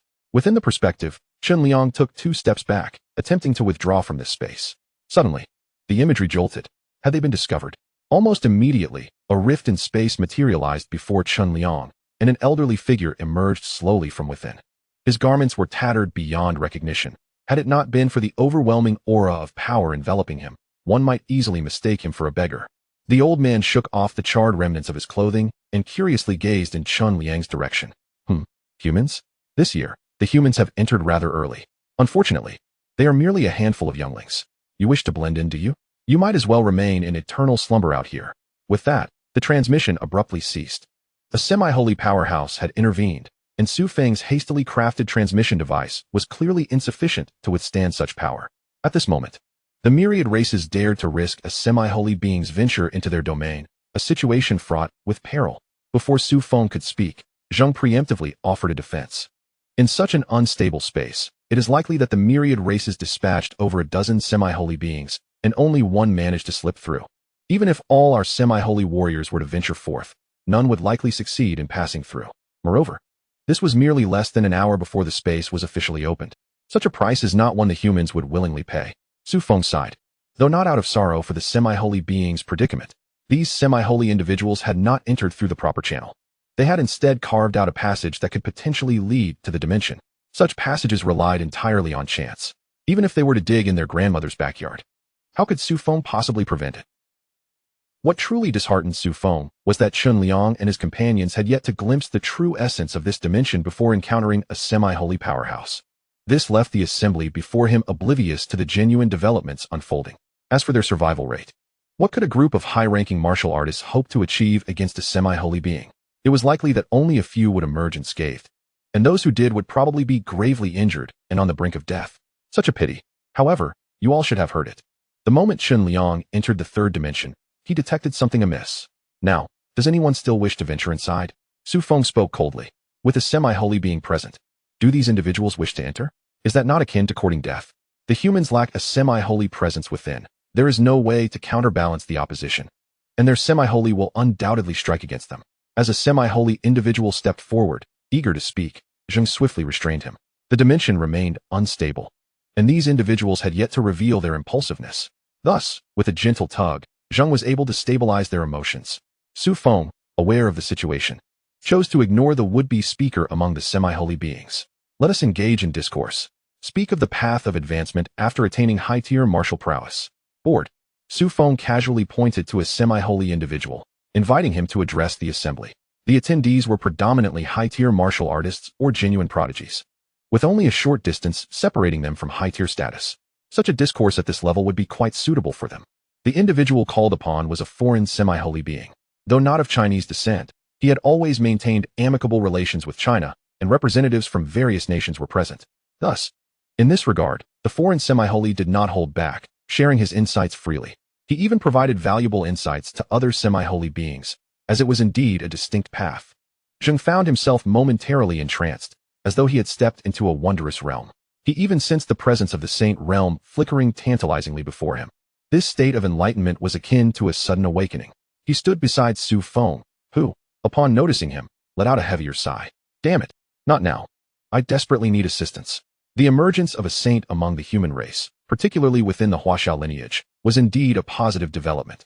However, at this moment, Su Feng felt a surge of frustration. Yet, observing the composed demeanor of Grand Eunuch Zheng, he exhaled deeply, subtly channeling the resonance of the surrounding Tao to encircle Zheng, facilitating his breakthrough. Suddenly, a voice resonated in the skies above the human realm. Esteemed Xianxia, I am Dream Immortal. Chapter 121. Esteemed Xianxia. The declaration lingered in the air, causing everyone to look up in astonishment. This was a gathering place for the human race. How could the voice of a dream immortal echo here? Was the immortal race invading? Or perhaps the immortal race had allied with myriad factions, preparing to assault? Su Feng slowly raised his head, as if he had anticipated Dream Immortal's arrival. Just a semi-saint level powerhouse. There's no need for such alarm. Dream Immortal? If memory serves, we have crossed paths before, haven't we?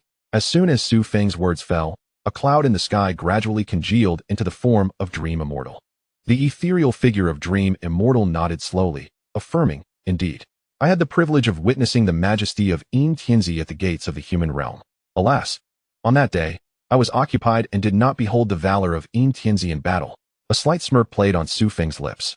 Your demeanor is notably more cautious than that of the demonic ilk. No wonder you managed to depart swiftly last time. Is it truly due to your nature? Dream Immortal shook his head with a wry smile. I have always been carefree and rebellious.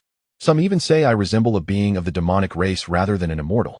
However, having witnessed the terror of Xianxia, I now recognize that among the younger generation, there exists such formidable power. Your innate talent is something I have never dared to encounter even in my dreams. Dream Immortal found it curious that even as a mere consciousness, his words were predominantly laden with flattery, either praising Su Feng's combat prowess or extolling his talents. As the leader of the immortal race, he had ventured forth alone, yet there was not a hint of animosity towards the human race, only abundant commendation, which felt peculiar. Su Feng's gaze sharpened. You perceive it, do you? What does Xianxia signify? Dream Immortal stood firm, his expression equally grave. In that fleeting moment, their thoughts converged almost identically.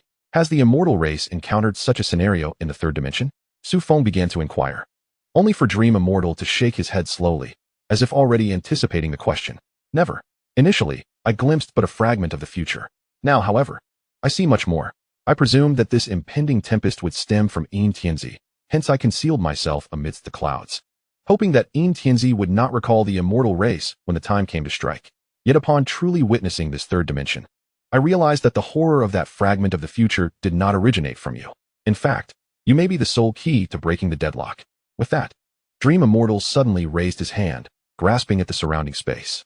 He discovered that the atmosphere had grown tremendously solid, rendering even 8th-tier warriors nearly incapable of traversing the void. This space was exceedingly rigid, too rigid, in fact. Those trapped within might become ensnared like contents of an impenetrable can, forever unable to escape. The optimal solution now was to inform those outside, beseeching the Immortal King to shatter this confinement. Yet I have exhausted numerous methods, be it those prepared in advance by the immortal race or secret techniques. None have succeeded in establishing communication.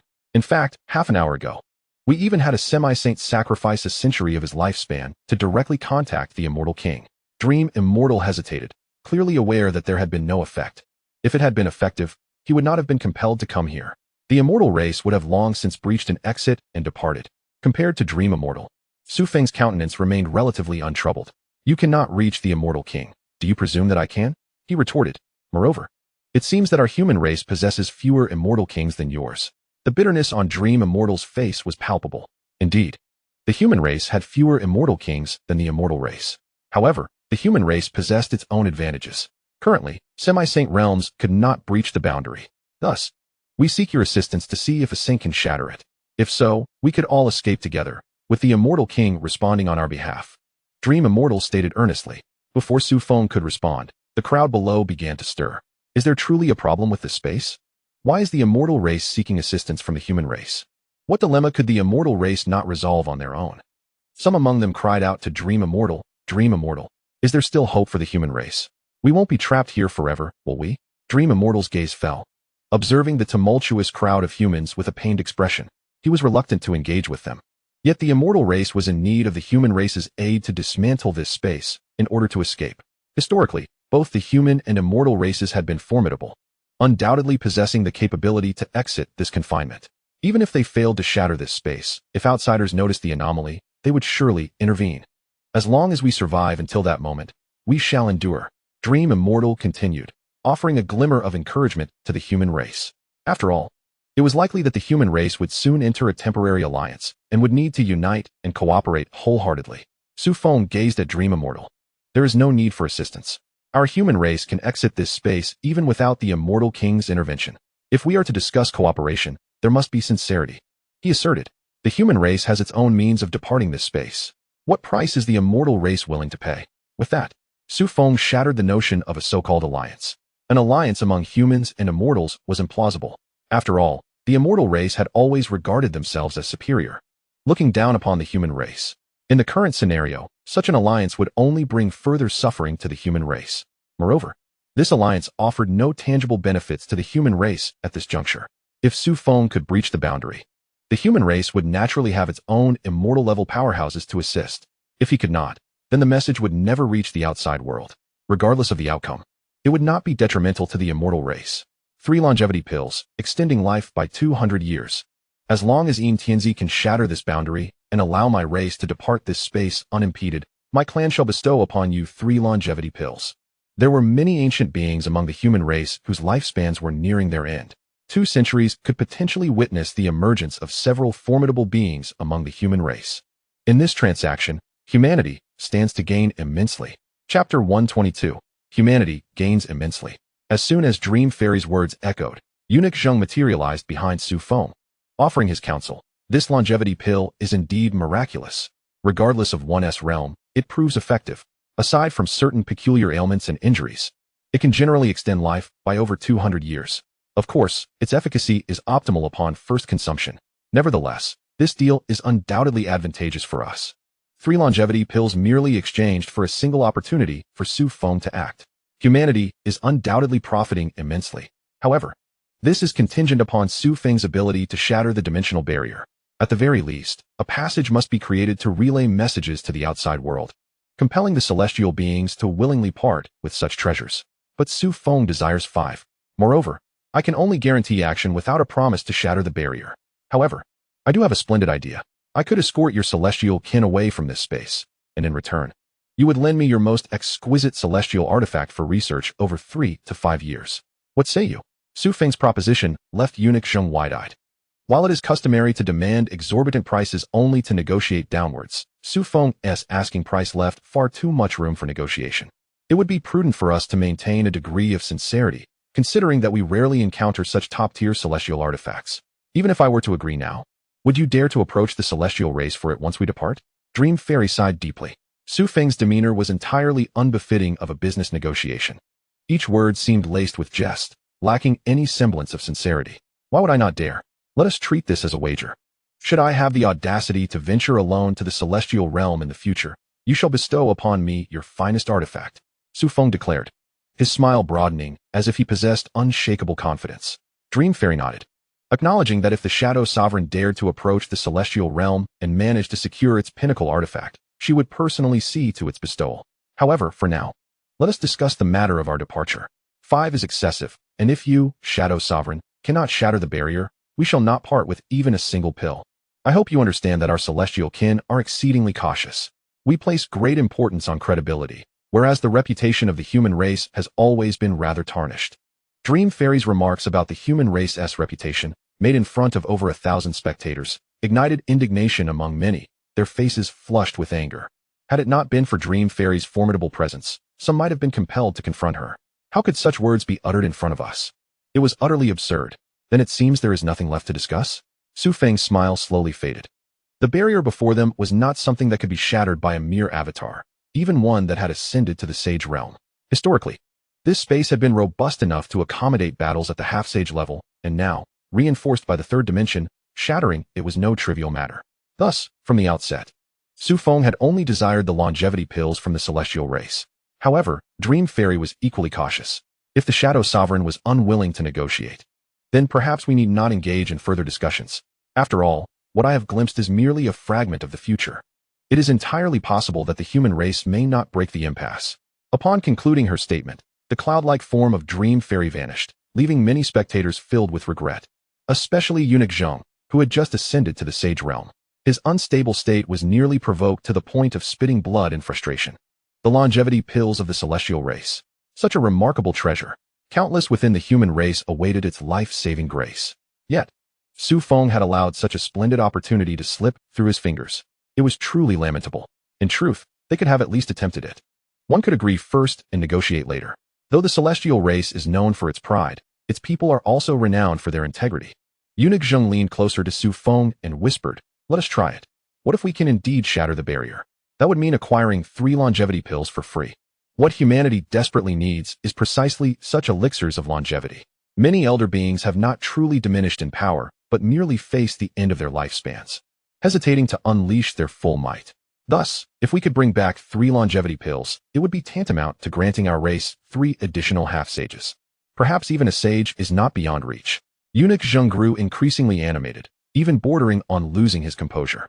Su Feng gently placed a hand on his chest, pushing him back slightly. "Why the outburst? You've just ascended to the sage realm. Shouldn't you be focusing on stabilizing your position instead of risking a fall? Now that you are a sage, wouldn't it be prudent to assess the barrier of this space and see if it can be shattered?" The distance between them had shrunk to the point where Eunuch Zheng's spittle nearly landed on Su Feng. Only then did Su Feng gently push him away. Yet, Su Feng's words momentarily stunned Eunuch Zheng, who quickly settled down to solidify his realm. As Su Feng had pointed out, they were still adrift in the void. Being overly anxious after just achieving ascension could indeed lead to a decline. Should he falter, the profound insights Su Feng had just imparted would become utterly futile. Moreover, Eunuch Zheng had awaited this day for quite some time. He would not squander such an opportunity, promptly focusing on stabilizing his realm. After 2 hours, Eunuch Zheng finally stood again, tentatively extending his hand to perceive the limits of this space. Su Feng stood beside him, guiding his direction. After all, Su Feng had the audacity to make such claims because he was prepared, having encountered this barrier before. Clang! A crisp metallic sound resonated as Eunuch Zheng's skeletal hand struck the spatial barrier. This moment held the key to whether the barrier could be breached, a full-force strike from a sage. Chapter 123. What a monster! The sound of impact thundered as Eunuch Zheng's skeletal hand collided with the spatial barrier. His hand, infused with the essence of the void, possessed an inherently terrifying penetrating power. This was undoubtedly one of Eunuch Zhang's most formidable offensive maneuvers. He simply wished to test whether the spatial barrier was indeed as impervious as Su Feng had claimed. Even the attacks from the Sage realm were insufficient to shatter this juncture, successfully conveying a message to the outside world. As a deafening roar erupted, a skeletal arm struck the node, causing the entire connection point to tremble momentarily. The power of the Sage realm was indeed formidable, bordering on terrifying. Were a semi-holy to be present, they would undoubtedly be crushed by such overwhelming force. However, aside from the tremor, the juncture exhibited no further anomalies, as if it had merely been struck by an enormous firecracker. Beyond that, there was a disconcerting silence. Elder Zhang's expression shifted dramatically.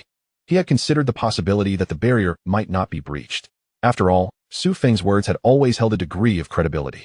Yet, he could not have anticipated the sheer terror of this barrier, which rendered even Sage realm attacks nothing more than superficial wounds. This was utterly frightening. It seemed that only a figure of the caliber of the dog god could hope to breach it. Just as Su Feng had articulated, this was a trap. A grand scheme targeting the Sage realm. Shall we try again? Su Feng inquired tentatively. In Elder Zhang's eyes, a glimmer of tenacity flickered. Even though the reality lay starkly before him, he was still eager for another attempt. However, in Su Feng's presence, this old rascal felt somewhat reticent to voice his desire. When Su Feng broached the subject, he nodded eagerly. Yes, let us try again. Upon speaking, a terrifying aura emanated from Elder Zhang once more. This time, although the strength of the attack may not vastly differ from the first, the seriousness and precision with which Elder Zhang approached it would leave no room for error. This marked the first time Elder Zhang from the Sage realm unleashed his full might. Even among his peers, not every sage would dare to withstand such a blow. The absolute bone hand. Elder Zhang once again unleashed his full power. The skeletal hand, as white as jade, was etched with countless runes, as if the very laws of the universe were inscribed upon it. The golden hue intertwined with the white bones, rendering this technique exceptionally fearsome. This assault was undoubtedly stronger than the first. Standing beside Elder Zhang, Su Feng inexplicably brandished a sword, raised high before crashing down. The supreme sword. Elder Zhang recognized this blade. Its might was extraordinary, and its renown was equally impressive. It had even led a generation of talented youths. The dog god's Wulong sword, one of the 12 strongest individuals in Huaxia, now wielded by a formidable sage, in conjunction with another sage, to cleave through the barrier impeding their path. Su Feng did not exert his full strength. After all, this sword could not withstand it. Nevertheless, it was undeniably a strike worthy of a sage's full might. Could the combined force of two sages shatter this barrier before them? Boom. The resounding crash echoed, but the sound was evidently greater and more powerful than the earlier blow. The tremendous shockwave even rebounded back. Had it not been for Su Feng's swift reflexes, both might have sustained some injuries. At the very least, they would not have looked well. Crack. The once impenetrable barrier emitted a sound akin to shattering glass. Both men stared in dismay, witnessing a minuscule crack appear upon the barrier. Yet, the distance to complete shattering was still vast. At the very least, they would need to strike it hundreds more times for it to be utterly destroyed. Both clearly lacked the time and strength for such an endeavor. However, Elder Zhang's expression finally brightened slightly. There was now a glimmer of hope. A stark contrast to the previously despairing sentiment. The earlier feeling had been overwhelmingly grim. Sages were powerless to save themselves in such circumstances, let alone any other beings. Now, their combined strength could at least inflict damage upon the barrier. Yet, this was insufficient. To entirely breach this barrier, at least 5 sages or more would be required. This year, humanity was indeed strong, able to muster 2 sages.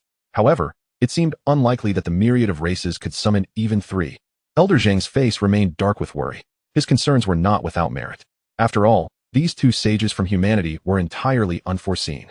Under normal circumstances, not even one would have been born. The situation for humanity was dire.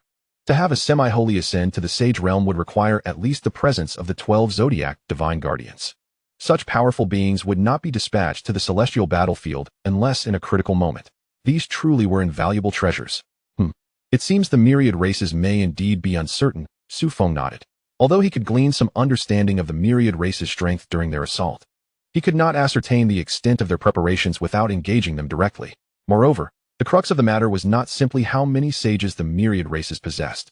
The true challenge lay in persuading them to collaborate with humanity. After all, within the ingrained perception of the myriad races, humanity was often seen as cunning, treacherous, and untrustworthy. Thus, convincing them to ally with humanity would prove exceedingly difficult. Elder Zhang expressed his concerns. Humanity's reputation among the myriad races was dismal. Much like the myriad races' impression of humanity, the two groups had long been at odds, clashing upon every encounter. Had not the Eastern Evil King and Elder Zheng clashed for many years? They had even thoroughly deciphered each other's tactics. Su Feng remained unconcerned. No. As long as a sage emerges from the myriad races, the truth shall be revealed. Let us return. I shall demonstrate. In response to Elder Zheng's puzzled gaze, Su Feng grasped his arm and gently patted it, promptly transporting them back to their original location. Upon returning to the vessel, Elder Zheng's brow furrowed deeply as he covered his nose. What an odd and pungent stench. Where does this acrid odor come from? There is even a hint of human blood in the air. Su Feng pointed towards the third dimension, which had been suspended above for quite some time. Elder Zheng looked up, his eyes widening as if witnessing something extraordinarily horrifying. What all were so eager to enter the third dimension? It was now revealed to be a gigantic monster, its gaping maw poised to devour those delivered to its jaws. That terrifying mouth seemed capable of swallowing stars and moons. Is this the third dimension? What manner of creature is this? Upon realizing this scene, Elder Zheng was drenched in cold sweat, stumbling backward several steps before regaining his footing. Chapter 124. What did you see? Su Feng's expression mirrored the gravity of the situation. Did you see? Initially, I sensed some anomalies, but it was only when I truly stepped into the sage realm that I comprehended the essence of this dimension. This dimension is certainly not simple. This is a monster, and it is likely not the only one in this realm. Elder Zheng's eyes glazed over as he beheld the immense and terrifying creature before him. Rendered speechless, such a monster could undoubtedly not be dealt with by mere saints. In this realm, the only option for a saint is to flee. Moreover, it is highly likely that this is a meticulously crafted trap specifically designed for saints. After a prolonged moment of contemplation, Lord Zheng slowly addressed Su Feng. So, this is the trap you spoke of? When exactly did you see through all of this? Su Feng let out a soft sigh. Not too late, I must say. I discerned it the moment I entered the realm of saints. To specify a precise moment, it was during your skirmish with the Peach Blossom Demon. After witnessing that, I sought ways to escape. Ultimately, upon realizing the futility of my efforts, I decided to have you confront the Eastern Evil King, using you as a pretext to facilitate the return of the human powerhouses. As he spoke, Su Feng gestured toward the crowd below, and Lord Zheng followed his finger. He was once again struck by astonishment at the sight before him. Previously, he had failed to notice, but now, each individual bore a peculiar little monster perched atop their heads, appearing quite bizarre. Yet, this group remained oblivious, continuing their jovial chatter. These diminutive creatures varied in form. Some red, others blue, but all bore a striking resemblance to the colossal monster above. Do you see? Su Feng inquired softly. Lord Zheng nodded vigorously. So this is the reason you summoned them back. Not every individual in the crowd had a little demon atop their heads. Those semi-saints who had yet to enter any secret realms exhibited no abnormalities. However, they too could not perceive the little demons on others' heads.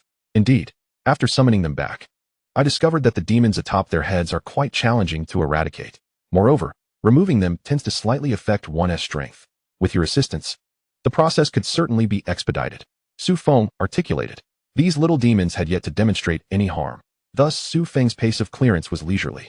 After all, he had been preoccupied with the matters of the 10,000 Souls banner recently, and had not devoted much thought to this issue. Now that Lord Zheng had also ascended to the realm of saints, this task could be entrusted to him. However, I did manage to cleanse the demons from the heads of those who entered the third dimension. Su Feng had not forgotten about that group. Even though they had once insulted him, he refrained from holding grudges in matters of life and death. Responsibilities must be fulfilled.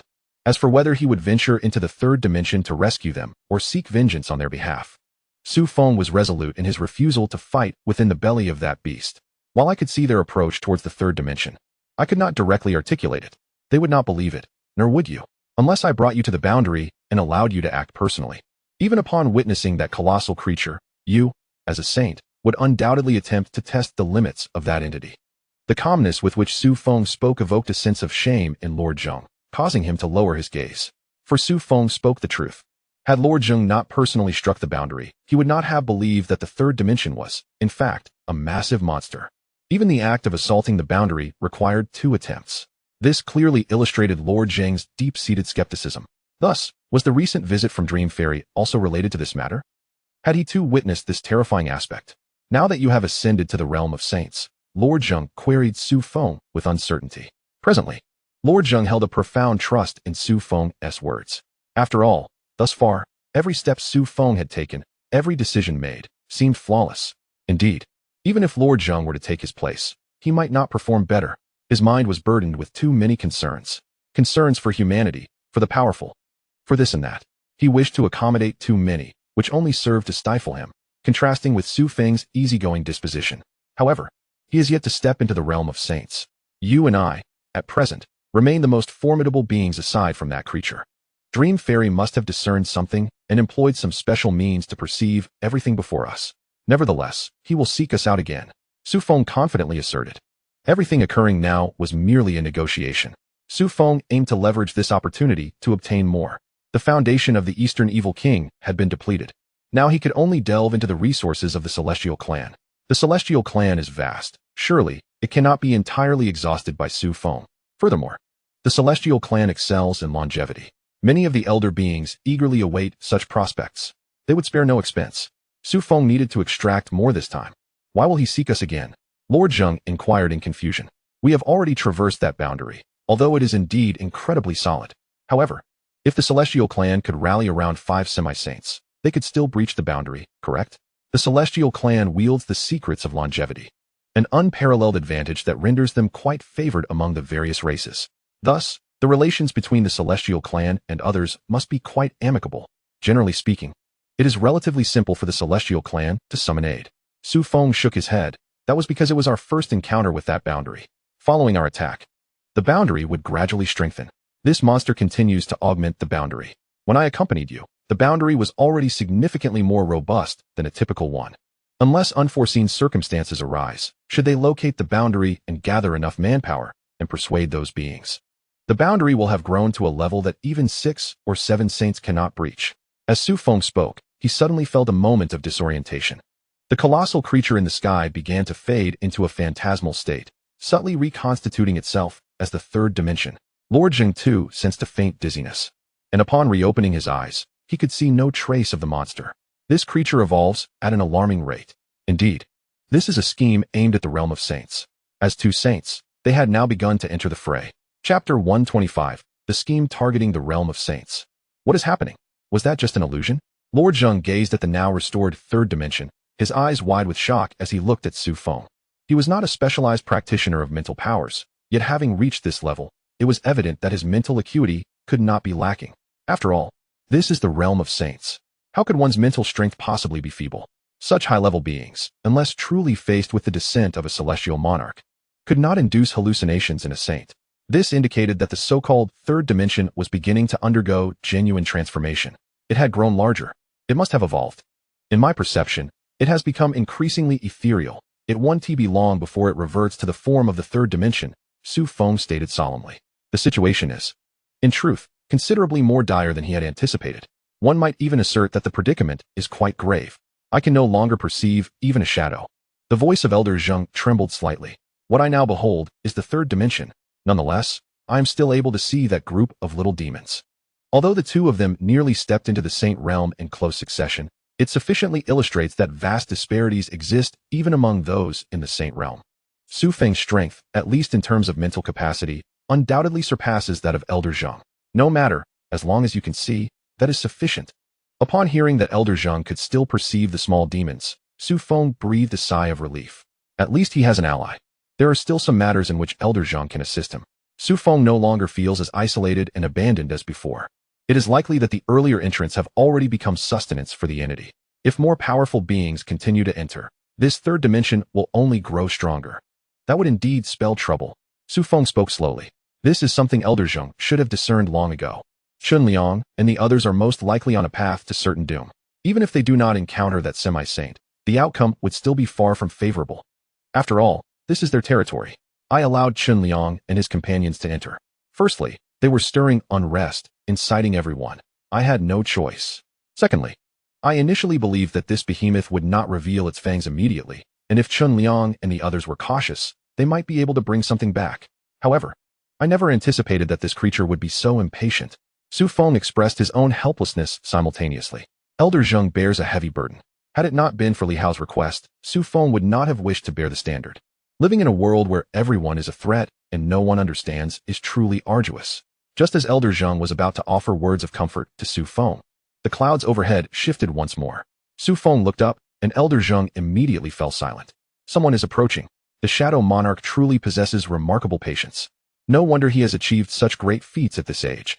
A voice emanated from the sky, its tone somewhat gritted yet tinged with a hint of admiration. Moreover, there was an air of urgency. Dream Immortal? Since he has manifested in his true form, why not reveal himself? A smirk graced Su Feng's lips. It seemed he had anticipated this individual's arrival. He was bound to appear. From within the clouds, the elegant figure of Dream Immortal reappeared before the gathering. Unlike his prior appearance, his features were now more refined, more three-dimensional, and he appeared even more handsome. However, the furrowed brow betrayed his true demeanor. He was not as carefree as he seemed. Without a moment's hesitation, he tossed 5 vials towards Su Feng. The human race is taking action. As long as the entirety of the celestial race can depart safely, as you stated, we shall provide these 5 longevity pills. Dream Immortal spoke directly, his sincerity evident.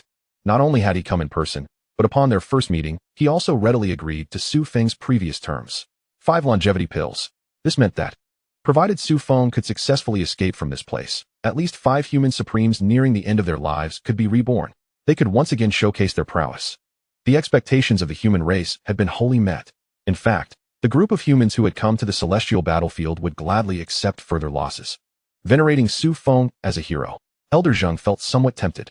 Having struck the barrier alongside Su Feng, he understood the formidable nature of the barrier. Furthermore, it had not been long since then. If Dream Immortal could find a few more saints to join in the assault on the barrier, they would surely create an escape route. Yet Su Feng, in a surprising turn, hurled the 5 longevity pills back. Too late. The current price is 7 longevity pills. Moreover, I require a half-saint artifact from the celestial race. If you cannot provide that, then there is nothing to discuss. Su Feng's words nearly caused Elder Zheng to spit blood in frustration. How long has it been?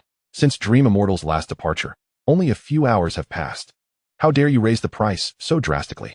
From 5 to 7 is one thing, but you also demand a half-saint artifact? You are already in the saint realm. What use do you have for a half-saint artifact? To dust it? At that moment, Dream Immortal in the sky lost all composure, his anger palpable. Facing Su Feng, he felt as though he had been played. How could the price rise so dramatically in such a short time? Shadow Monarch, you often claim that my celestial race lacks sincerity. I believe it is your human race that is lacking in sincerity. Dream Immortal spoke bluntly, addressing Su Feng. Even the formal you had shifted to a more casual tone. My journey was solely to gather sufficient materials. 5 is truly the utmost limit for my celestial race. Do not think that such items are as common as beans among us. Each longevity pill is a true treasure. The more Dream Immortal spoke, the more agitated he became. As if Su Feng had provoked him. Each of these longevity pills is equally precious to the celestial race. Even those aged celestial beings nearing their end may not attain a single longevity pill. Had it not been for Dream Immortal's unique status, he might not have been able to gather these 5 longevity pills at all. Now, with Su Feng demanding more, Dream Immortal found himself at a loss. Longevity pills. These can extend life by 200 years. They are not mere cabbages that one can carelessly consider. They are exceedingly valuable. Su Feng, however, displayed an air of indifference, responding in a grave tone. That is of no concern to me. I can assure you that the human race has already discovered a method of leaving this place. If you deem the celestial beings present unworthy of 7 longevity pills and a half-saint artifact, you are free to depart. I have no objections. However, in the future. Chapter 126. The human race is untrustworthy. However, when the human race departs, even if you offer 10 times this price, I will not acquiesce. As soon as Su Feng's words fell, Dream Immortal was left momentarily stunned. The human race has found a way to escape? If this were said by another race, Dream Immortal would dismiss it as mere nonsense. However, the one making this claim is Su Feng. Dream Immortal hesitated. The human race is untrustworthy. Yet, in his dream, he had witnessed the Shadow Monarch leading the others out of this space. Amidst mountains of corpses and seas of blood, countless souls struggled in agony. Only he had led his group out of that sanguine prison. Now, hearing the Shadow Monarch declare that the human race had discovered a way to leave, he found himself compelled to believe. Very well, I accept your terms. Dream Immortal immediately responded, sealing the deal. It was not that he was overly eager. Rather, the magnitude of Su Feng's price increase was simply staggering. To demand an increase of more than 50% outright is quite an audacious move. However, our celestial race truly does not possess that many longevity pills this time.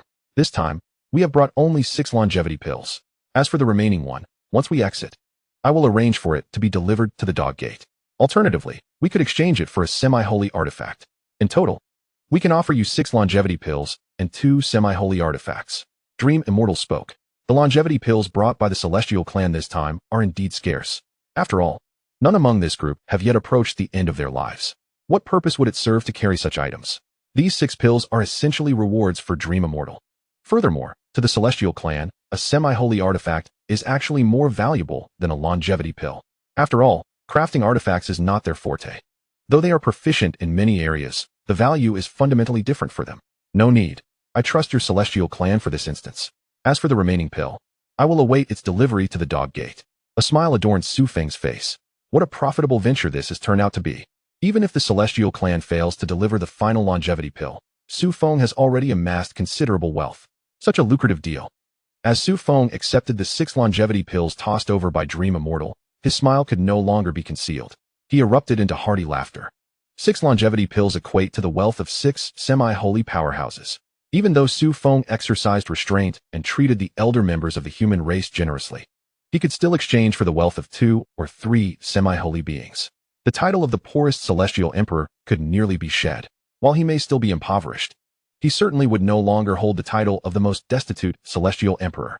Regarding that semi-holy artifact, Su Feng merely wished to observe the differences between the Celestial clan's semi-holy artifacts and those crafted through conventional means.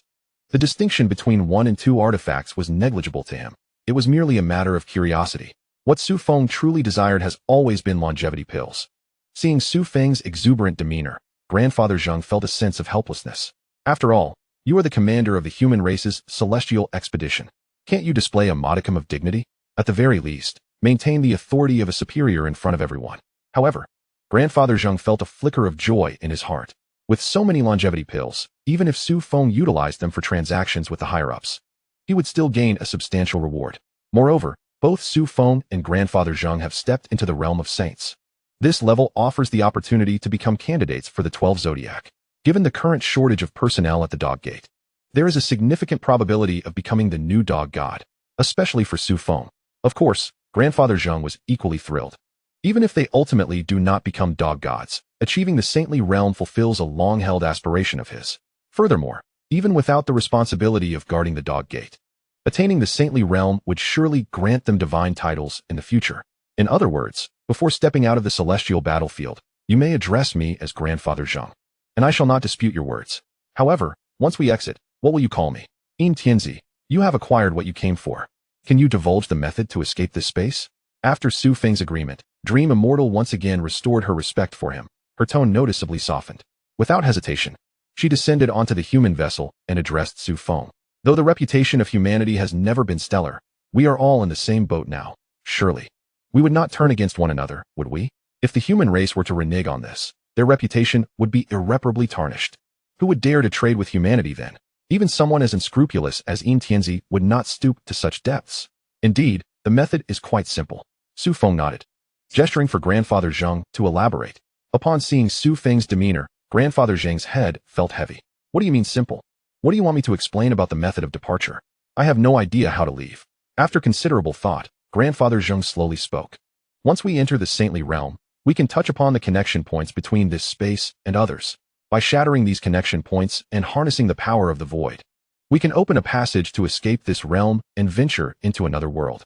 As Dream Immortal listened, her expression grew increasingly displeased. Grandfather Zheng, are you suggesting we forcibly open the junction between 2 spaces? That junction is exceedingly stable. Does humanity possess the capability to breach it? This method is quite foolish. Some connection points are stronger, while others are significantly weaker than the overall boundary. Since we cannot breach the boundary, we should target these weaker connection points. We can first enter another world and then devise our plans. Perhaps in the next world, we will be sensed by the celestial kings of our clan. At that point, the celestial kings would personally descend to guide us, ensuring our safety. At that time, any race led by a celestial king could depart. As for those without a celestial king, the human and celestial clans cannot be without guidance. If necessary, Su Feng could even make a personal trip. After all, this is about 6 longevity pills. Plus, there's a semi-holy artifact and a semi-holy artifact capable of growth. Such rewards are worth the risk for Su Feng's true self. Humanity certainly possesses the ability to breach this boundary. However, assistance from the celestial clan is also essential. Su Feng interjected earnestly. Dream Immortal, suppressing her fury, retorted. This method was precisely what our celestial clan proposed previously. The intention was to enlist the aid of a human saint to breach the boundary. Now you tell me that your new method is to breach the special connection points within the boundary. How does this differ from our original method? Humanity is truly devoid of credibility. Chapter 127. Is this not fraud? Humanity is truly devoid of credibility. Dream Immortal's words stirred a great uproar among the humans. Speaking ill of humanity on their own territory is likely not a first for her, but she is undoubtedly the most incensed. Only she feels deceived. At this moment, the perpetrator, Su Feng, raised a finger and waved it before the crowd. No, you are mistaken. As Su Feng released his aura, an imposing presence subtly manifested, capable of suppressing Dream Immortal. That air of authority, even many powerful saints could not replicate. For instance, Grandfather Zheng did not emanate such a sense. Instead, he exuded a chilling aura. The methods of humanity fundamentally differ from those of the Celestial Clan. You are not asking us to assault the boundary. What we are negotiating is that humanity can lead the Celestial Clan to safety. As he spoke, Su Feng's hand moved forcefully, dragging Dream Immortal towards the boundary. He delivered a powerful punch against the boundary. The boundary was immensely solid. Su Feng's punch struck it as if an ordinary person's fist met granite, causing no alteration whatsoever. Unless one finds the connection point between this world and another, merely battering the boundary would not yield results, even with 10 saints. Are you certain you still wish to request humanity to breach the boundary? Su Feng spoke as he swiftly carried Meng Xian back. In no time, they returned to the human vessels. Meng Xian slightly lowered her head, beginning to ponder. What was the probability of success for the human strategy? If she were to embrace Su Feng's suggestion, the entire Celestial Clan would fall into the hands of humanity, completely complying with their directives. The Celestial Clan, at this juncture, lacked any sage-level figures. Meng Xian was tempted to take a gamble, yet hesitated, for the price the Celestial Clan would have to pay was far too great. However, the visions in her dreams were even more brutal. An 80% chance, perhaps. After all, it is impossible to possess absolute certainty at any time, is it not? Upon hearing Meng Xian relent, a smile reappeared on Su Feng's face, and his demeanor improved significantly. Nevertheless, this 80% assurance still required the Celestial Clan to strive for a 70% contribution. Su Feng added, leaving Meng Xian visibly puzzled. The human probability of 80% necessitated the Celestial Clan to achieve 70%? What was the reasoning behind this? Could it be that without the Celestial Clan, humanity would not possess a 70% assurance? Indeed, we have uncovered a void node, which is notably more fragile than the usual boundary walls. If we consolidate our strengths, it may be possible to break through directly. However, there are two issues to consider. First, we are unaware of what kind of world lies on the other side. Yet the likelihood of danger is minimal. Just as Su Feng finished speaking, Meng Xian interjected, "Wait, can't we find another boundary wall? Instead, let us seek the Celestial Clan's boundary wall and breach it directly to enter their realm. What do you think?" Master Zheng immediately voiced his opposition, stating that the Celestial Clan traditionally traverses fixed pathways, hence they have never breached a boundary wall. The strength of the boundary wall correlates to the power of the clans. If one attempts to breach the Celestial Clan's wall, even the Celestial Kings might struggle to succeed. We should refrain from such thoughts. The likelihood is that the other side is a lesser clan, and it may merely have produced a single sage at most. Therefore, only when Su Feng and Meng Xian made contact could they strike to shatter it. This can be considered a stroke of fate. By sheer coincidence, Su Feng and Meng Xian managed to encounter such a connection point. After listening to Master Zheng's words, Meng Xian nodded slightly. So that is how it is. The Celestial Clan's long-standing principle is indeed to operate openly. They prefer the main entrance over any clandestine routes. Breaching the boundary wall is akin to climbing over a wall. Were it not for a dire situation and the audacious Meng Xian leading the charge, the Celestial Clan, even in the face of total heroism, would never resort to such a method of fleeing by breaking through a boundary wall. Conversely, it is no surprise that humanity is aware of certain resilient connection points. After all, humanity is known for its cunning, which clan has not been visited by them. On the contrary, connection points are relatively rare for mankind. After all, those who habitually scale walls hardly know there are doors. As for the second matter, this connection point is continuously strengthening. Upon realizing Meng Xian understood, Su Feng continued, "The last time, both Xianxiaaudiobooks and I unleashed our full power, and we only inflicted slight damage to this connection point." As Su Feng spoke, Meng Xian's gaze suddenly fell upon Master Zheng. She scrutinized him closely. "Xianxiaaudiobooks? No wonder I couldn't fathom Master Zheng's strength. It turns out he has ascended to the sage level. It appears humanity has indeed invested significantly this time, mobilizing two individuals on the verge of attaining sagehood. Meng Xian regarded Master Zheng with newfound respect. Even though he had lingered at the half-saint level for quite some time, he had genuinely stepped into the realm of sages. The sage level is one that all clans strive to attract. Not to mention, if Master Zheng were to announce his desire to join the Celestial clan, they would undoubtedly welcome him with open arms. Furthermore, they would permit him to establish a branch, fully integrating him into the Celestial clan. Even if Master Zheng wished to change his Celestial bloodline, the Celestial clan would find a way. In the hierarchy of clans, a sage is highly coveted. Some lesser clans have yet to produce even a half-saint. Thus, Meng Xian held Master Zheng in high esteem, especially considering her own inevitable ascension to sagehood in the future. As for the ordinary half-saints, they are of little comparison. In truth, there was no special preparation. It was merely a fortuitous circumstance. Master Zheng humbly acknowledged this. While Su Feng disregarded their pleasantries and continued, both Zheng Tianxing and I, as sages, have only managed to inflict slight damage on that boundary connection point. If we wish to shatter it, we must exert our full strength 100 times. You know, this is an impossible task. Therefore, to obliterate it, we estimate that we will need at least 5 sages. This implies that apart from the 2 of us, a minimum of 3 more sages are required. Meng Xian's expression grew cold once more. We need 3 more. Where in the myriad clans can we find 3 more sages? Furthermore, several hours have elapsed since their last attack. According to Su Feng, this connection point is continuously strengthening. Who knows what state it will be in by the time we locate these 3 sages? Is humanity not attempting to deceive us? Observing Meng Xian's discontent, Su Feng feigned a calm demeanor. Actually, after our last observation, we discovered that under extreme circumstances, for sages could indeed shatter that connection point and construct a void passage. However, locating and persuading sages will require time. Given the duration that has passed, this connection point may have strengthened again. That is why I mentioned 5 sages. Nonetheless, I doubt it will grow significantly faster. Su Feng's words served as a much-needed boost of hope for Meng Xian. With humanity now possessing 2 sages, half of the difficulty was resolved. The Celestial clan merely needed to find 2 more sages. Cooperation between the 2 parties would indeed necessitate that the Celestial clan seek out these sages. After all, humanity has a notoriously poor reputation. Aside from maintaining decent relations with a select few minor clans, the rest harbor a desire to obliterate humanity. It is utterly impossible for humanity to foster alliances. Even the Celestial clan only reluctantly cooperated with humanity out of necessity. Finding 2 sages is no easy feat. The Demon clan possesses 1 potential sage, the Beast clan another. And several rare strong clans have also arrived this year. However, my current concern is that they may have already entered the 3rd realm. If that is the case, we will be left with no opportunity. Meng Xian's brows knitted together. The frustration of having discovered a means of escape, yet being hindered by a lack of personnel, was disheartening. Perhaps I should visit each clan one by one. Among these rare clans, there are still some that maintain friendly relations with the Celestial clan, even if finding 3 sages proves difficult. Securing 2 sages should not be overly challenging.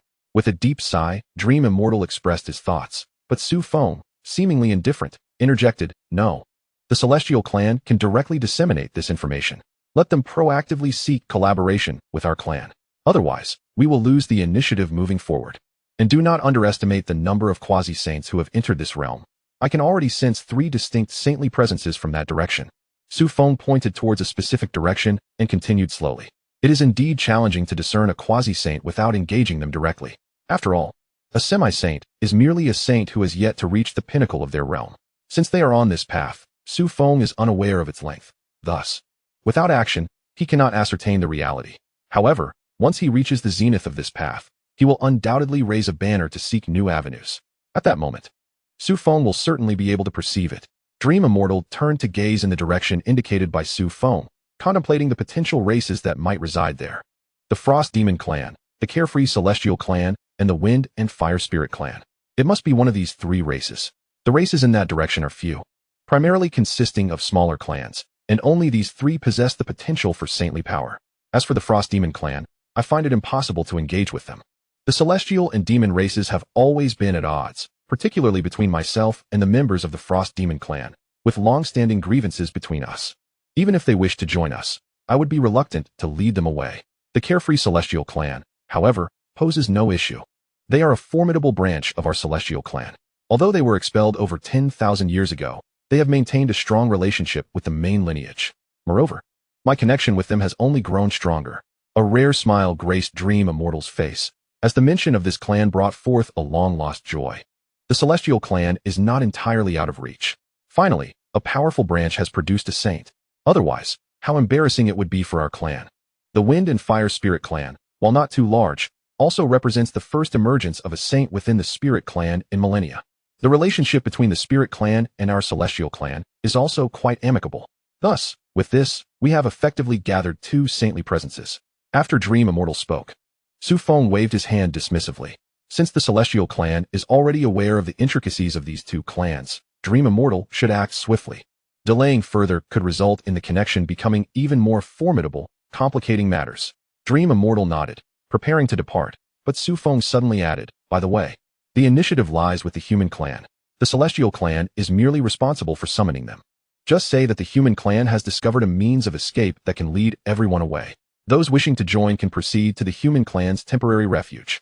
Of course, there will be a cost. If one does not wish to pay and only seeks to benefit from us without reciprocation, we shall not welcome them. As Su Feng finished speaking, Dream Immortal's expression changed dramatically. You, at such a critical moment, you still think of profit. If we delay too long, none of us will be able to leave. Su Feng shrugged, unable to leave. That is impossible. While some may struggle to escape, those aboard our vessel will certainly be fine.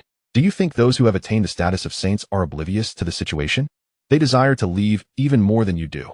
However, the individuals from your Celestial clan are not particularly strong this time. Hence, cooperation is difficult. Only those who achieve saintly status before you arrive will be able to discern the truth. Dream Immortal found Su Feng's words somewhat perplexing. Yet Eunuch Zheng understood all too well. The moment he attained saintly status, he glimpsed the true nature of the third realm and was not merely disinclined to enter, but also hesitant to approach. What a monstrous entity it was.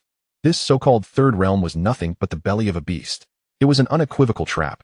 Thus, as Su Feng articulated, only those who became saints before Dream Immortal's arrival would be able to see the reality. Naturally, they would avoid entering. As for those who attain saintly status after Dream Immortal arrives, they too will notice some anomalies, albeit with the current ability to perceive them. They would also be exceedingly cautious and reluctant to step into the third realm. The emergence of any saintly race would reveal some clues at present. However, Su Feng had previously stated that this was a scheme targeting the saints. Therefore, time is of the essence.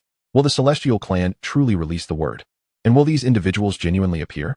Dream Immortal inquired, a hint of skepticism in her voice. The two individuals before her seemed increasingly enigmatic. If it were not for her lack of options, she would be reluctant to engage in cooperation with such a mysterious race as the humans. They are far too fond of theatrics. Furthermore, Su Feng had numerous demands, if not for the prospect of the future. Sighing deeply, Dream Immortal shifted her form, flying towards the two clans in hopes of successfully aligning with them this time. Moreover, if, as Su Feng claimed, numerous races rush forward to pay for cooperation, that would be even better. Chapter 129, The Human Clan Takes the Lead. After Dream Immortal departed, Su Feng slowly opened his palm. A small purple-black flag hovering gently within it. The Frost Demon Clan, it appears, is also a branch of the Demon Clan, correct? Are you familiar with them? As soon as Su Feng's words fell, the small flag emitted a response. Familiar, indeed, they are a branch of the Demon Clan. However, the relationship between the Frost Demon Clan and the Evil Demon Clan is rather mediocre. One could say they are somewhat acquainted. However, to speak of camaraderie would be entirely overstated. Su Feng nodded, promptly raising the flag. Regardless of the circumstances, they have produced a saint within their clan. Go and see if the news can be conveyed. If they can come, that would be ideal. If not, it is of little consequence. The black-purple flag fluttered without wind, soaring towards the direction Su Feng indicated. Eunuch Zheng expressed confusion. Didn't we invite members of the Celestial clan? Now, do we need to invite the Demon clan as well? The relationship between Celestials and Demons is generally strained. If a conflict arises, it would be troublesome for us. Su Feng shook his head. The relationship between the Celestial and Demon clans is merely average. Could it be worse than our previous relations? Before me, the human clan was universally reviled and hunted down. As Su Feng uttered these words, Eunuch Zheng appeared somewhat dazed.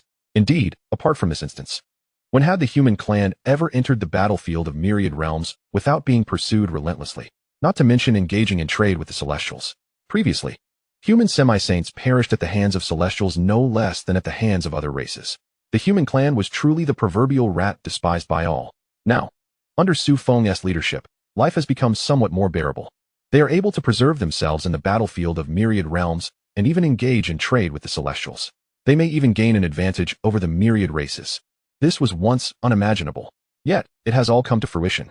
Furthermore, our sole advantage at present lies in the possession of two saintly powerhouses, as well as our knowledge of the coordinates of that connection point. If the celestial beings were to arrive and manage to garner the support of several formidable saints, it would render our efforts futile. Should we lose the coordinates, our human race would possess no advantage whatsoever. Thus, we must endeavor to enlist the aid of races that oppose the celestial beings. At the very least, we need to instill a sense of trepidation in them, making them think twice before launching an attack against us. Su Feng was fiddling with a small flag in the palm of his hand. The Wanhun banner necessitates numerous components to ascend to the status of a saint-level weapon, presenting significant potential for growth. However, it seems that this time, it shall not achieve such exalted status. We must extract as much as we can from the myriad races to expedite this process. Yet this must be done while ensuring the safety of our human race. Meng Xian acted swiftly, for this individual was indeed pressed for time. Currently, the celestial lineage lacked even a single saint, which naturally left them without any confidence. It was imperative to depart promptly. Therefore, by the time Dong Xiawang, who was searching for the Frost Demon clan, had not yet returned, Meng Xian had already returned with the saint-level powerhouses from the Xiaoyao and Fenghualing clans. Xiaoyao Sheng, Fengling Wang, allow me to introduce you. Meng Xian stood between the two factions, presenting Su Feng. The two clan leaders exchanged bewildered glances, uncertain of how to respond to Meng Xian. They had assumed that this plan was orchestrated by the celestial beings. Although the celestial beings had failed to prepare a saint-level powerhouse due to unforeseen circumstances, their profound heritage was well known. They had anticipated leveraging the celestial beings' methods to escape this bizarre realm. However, to their astonishment, Meng Xian had brought them to this place, the temporary refuge of the human race. What could these naive human beings possibly understand? Ultimately, they would still have to rely on the myriad races to find a way out. Nevertheless, upon hearing Meng Xian's introduction and realizing Su Feng was a saint, a hint of respect crept onto their formerly cold faces. Initially, when Su Feng first clashed with Dong Xiawang, they had been unaware, mistakenly believing it to be a battle between the demon clan's saint and the human race. Now, upon learning that a saint had emerged from the human ranks, their expressions softened considerably. After all, the presence of a saint was certainly better than arriving empty-handed. This esteemed individual is the esteemed Zheng Gonggong of the human race, also a saint-level powerhouse, known as Zheng Tiansheng. Meng Xian seemed to notice the change in the expressions of the two factions and quickly continued his introductions. Upon hearing that Zheng Gonggong was also a saint-level powerhouse, their astonishment grew even greater. The human race possessed not one, but two saint-level powerhouses. Surely, among the myriad realms, the human race must have the most saints. Which race could possibly surpass the human race in terms of saint-level strength? No wonder the celestial beings sought to collaborate with the humans. It was due to this very factor. This individual is one of the leaders of the Fenghualing clan, and he will be leading our contingent in this celestial battlefield. Fengling Wang. Meng Xian first introduced Fengling Wang, acknowledging that he was not overly familiar with him and therefore opted to show greater respect. Fengling Wang understood Meng Xian's intent and nodded slightly, acknowledging the greetings exchanged among the group. This esteemed figure is Xiaoyao Sheng. By lineage, he could be considered my uncle and is the third-ranking official of the Xiaoyao clan. As Meng Xian introduced him, a smile graced his lips, for he was quite familiar with Xiaoyao Sheng. Otherwise, he would not dare to refer to him as uncle so casually. Xiaoyao Sheng, however, was not as restrained, exhibiting a carefree demeanor that belied any adherence to strict protocol. Not at all. Since the Xiaoyao clan has severed ties with the celestial beings, we shall no longer adhere to their hierarchy. Now, we should discuss how to depart from this place. I trust you all have seen that monster. Otherwise, there would be no need for us to gather here. Upon hearing Xiaoyao Sheng's words, the others nodded in agreement. Except for Meng Xian, it was unlikely that any of them would forge lasting bonds in the future. They were merely temporarily united by the strange nature of this space. And it was imperative to find a solution to escape as soon as possible. There was no time for nostalgia. Indeed, Xiaoyao Sheng speaks wisely. Su Feng stepped forward, asserting his position. Among the human race, Su Feng stood as the cornerstone. He could represent the human race and its two saints. This time, it is indeed our human race that is taking the lead. You may have noticed that the boundary of this space cannot be breached even by saint-level powerhouses. However, we have discovered a spatial node that can be shattered by just 4 saint-level beings. We can transition to a weaker realm. As Su Feng's words echoed, the saints from the two clans were filled with exuberance. A fragile spatial node that required only 4 saint-level powerhouses to breach. There were precisely 4 such powerhouses present. Perfect. The 4 clans could indeed make their escape from this realm. Xiaoyao Sheng's face radiated joy. This was the best news he had heard in quite some time. This space was utterly terrifying, and it was only prudent to leave at the earliest opportunity. Fengling Wang shared in this enthusiasm.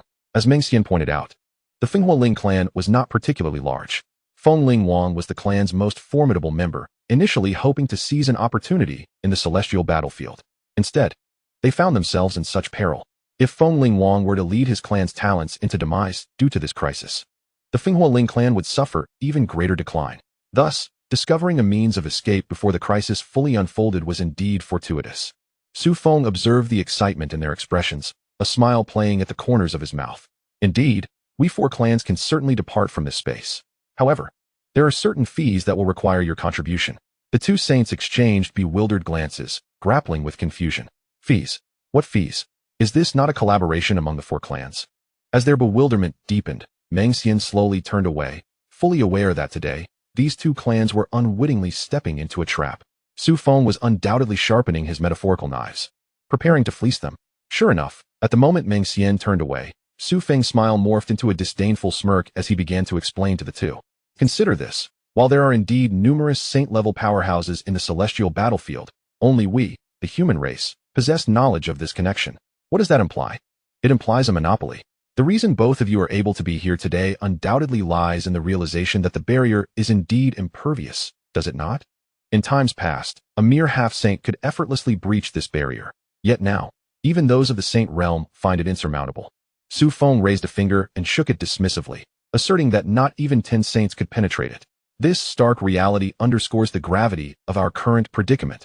Given such dire circumstances, if the human race is the only one to have discovered the exit and possesses the key to open it, then they are already halfway to success. Is it excessive to ask for a fee? As he spoke, Su Feng gestured towards himself and Lord Zheng. Opening that spatial node demands the efforts of 4 saints.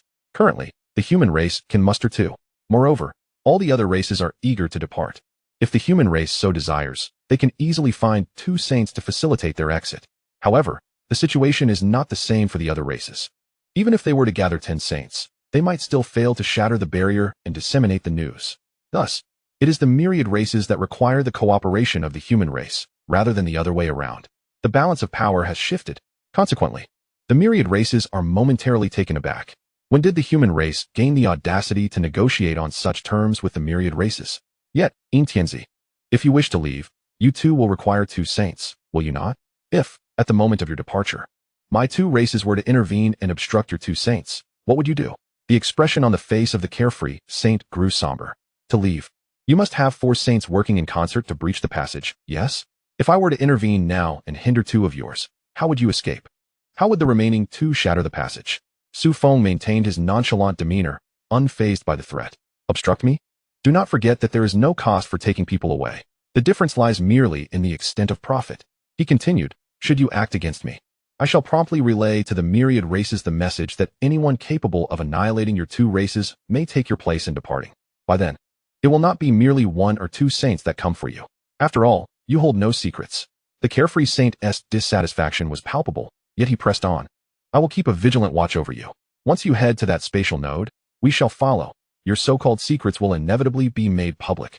At that time, I am quite curious to see whether the myriad races prefer to collaborate with the human race or with our carefree celestial clan and the wind and fire spirit clan. Our credibility has always been far superior to that of the human race. Moreover, we do not demand any so-called ticket fees. The glare of the carefree saint was fierce. He was acutely aware that Su Feng was attempting to take advantage of the situation.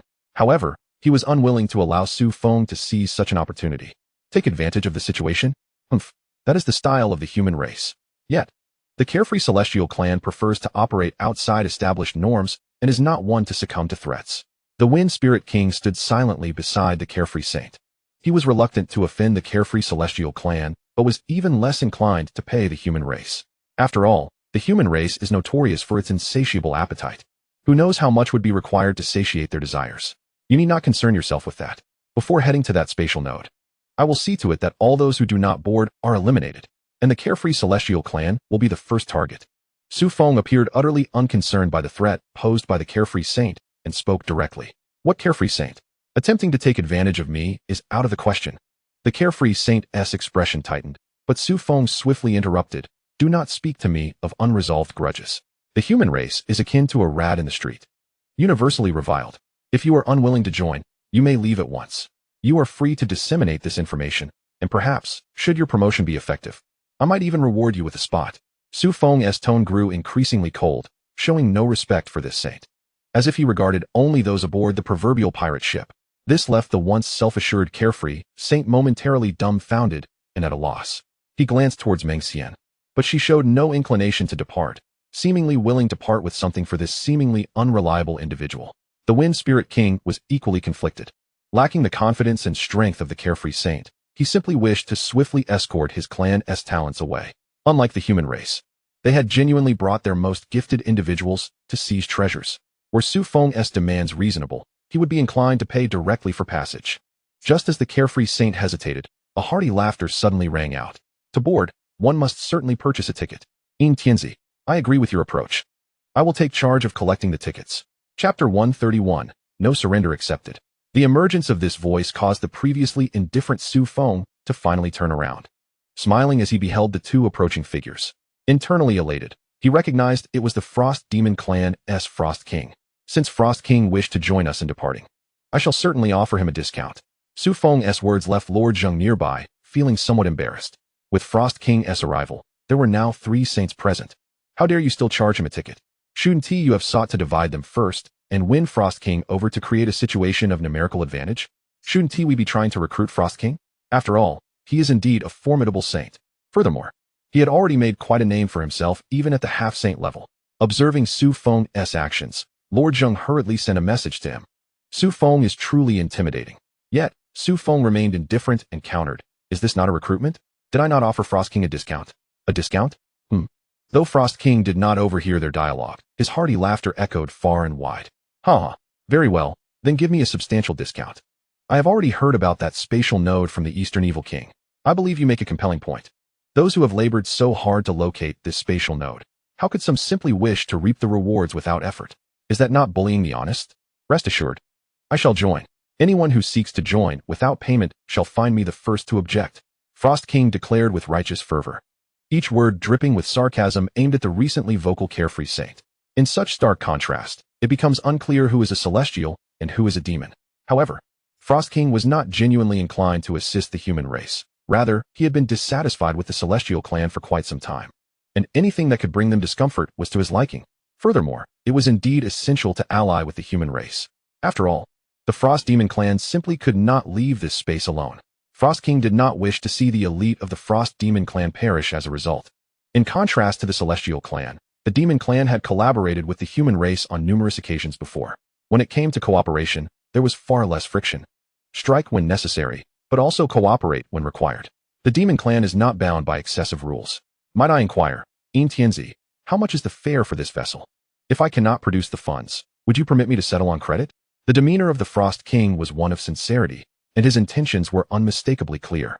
It was as if he proclaimed, I, the king, stand firmly behind you. Thus, this so-called ticket should either be suitably discounted or entirely disregarded. After all, he was lending his support. However, Su Feng feigned ignorance, asserting, Frost King, the price offered by the celestial lineage stands at 7 longevity elixirs plus a semi-holy artifact. Although the Frost Demon clan is but a branch of the demon race, it surely cannot be inferior to the celestial lineage, can it? The king need only provide an item of comparable value to 7 longevity elixirs. Nevertheless, I had previously assured the king of a discount.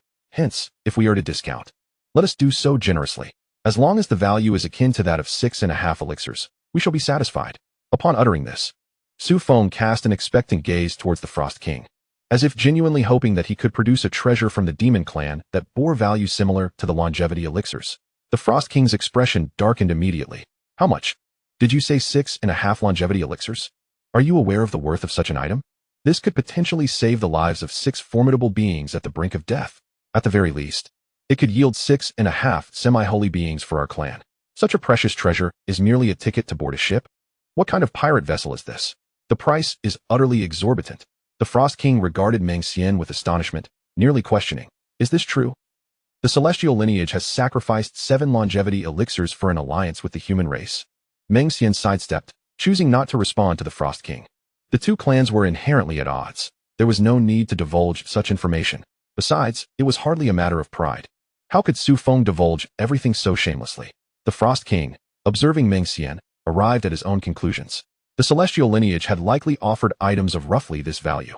Should the demon clan continue to be miserly at this juncture, it would merely reflect their inferiority to the celestial lineage. Such disgraceful circumstances could not befall the Frost King. Gritting his teeth, he produced a mass of black mist. This item was undoubtedly worth no less than 7 longevity elixirs. Moreover, it was valued not within the celestial lineage, but at the price they would offer for trade. As for its use, you may inquire with the King of the East. Su Feng nodded, accepting the item from the Frost King without hesitation. With everyone present, and a considerable wait before the dimensional rift was breached, the Frost King would not dare engage in trickery regarding such a matter. As Su Feng grasped the black mist, the expressions of those present shifted slightly, their astonishment impossible to conceal. Clearly, the value of this item was indeed extraordinary. Su Feng unabashedly stowed the item away, then donned a merchant smile, beaming at the Frost King with evident pride, a stark contrast to his earlier demeanor when confronting the carefree sage. Congratulations, Frost King, on joining our ranks. Let us expedite the relocation of the Frost Demon Clan to our side. Once everyone has arrived, we shall commence our preparations for departure. After speaking, Su Feng turned his attention to the 2 individuals beside him. If the carefree celestial lineage and the Wind Fire Spirit clan lack the resources or do not intend to join us, it would be prudent to depart swiftly, for we are soon to deliberate on significant matters. At that moment, Su Feng seemed to recall something and remarked, with the Frost Kings joining, it implies that, barring unforeseen circumstances, we require merely 1 more member for our plan. Should you both be prepared, make haste. Otherwise, once we initiate the plan, no additional participants will be accepted, and certainly, we shall not entertain any surrenders. Su Feng's final proclamation was evidently directed at the carefree sage. No surrenders would be accepted. Should they choose not to join, only a dead end awaited them. Su Feng's stance was unambiguously forthright. Upon hearing this, the Wind Spirit King of the Wind Fire Spirit clan glanced at the carefree sage, then at Meng Xian and the Frost King, beginning to waver. Su Feng's demands were undeniably steep. For great clans such as the Celestial and Demon races, a relatively seasoned and talented semi-holy being could easily be procured. Yet, for a smaller clan like the Wind Fire Spirit clan, Su Feng's conditions felt akin to carving flesh from their bones. It was exceedingly challenging for the Wind Fire Spirit clan to muster such an extravagant price. Tianzi, your price is excessively high. Might it be possible to lower it a bit? The Wind Spirit King ultimately could not restrain himself from speaking. There was little choice. He had already brought forth the clan's most exceptional talents. The demise of himself would merely deal a grievous blow to the Wind Fire Spirit clan. But should these young prodigies perish, it would signify the complete extinction of their younger generation. The loss would be monumental. It could potentially plunge the Wind Fire Spirit clan into an irreversible decline, relegating them to a mere small clan, subject to oppression. Lowering the price is not an option. Everyone is subject to this rate. How could it be that those who come later pay less than those who came first? Such a principle has never existed in commerce. Has it? Su Feng regarded the Wind Spirit King, and upon hearing this, he discerned that the Wind Spirit King was indeed tempted. The sole issue was that this price might be too steep for him to accept at this moment. This was the crux of the Wind Spirit King's hesitation. Yet, Su Feng had no intention of reducing the price. Make your decision swiftly. Should you depart today and return later with a change of heart, the price will double. Meng Xian has already borne witness to the considerable cost involved. Su Feng suddenly called out Meng Xian's name, causing her to feel somewhat embarrassed. After a prolonged silence, she finally managed to utter a few words. I shall return to relocate the celestial lineage members. The stench of blood in this vicinity is growing increasingly potent. You should gather your people as soon as possible. Su Feng had set a trap for Meng Xian, and in turn, she ensnared him as well. Are you not feigning nonchalance? Then allow me to amplify your anxiety. Should you fail to gather your people, we shall all perish here. Let us see how you shall manage that. With that, Meng Xian vanished without a trace, leaving Su Feng momentarily stunned.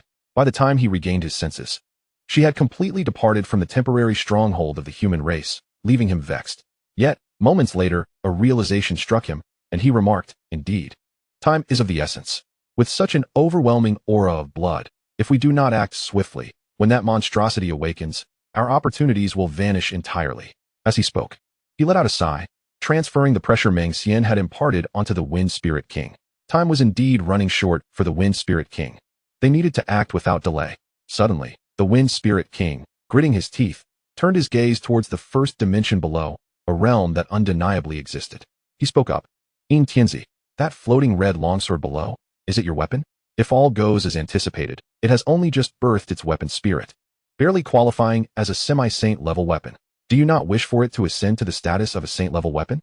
The words of the Wind Spirit King suddenly illuminated Su Feng's mind as he turned to the side to glance at Elder Zheng. Elder Zheng, understanding the implication, promptly conveyed, indeed, one of the talents of the Wind and Fire Spirit clan is the crafting of weapons. If anyone else claimed they could elevate the Longyin sword to a saint-level weapon, it would likely be mere fabrication. Yet, the Wind Spirit King genuinely possesses the potential to achieve this.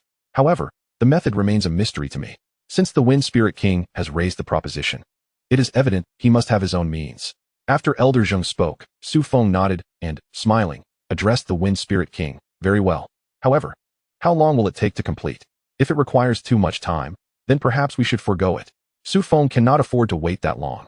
The Wind Spirit King, gritting his teeth, pondered when the Shadow Monarch would desire it. Today, Su Feng provided a swift answer. Today, a remarkably prompt response. It should be obtained in the next moment. The Wind Spirit King regarded Su Feng, silent for an extended period, before sending a message to him. Su Feng met his gaze and nodded. At that moment, the Wind Spirit King finally spoke. Very well. As the Shadow Monarch wishes, I shall grant it to you today. The nearby Xianxiao Saint was left in astonishment. In such a brief span, 2 saint-level powerhouses had been swayed? Is this truly the human race? When did they acquire such formidable charisma? Historically, the human race has been ineffectual, merely stirring up trouble. The Wind Spirit King bowed to Su Feng and soared towards the territory of the Wind and Fire Spirit clan. He too needed to relocate his kin here for safety. In truth, he did not place his faith in the human race, but rather in the discernment of the celestial and demonic clans. The Xianxiao Celestial clan did not choose Su Feng. However, the primary lineage of the Celestial clan and the Frost Demon clan have predominantly opted to ally with Su Feng. This indicates that these 2 great clans are likely incapable of resolving the current predicament. Both the Celestial and Demonic clans have declared their allegiances. What hesitation remains for the Wind Spirit King? His previous indecision stemmed only from his inability to afford such a steep price. Nothing more. Wind Spirit King, I hope you shall not regret this. The Xianxiao Saint, though feeling a tinge of regret, refrained from speaking of joining, as losing face here would be unacceptable. He could only leave behind a harsh remark, intending to intimidate the Wind Spirit King. Su Feng smiled at him and replied, Xianxiao Saint, I hope you do not come to regret your decision. Since you refused to board our vessel, prepare for your demise. As he spoke, Su Feng unleashed a strike without a hint of mercy. Initially, he had considered that this individual was summoned by the Dream Celestial and did not wish to be overly harsh. If he chose not to join, so be it. Parting amicably was preferable. However, threatening the human race and its allies could not go unpunished. Su Feng felt an unresolved tension. He struck the Xianxiao Saint, causing his expression to shift dramatically as he hurriedly prepared to defend.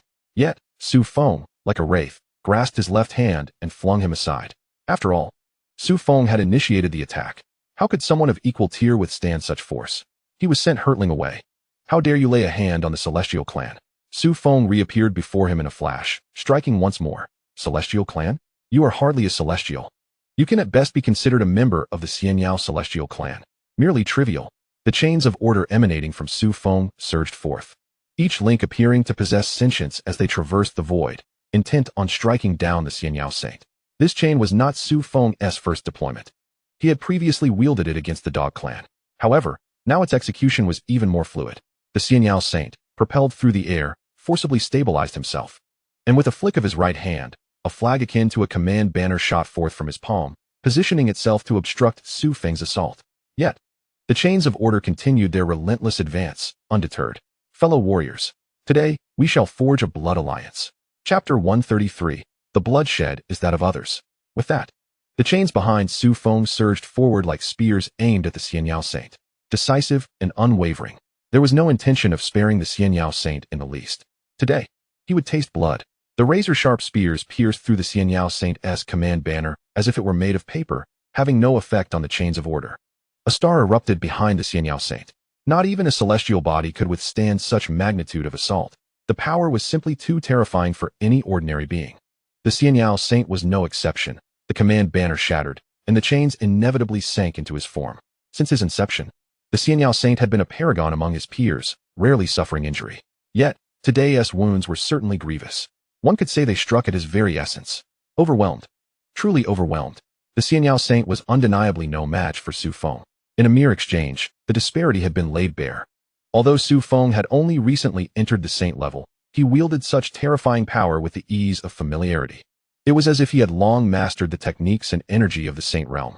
Against the Xianxiao saint, who had just entered the saint level, he unleashed a crushing assault. Yet, the Xianxiao saint was not foolish. Upon the Shadow Monarch's initial strike, he had already begun to feel the pressure. Should this continue, the likelihood of demise was exceedingly high. Under such circumstances, retreat was imperative. He must extricate himself at once. Moreover, it was only Su Feng who had engaged thus far. 3 other saints were present, all allies of Su Feng. Should they join the fray, the Xianxiao saint would undoubtedly meet his end here. The Xianxiao saint swiftly pivoted, enveloping the colossal command banner and forcibly withdrawing. Su Feng, witnessing this, could not help but chuckle. How amusing. In a life-and-death moment, he still clung to his greed. Does he think it so easy to escape? On the brink of death, he still covets this artifact. The chains of order upon Su Feng surged once more, crackling like thunder, darting forth towards the Xianxiao saint. However, the primary target remained the command banner in the Xianxiao saint's grasp. At this juncture, the Xianxiao saint was drenched in blood, the result of the initial assault. Golden blood cascaded, splattering in all directions. As a member of the celestial clan, this golden-hued blood was indeed extraordinary. If untouched, it maintained a suspended state. A small portion stained the command banner, appearing profoundly tragic. The Xianxiao saint dared not hesitate. He cast the command banner aside and fled. Once tainted with celestial blood, the banner's might surged, no longer requiring the Xianxiao saint's control as it autonomously charged at Su Feng. Su Feng extended a hand, forcefully pressing down upon the command banner. An entity with nascent intelligence dares to challenge the might of a saint. This banner is no ordinary item. It is at the very least of the peak semi-saint caliber. Even in the absence of a controller, it astonishingly exhibits the power of a semi-saint. Let us not forget, this is merely a weapon. How ruthlessly potent it is. In an instant, Su Feng's gaze fell upon this flag, and thus, even if he were to release the Carefree Saint, he was determined to seize this flag completely. Boom. Without the manipulation of the Carefree Saint, the flag was utterly incapable of withstanding the assault of the saint. In mere moments, this semi-saint artifact was thoroughly subdued by Su Feng. Without a hint of hesitation, Su Feng directly enveloped the flag and returned to the ship. To his surprise, he found a bowl filled with golden celestial blood in his hand, appearing seemingly out of nowhere. Upon landing, the Frost Demon King exclaimed in astonishment, "Goodness, you managed to snatch the Skyblocker flag. This is a treasured artifact of the Carefree Celestial Clan. It is a peak-level semi-saint artifact. If wielded by a peak semi-saint, it could hold its own against a saint for several exchanges. Who would have thought you could acquire it with such overwhelming force? It seems your saint has ventured too far afield. Comparatively, you are no less than the established saints." The Frost Demon King's praise only heightened the Wind Spirit King's sense of the transaction's value. Collaborating with the human race was indeed the right choice. What a formidable presence to have such an established saint here. Remarkable indeed.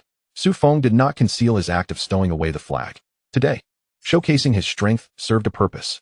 After all, this was a nascent alliance. The Frost King had joined to oppose the Celestial Clan, while the Wind Spirit King had entered for the sake of both the celestial and demon races. None of them valued the human race's strength in their joining. This alliance was, in truth, a mere conglomeration of the disjointed. Should they encounter even the slightest impediment, the entire alliance would surely collapse. Although Su Feng initially did not intend to maintain this alliance for long, he realized that they must navigate through minor adversities at the very least. This journey of breaking through realms would not be a simple endeavor. After all, word had already spread. Therefore, Su Feng aimed to appropriately showcase the strength of the human race, even if it was merely to display his own prowess. It was far better than being looked down upon by his own kind. All right, I mentioned that we shall forge an alliance with blood today. Each of you shall take a sip. Do drink swiftly. Su Feng distributed the celestial blood from his hands to a few individuals. Grand Eunuch Zheng, observing from the side, felt somewhat embarrassed. Goodness, when you spoke of a blood oath, did you mean to use someone else's blood? Su Feng regarded him as if he were a fool. Of course, it is someone else's blood. Why would I inflict pain upon myself? The ritual is what matters. The others offered no resistance and accepted the golden liquid from Su Feng's hands. This was celestial blood, blood from a saint-level celestial. It possessed a slight purifying effect on their own spiritual energy. The Frost King drank it eagerly, wishing he could indulge in such blood daily. As for the Wind Spirit King, he merely took a small sip before carefully stowing the bowl away. Despite appearing trivial in Su Feng's eyes, if brought back to their clan, it would be sufficient to facilitate the baptism of a high-tier warrior. This celestial blood baptism, within a millennium, could undoubtedly give rise to another top-tier genius within the Wind and Fire Spirit clan. Su Feng noted this detail. Should the human race grow stronger in the future, there might be an opportunity to draw closer to the Wind and Fire Spirit clan. However, it was perhaps too early to speak of such matters now. Once the human race exits this battlefield of the myriad realms, they would still be struggling for survival. To truly grow strong, time was still required. Dark Sovereign, since everyone is assembled, when shall we depart? The Frost King inquired. Although the current atmosphere was eerily tranquil, everyone understood it was merely the calm before the storm. Su Feng pondered for a moment before responding. Immediately, my instincts tell me something is amiss. You two clans must relocate your people at once, and we shall break through the realm without delay. Chapter 134. The Remnant Soul of the Celestial King. Su Feng wished to be a tad greedy. Yet the third dimension in the sky gradually blurred. Even Su Feng found it increasingly difficult to discern the form of that monstrosity. It appeared both real and illusory. A creature of unimaginable terror he had never encountered before. Even in the ancient texts of Jingwu, there was no mention of such a being.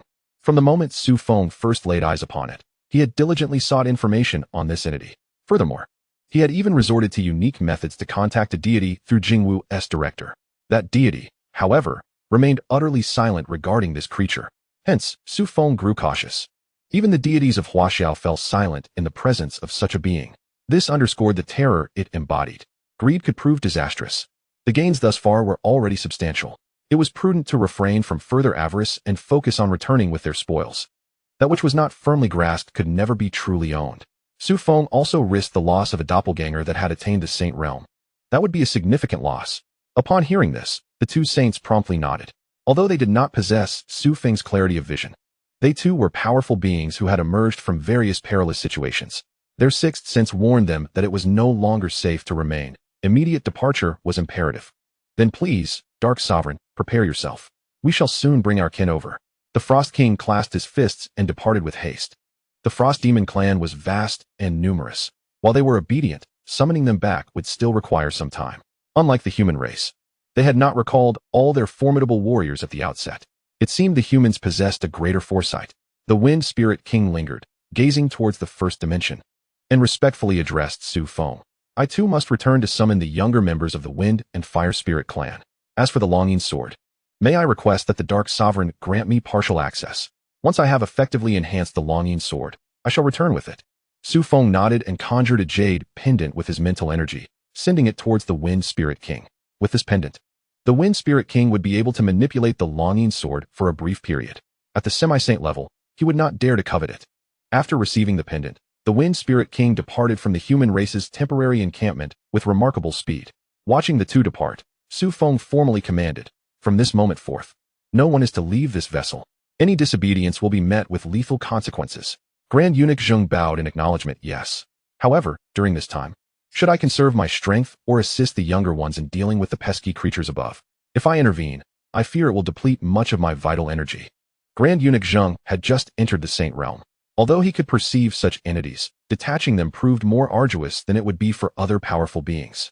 If he focused solely on the removal, he might be unable to participate in the realm breaking today. That would mean one less person.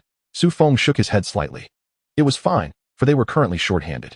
As long as they could escape this space, there would be ample time to deal with these minor nuisances later. You may conserve your strength for today.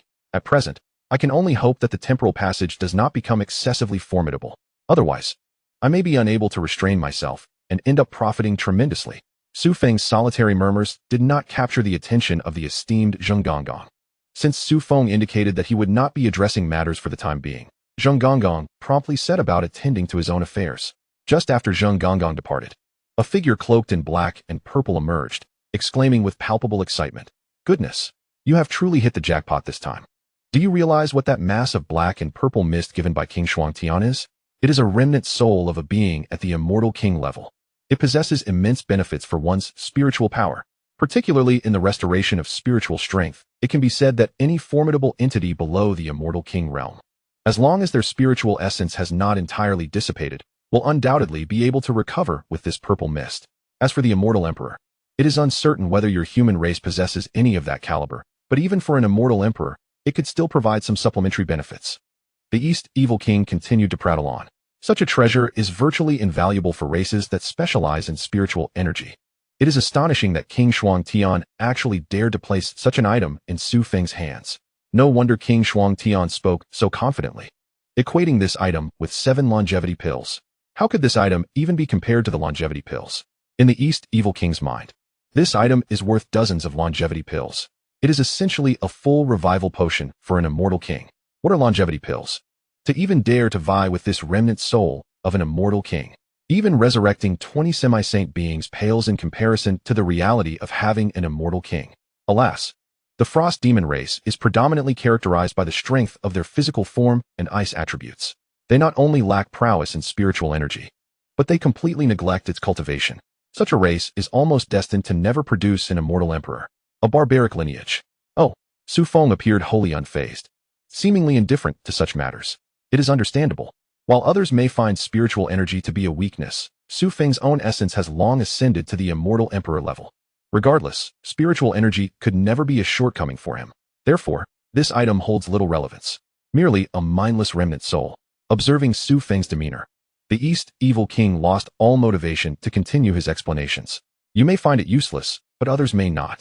That so-called dog deity of your human race is indeed a being of the Immortal King realm, is he not? His spiritual power is exceedingly feeble. If he were to obtain this item, it would surely allow him to completely compensate for his deficiencies. Truly lacking in discernment, Su Feng gazed into the distance, observing the imminent formation of the third dimension. Before long, a grand vessel appeared before him. This ship was significantly larger than those of the human race.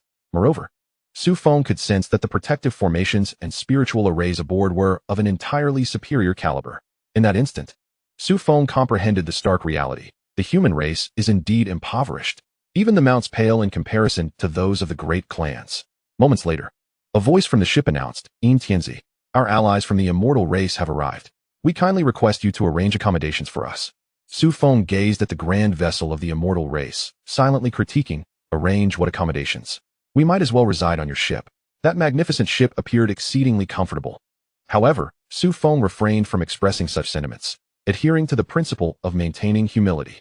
Very well, we kindly invite the immortal race to disembark. Once our human allies are gathered, we can commence our plans. At this moment, Su Feng's tone was no longer as casual as it had been initially. Instead, he spoke with a tone infused with respect. After all, the previous playful antics were conducted in private, with Dream Immortal leading the group. Su Feng naturally had to show some deference. After all, Dream Immortal is now regarded as a leader among the immortal race. Most importantly, Dream Immortal has provided financial support. As for hospitality, the human race's temporary encampment truly lacked any notable amenities. The human vessels were inherently small, and with the immortal race's numbers, it could only be said that there was a place to land and sit. Once the members of the immortal race were settled, Dream Immortal gradually approached Su Feng from behind and spoke softly, we must depart swiftly. After the return of the Carefree Saint, the Carefree Immortal race was infuriated. They are currently rallying the myriad races to take action against the human race. However, upon learning that we have 4 saint-level beings, their progress has been somewhat hindered. Nevertheless, we must hasten our departure. Su Feng nodded in agreement. Dream Immortal's words held merit. This sentiment resonated with the collective voice of the group. Just as Su Feng acknowledged, he noticed 2 enormous ships navigating in the distance. The arrivals were not unfamiliar. They were the other 2 members from the alliance that Su Feng had hastily assembled. Although they had departed later than Dream Immortal, their speed of arrival was equally swift, with only a slight difference in timing. Xianxia, our allies from the Frost Demon race and the Wind Fire Spirit race have arrived. We kindly request you to arrange accommodations for us. The 2 saint-level beings presented themselves with utmost seriousness, mindful of the increased numbers. Su Feng glanced at the available space on the human vessel and cleared his throat. One should not place all their eggs in one basket. Since the Wind Fire Spirit race and the Frost Demon race arrived together, they must be seen as fortunate allies. Then please, both of you may board the ship of the demon race. Su Feng promptly arranged for both races to board the demon vessel. The notion of not placing all eggs in one basket was merely a formality. The human ship was already struggling to accommodate the members of the immortal race, let alone adding the 2 additional races. There simply was not enough room. There were too many people. However, the individuals from the Frost Demon race and the Wind Fire Spirit race were not perturbed. It was merely a matter of differing seating arrangements. There was little distinction. Moreover, the human vessels were indeed smaller, and the 2 races could easily discern that the human ship could not accommodate so many individuals. They did not take offense. After the members of the 2 races were settled, the Wind Spirit King promptly appeared, seeking out Su Feng. Tianzi, I have not failed in my duty. A red longsword was drawn, seemingly materializing from thin air. Even before it appeared, Su Feng could sense its presence. The current master of the Dragon Cry sword was none other than Su Feng. At that moment, the Dragon Cry sword vibrated wildly, excitedly shaking as if to flaunt its remarkable leap in status upon arriving in this realm, from a 9th-tier weapon to a semi-saint level, and then to a saint-level weapon. This was a power it had never previously possessed. Even the dog deity, Wulong, had been unable to restore it, let alone elevate it to the saintly realm. Although Su Feng's acquisition was fortuitous, it did not diminish the sword's gratitude and affection towards him. Before Su Feng could extend his hand, the Dragon Cry sword flew towards him, rubbing against his palm in a frenzy, displaying an endearing familiarity. Su Feng gently grasped the Dragon Cry sword and hoisted it aloft. A surge of primordial power emanated from his hand, a sensation that Su Feng had never encountered before. It became evident that a superior weapon not only requires no force from its wielder, but also actively reciprocates and collaborates, without demonstrating overwhelming prowess. Su Feng merely grasped the longing sword and effortlessly cleaved several small stars from the sky. The Wind Spirit King, standing before Su Feng, widened his eyes in astonishment. With such strength and wielding a weapon of saintly caliber, who among the myriad realms would dare to oppose him? At the very least, the Wind Spirit King could not fathom it. However, it was fortunate that they were soon to depart from the battlefield of the myriad realms. The terror of Su Feng could only loom temporarily over the heads of the myriad races. With a being like the Shadow Celestial, breaking through this spatial passage would merely be a matter of casually observing the patterns. The Wind Spirit King praised Su Feng. The latter promptly sheathed the longing sword, responding with a cheerful demeanor. With the assistance of the esteemed saints, penetrating this spatial node will be a mere trifle. Once our respective forces are settled, we shall take our leave. The Wind Spirit King nodded, acknowledging that this group required little arrangement. They were predominantly powerful individuals from various races. Once they took their positions, it would suffice to activate the ship's defenses. Moments later, Frost King and Eunuch Zheng glided down gracefully, landing precisely beside the two. Upon settling, Frost King inquired, "What say you? The 4 races have all settled. Shall we breach that spatial node?" The 4 were nearly the apex of combat prowess present. Dream Fairy was absent, as he could not partake in battles of saintly rank. Hence, his role was merely to coordinate the 4 races and manage the semi-saints and below. Indeed, however, it seems our troubles are also upon us. Su Feng nodded, casting his gaze towards the horizon where numerous small orbs began to materialize. Each orb contained the presence of a being of saintly rank. Surrounding them were a multitude of orbs, and upon closer inspection, there were a total of 9. These 9 orbs varied in color, predominantly representing protective spells of saintly caliber. Behind them trailed mighty vessels, showcasing the profound heritage of the myriad races. The Wind Spirit King gazed in that direction, letting out a deep sigh. Such a multitude of beings at the saintly level had never been witnessed before. Even though the myriad races boasted numerous quasi-saints, they had never appeared so uniformly assembled. The Celestial Wanderer had undoubtedly gathered nearly all the saints from the myriad races, save for a few. Such a tactic was indeed formidable. It was clear that these individuals were not delaying. On the contrary, their actions were swift. The rapid arrival of this group indicated their impatience. Among the 9 luminous spheres, one emitted a dim light, as if on the verge of shattering. Su Feng immediately recognized this orb, the Celestial Wanderer. To his surprise, this individual dared to return. This was beyond Su Feng's expectations. Among the 9 orbs, 2 or 3 radiated brilliantly and called out toward the group. "Frost King, Wind Spirit King, you 2 are the paragons among the myriad races, leaders of your respective factions. Do you not fear that we will report your collusion with the human race to your clans, leading to your annihilation?" An elderly man, bearing an air of authority, shouted. Though he too was newly ascended to the saintly realm, his aura was considerably more potent than that of an average individual. Chapter 136, 9-tiered weapon. It appeared that this elder possessed considerable strength. Furthermore, his lineage was likely not weak, though it could hardly be deemed overwhelmingly powerful. He boldly reproached the Frost King and Wind Spirit King, yet refrained from mentioning Dream Fairy from the celestial race. Clearly, compared to the Frost Demon clan and the Fire Wind Spirit clan, he might not be of a higher tier, but at the very least, his lineage held equal stature to these 2 clans, allowing him to speak so audaciously. The Wind Spirit King remained silent. Indeed, collaborating with the human race was hardly a commendable affair. In the eyes of the myriad races, humans were akin to a despised vermin. Should their alliance with the humans be discovered, they would face severe censure. Although such dealings were often conducted covertly in the past, bringing this matter to light now felt quite shameful. Frost King, however, was unperturbed by such concerns and retorted, "You old venomous creature, you truly are repugnant. Was it not you who made a deal with a human monarch 3,000 years ago? I recall that the demon race suffered greatly due to your treachery, losing several semi-saints, no less. Oh, and if memory serves, the Nine Hills demon lord was ensnared in a temporal maelstrom due to your machinations, was he not? Did the demon race not seek retribution for that?" Frost King, possessing a straightforward nature, wasted no time in confronting Su Feng with such accusations. This candor, however, was hardly conducive to politeness. The elder, incensed by the recollection of his past transgressions, barked back at Frost King, "Frost King, cease your slander. You disturb the unity of our myriad races." Yet Frost King remained unfazed, retorting, "Slander? Which of my words does not ring true? Did you not betray the demon race? Or have you not made dealings with the human race?" The elder, labeled as the old venomous creature by Frost King, promptly fell silent. The events of 3,000 years ago were indeed well known throughout the myriad races, leading him to evade the spotlight for over 2 millennia. Now, as he sought to redeem himself before the myriad races, he found his past dredged up once more by Frost King, leaving him in a state of panic. Fearing that instead of targeting Frost King, the races might turn their ire upon him, the elder coughed twice and took a step back. Given his status, he certainly ought to refrain from further speech. Otherwise, before even launching an attack on the humans, he would find himself the target of collective outrage. Following the withdrawal of the elder, another figure stepped forth, wielding a heavy staff that struck the void with a resounding thud. Su Feng instantly recognized that this individual was undoubtedly the most formidable among the assembly of saintly beings.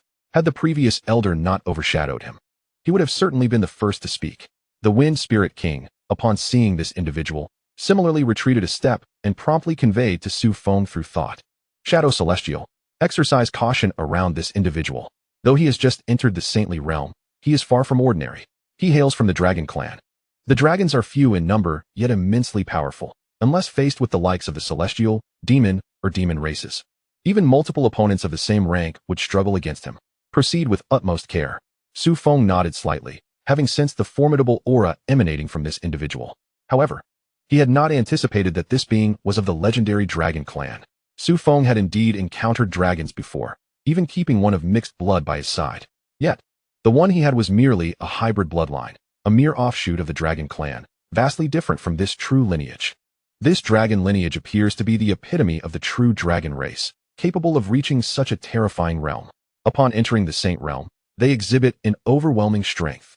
As he spoke, Su Feng could only perceive the silvery garments of the elder resonating melodiously. "This individual is undoubtedly formidable. I have heard from the Carefree Saint that you possess the means to depart from this dimension. Henceforth, let us stand united.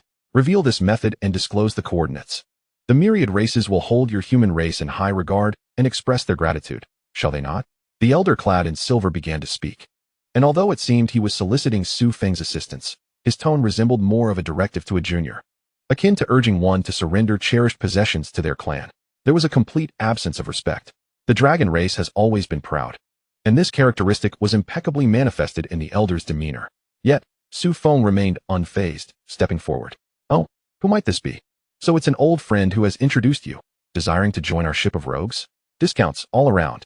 As Su Feng concluded his statement, a smirk reminiscent of a shrewd merchant adorned his face, as if a long-abandoned shop had suddenly attracted a wave of unsuspecting customers. Upon hearing Su Feng's words, the countenances of the myriad saints subtly shifted, uncertain of how to assess him. Was Su Feng genuinely naive or merely feigning ignorance? Did the Silver Dragon Elder truly wish to join your so-called ship of rogues? With so many present, would you still require discounts? They ought to be grateful. The Elder's expression darkened, his gaze fixated on Su Feng with an air of intimidation. Yet, Su Feng met his stare with equal composure, seemingly unfazed by the threat. After a moment, the Silver Dragon Elder slowly spoke. "Very well, let us forego further discussion. It is only natural for the human race to seek some compensation for locating this spatial node. Allow me to begin. I shall offer a 9th-tier weapon as a token of the dragon race's goodwill towards humanity. I trust the human race will not be stingy henceforth."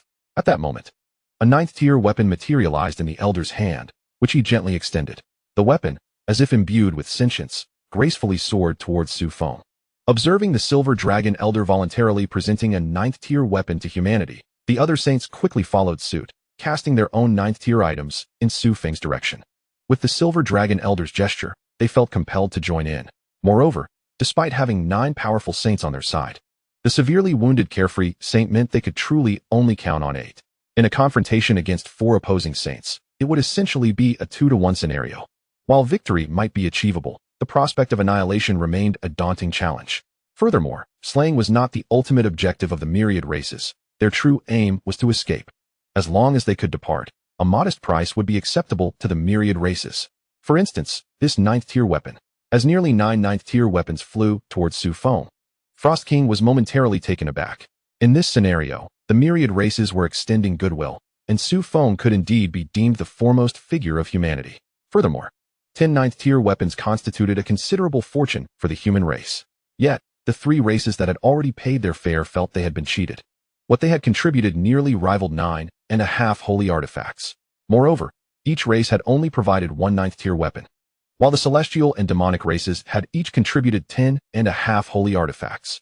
Su Feng slowly accepted the 9th-tier weapon presented by the Silver Dragon Elder. Pinching the hilt between his fingers, he scrutinized it for a moment before speaking. A 9th-tier broadsword, crafted by the dragon race? Even among the myriad races, it is of commendable quality. However, having just 1 per race, are you treating my human race as beggars? As he spoke, Su Feng fiercely squeezed the broadsword, causing it to shatter into 2 halves with a single motion. In that instant, it was not merely the sword that was severed, but also the pride of the Silver Dragon Elder. The Elder had extended a gesture of goodwill, yet Su Feng showed him no courtesy, ruthlessly breaking the weapon he had offered. Indeed, humanity should not be easily trusted. The Silver Dragon Elder cursed under his breath, his face dark as coal. For years, those who encountered the dragon race in the outside world had always been exceedingly respectful, even when dealing with the celestial and demonic races, who were similarly courteous. Yet, Su Feng offered not a shred of deference. This was akin to publicly humiliating the Silver Dragon Elder before the myriad races. Whether humanity could be trusted was uncertain. But those wishing to board my ship of rogues today must pay. Each race must provide 10.5 holy artifacts. The Carefree Celestial race must contribute 20. Those who pay will be led by me to breach this spatial barrier. Should you fail to pay, then await your demise. Su Feng's words, although displeasing to the myriad races above, brought warmth to the hearts of the Frost Demon and Wind Fire Spirit races. They cared not whether they had overpaid. However, they were deeply concerned about whether these newcomers would underpay. If so, while they may not voice it, they would undoubtedly label Su Feng as a shrewd merchant in their hearts. In the future, commanding their assistance would prove challenging. Arrogant. The Silver Dragon Elder gritted his teeth in anger, then continued, since the human race is so ungrateful, do not blame us for being impolite. Will you 4 confront us together, or shall we divide the battlefield? I can accommodate your demise in either manner. The Silver Dragon Elder contemplated dividing the battlefield. If the 4 saints below united and coordinated effectively, it would indeed be challenging to eliminate a few of them.